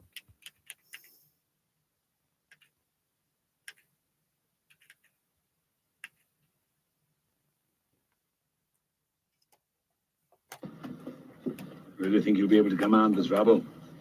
I'll do my best. Well, I did my best. and I have the authority of the law. You're a dead man, Fletcher. Dead man's dead. On the boat, sir.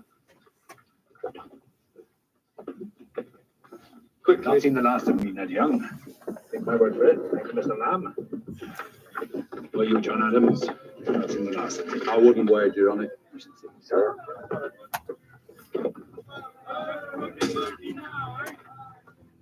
I see you, hand. Bear them away! You bring anything special? Yeah, I got a card. Shut up! Bear them away!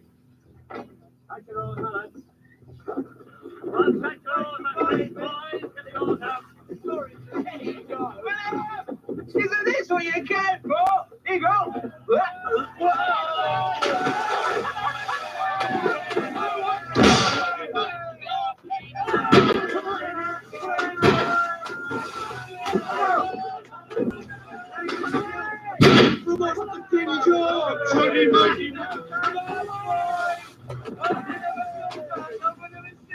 If you get home, tell my mother that I love her. She's got a lovely little Tahitian grandson.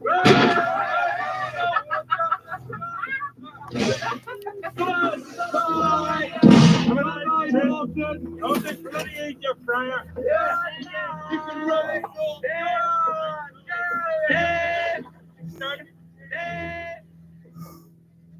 Wow, that's good. That's cool. Can't see it very well on the camera because the wow, that cinematography there. Wow. Wow, this Technicolor looks pretty good on the photography, the Technicolor.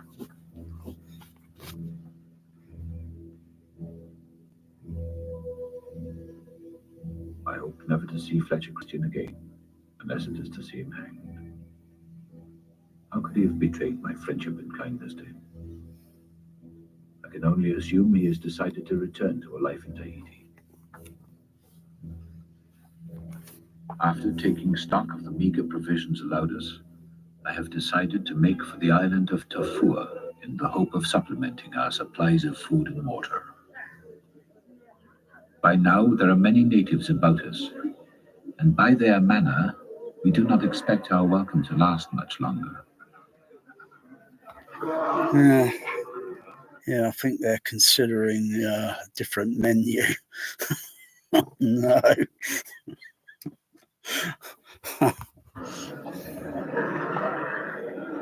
Mr. Cole, sir, now you take charge of my log, and slowly... Let's walk out of here. Make your way out to the lodge. Uh-oh. Easy, Mr. Cole. Aye, sir.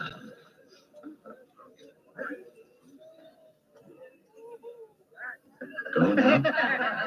No. Try it.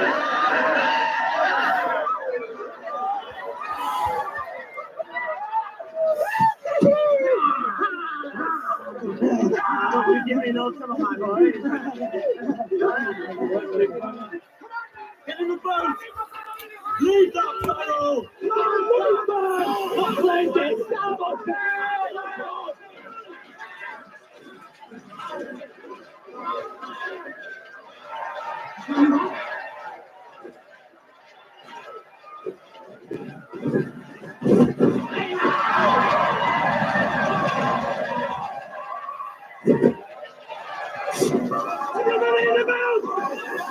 It's going to get killed. Get on the boat! Where's the captain? Where's the supply?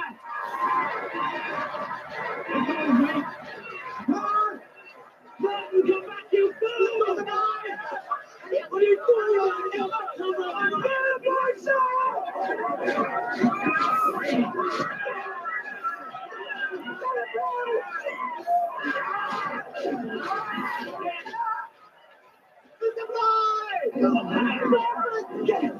Get back here! You bastard! Get back! You bastard!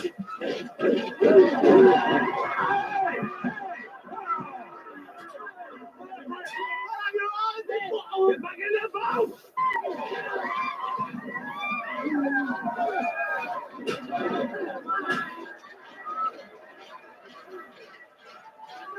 Help Oh,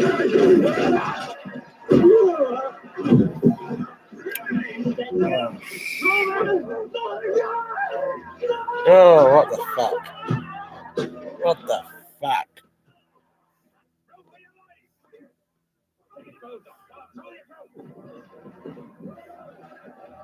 Oh God, they're gonna be serving that poor guy up for dinner.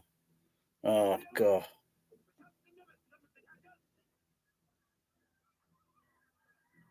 Bloody savages. Come on. You do it.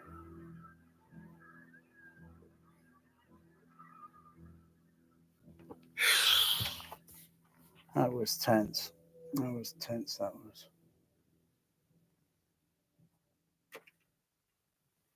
What are we going to do, sir?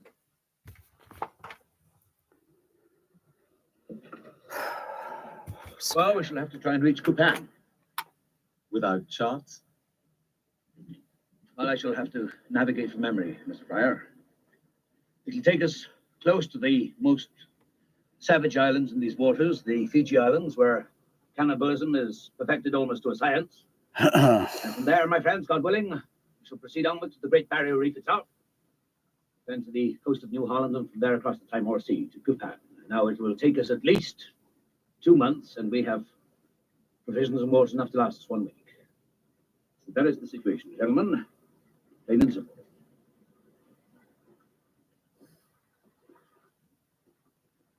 Well, we'll just have to make the best of it, won't we, sir? Make the best of it, Smith? Yes. Well, will you? That's what I asked myself. Will you make the best of it? You hear me? Are you prepared to make the best of it, all of you? That's all I can promise you, lads, is relentless pain and hardship. Now, if you're prepared to make do and make sacrifices, and furthermore are willing to swear by it, I promise you our chances of survival are fair. You hear me? You all say aye? Aye. Good. Let's try and make way. Prepare to...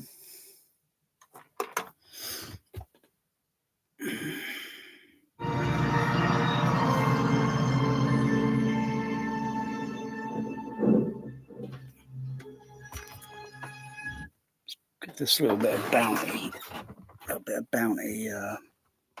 The smoke effect. See what the bounty looks like. The bounty is on its way soon. It's on its way on Laserdisc.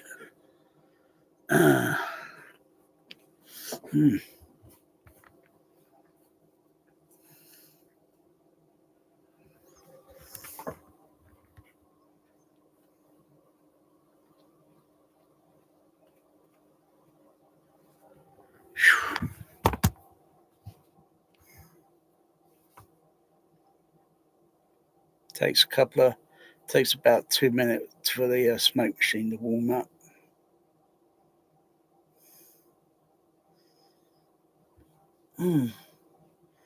But wow. Let me have a look at the what's the hell? Kind of curious. Don't maybe expect it to be part of, maybe.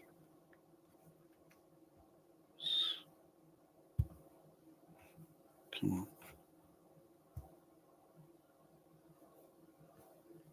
Let me try to refresh the page.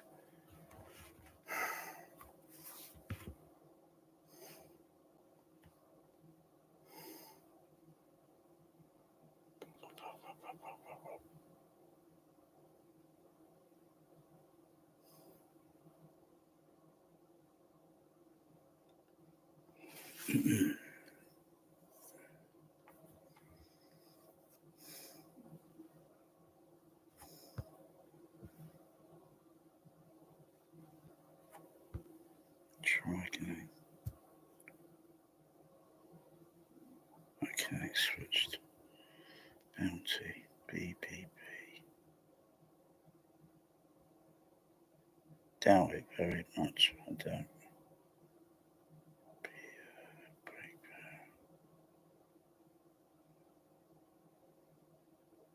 Didn't look like it got didn't maybe look like it got that far. Could have, but it's very early. Very early. Very early 80s.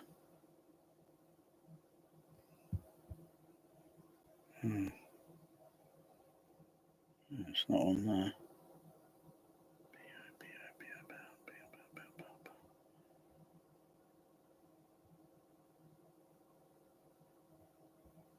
No.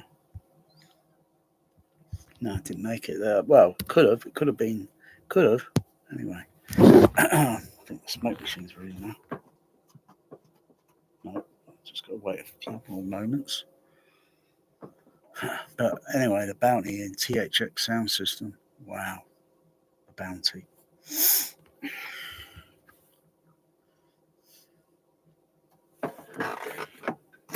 Okay, some smoke now.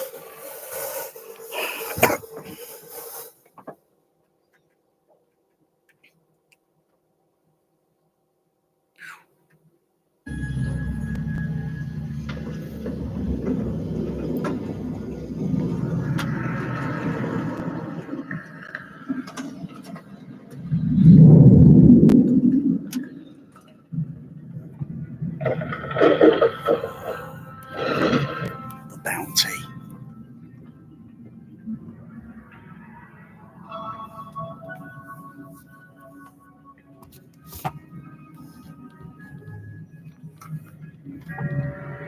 You'll hang for this, Mr. Fletcher. You burnt my ship.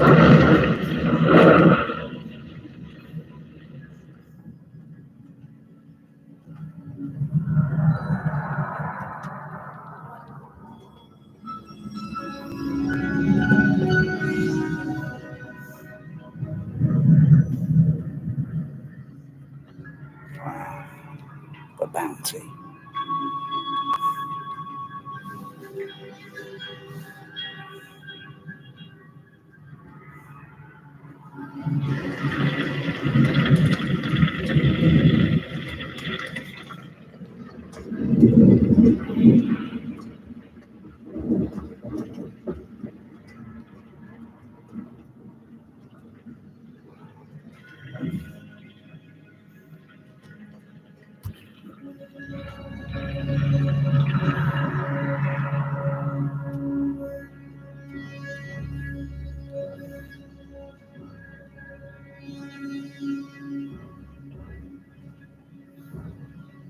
We'll never get off this island now, will we, sir?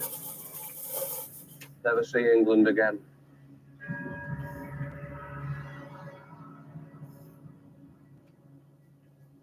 This court finds that the seizure of His Majesty's armed vessel, Bounty, was an act of mutiny by Fletcher Christian and others of her crew, and that her captain, Lieutenant William Bligh, is, in the opinion of this court, to be exonerated of all blame on this occasion. Indeed, in the matter of his command of the Bounty's open launch, we commend Lieutenant Bligh for his courage and exemplary seamanship. Will you please come forward, Lieutenant?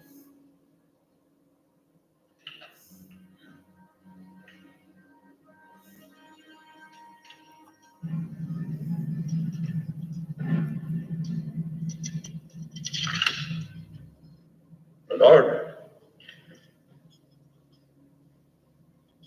Thank you.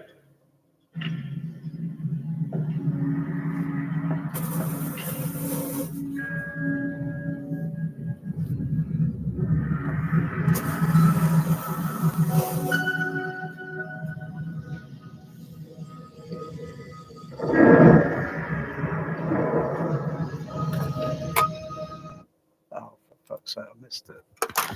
Fucking advertisement. They've really ruined the bloody end credits there. What? I don't know what Amazon is smoking there. I don't know what they're smoking.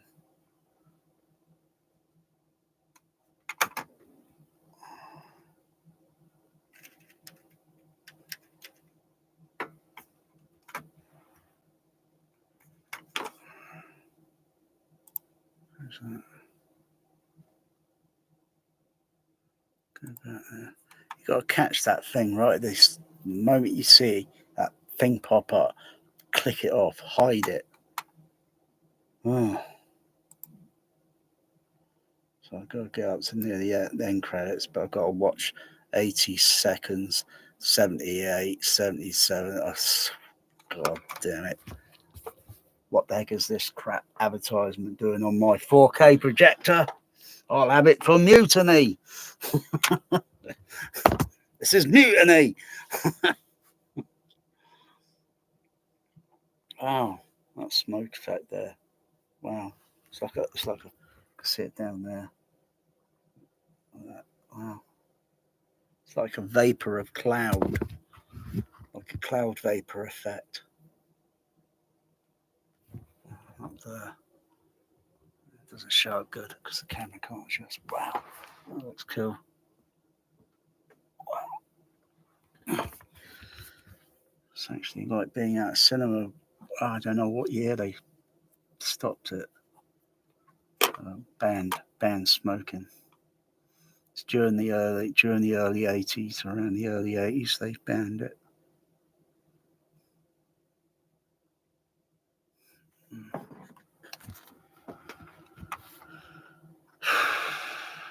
Eight, 7, 6, 5, 4, 3, 2.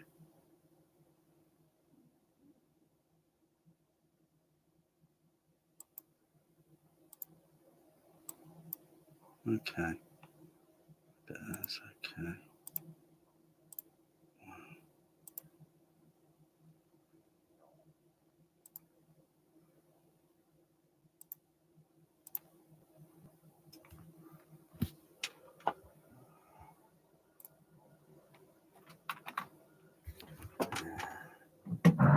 The Bounty.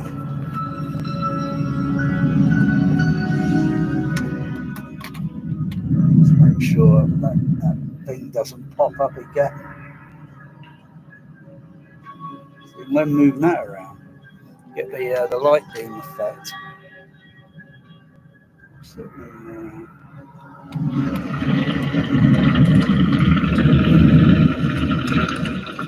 wow.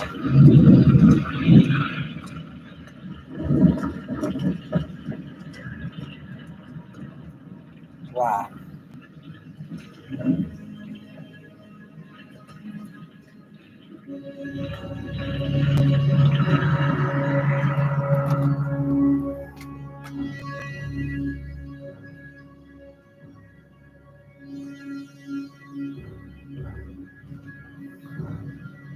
We'll never get off this island now, will we, sir? Never see England again.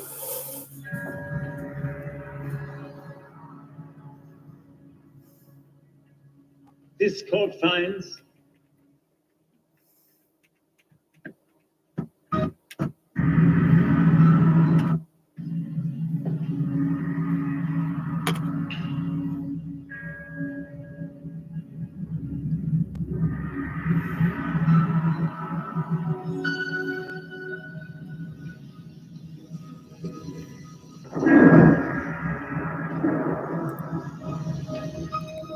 Pops up again, hit it. Oh, that was close. Guys, I can't tolerate another 100 second of bloody advertisement. Mutiny. His advertisements are mutiny.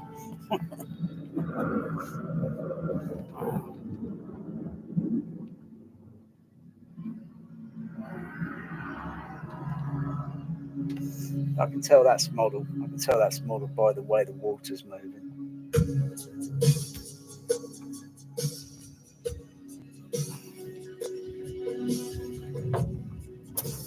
Need a bit of smoke if it's playing some Vangelis. Need some laser beams 4K smoke effect. Wow. The Bounty. Wow, these end credits look really cool here. If I get the angle right, you can just sometimes, it's very, very difficult to see it, but often maybe get the right angle, I think. It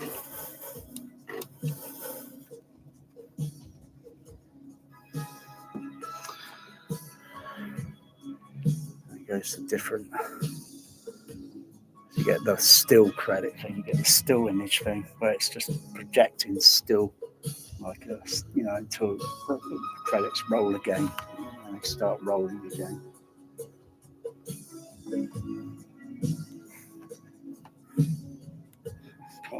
It's kind of looking straight down. It's very, very difficult to see. It's better in person.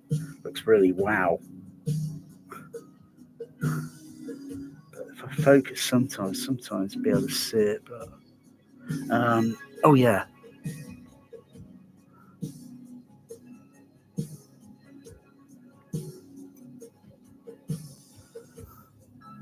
Maybe a bit more smoke. Oh, I've got to wait for the what's it. It's usually very difficult. I often see it sometimes. Oh yeah, I can see it down a little bit down the end. But you can't see it there. I can see it a little bit down there, a bit more smoke once the it's ready. Alright. A bit more smoke again. The bounty.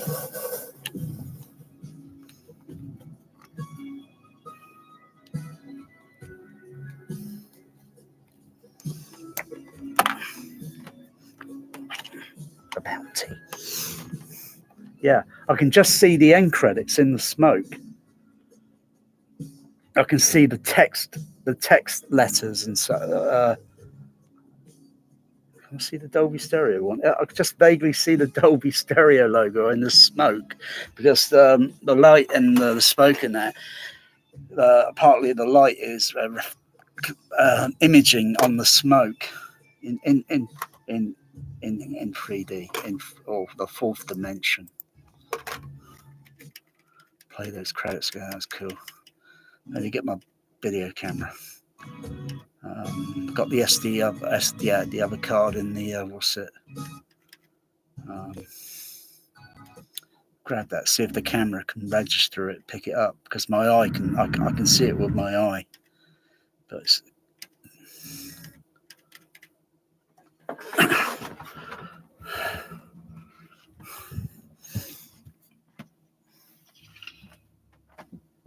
Lord.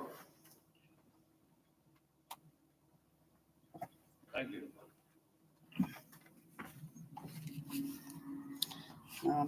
Probably take the other SD card.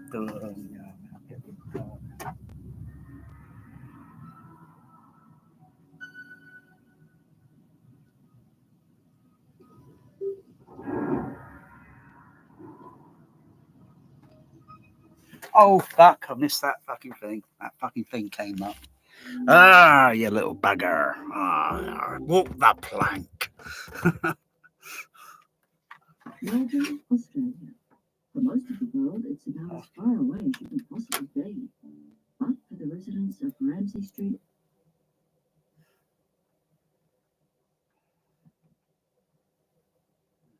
Try again. Get self on the camera.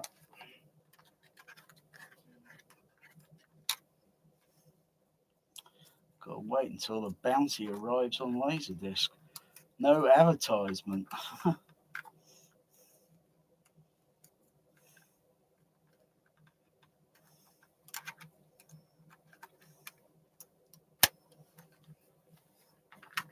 the bounty playing?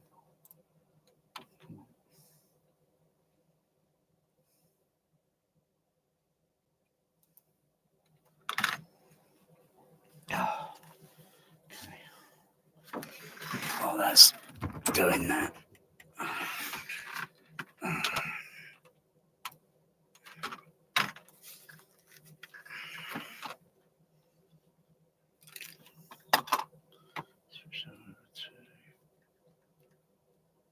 Switch over to there.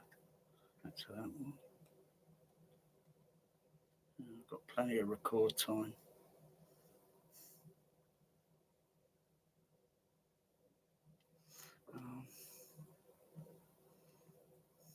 33%, 39% on battery.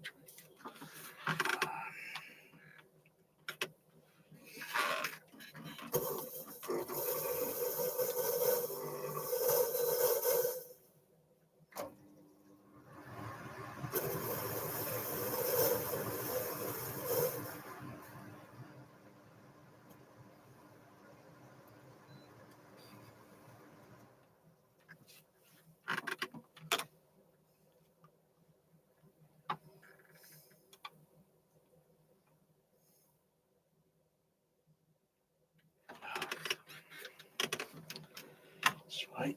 These are fucking advertisements.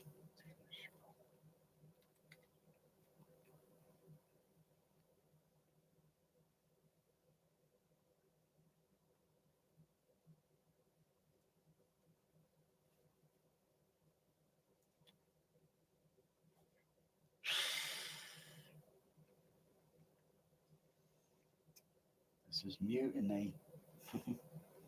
These advertisements are vexing me. Wow, that image is that projection light. It's a nice ambient there. There's a nice ambient there. Okay.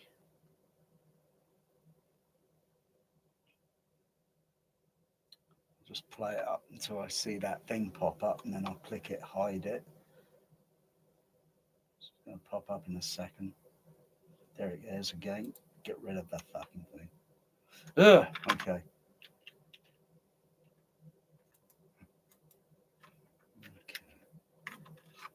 Oh, it's popped up again. So even if I back up the movie slightly and it goes into play and then comes up to a certain time point, that thing pops up again.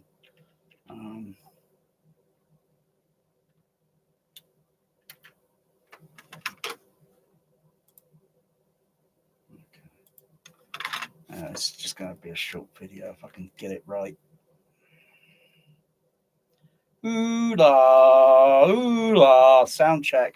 1, 2, 3. Okay, I can take the record level up a little bit and go on to the. Take that up a little bit.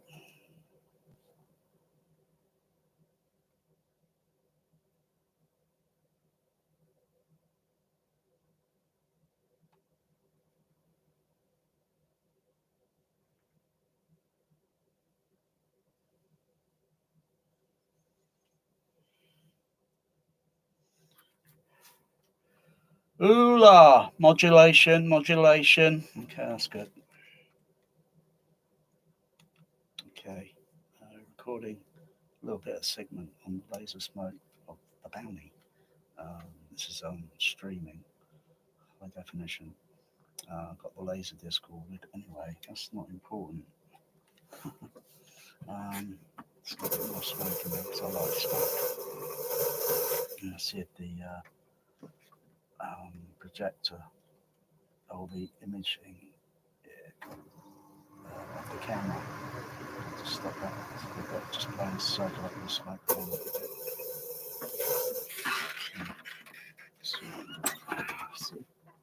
Yeah, I can just see it here in the smoke now. If I adjust the ISO, the camera will be ratio thing, so it's take a little bit of trial and error.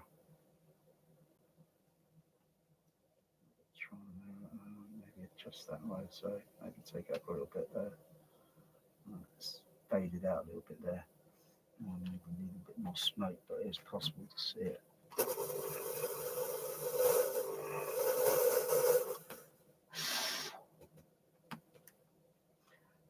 Until it comes up.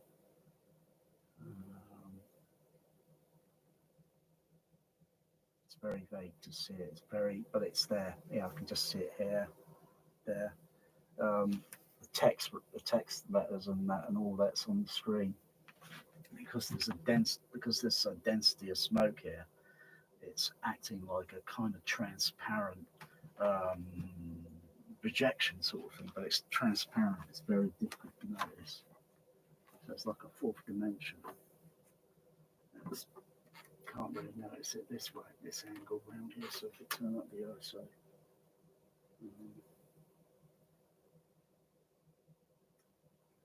that's the offset there. There we go. It's a little bit difficult around this angle to notice it. And of course, you always have a kind of bit of fluctuation of smoke there, because now it's kind of dissipated slightly. Anyway, I'm just going to let the credit play. It's a Vangelis music score. Good bass on it as well, very good bass.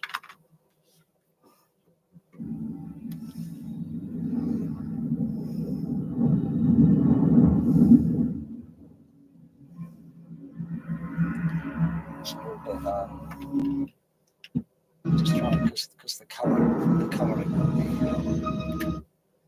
So I'll just pause that for a second and try and see if I can filter because the colour's getting a little bit weird there because the camera can see it, but my eye sees it differently. But the camera, it's adjusting it for the camera. Yeah, there it is. That's better. I got that on a low frame rate. That's about 8, and it's the color. But if I move the camera slightly, it's a little bit weird. It's about 30 frame. Move it a little bit. That's not too bad. Can't go in at 40 frame or it'd be ideal if the camera could be variable in frame rate in one frame rates in 1 frame rate successions, because it goes 50 and then down to 30 and then down to 15. So it wouldn't be too bad if it was variable slightly. But anyway, that's too high. It's 180 frame. And yeah, you see the color. That's 500 and 1000 frame rate. So you see how the camera is registering all the things there. So that's about 8 frame rate, but you've got to move the camera very slowly. But keep that at 30. Hold it there. Press that. Okay.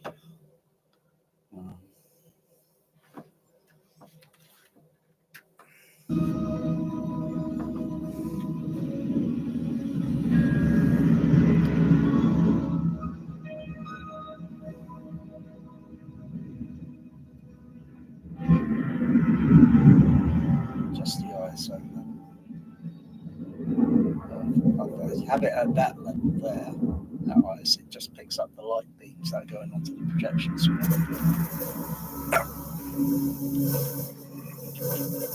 I'll tell you, this version of Bounty is very chilling. It's very chilling.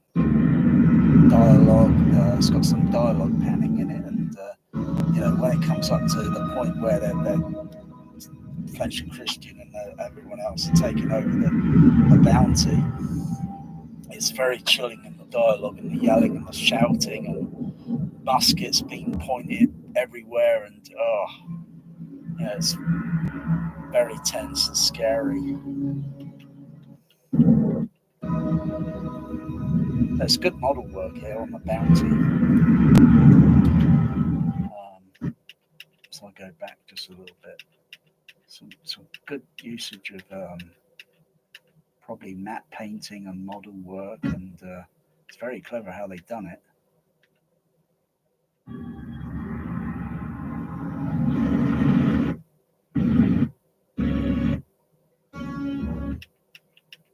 Just a bit. Yeah, this shot here looks pretty good.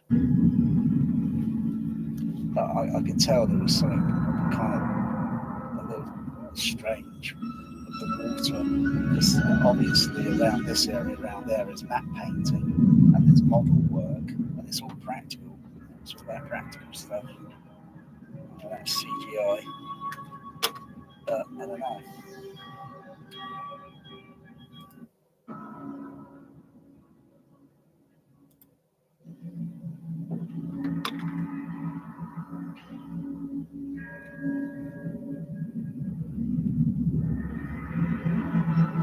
Nice photography on the Technicolor.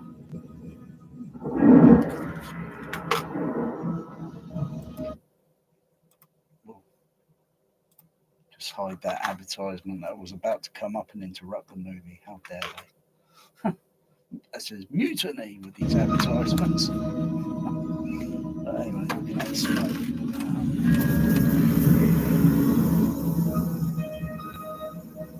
Some smoke.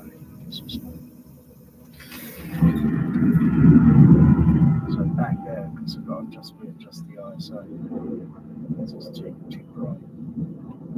Bring it down a bit, down a bit, and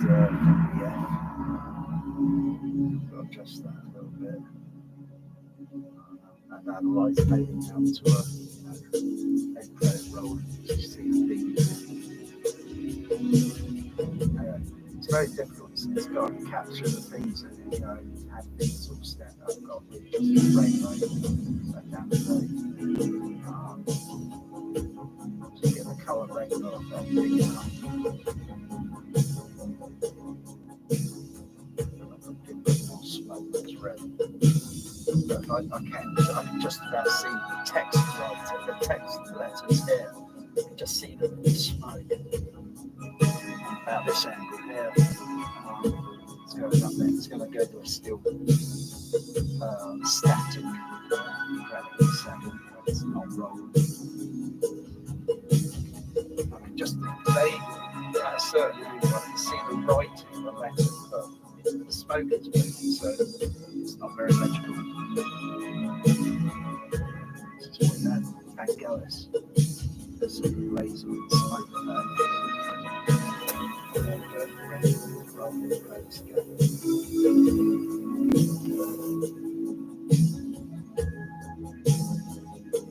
I can see it there. I can see it there. I have to get enough smoke. It's like the movie Alien.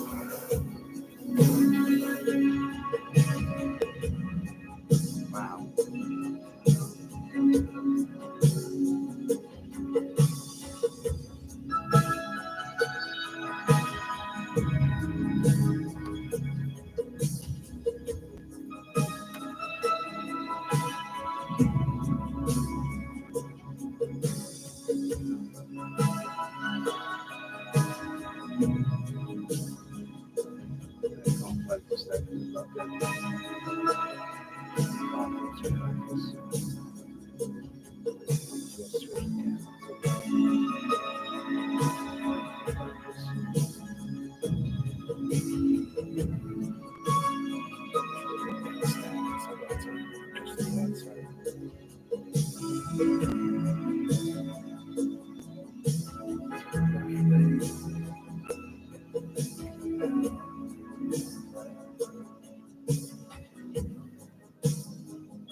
Disc in about a couple of weeks in THX sound system. So this is kind of like a preview sort of thing.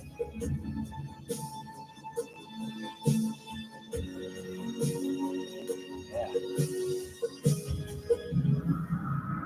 Wow, that low frequency. Wow, that's the bounty.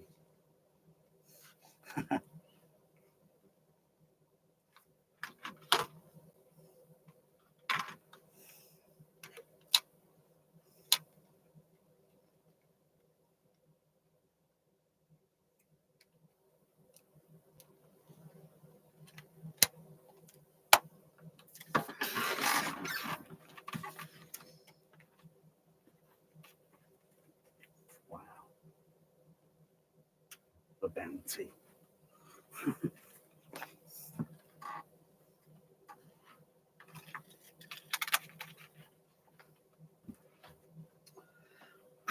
Brilliant.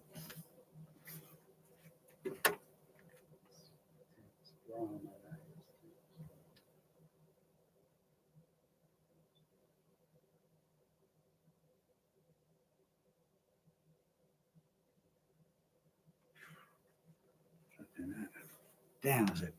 A lot of smoke in there. God, don't look at that projection lights straight on. That's extremely bright. Oh, oh my goodness. Wow. The bounty. Okay. I can hardly see my projection screen. It's so foggy in here. It's so foggy. It's just like, if you get fog. Oh, where the heck's the mouse? I can barely see it. Where the heck is it? I'm looking on the projection screen. It's very difficult to see. Because there's white light going up there and there's still a bit of density of the smoke, and so it makes the visibility a bit strange to see. Turn the air conditioner on. Yeah, probably circulate some of the smoke, partly go out through the door.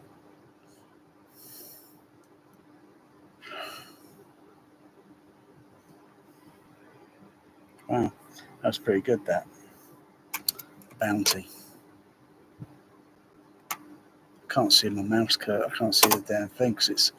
Oh, is that it? Oh, there it is. I was just about to see moving around. Gosh, that's so damn...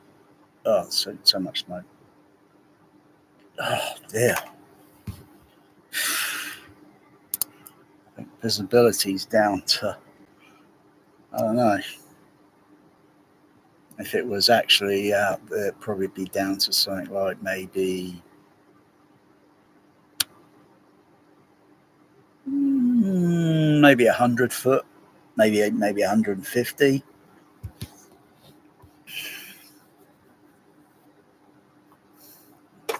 Okay. Whew, the bounty.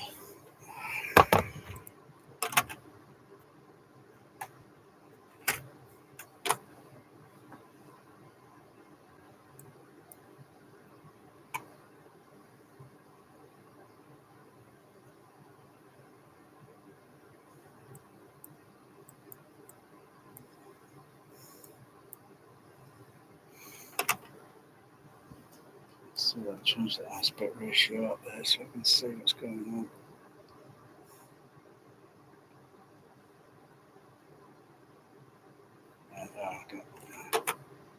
Gotcha. Okay. So turn the bounty off now. Might play some more of that end credits later on. Wow, the bounty.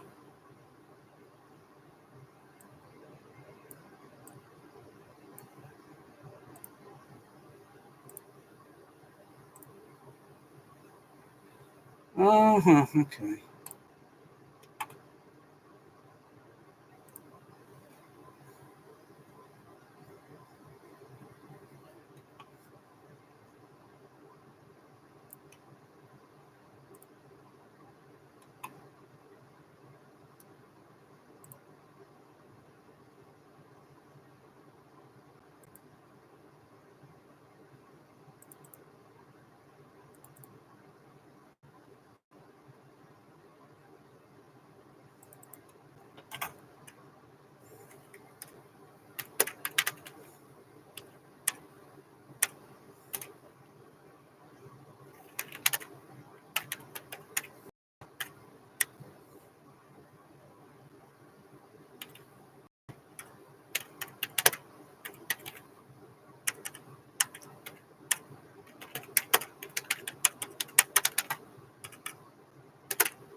Just call it that.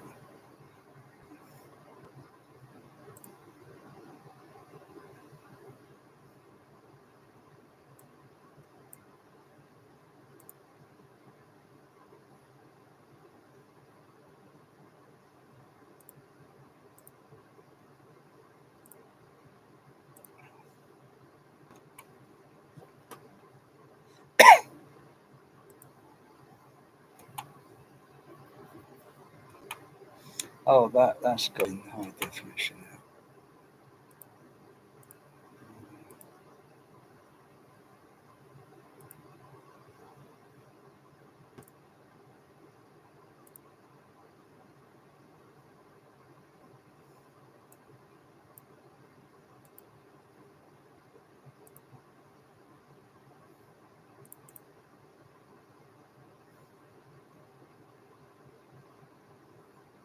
Bear, meow. So like, that other one come up reasonably okay.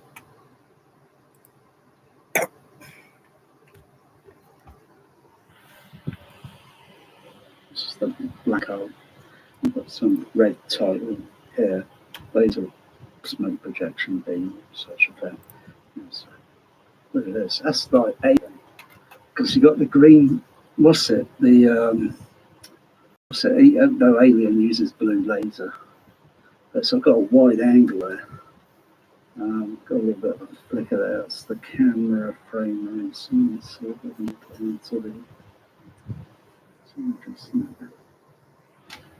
So I'm looking at my video that I did high definition earlier. You got the green thing. Wow.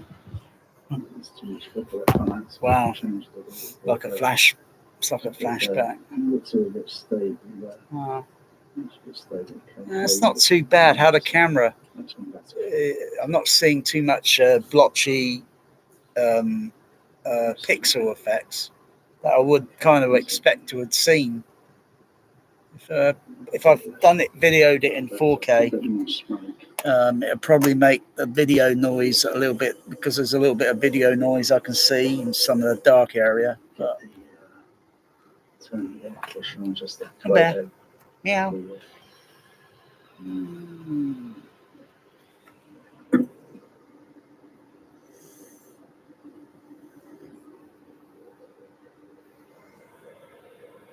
There.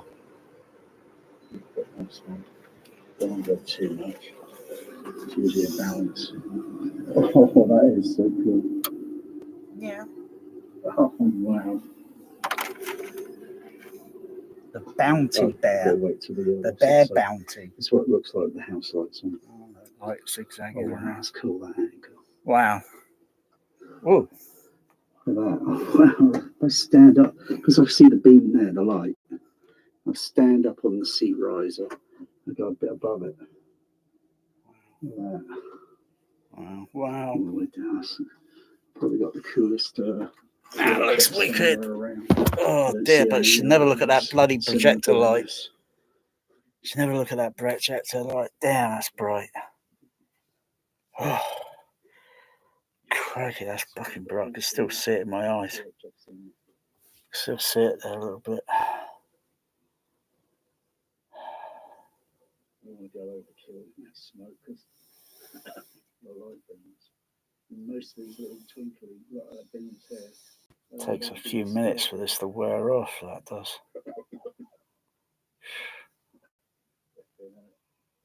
I'd say it's a great little certain movie when it needs to be clouds on it. So,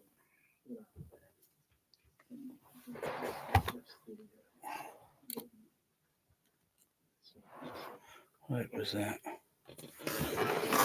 Where was that? There, get down. There, there. Wow, that's cool. Mutiny, mutiny. Look at that fucking light. That's fucking bright. With the light, but it's only an illusion. That's all it is. Yeah. What's with all the fur? Is it mutiny? Three dimensions.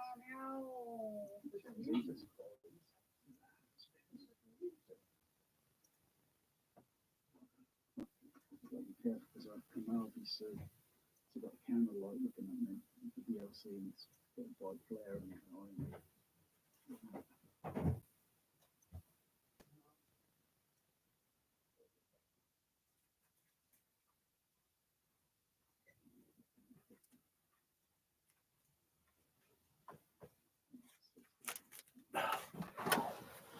I'm going to have kitty cat mutineers in a moment.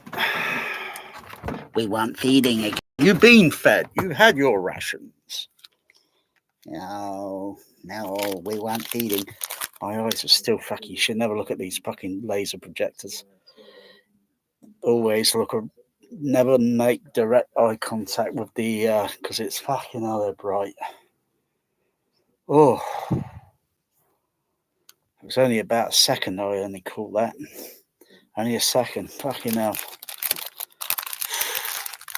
Never look at those fucking things so dead on. Maybe if I wear my what's it goggles, I should have worn my goggle thing, the red filter. It's okay, it'll settle. It's just like when someone takes a picture of you, and sometimes you don't like camera flashing or something. You know, it's okay if you shield, you know, your eye a little bit, or just say close your eye, you know, get a picture. It's not a big deal. Yeah, my eyes are gradually percented. It'll take a few minutes or so for the effect to wear off. That's the black hole projection there in the background. Mm. Mm.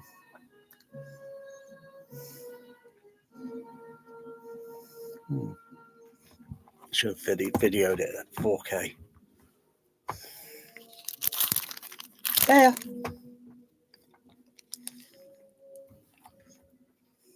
Look at the star field. Look at that star field. Wow. Look at that star field light beam. Wow. So it's better going out and looking at the Milky Way. Mm.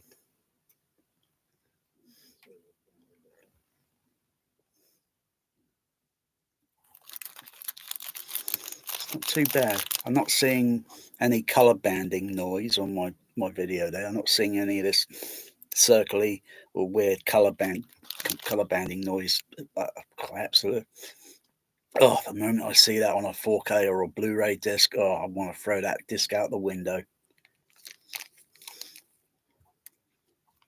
You don't see any of that nonsense on Laserdisc. Not even on some early DVD or DVDs, you don't see that nonsense. You get pixel nonsense, and that could look a bit annoying, maybe. But nature itself, you don't see any of that. All you see at the end of the day is light and shadow.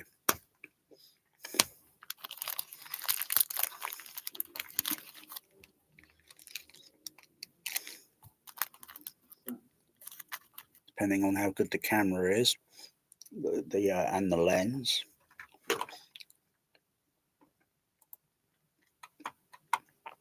I could thread another lens kind of thing on the Sony Handycam, because it's got a thread on it. I could put something else additionally there if I want to. But you got to find out the specification and what you can fit on there. Otherwise, prefer something where you can actually change the lenses.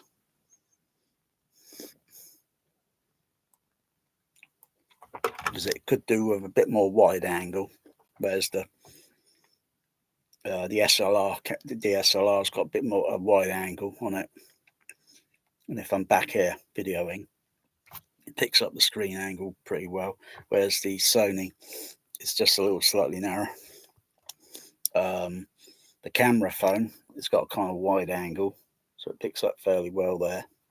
I think this camera here on this sofa, actually it's almost about comparable with the probably the Sony Handycam, I think. Yeah, it's only got a certain degree angle. Yeah.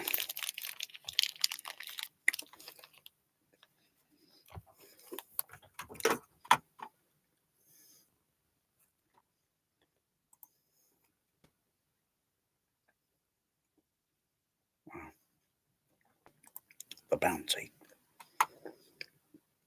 I'm going to be watching that, watching the progress on the Bounty. That's good. Look, the laser's still a bit of smoke there still.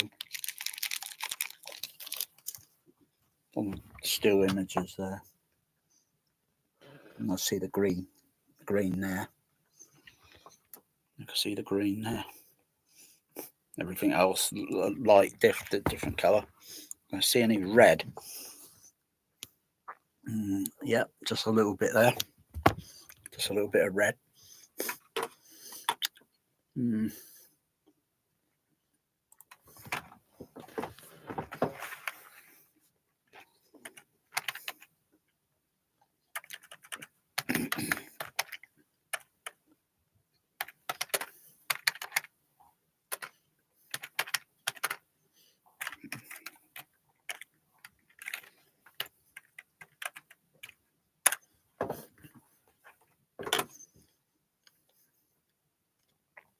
Is it that one I often use? Oh, it's that one, I think. Looks like a boss.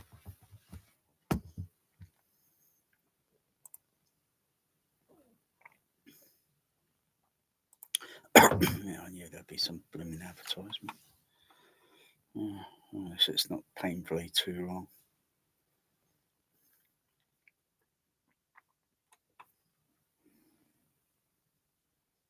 Smoke's going to dissipate. Fraction. It's dissipating and dissipating.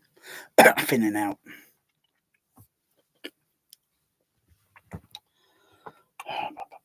Four, five, so, okay. Doot, doot, doot, doot, doot, doot, doot, doot, boop, boop. Test card.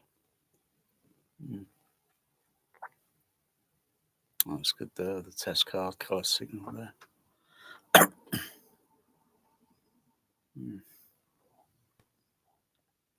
So going to a certain angle is where's the red. The red colours there on the laser projector on the screen, the reds, and if I get the angle right there, you know, you can see the red there. It's like Terminator. Move it over a little bit this way, up and down. No, go over a bit, up a bit. No, flick, flick, flick. That's randomly going between all the grid on the where's the blue? Oh, better the green there a little bit. Where's the trying to pinpoint it on the trying to pinpoint it.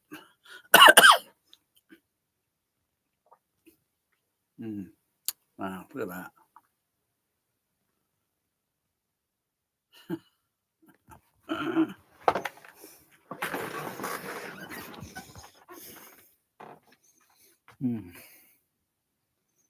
Oh, it was like a cool image. I like that image there. I think I'll put the smoke machine on again. I like that. I need to take a picture of that. It looks cool. Oh, that's got a very cool, unique. Don't look at that bloody light. Just see the beams down here.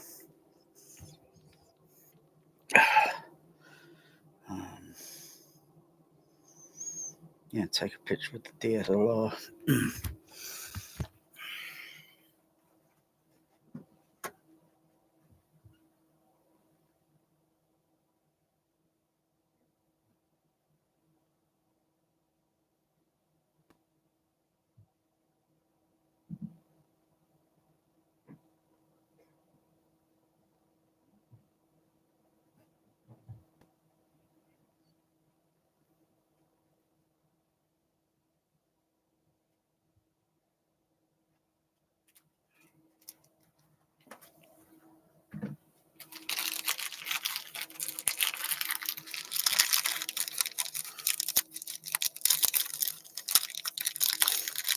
Come on, Cohagen. You got what you want. This video brought to you by Mars Bar Ice Cream. Give these people Mars Bar.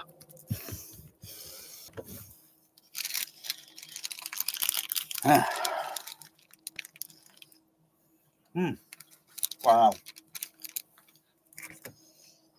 Okay, this one.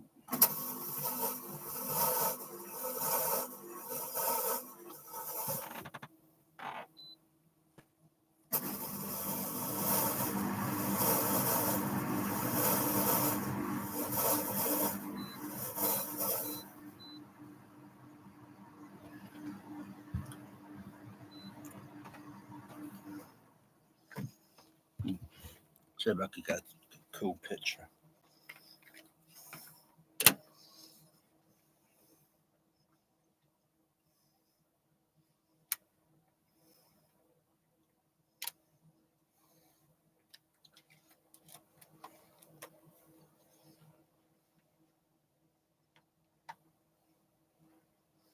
I've got just the other side.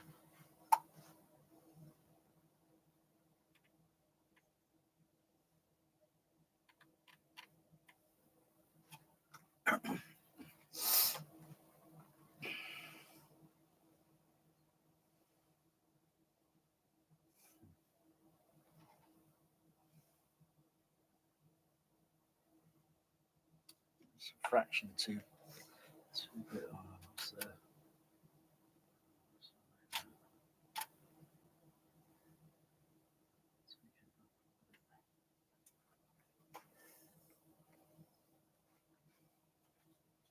That's not too bad there. Just notch it down a bit on the white level.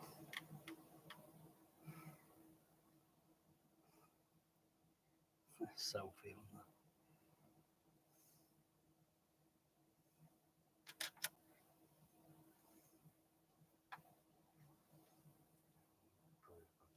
Reflection on it.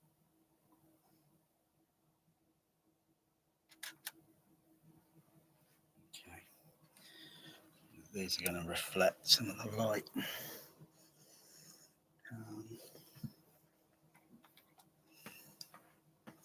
If I take a picture and use the flash, I wonder what that comes out like.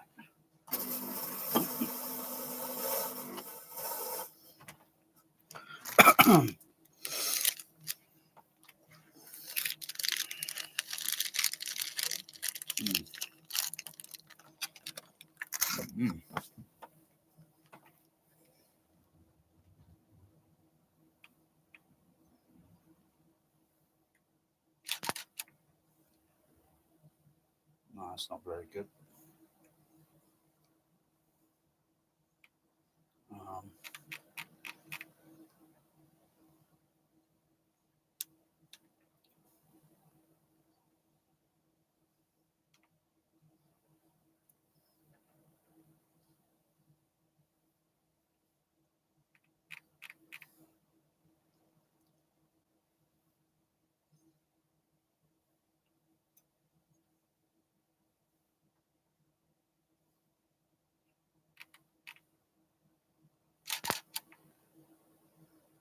No, it's not good. Very difficult. That's very tricky. It's very tricky that with the flash.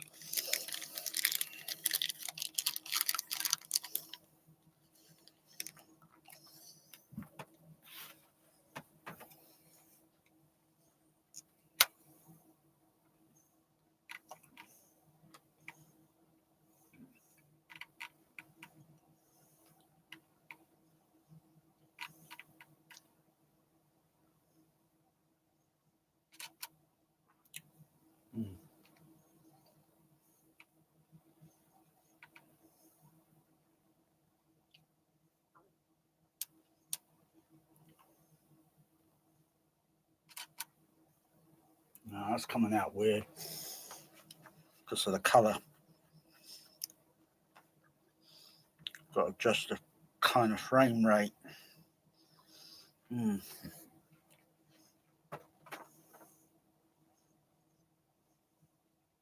me try an auto. A bit weird there as well.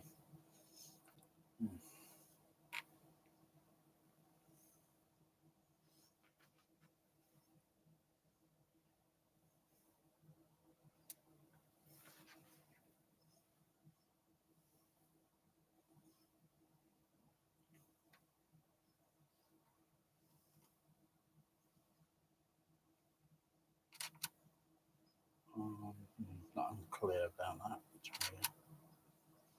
No, it's coming out weird on that one. Something to do with the frame rate, I think.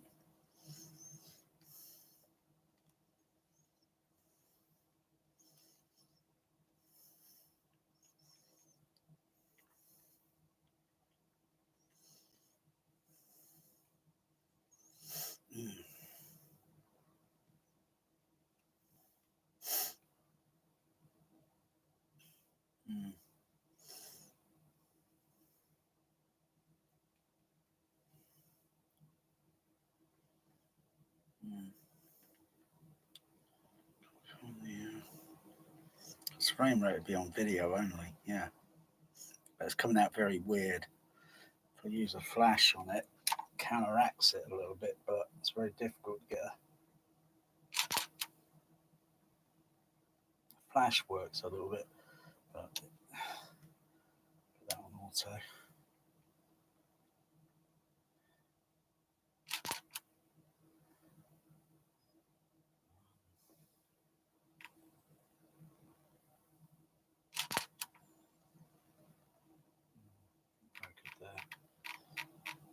those pictures are not usable.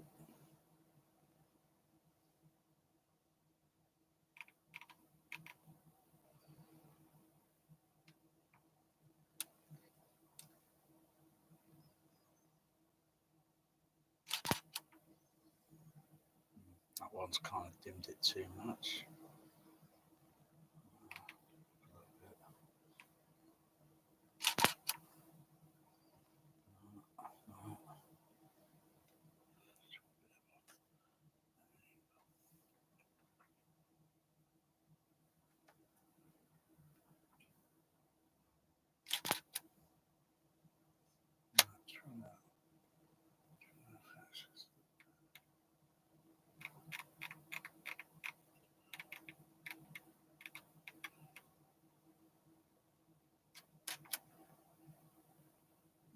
That's not too bad, that.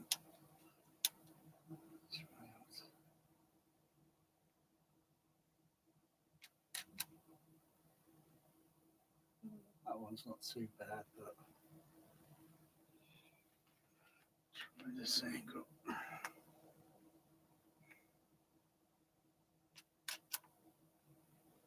That's not too bad. Bit more smoke.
It's trial and error, very much trial and error.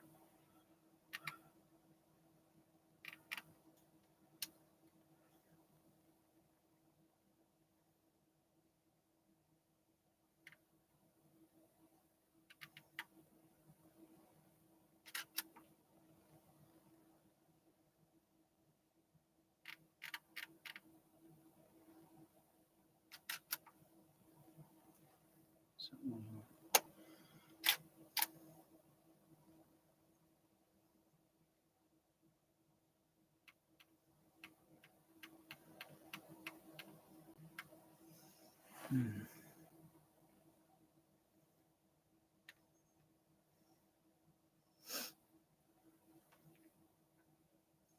a good effect on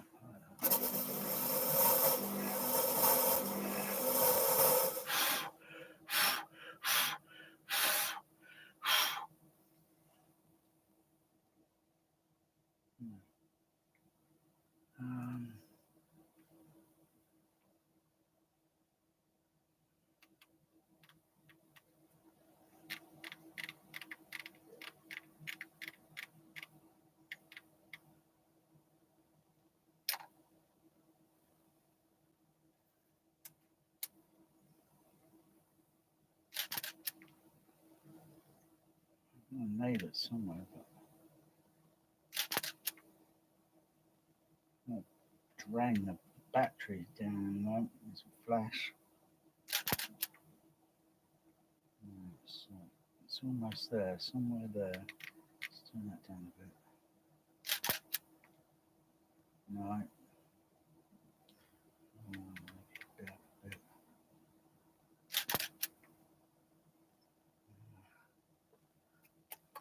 Let's get this angle. This is what I can see there, but that there is getting a bit too. It's nothing like what my eye's seeing there. It's camera's having some difficulty here making it out. It's very complex.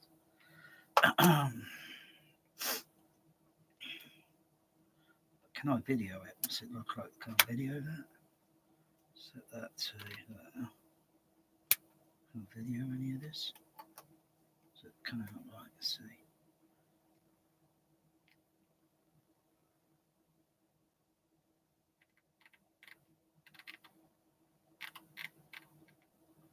It's just a short video.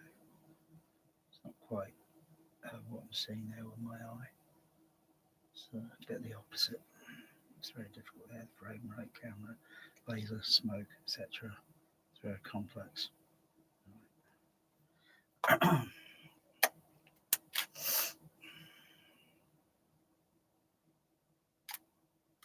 Light and shadow.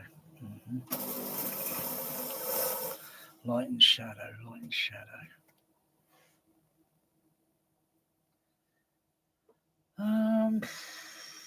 Maybe I should just use the big. Maybe I'll just use the handy cam. Try and take it because I can adjust the frame rate. Whereas it's a bit awkward here with the DSLR. It's like somewhere in between if I get it right. With maybe a bit of the flash, but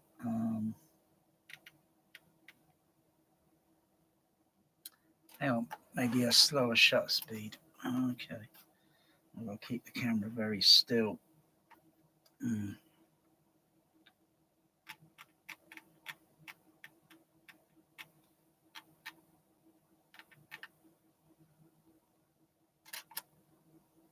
That's too fast there. What am I on? Try that there.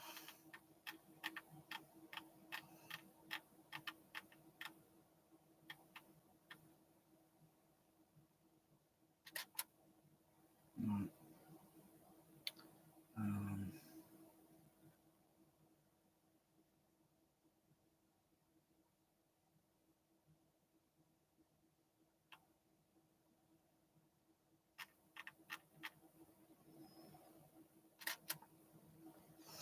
I have to turn maybe the light off. Maybe the light's kind of giving us kind of interference there, but it's not the effects I'm looking for. The picture I'm trying to capture what I see, but the camera's having difficulty registering the.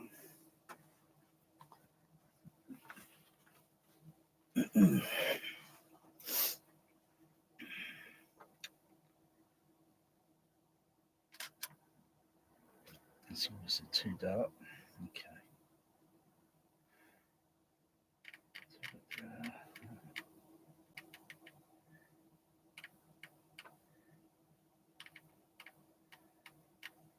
That's too bright, it's too hot. Try it with the flash. No, it's it's lighting up the smoke too much there. It's like illuminating the smoke that's still there. I think I'll put that with that angle. No, okay, come down. I'm definitely going to drain the battery down in a moment. The battery's getting flat.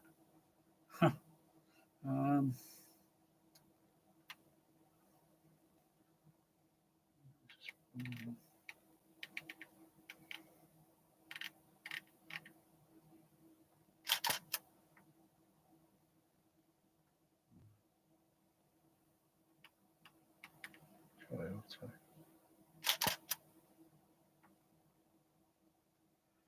No. Okay, without flash. Try auto. No, it's too dark.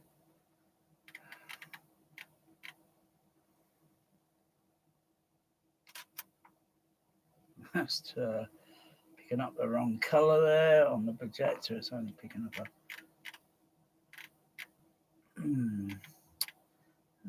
This is awkward. I've tried so many times that it's very trial and error that. And mostly those pictures there are not usable. So I'll end up deleting those pictures because they're not usable. very different. Apart from the other one, which was okay. Looking the other way, it was okay. So looking back, because the intensity of the brightness and the color frequency and all that, my eye can see it very nicely. Wow. Maybe I'll try off access. Maybe I can get it that way. Maybe it's something to do with.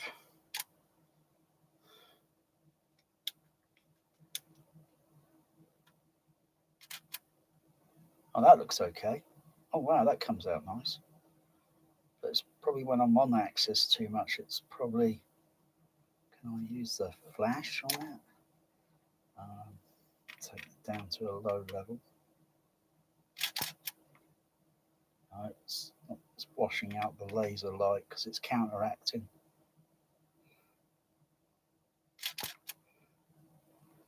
Right.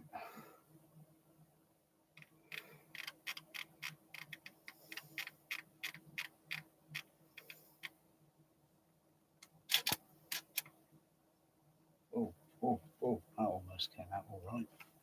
Let's try this one.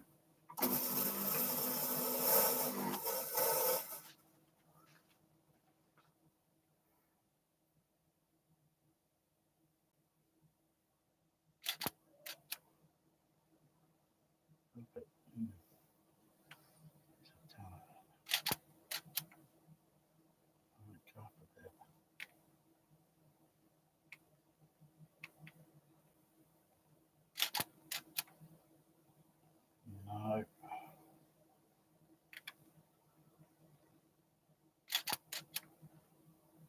No. Down a bit.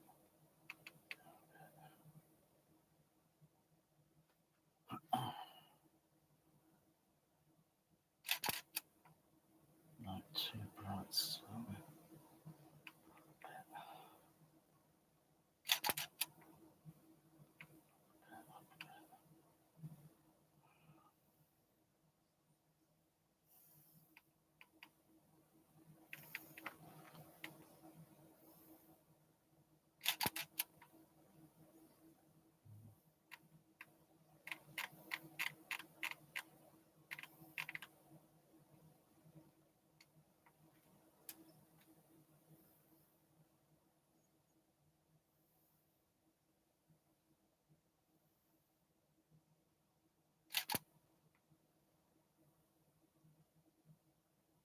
Damn, moved.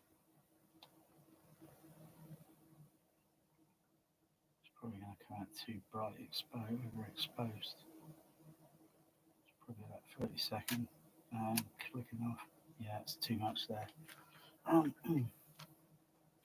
Sit down a bit. Hold it still. Go down a bit.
Oh, no.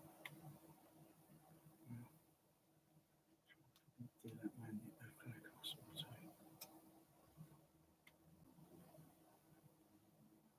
What's it there?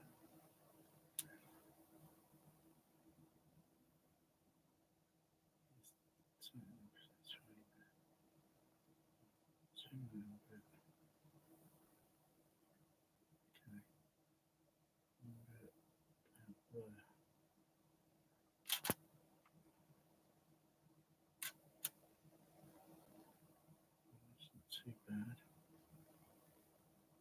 It's not Too bad there, strong axis.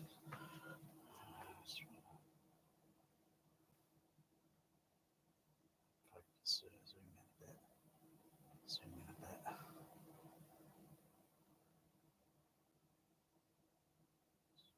Focus down there.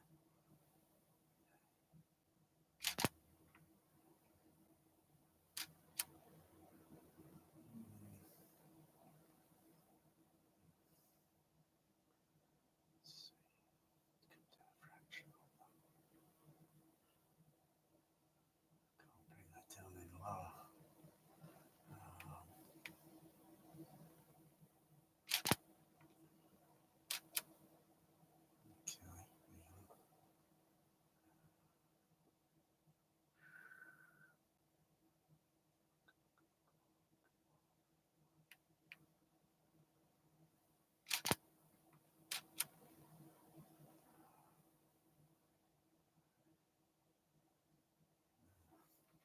Alright, that's enough.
Okay, I'll just go through these pictures. Some may be okay, but could be a little bit better. Could be a little bit better. I'll take that test card off. Turn that off.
Admiral, we're in position. All fighters accounted for. Proceed with the countdown. All groups assume attack coordinates. Don't worry, my friend's down there.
It's kind of interesting, but I'll say that one again.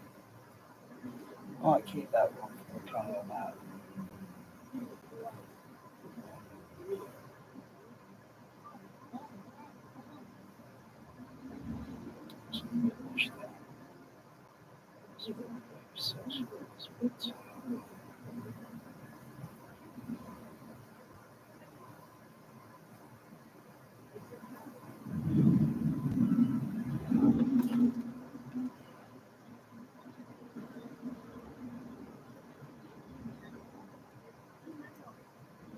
That one's not too bad in effect.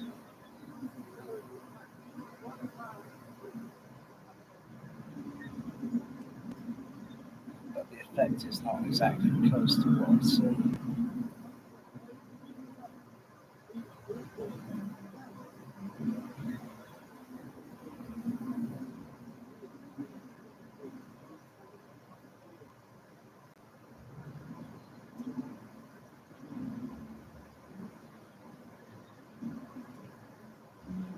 Not too bad, but it's not too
Wow.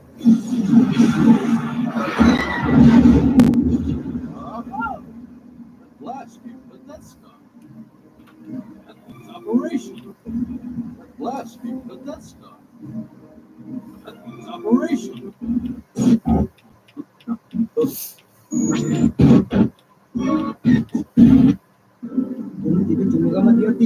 You gotta be able to get some kind of reading on that shield, up or down. What they get though? How could they be jamming us if they don't know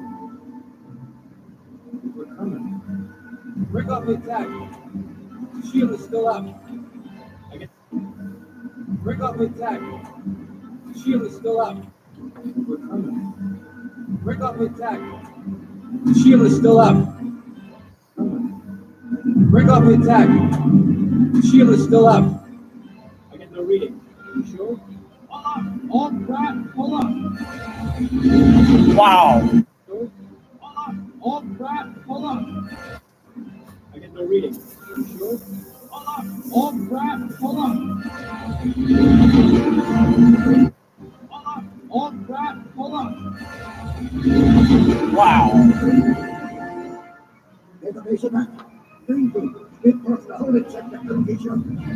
Wow. It's a trap. It's a trap. Palpatine lured us in. It's a trap, everyone. Abort the mission.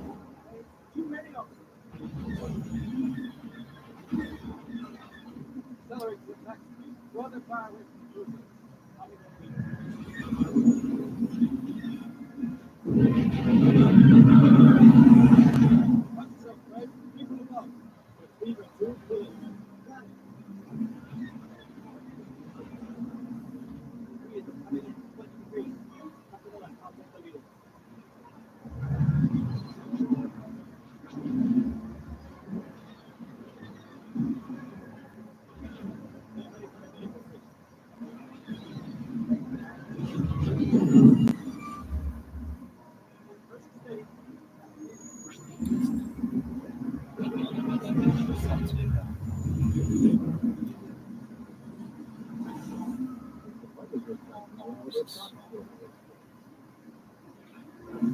That one. That one.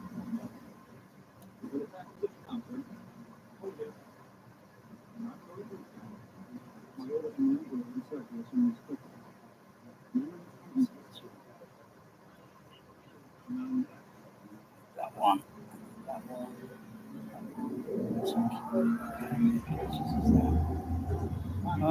One, two.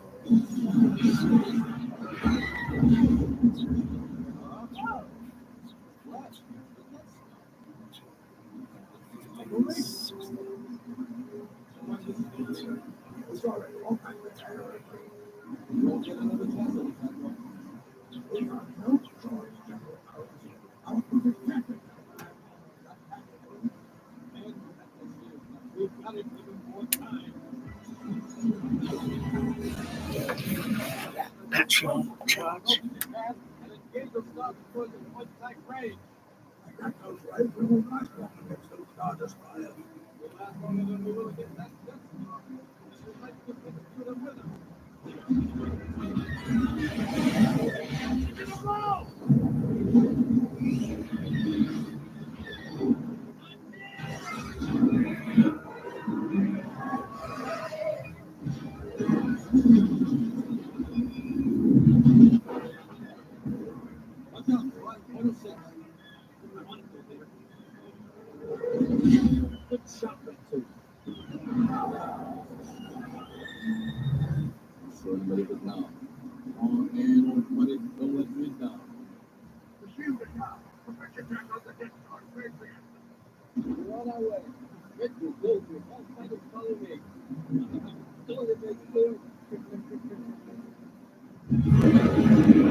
Wow.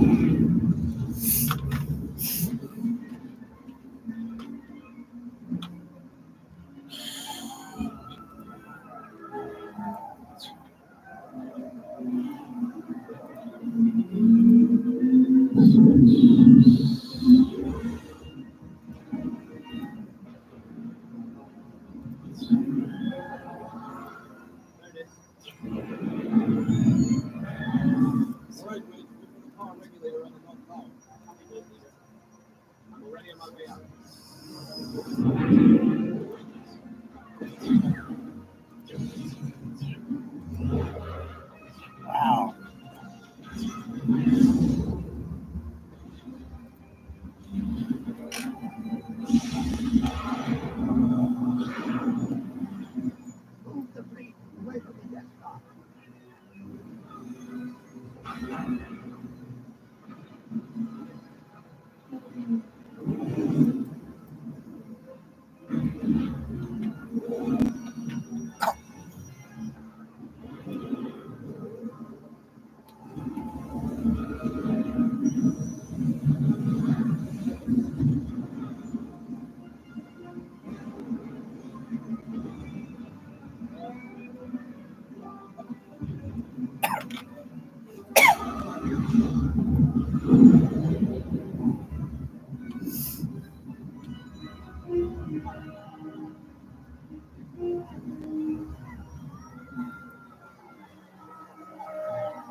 other one-ups.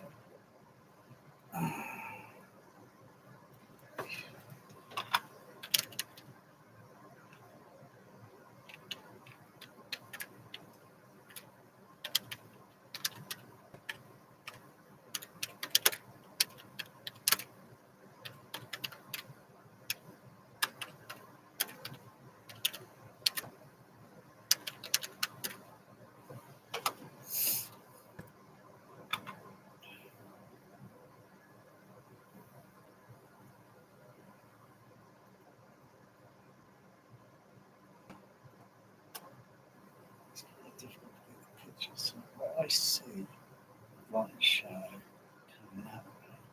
The camera is seeing it. The lens, maybe it's the lens that's doing it. Maybe it's the lens that's doing the effect.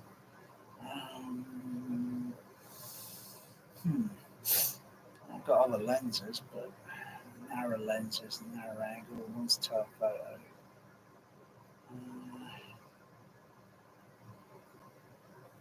Maybe a filter on the lens, maybe a filter, maybe if I put a filter, a different filter. Just trying to figure it. Could be the video signal, and the camera's seeing the video signal.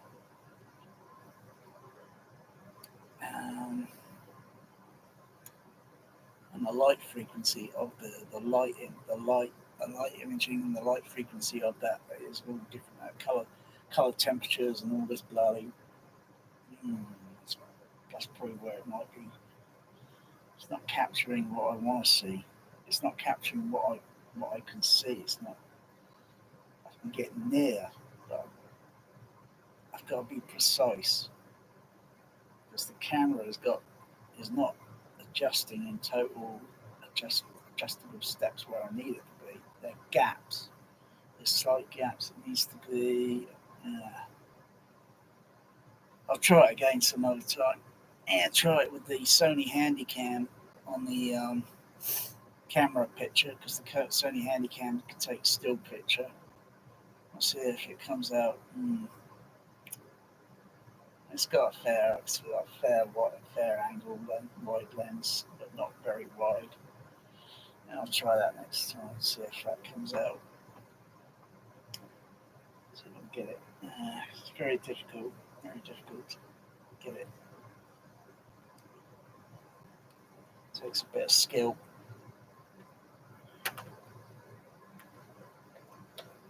I wonder if my I did try the it's still on there. I did try the camera phone. Maybe the camera phone. See, maybe there might be something there. Let me see.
Bit of smoke.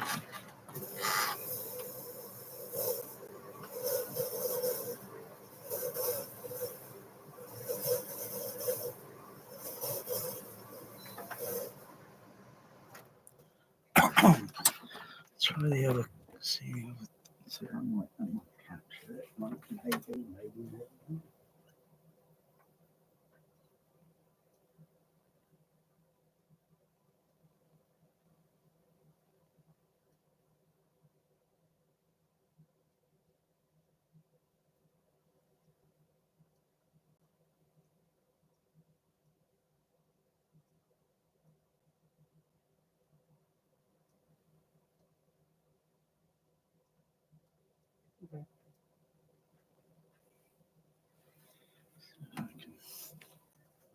heads and tails on it.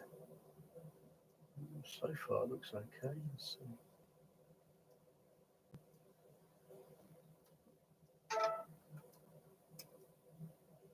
Try our fences. Over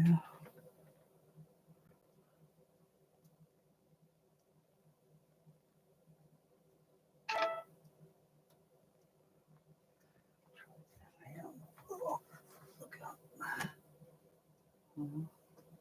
Hmm.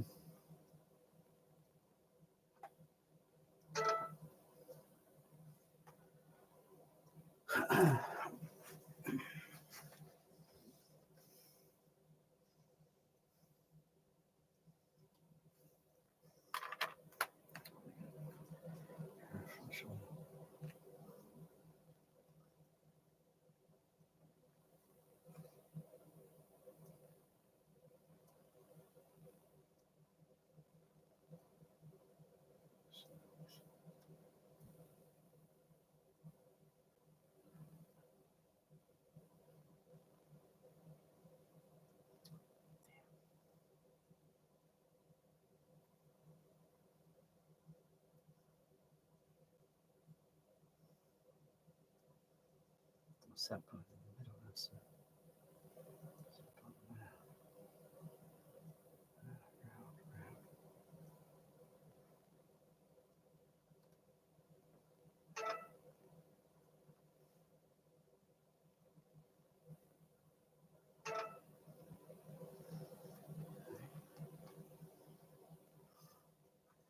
Try one with the light on.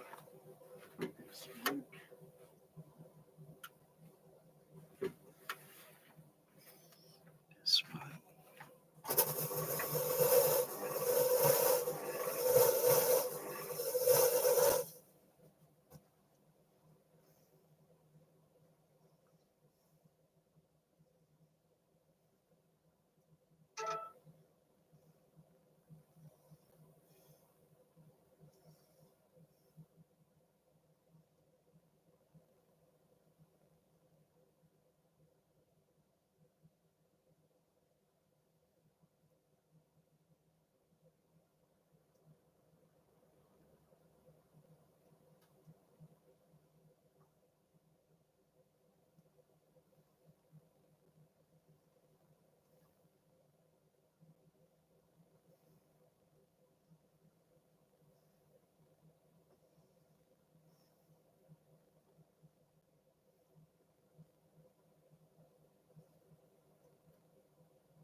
Damn, must be something to do with the light reflecting on it.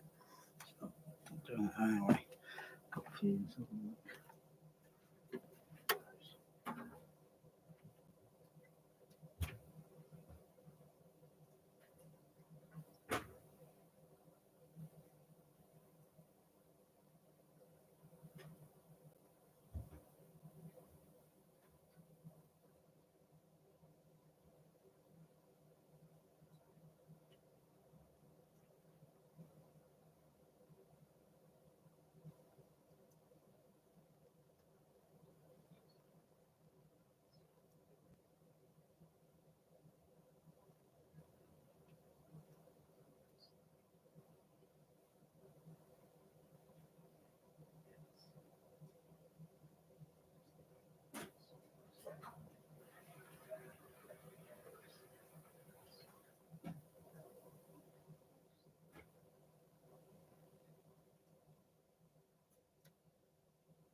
Beautiful boy. Beautiful.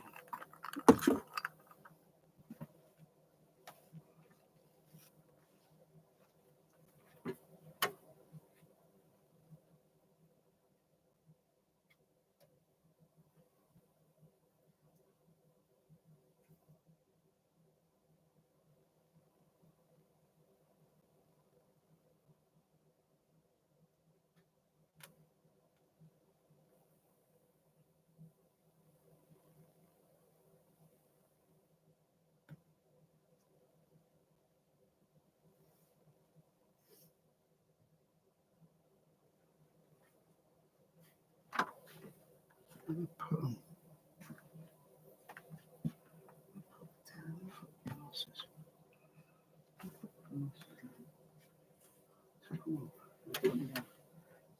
This one.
Oh, there they are. Okay.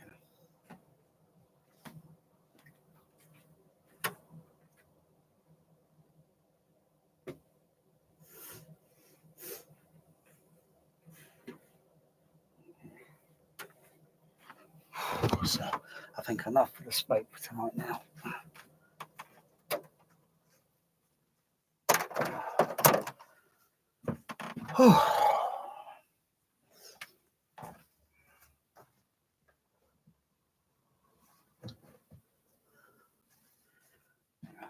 Look up on some techniques on light photography with blaze light and smoke. So I'm getting a bit of an anomaly there. But I'll see how this camera picks it up. See how this picks it up. Okay.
Still trying to load that.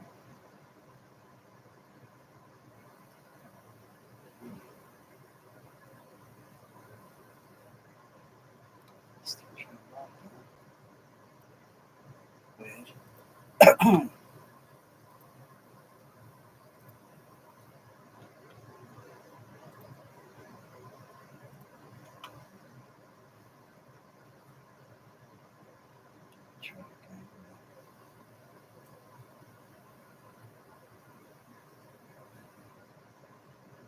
Try it again.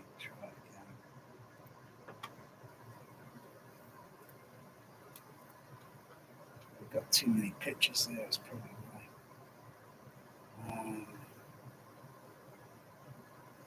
Select a few.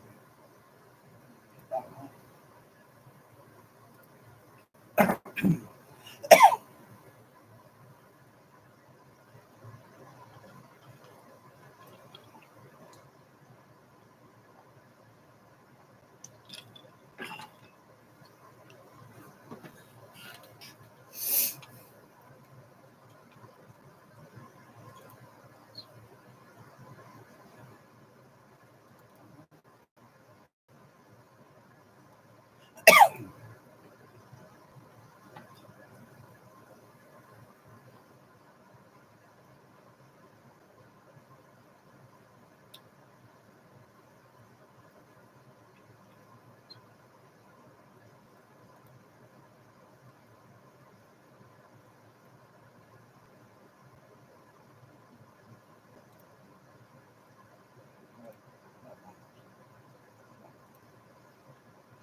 That's refreshing.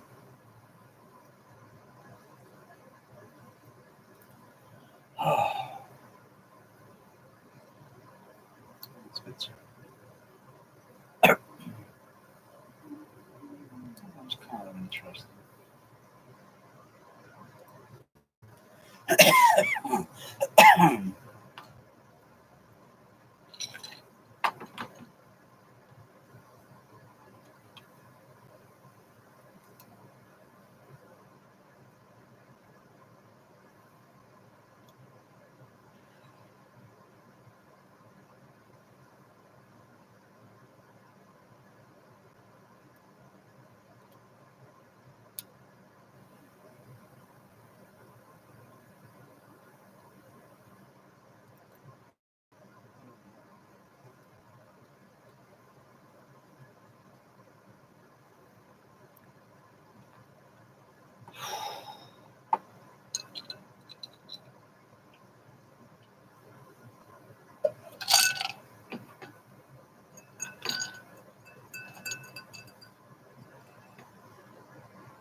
That was a bit too oversaturated there.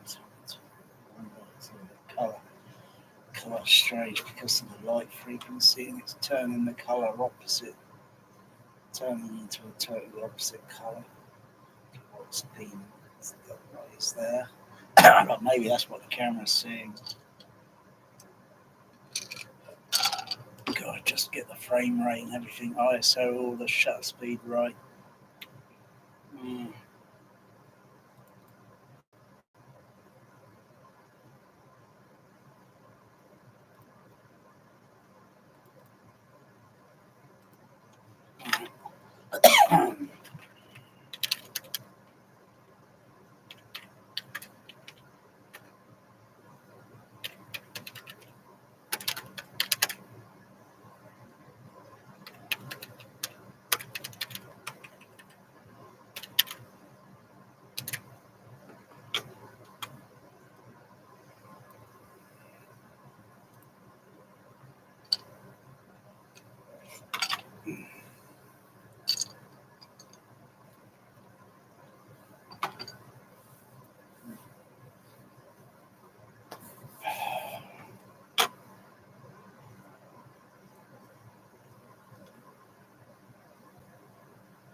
Oh, the camera didn't pick it up very well.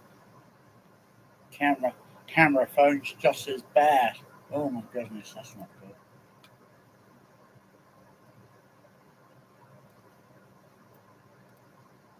No, it's not good there. It looks very animated.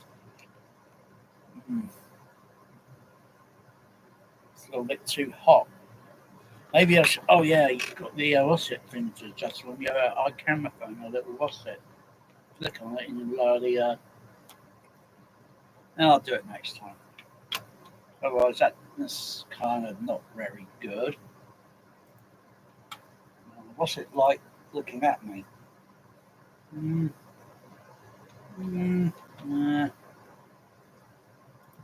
Not too bad, but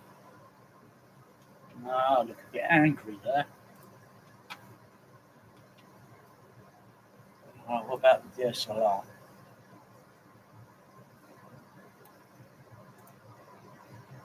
Yeah, a little bit too hot there in the white area. That's not too bad looking at me. It's not too bad.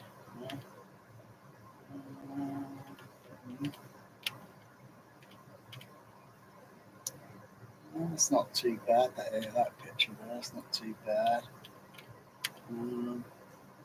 Yeah, it's okay. The ISO turned down a little bit. Yeah, that one there just makes the white part of the area. It's just centering on certain part down the image and getting the light level turned down a bit on the ISO of the shutter, but keeping everything else that's around it on the outside visibly clear. That one's not too bad. That one's a little bit too, yeah.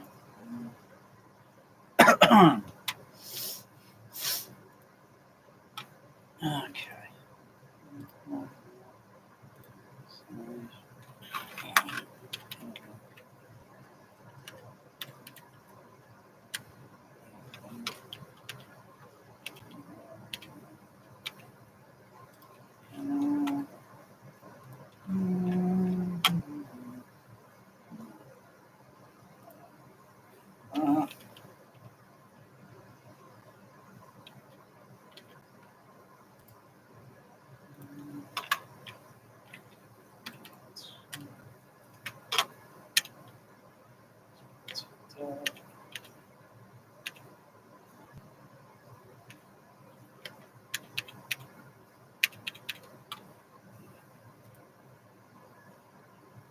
Some pictures come out okay and some don't, so it's just working out the light level. It's just working out the projector, camera light level, so. Yeah.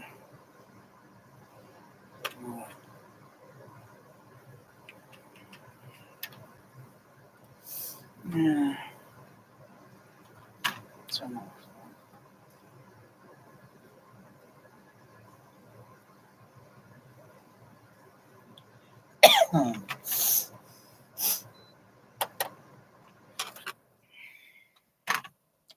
See the what's it? Oh.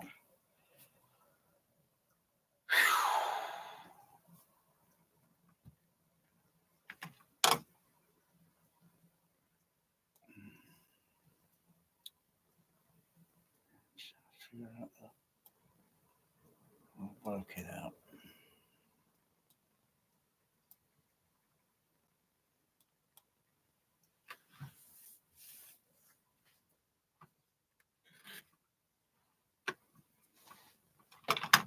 Let's change this. Yeah, what the fuck is all that over there? Is that shit? No, it's chocolate. Crikey, I got chocolate. That's what magic was on. Bloody hell, what the... What had you? Wash machine.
Super mega fed.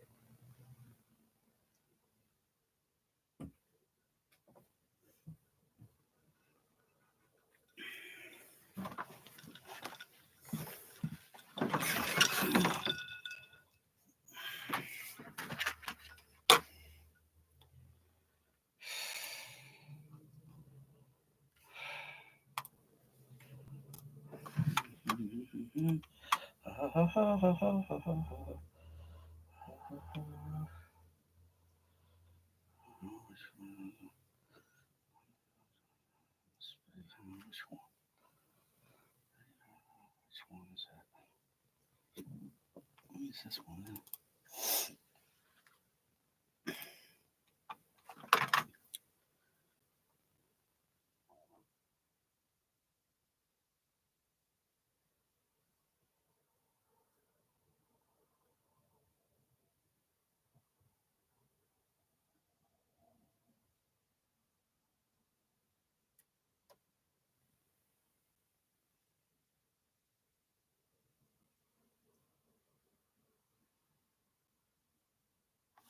Oh, wow.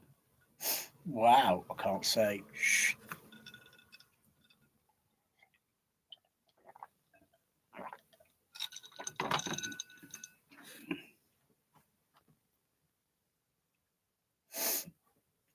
Oh, wow.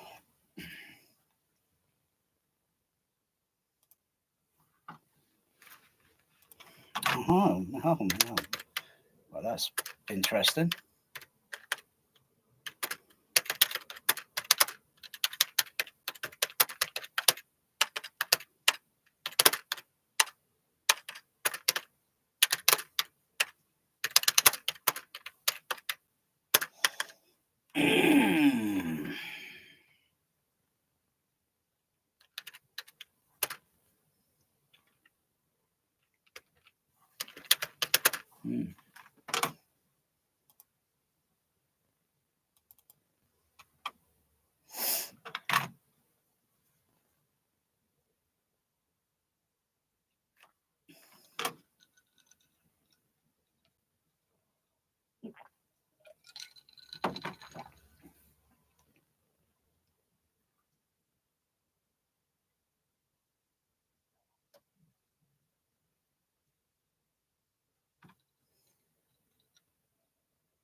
Got rid of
What do you think, Phil?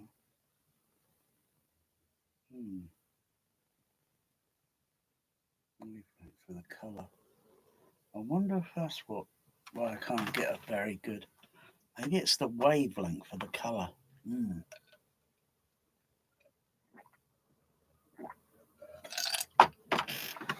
Depending on what. Anyway, that bit's interesting. Yeah. Makes sense.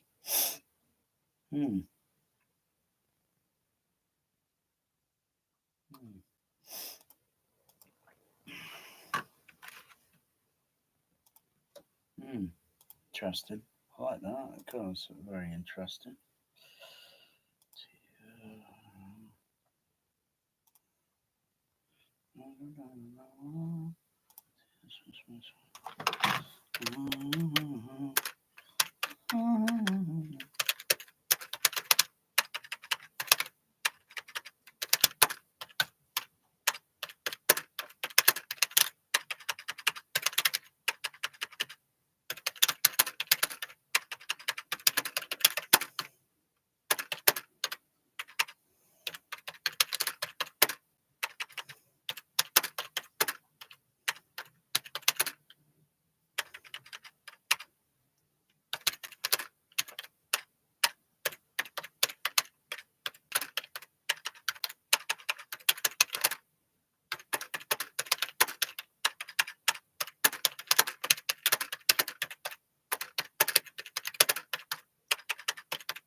Yes. Yes. I've got some more on that.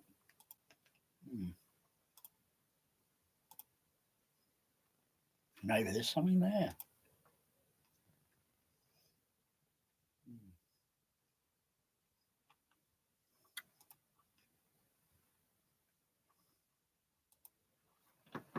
There's a smoke about me, which is streaming high definition.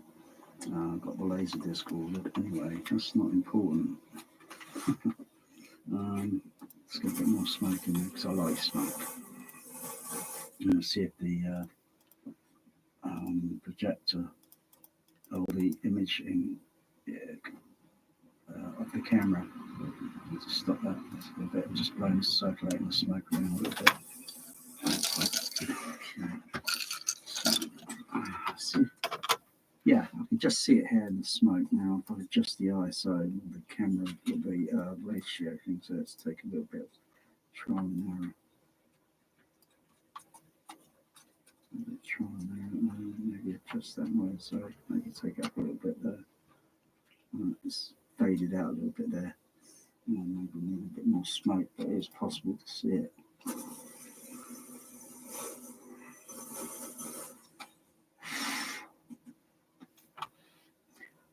Wait till it comes out.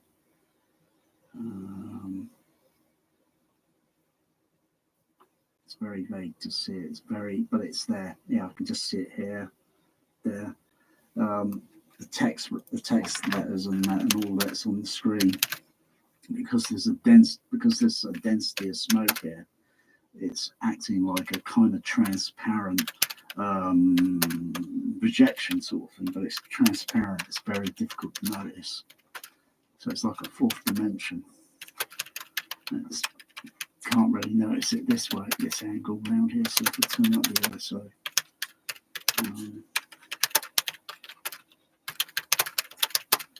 That's the boss it there. There we go. It's a little bit difficult around this angle to notice it. And of course, you always have a kind of bit of fluctuation of smoke there, because now it's kind of dissipated slightly. Anyway, I'm just going to let the credit play. It's got a nice Vangelis music score. Good bass on it as well, very good bass.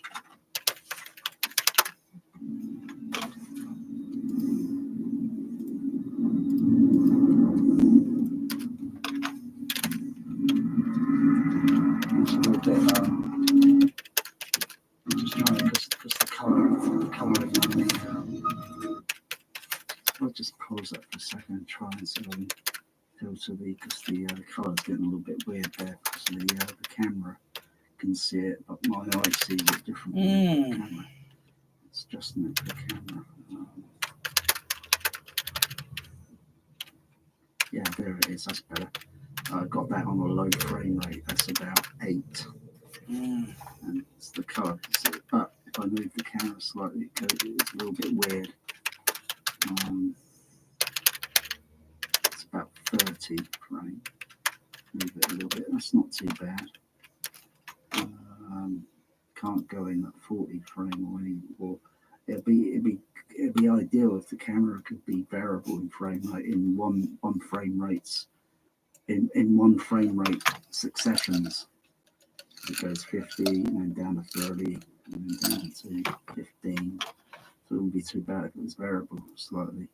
But anyway, that's too high. It's 180 frame, and yeah, you see the color. That's 500 and 1000 frame rate.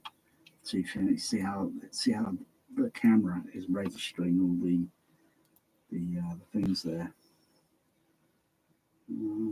So that's about 8 frame rate, but you've got to move the camera very slowly. But keep that at 30. Hold it there. Press that. Okay.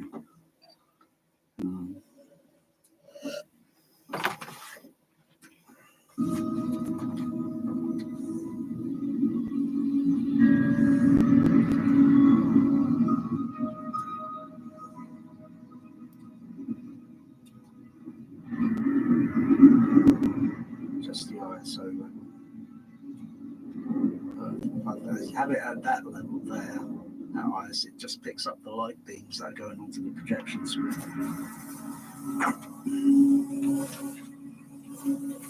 I tell you, this version of Bounty is very chilling. It's very chilling.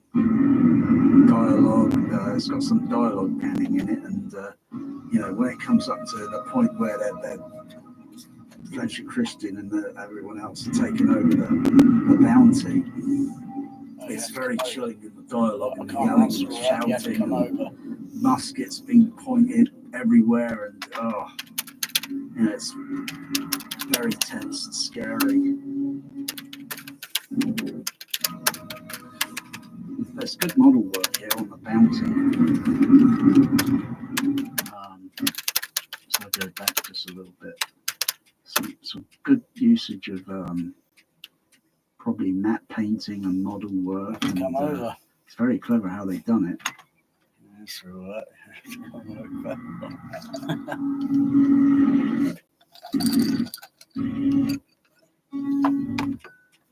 Okay, just a bit. Yeah, it's this shot here. It looks pretty good. But I could tell there was something kind of a little strange with the water, because obviously around this area, around there, is matte painting and there's model work and it's all practical. It's all that practical stuff. That's CGI. But I don't know.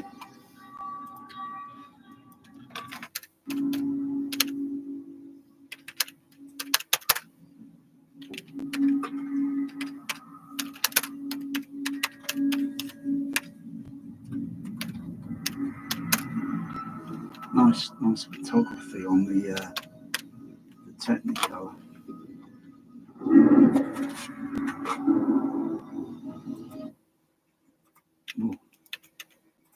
Just hide that advertisement that was about to come up and interrupt the movie. How dare they?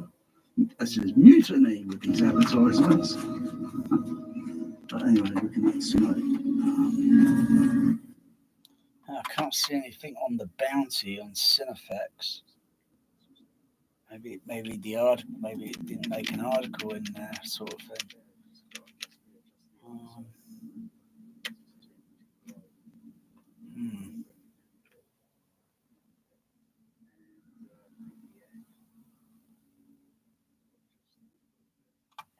Let's try something.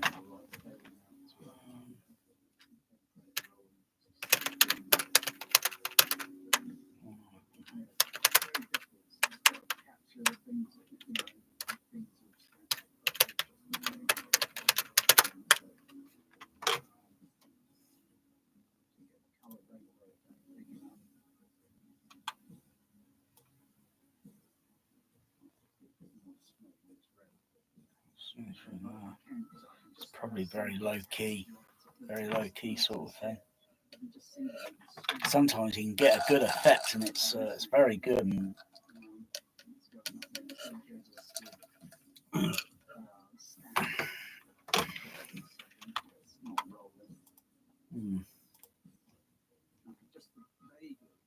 certain angle, I can see the writing, the letters, but the spoken's moving, so it's not very legible. This is what we learned with Vangelis. The sort of laser and smooth. There we go. Rolling the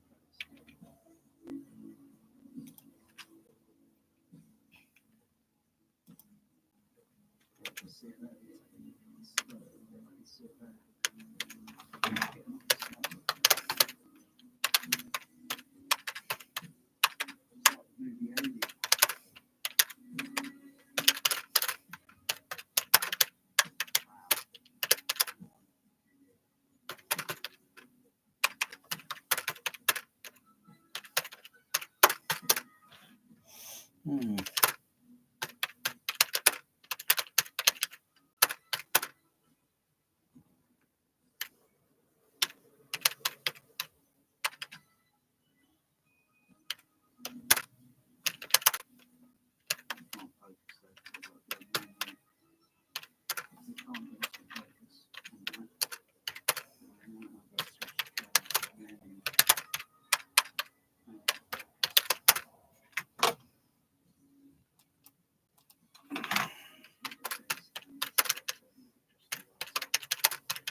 Mm. Mm.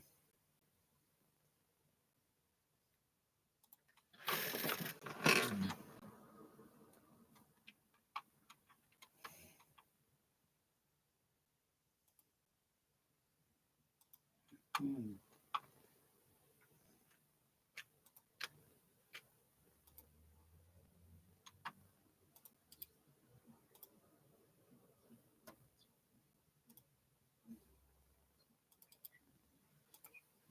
Mm.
Mm.